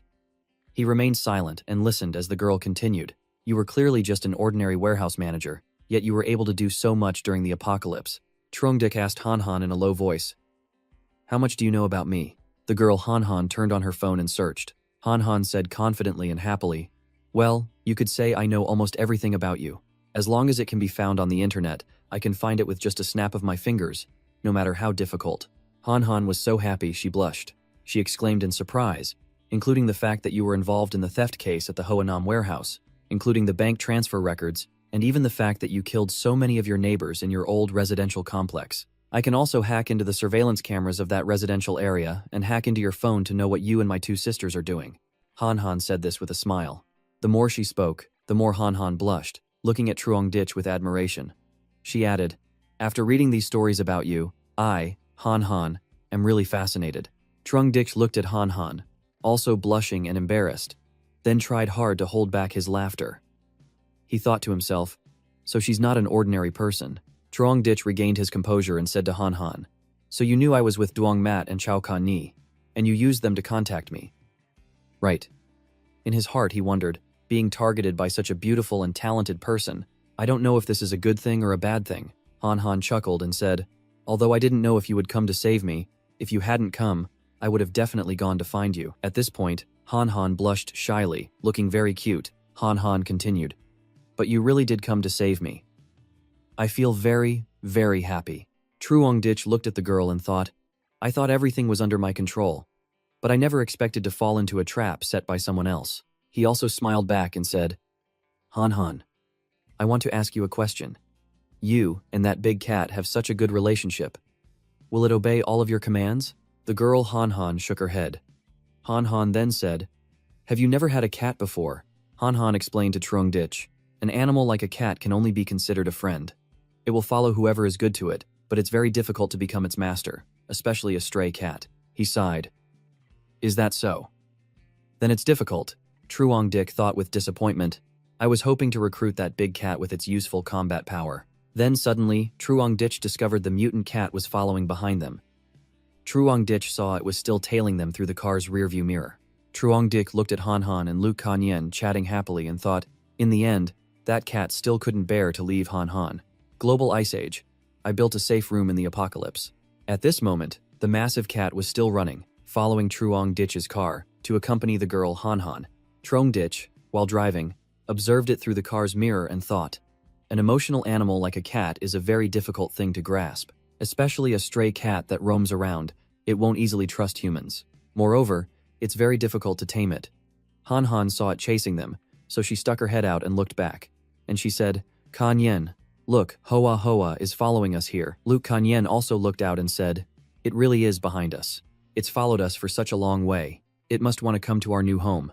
Then Truong Ditch chuckled to himself, thinking, "I still have a lot of food for that cat in the warehouse. I'll try giving it some dry food and kibble. Maybe those foods are much tastier than human flesh." Without a second thought, Truong Ditch floored it and drove straight home. "If it comes, I'll tame it and add it to my team. If it doesn't, that's fine too." A little while later, he finally brought Han Han and Kanyen back to his front door. Chu View and Xuan Loi also arrived at Truong Ditch house shortly after. He gave each of them some supplies as a reward for their help this time. Xuan Loi accepted it and thanked Truong Ditch. "Thank you, Truong." Truong Ditch chuckled and said, "You two worked hard today." Chu View, who was refueling, also spoke up. "What's with the formalities between us? If you need anything else, just call me uncle. I'll be there." Immediately after, Chu View got on the snowmobile and left with Xuan Loi. The two waved goodbye, and Truong Ditch also waved back. "See you all later." Then, Truong Ditch led the girl Han Han and Kanyen into the house. As soon as they entered, Kanyen said in amazement, "Oh my god, this is my dream paradise. It's hard to imagine that in the apocalypse, there's still such a happy and warm place." Han Han also agreed and said, "That's right." Truong Ditch patted Luke Kanyen's shoulder and said, "As long as you help me, I guarantee everyone's safety." In this place, you can stay here and enjoy life until the end. Kan Yen happily replied, I will wholeheartedly work for you from now on. But Han Han blushed shyly and said softly, help, does that include personal aspects? Truong Ditch was stunned by Han Han's words. He thought to himself, she really dared to ask that. Kan Yen, not understanding, turned to ask, what are you two talking about? Meanwhile, Han Han was still blushing shyly. Truong Ditch bent down and pinched Han Han's cheek. He whispered, you're young, but you know quite a lot. Truong Ditch raised his hand and affirmed, as for me, your main task is to help me maintain the safety of this shelter. Do you understand? Truong Ditch stood up, crossed his arms majestically, and thought, although Han Han is very beautiful, to me, her greatest use is as a top-tier computer hacker expert. I, Truong Ditch, am not the type to want to do something with every beautiful person I meet. But Truong Ditch's meaning made Han Han very sad. Maybe Han Han has fallen for Truong Ditch. The girl Han Han felt wronged. She thought, is he looking down on me? After thinking, at this moment, Duong Mat and Kan Wai ran out, calling Han Han's name. That's great, you're still alive. Duong Mat ran to her sister Han Han, held her hand tightly, and said, it's really you. Why didn't you contact me sooner? You must have suffered a lot outside. Right. Do you know how worried I was about you? Han Han replied bluntly. You just became famous by taking advantage of men's fantasies about you. Outside, you rely on your body. To be honest, you have no right to say anything. If it wasn't because I knew you were with Truong, I wouldn't have even bothered to contact you. After she finished speaking, her sister Duong Mat was a little sad because she wasn't praised by her sister, only criticized. Truong Dik lay on the sofa resting, watching their situation and thinking. It seems their sisterly relationship is not very harmonious, but that's also very normal. He held his glass of water, drank it, and thought further, my cousin became a national goddess, the object of desire for countless men. It's normal for a computer genius with a high IQ like Han Han to look down on her. Kan Yi was also surprised after hearing that and asked Han Han, since when did Han Han become so formal with others? At this moment, Truong Ditch's whole family sat down and chatted happily. Han Han quickly introduced herself to her two sisters. Ah, Kan Yen is my best friend at school, a specially admitted student in mechanical engineering. Kan Yen then said to everyone, you can just call me Kan Yen. I've always heard Han Han talk a lot about everyone. As expected, a family of beautiful girls. Kan Yi nodded happily. This girl is great too. Her sister Duong hid her mouth and chuckled, saying, your mouth is really sweet. It would be great if Han Han could be as straightforward as you. Truong Ditch approached and patted Duong Mat's shoulder, instructing her, go cook a nice meal to welcome the two new arrivals. Then, he turned to Dr. Kan Yi and said, you go clean up a room for them. Kan Yi replied, I know. Han Han's room, I cleaned it up before. Now I just need to prepare one more room. A little while later, Duong Mat had finished cooking and laid out a table of delicious food. Truong Ditch had also come to the table and was waiting for the food. At this moment, Han Han and Luke Kan Yen also arrived. Kan Yen pushed Han Han's wheelchair to the table. Han Han said cheerfully, Truong, we're done with our showers. Truong Dik replied happily, come on, everyone, have a seat. Everyone sat at the dining table, enjoying the delicious food. After eating their fill, while eating, Truong Dik said, Han Han, from now on, the internet security in the house will be your responsibility. Is there any problem with that? The girl Han Han happily replied, just leave it to me. Kan Yen sat up straight, tense. She asked Truong Dik, do you have any instructions for me? He chuckled and said, don't be so tense, I'm not going to eat you. Truong Ditch then said, you're an expert in the field of mechanics. I want to ask you something. If I ask you to manufacture ammunition and weapons, can you do it? Kan Yi blushed and replied, actually, firearms and ammunition are not difficult to manufacture, but they require advanced and professional machinery.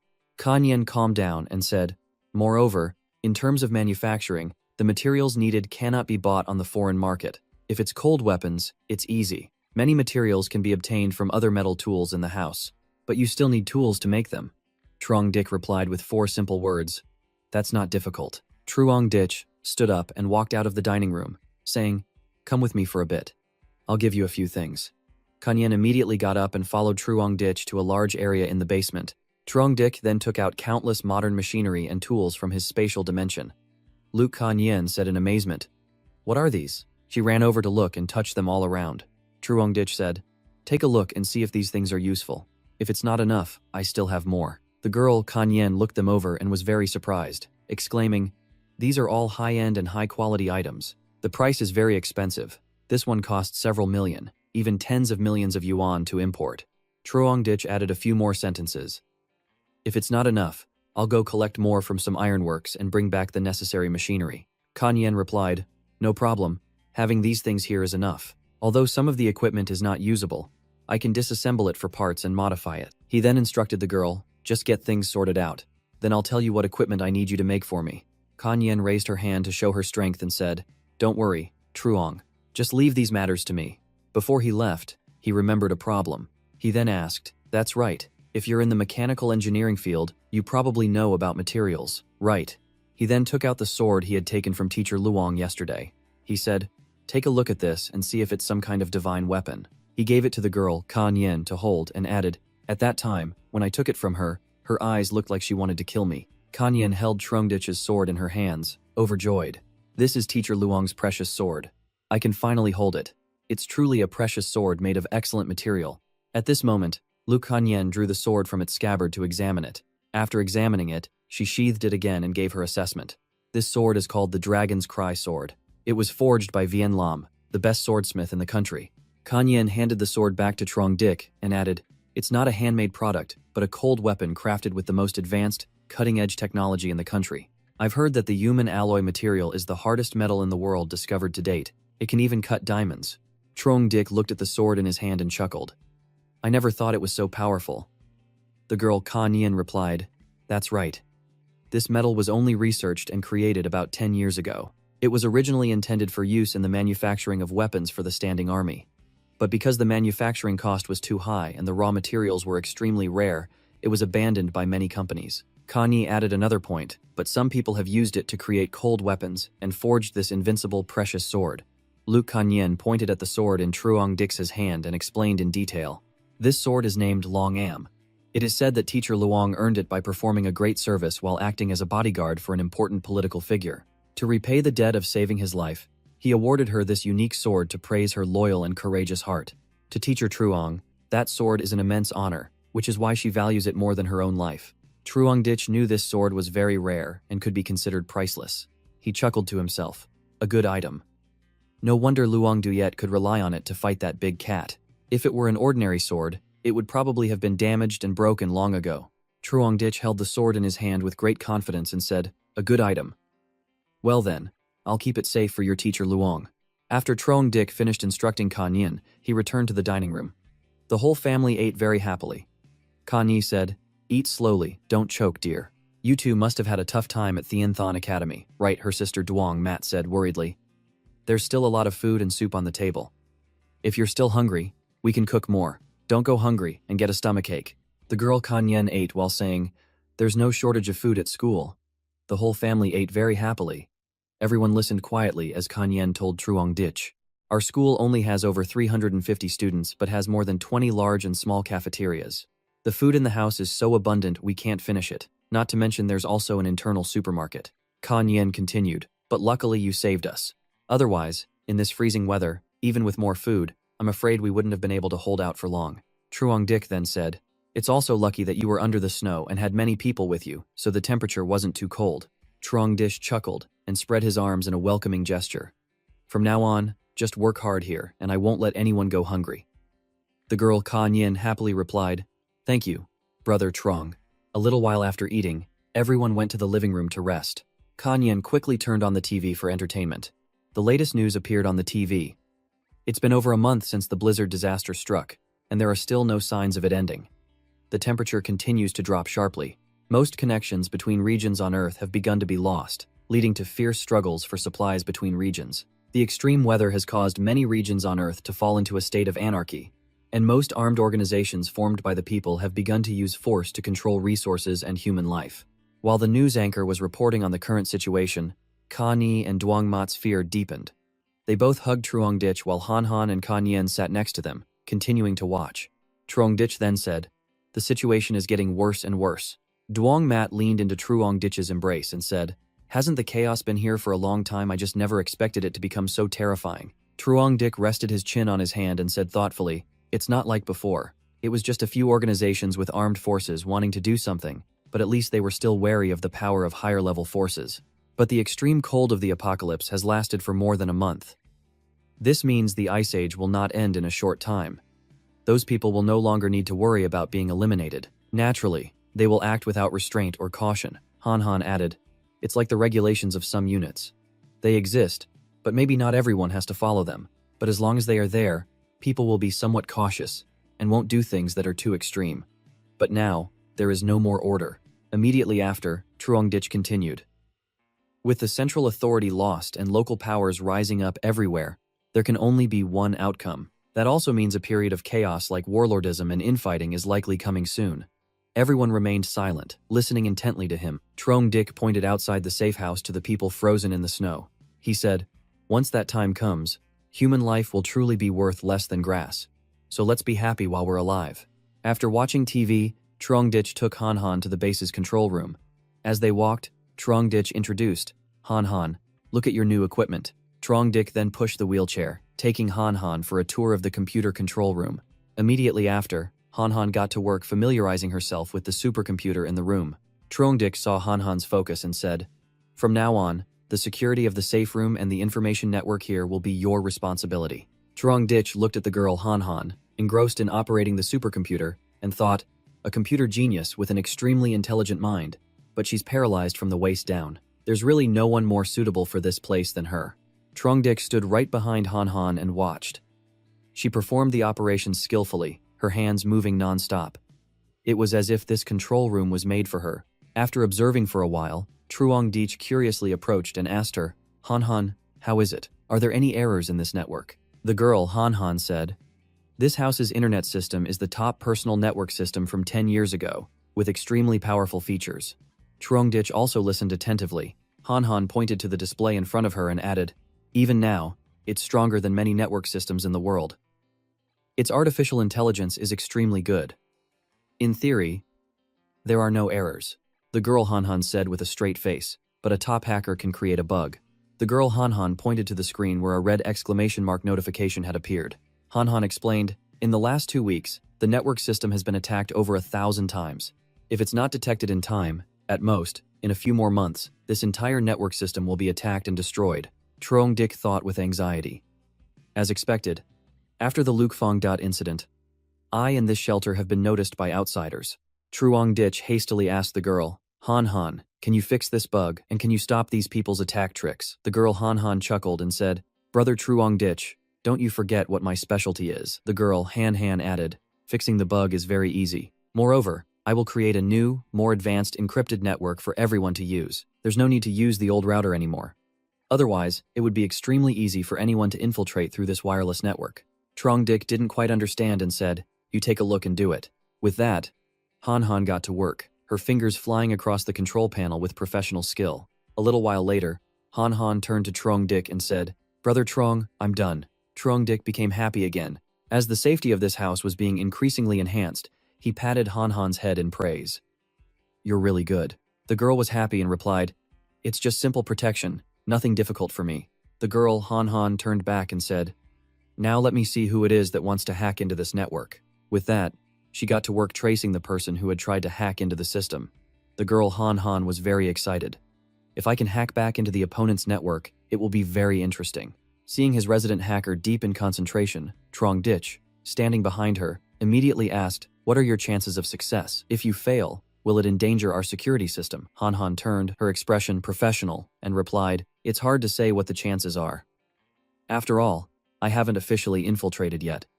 With the current situation, their shelter's network attack power is not strong enough. Truong then sat down next to her, looking like he was cheering Han Han on with all his might. The girl's face lit up with joy. She reassured him, don't worry. Even if I can't attack their network, I can at least cover my tracks so they won't find me. Hearing that, Truong breathed a sigh of relief. He smiled and said, that's good. In that case, you can start the attack. In her excitement, Han Han was ready to show the opponent what would happen to their network. In the heat of the moment, Connie burst through the door, her face pale as a sheet, and delivered shocking news to Truong. It's bad. There's a huge monster outside. Through the dense surveillance camera system, they all stared at the screen. And there it was, an XXL version of a cat boss, curled up and sleeping soundly right outside the base. Truong and Han Han immediately recognized the giant mutant cat. Truong couldn't help but laugh. He turned to tease Han Han. That cat really likes and adores you, following you all the way here. Han Han was also a little proud. She confided in Truong Dik. Maybe I'm the only one it trusts, so the cat followed me here. Hearing this, Truong Ditch's eyes lit up, his mind racing. The top priority now is to tame this supersized pet, as soon as possible. Just think about it.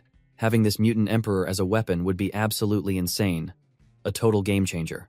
If not, many people on the other side of the river might have to pay the price. No sooner said than done, Truong Ditch pushed Han Han forward. As he walked, he muttered his plan. How to tame that cat, let's go out first, Han Han. Seeing this, Connie frantically grabbed Truong Ditch's arm, her voice trembling. There's a huge monster outside that looks like a cat. It keeps meowing. It's outside the window, lying near the house. Truong Ditch calmly explained, there's no need to worry. That cat came to find its owner, and its owner is none other than Han Han. At this point, Connie spoke up to calm everyone down. Everyone in the house, don't be afraid. That cat is Han Han's friend. Let's go outside and take a look. With that, she wheeled the wheelchair to the front door. The cat outside looked both pitiful and cute. Han Han felt very sorry for it because its fur was covered in cold snow. The girl asked worriedly, Are you okay, Lulu? Truong Ditch stood behind Han Han, analyzing the situation. After the cat's fight with Teacher Luong, it must have used up a lot of energy. In this situation, I have a chance to conquer it and make it my pet. He approached and said to Han Han, Come on, let's go out and see it. With that, he pushed the girl outside. As soon as they got to the door, the cat saw its owner and meowed happily. Han Han gently called out, Lulu, don't be scared. Come to me. I miss you so much. The cat started to approach but suddenly stopped when it saw Truong Ditch. It remembered the last time he had beaten it up, so it was still a bit wary. Suddenly, Truong Dik extended his hand, and a pile of food materialized from his second dimension. Sardines, fish cakes, dry food, all the favorite dishes that no boss could refuse. The young man coaxed, Lulu, come here and have something to eat. As soon as he held up the bag of food, the cat sniffed the air, craving it. Truong Ditch rejoiced silently. A cat is still a cat. As long as there's food, it will obey. But then the cat remembered its fight with Truong Ditch, and it flinched and backed away. Han Han saw this and turned to say, Brother, Lulu is a stray cat. It's very wary. It took me over a month to build a good relationship with it, so it's natural for it to be afraid of you. Truong Dik listened and then said, Over a month I don't really care about that. But I'm worried it will attack Xuan Loi's Tujia village. At this moment, Truong Ditch decided to talk directly to the cat. Hello, Lulu. I know you still don't trust me much, but I can provide you with food. In return, you have to promise not to attack the villagers on the other side of the river. Do you understand? Is it a deal? The cat stood up and meowed, as if it had agreed to Truong Ditch's deal. After a moment, he pushed Han Han into the house. It seems the situation is still stable, but for a cat this big, its food intake is no small matter. I have to find some food to feed it in the future. Han Han also agreed. I think so too. After entering the house, Ka Ni and Duong Mat exclaimed, Impossible! She pulled Truong Ditch towards the door where the cat was standing. Brother Truong, come with me. Quick! The three of them looked out the door and saw that the cat had now returned to its normal size, so it can change its size at will. Truong Dik thought to himself, That's good too. I can let it into the house now. After Han Han entered the house, she raised her hand and explained to everyone, like an expert, Isn't this obvious, Brother Truong?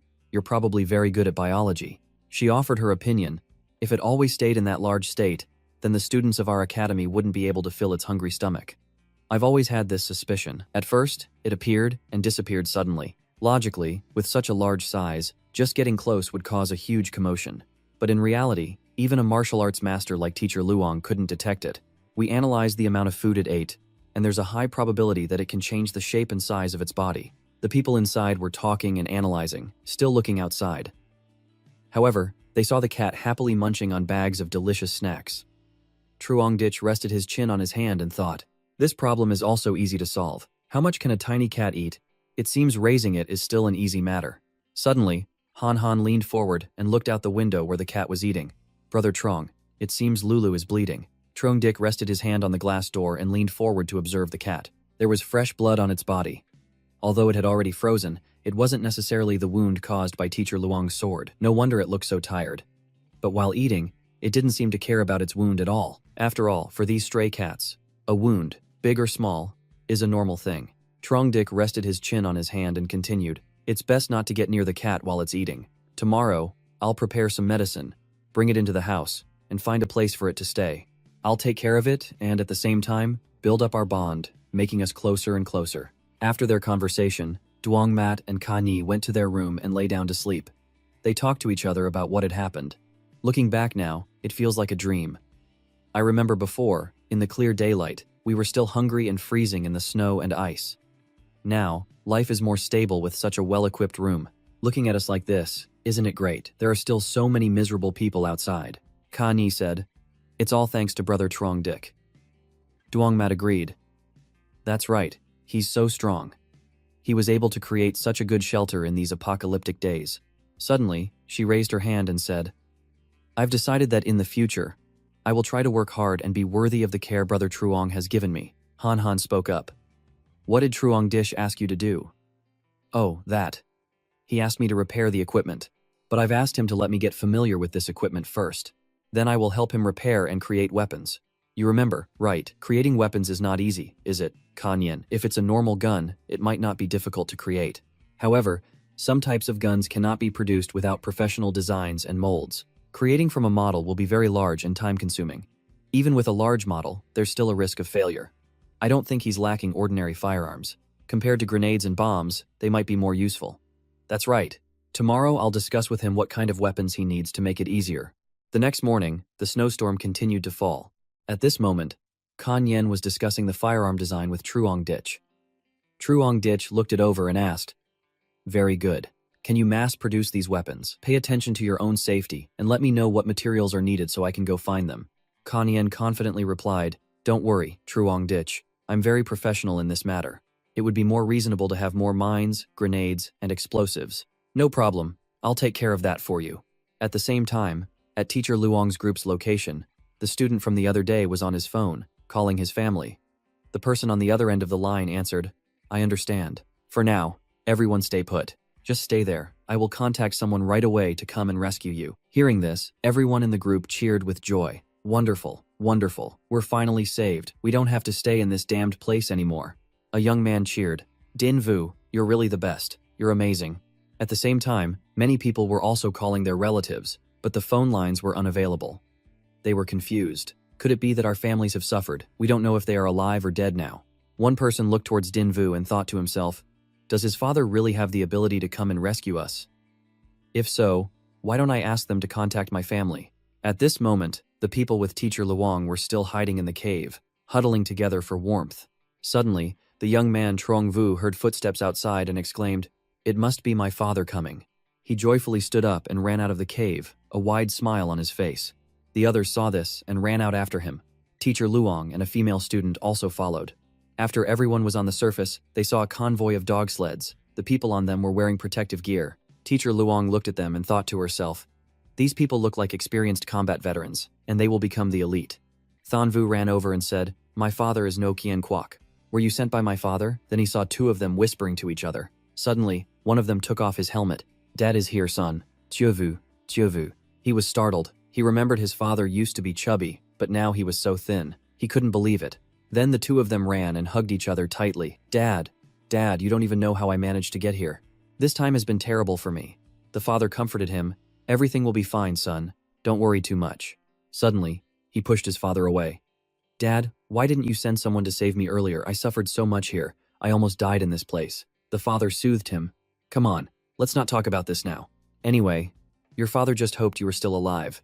Come home with me. Suddenly, an old man from behind in Trong Vu's father's group spoke up and said, I heard that your place still has a lot of food and drink supplies in reserve. You guys, quickly lead us there. We have to bring all these supplies back to the base. A girl behind them thought, Aren't they here to save people? Why are they talking about supplies as soon as they arrive? Without asking about everyone's well-being, Truong Vu spoke up. The supplies are under the snow. But there's a huge cat here. We don't dare to touch it. The other person replied, It's all right. Just show us the place. If any monster appears, we'll handle it. Little brother, since you know, just lead us to the supplies. Truong Vu hesitated. What? Don't worry. We have experience dealing with mutated creatures. You don't need to worry. Suddenly, he pointed towards Teacher Luong. Actually, I don't know the exact location, but she does. She's responsible for finding and providing supplies for us. The teacher said sadly, I'll show you the way. but she felt a little helpless with these students.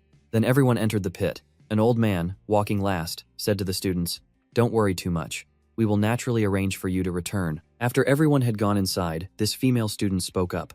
"I always feel like something is wrong. It's different from what I imagined. It's not like what I thought in my head. They came to help me escape from here. Right. Why are they looking for supplies now?" Suddenly, an old man climbed out of the pit and said, "You all, come here and move these things." The whole group of students ran over and helped the others move the crates onto the vehicles. They wondered why those people didn't save them from this place, but instead made them work. At this moment, the students were carrying things for the others. They complained, "We've suffered so much here. I thought these rescuers would come and take good care of us. I never expected they'd just treat us like coolies. Carrying things is so tiring." One person turned to Trongvu. "Trongvu, why is what you said different from reality? You said they came to help us leave this place. Why do we have to do this?" And that Trongvu stammered. "I thought my father had a very high position before. Now it seems that's not the case at all. I hope you can understand. In an emergency, they don't have enough people to do the work, so they have to make us work hard. They're probably short on manpower. We can rest when we get to the base." After everyone had loaded the things onto the vehicles and left, only 2 people remained with a group of students. A man in a hat said, "Let's go too." Trongvu spoke up.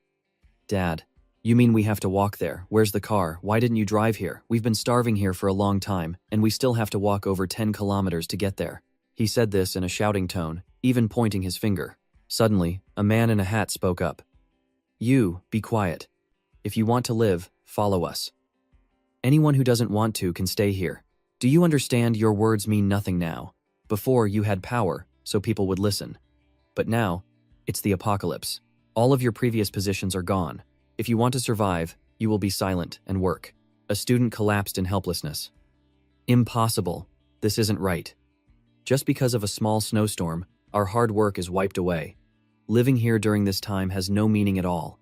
Teacher Luong, holding something, said, "Let's follow them." Then she approached the student who had collapsed on the ground. "Listen, we have no other choice now. If we want to survive, we have to go to the Taesun base. Do you hear me? Everyone must persevere and be patient. The distance is not too far. Let's try our best." The teacher always encouraged everyone. "Let's go there."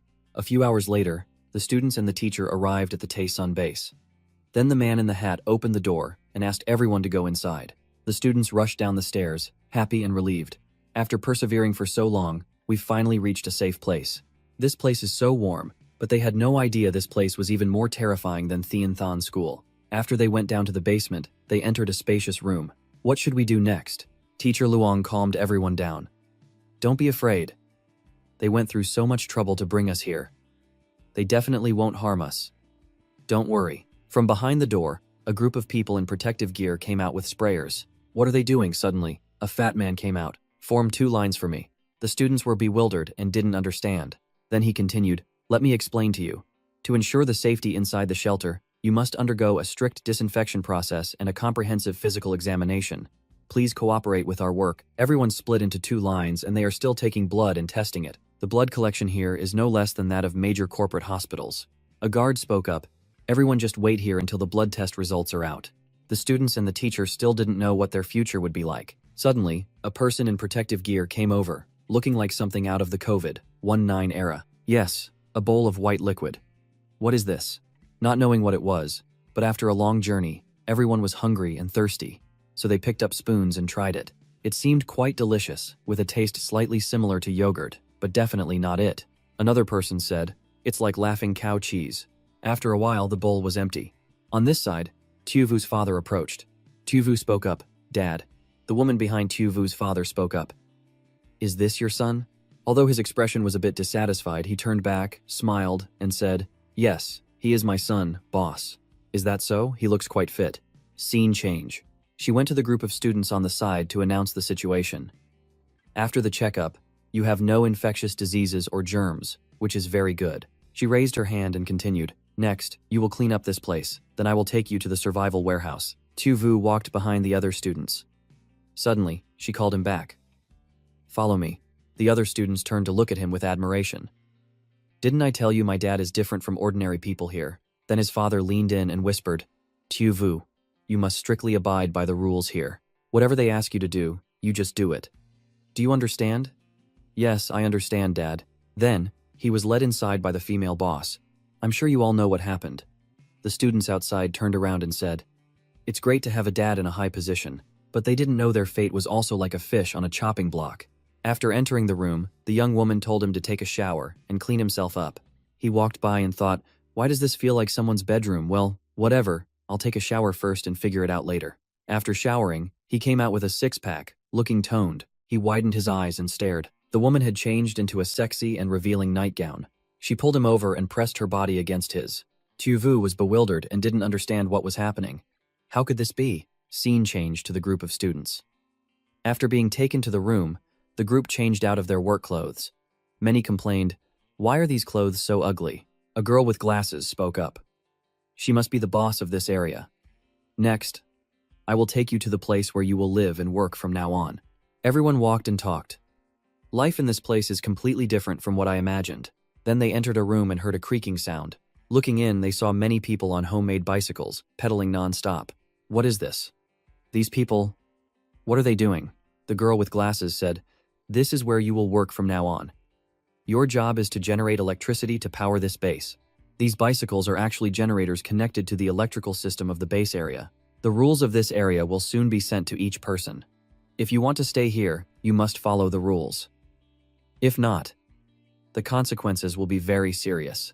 Suddenly, her expression changed and she said, "You all must work hard and be careful. Otherwise, your food rations will be deducted." Suddenly, a few students knelt down and cried, "Teacher Luong, please save us. This place is no different from a factory. It's labor exploitation." Although everyone lived in danger back at Thianthan Academy, at least we had freedom, and the teacher protected us. "Don't be afraid, I'm here. Everything will be all right eventually." The girl with glasses turned back and said, "You can cry, but first you have to work. Let's go to work first, kids."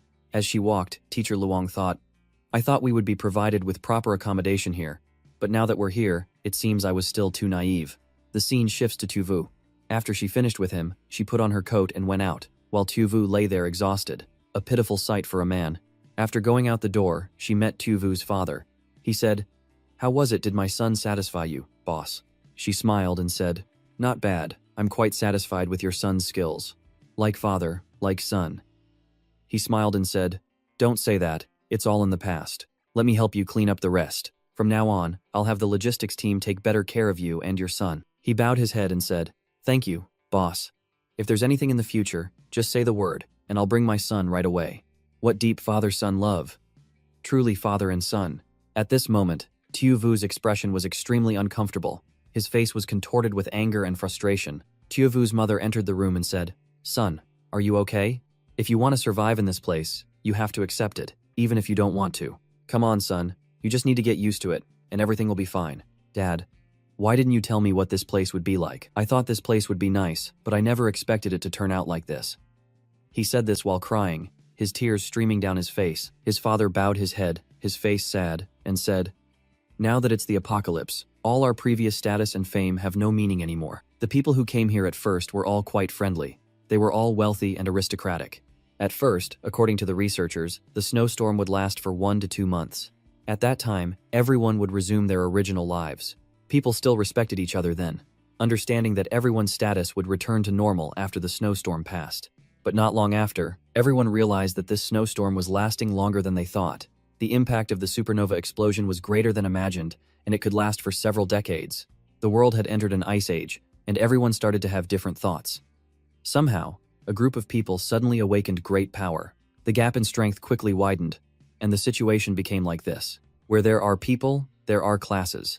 Even though it's mostly the law of the jungle, everyone has to accept it. What happened today will be a lesson for you if you want to live in this Taesun Survival Center. If the people here want to live, they must surrender unconditionally and work happily. You should also be happy to be here. Your friends out there working will have it much harder than you." He patted Tuvu's head and said, "It doesn't matter even if you sell your desires to others. As long as you survive, nothing is impossible to sacrifice. You must try your best." The scene shifts to the teacher's side. Everyone asked her again, "Why do we still have to work? Teacher life here is so temporary and difficult. It's completely different from what we imagined before. My butt hurts from pedaling all day." Another person spoke up, saying their thighs hurt. "If we have to live like this from now on, we'd rather be dead." This is an extremely difficult time for us. The fact that we've survived is already much better than many people out there. Do you see the people around you? No one has a low status. There are even ministers and deputy ministers, but they are forced to peddle to survive, she said loudly. A world where everyone enjoys the same happiness from the beginning has never existed. But thinking positively, at least we are all alive now and don't have to worry about survival. If you think like that, you will have the motivation to keep trying to live. A girl spoke up. We are the elite of the nation. Why are they treating us like cattle? We're just a bunch of kids. Why do they have to treat us like this? Teacher Luong. Can you think of a way? She replied. I'm just a teacher. My status here is the same as yours. Nothing different. Suddenly, Tu Vu walked over. Everyone looked up and awaited him. Everyone spoke up at once. How is your father? Can you say a word so we don't have to work here anymore? A young man next to him said, I don't mind if we request to work in the office. He said loudly, everyone, stop dreaming. After coming to this place, everyone has their assigned labor, and you can only get on the generator and pedal. He approached Teacher Luong and said, Teacher, I'm back. I've returned. Where have you been these past few days? He spoke up and said, My father and I went around this base. Now I have a general understanding of the situation here. He sat down on the bed and said, Teacher Luong, from now on, we can also rely on you. She looked up and understood the situation. If her previous status was useless, now that she had superhuman martial arts abilities, she would surely be valued here. Do you know what the current situation at the Taesun base is like? As far as I know, the leader of this place is Kwok Nyan. Many of his people have awakened their abilities. This group quickly suppressed the base and established a new order. This base is divided into 4 floors. Nyan's subordinates are all on the first floor and enjoy the best conditions. The researchers from the Science and Technology Institute are on the second floor. They enjoy the same good conditions as before the apocalypse. The third level is the armed forces with sophisticated equipment and physical fitness, including many of the most powerful super combat units trained in the regular army and some civilians with martial arts training. And we are on the 4th floor, the logistics, generating electricity and providing food to sustain the entire base. But we can't even think about resisting. The guards are on the 3rd floor, between us and the 2nd floor, and we can't fight against those monsters. If so, does that mean we'll live here for the rest of our lives? How can that be? I don't want to. I'd rather die. Why do you think they brought so many of us to this base? Mainly to replenish the labor force they had consumed before. Many people, like us, couldn't accept the reality here and chose to do foolish things. They don't care about our lives. Even if we could get out, our chances of survival would be very low. Suddenly, a young man grabbed Tuvu's shirt and said, It's your fault for bringing us here. If you hadn't revealed our location, how would they have known to come? How could we have fallen into this hell? Tuvu said, Did you not die at Thianthan Academy, Teacher Luong? If we want to change the current situation, we can only rely on you. You are not like us. In this base, people with superpowers will be valued. The students spoke up. Teacher, please help us. We can't do this heavy work. Please go and talk to the base to give us some lighter work. I will ensure your safety. But as for the work, I need to observe first. But teacher, my hands are all scraped up. This isn't something people should be doing. She said no more and climbed onto the bed to rest. You all get some rest. We have to work again tomorrow. Teacher, then at that time, please remember to talk about changing our job positions. Then suddenly a loud bell rang. Everyone rushed outside to see what was happening. A person with glasses holding a megaphone said, Good morning, everyone. Today is the 48th day. We have survived until this time. Everyone, please thank Mr. Kwok Nan for leading us to survive happily until this time. Then everyone lined up, raised their hands, and shouted loudly, Long live Mr. Nan. On this side, Teacher Luong and the group of students didn't understand what was happening, but they also joined in, raising their hands and shouting, Long live Mr. Nan. The girl with glasses held the speaker and shouted loudly, Yesterday, our team rescued a group of survivors from Thianthan School. From now on, we are all one family, living together in harmony. Everyone clapped and cheered. Their faces showed a bit of fear. Everyone, please get acquainted. This is the herd effect, using the crowd and the surrounding environment to brainwash people in order to manage the newcomers on the border. This is also like hypnosis, slowly, day by day. Being there for a long time, you can't escape. I've encountered many such cases before. Next, she, the one with the glasses, called each person up to introduce themselves. At the head was Teacher Luong, followed by the rest of the students. As each person introduced themselves, the people below all clapped and cheered. The host, holding the megaphone, raised her hand and said, Next is our usual morning meeting. Who is the host today you will all know in a moment. Next, everyone was rewarded with a bowl of Dutch Lady Vinamilk milk. Everyone took a sip and praised how delicious it was. As for Teacher Luong, she drank while thinking. It's okay, if I can't resist, I'll just accept my current life. At least I can survive for now, and I think this is fine, better than dying in the cold outside. A moment later, a pink-haired girl led 2 guards. They were equipped with 2 guns. The host with the glasses from earlier approached and said, Secretary Lai, why have you come to a place like this in person?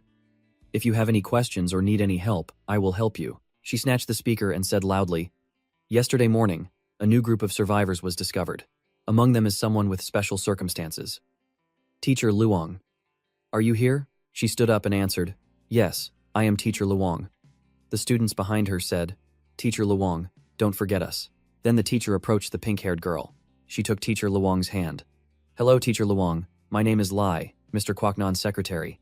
Our leader wants to see you. The leader here wants to meet this newcomer. This means she's not an ordinary person. She'll rise up in a while. I think so too. Suddenly, the brown-haired girl turned back with a very scary expression. This group also fell silent and looked scared. Please come with us. She extended her hand and invited Teacher Luong warmly. After walking for a while, they arrived at the leader's room. The person you were looking for has arrived. He ran to Teacher Luong and addressed her warmly. I've heard your name for a long time. You are truly a martial arts master, leading a group of students to survive for so long and still managing to escape. Teacher Luong, you are truly a great teacher. He approached and took the teacher's hand. Please sit down here. Teacher Luong was a little shy. Please sit down. I will briefly tell you about my arrangements and future plans for you. At this moment, Mr. Nan said with a very serious expression, to ensure the survival of our civilization and to maintain this base, I hope Teacher Luong can lend us her strength. Teacher Luong shook the old man's hand and said, If you trust me so much, then I will do my best to contribute to humanity. He extended his hand and said, This is my secretary. I will have my secretary take you to the Second Life warehouse. From today, you will stay there. Then the pink-haired secretary went to the door and said, I will take you to the place where you will be staying from now on. Teacher Luong said nothing more and followed behind. She walked down the hallway and said, This place looks quite nice and clean. The scene shifts to Trong Dish's villa. He's still feeding the cat every day, still trying to lure it into becoming his pet. Lulu, I've been feeding you for a week now. Look, you've eaten so much of my food. From now on, you'll be my good cat. Okay, come into the house with me. At this moment, the cat's expression was a little pensive. It probably thought, you just gave me a little food and you're already trying to trick me. Trong Dick stood up and continued, As long as you obediently come into the house with me, I guarantee you'll have this much food every day.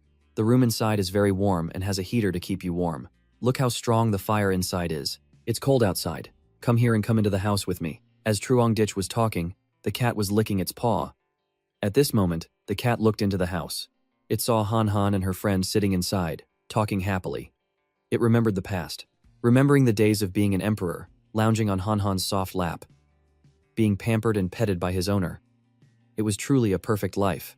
Truong Dick saw it dozing off and enjoying itself, so he coaxed it. Lulu, do you want to come inside?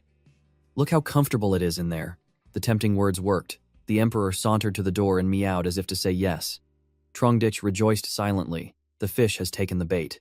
He continued his coaxing, adding more bait. There are many other dishes in the house. Do you want to come in and try them? He used all sorts of sweet words to trick the innocent cat. And then, the emperor fell into the trap. As soon as he saw the cat step into the house, Trong Ditch clenched his fist, his face beaming with joy, and exclaimed, Finally, it's done. As soon as it entered the house, the emperor asserted its authority, flying straight to the sofa and beginning its familiar claw-sharpening routine. The expensive leather sofa was torn to shreds in an instant, but Truong Ditch had to grit his teeth and bear it, smiling broadly as he said, No problem. You can go anywhere you want here. From now on, this will be your home. He said this while grimacing like a monkey eating a chili. Oh my god, my expensive chair, and it's scratching it like that. But well, if you want to tame a boss, you have to accept sacrifices. Standing on the side watching, Kanye broke out in a cold sweat. It's a good thing this cat can't turn into a woman. Otherwise, I'm afraid I wouldn't have any status in this house at all. After running around like crazy and wrecking the place, the emperor was finally tired. It curled up and took a long, sound nap. Seeing his chance, Trong Ditch cautiously approached, intending to pet it to increase the intimacy level. Who knew this boss was as cunning as they come? Before Trong Dick could even touch it, it growled defensively. At this moment, as his hand got closer, It bared its teeth and bit him once before settling down to sleep again.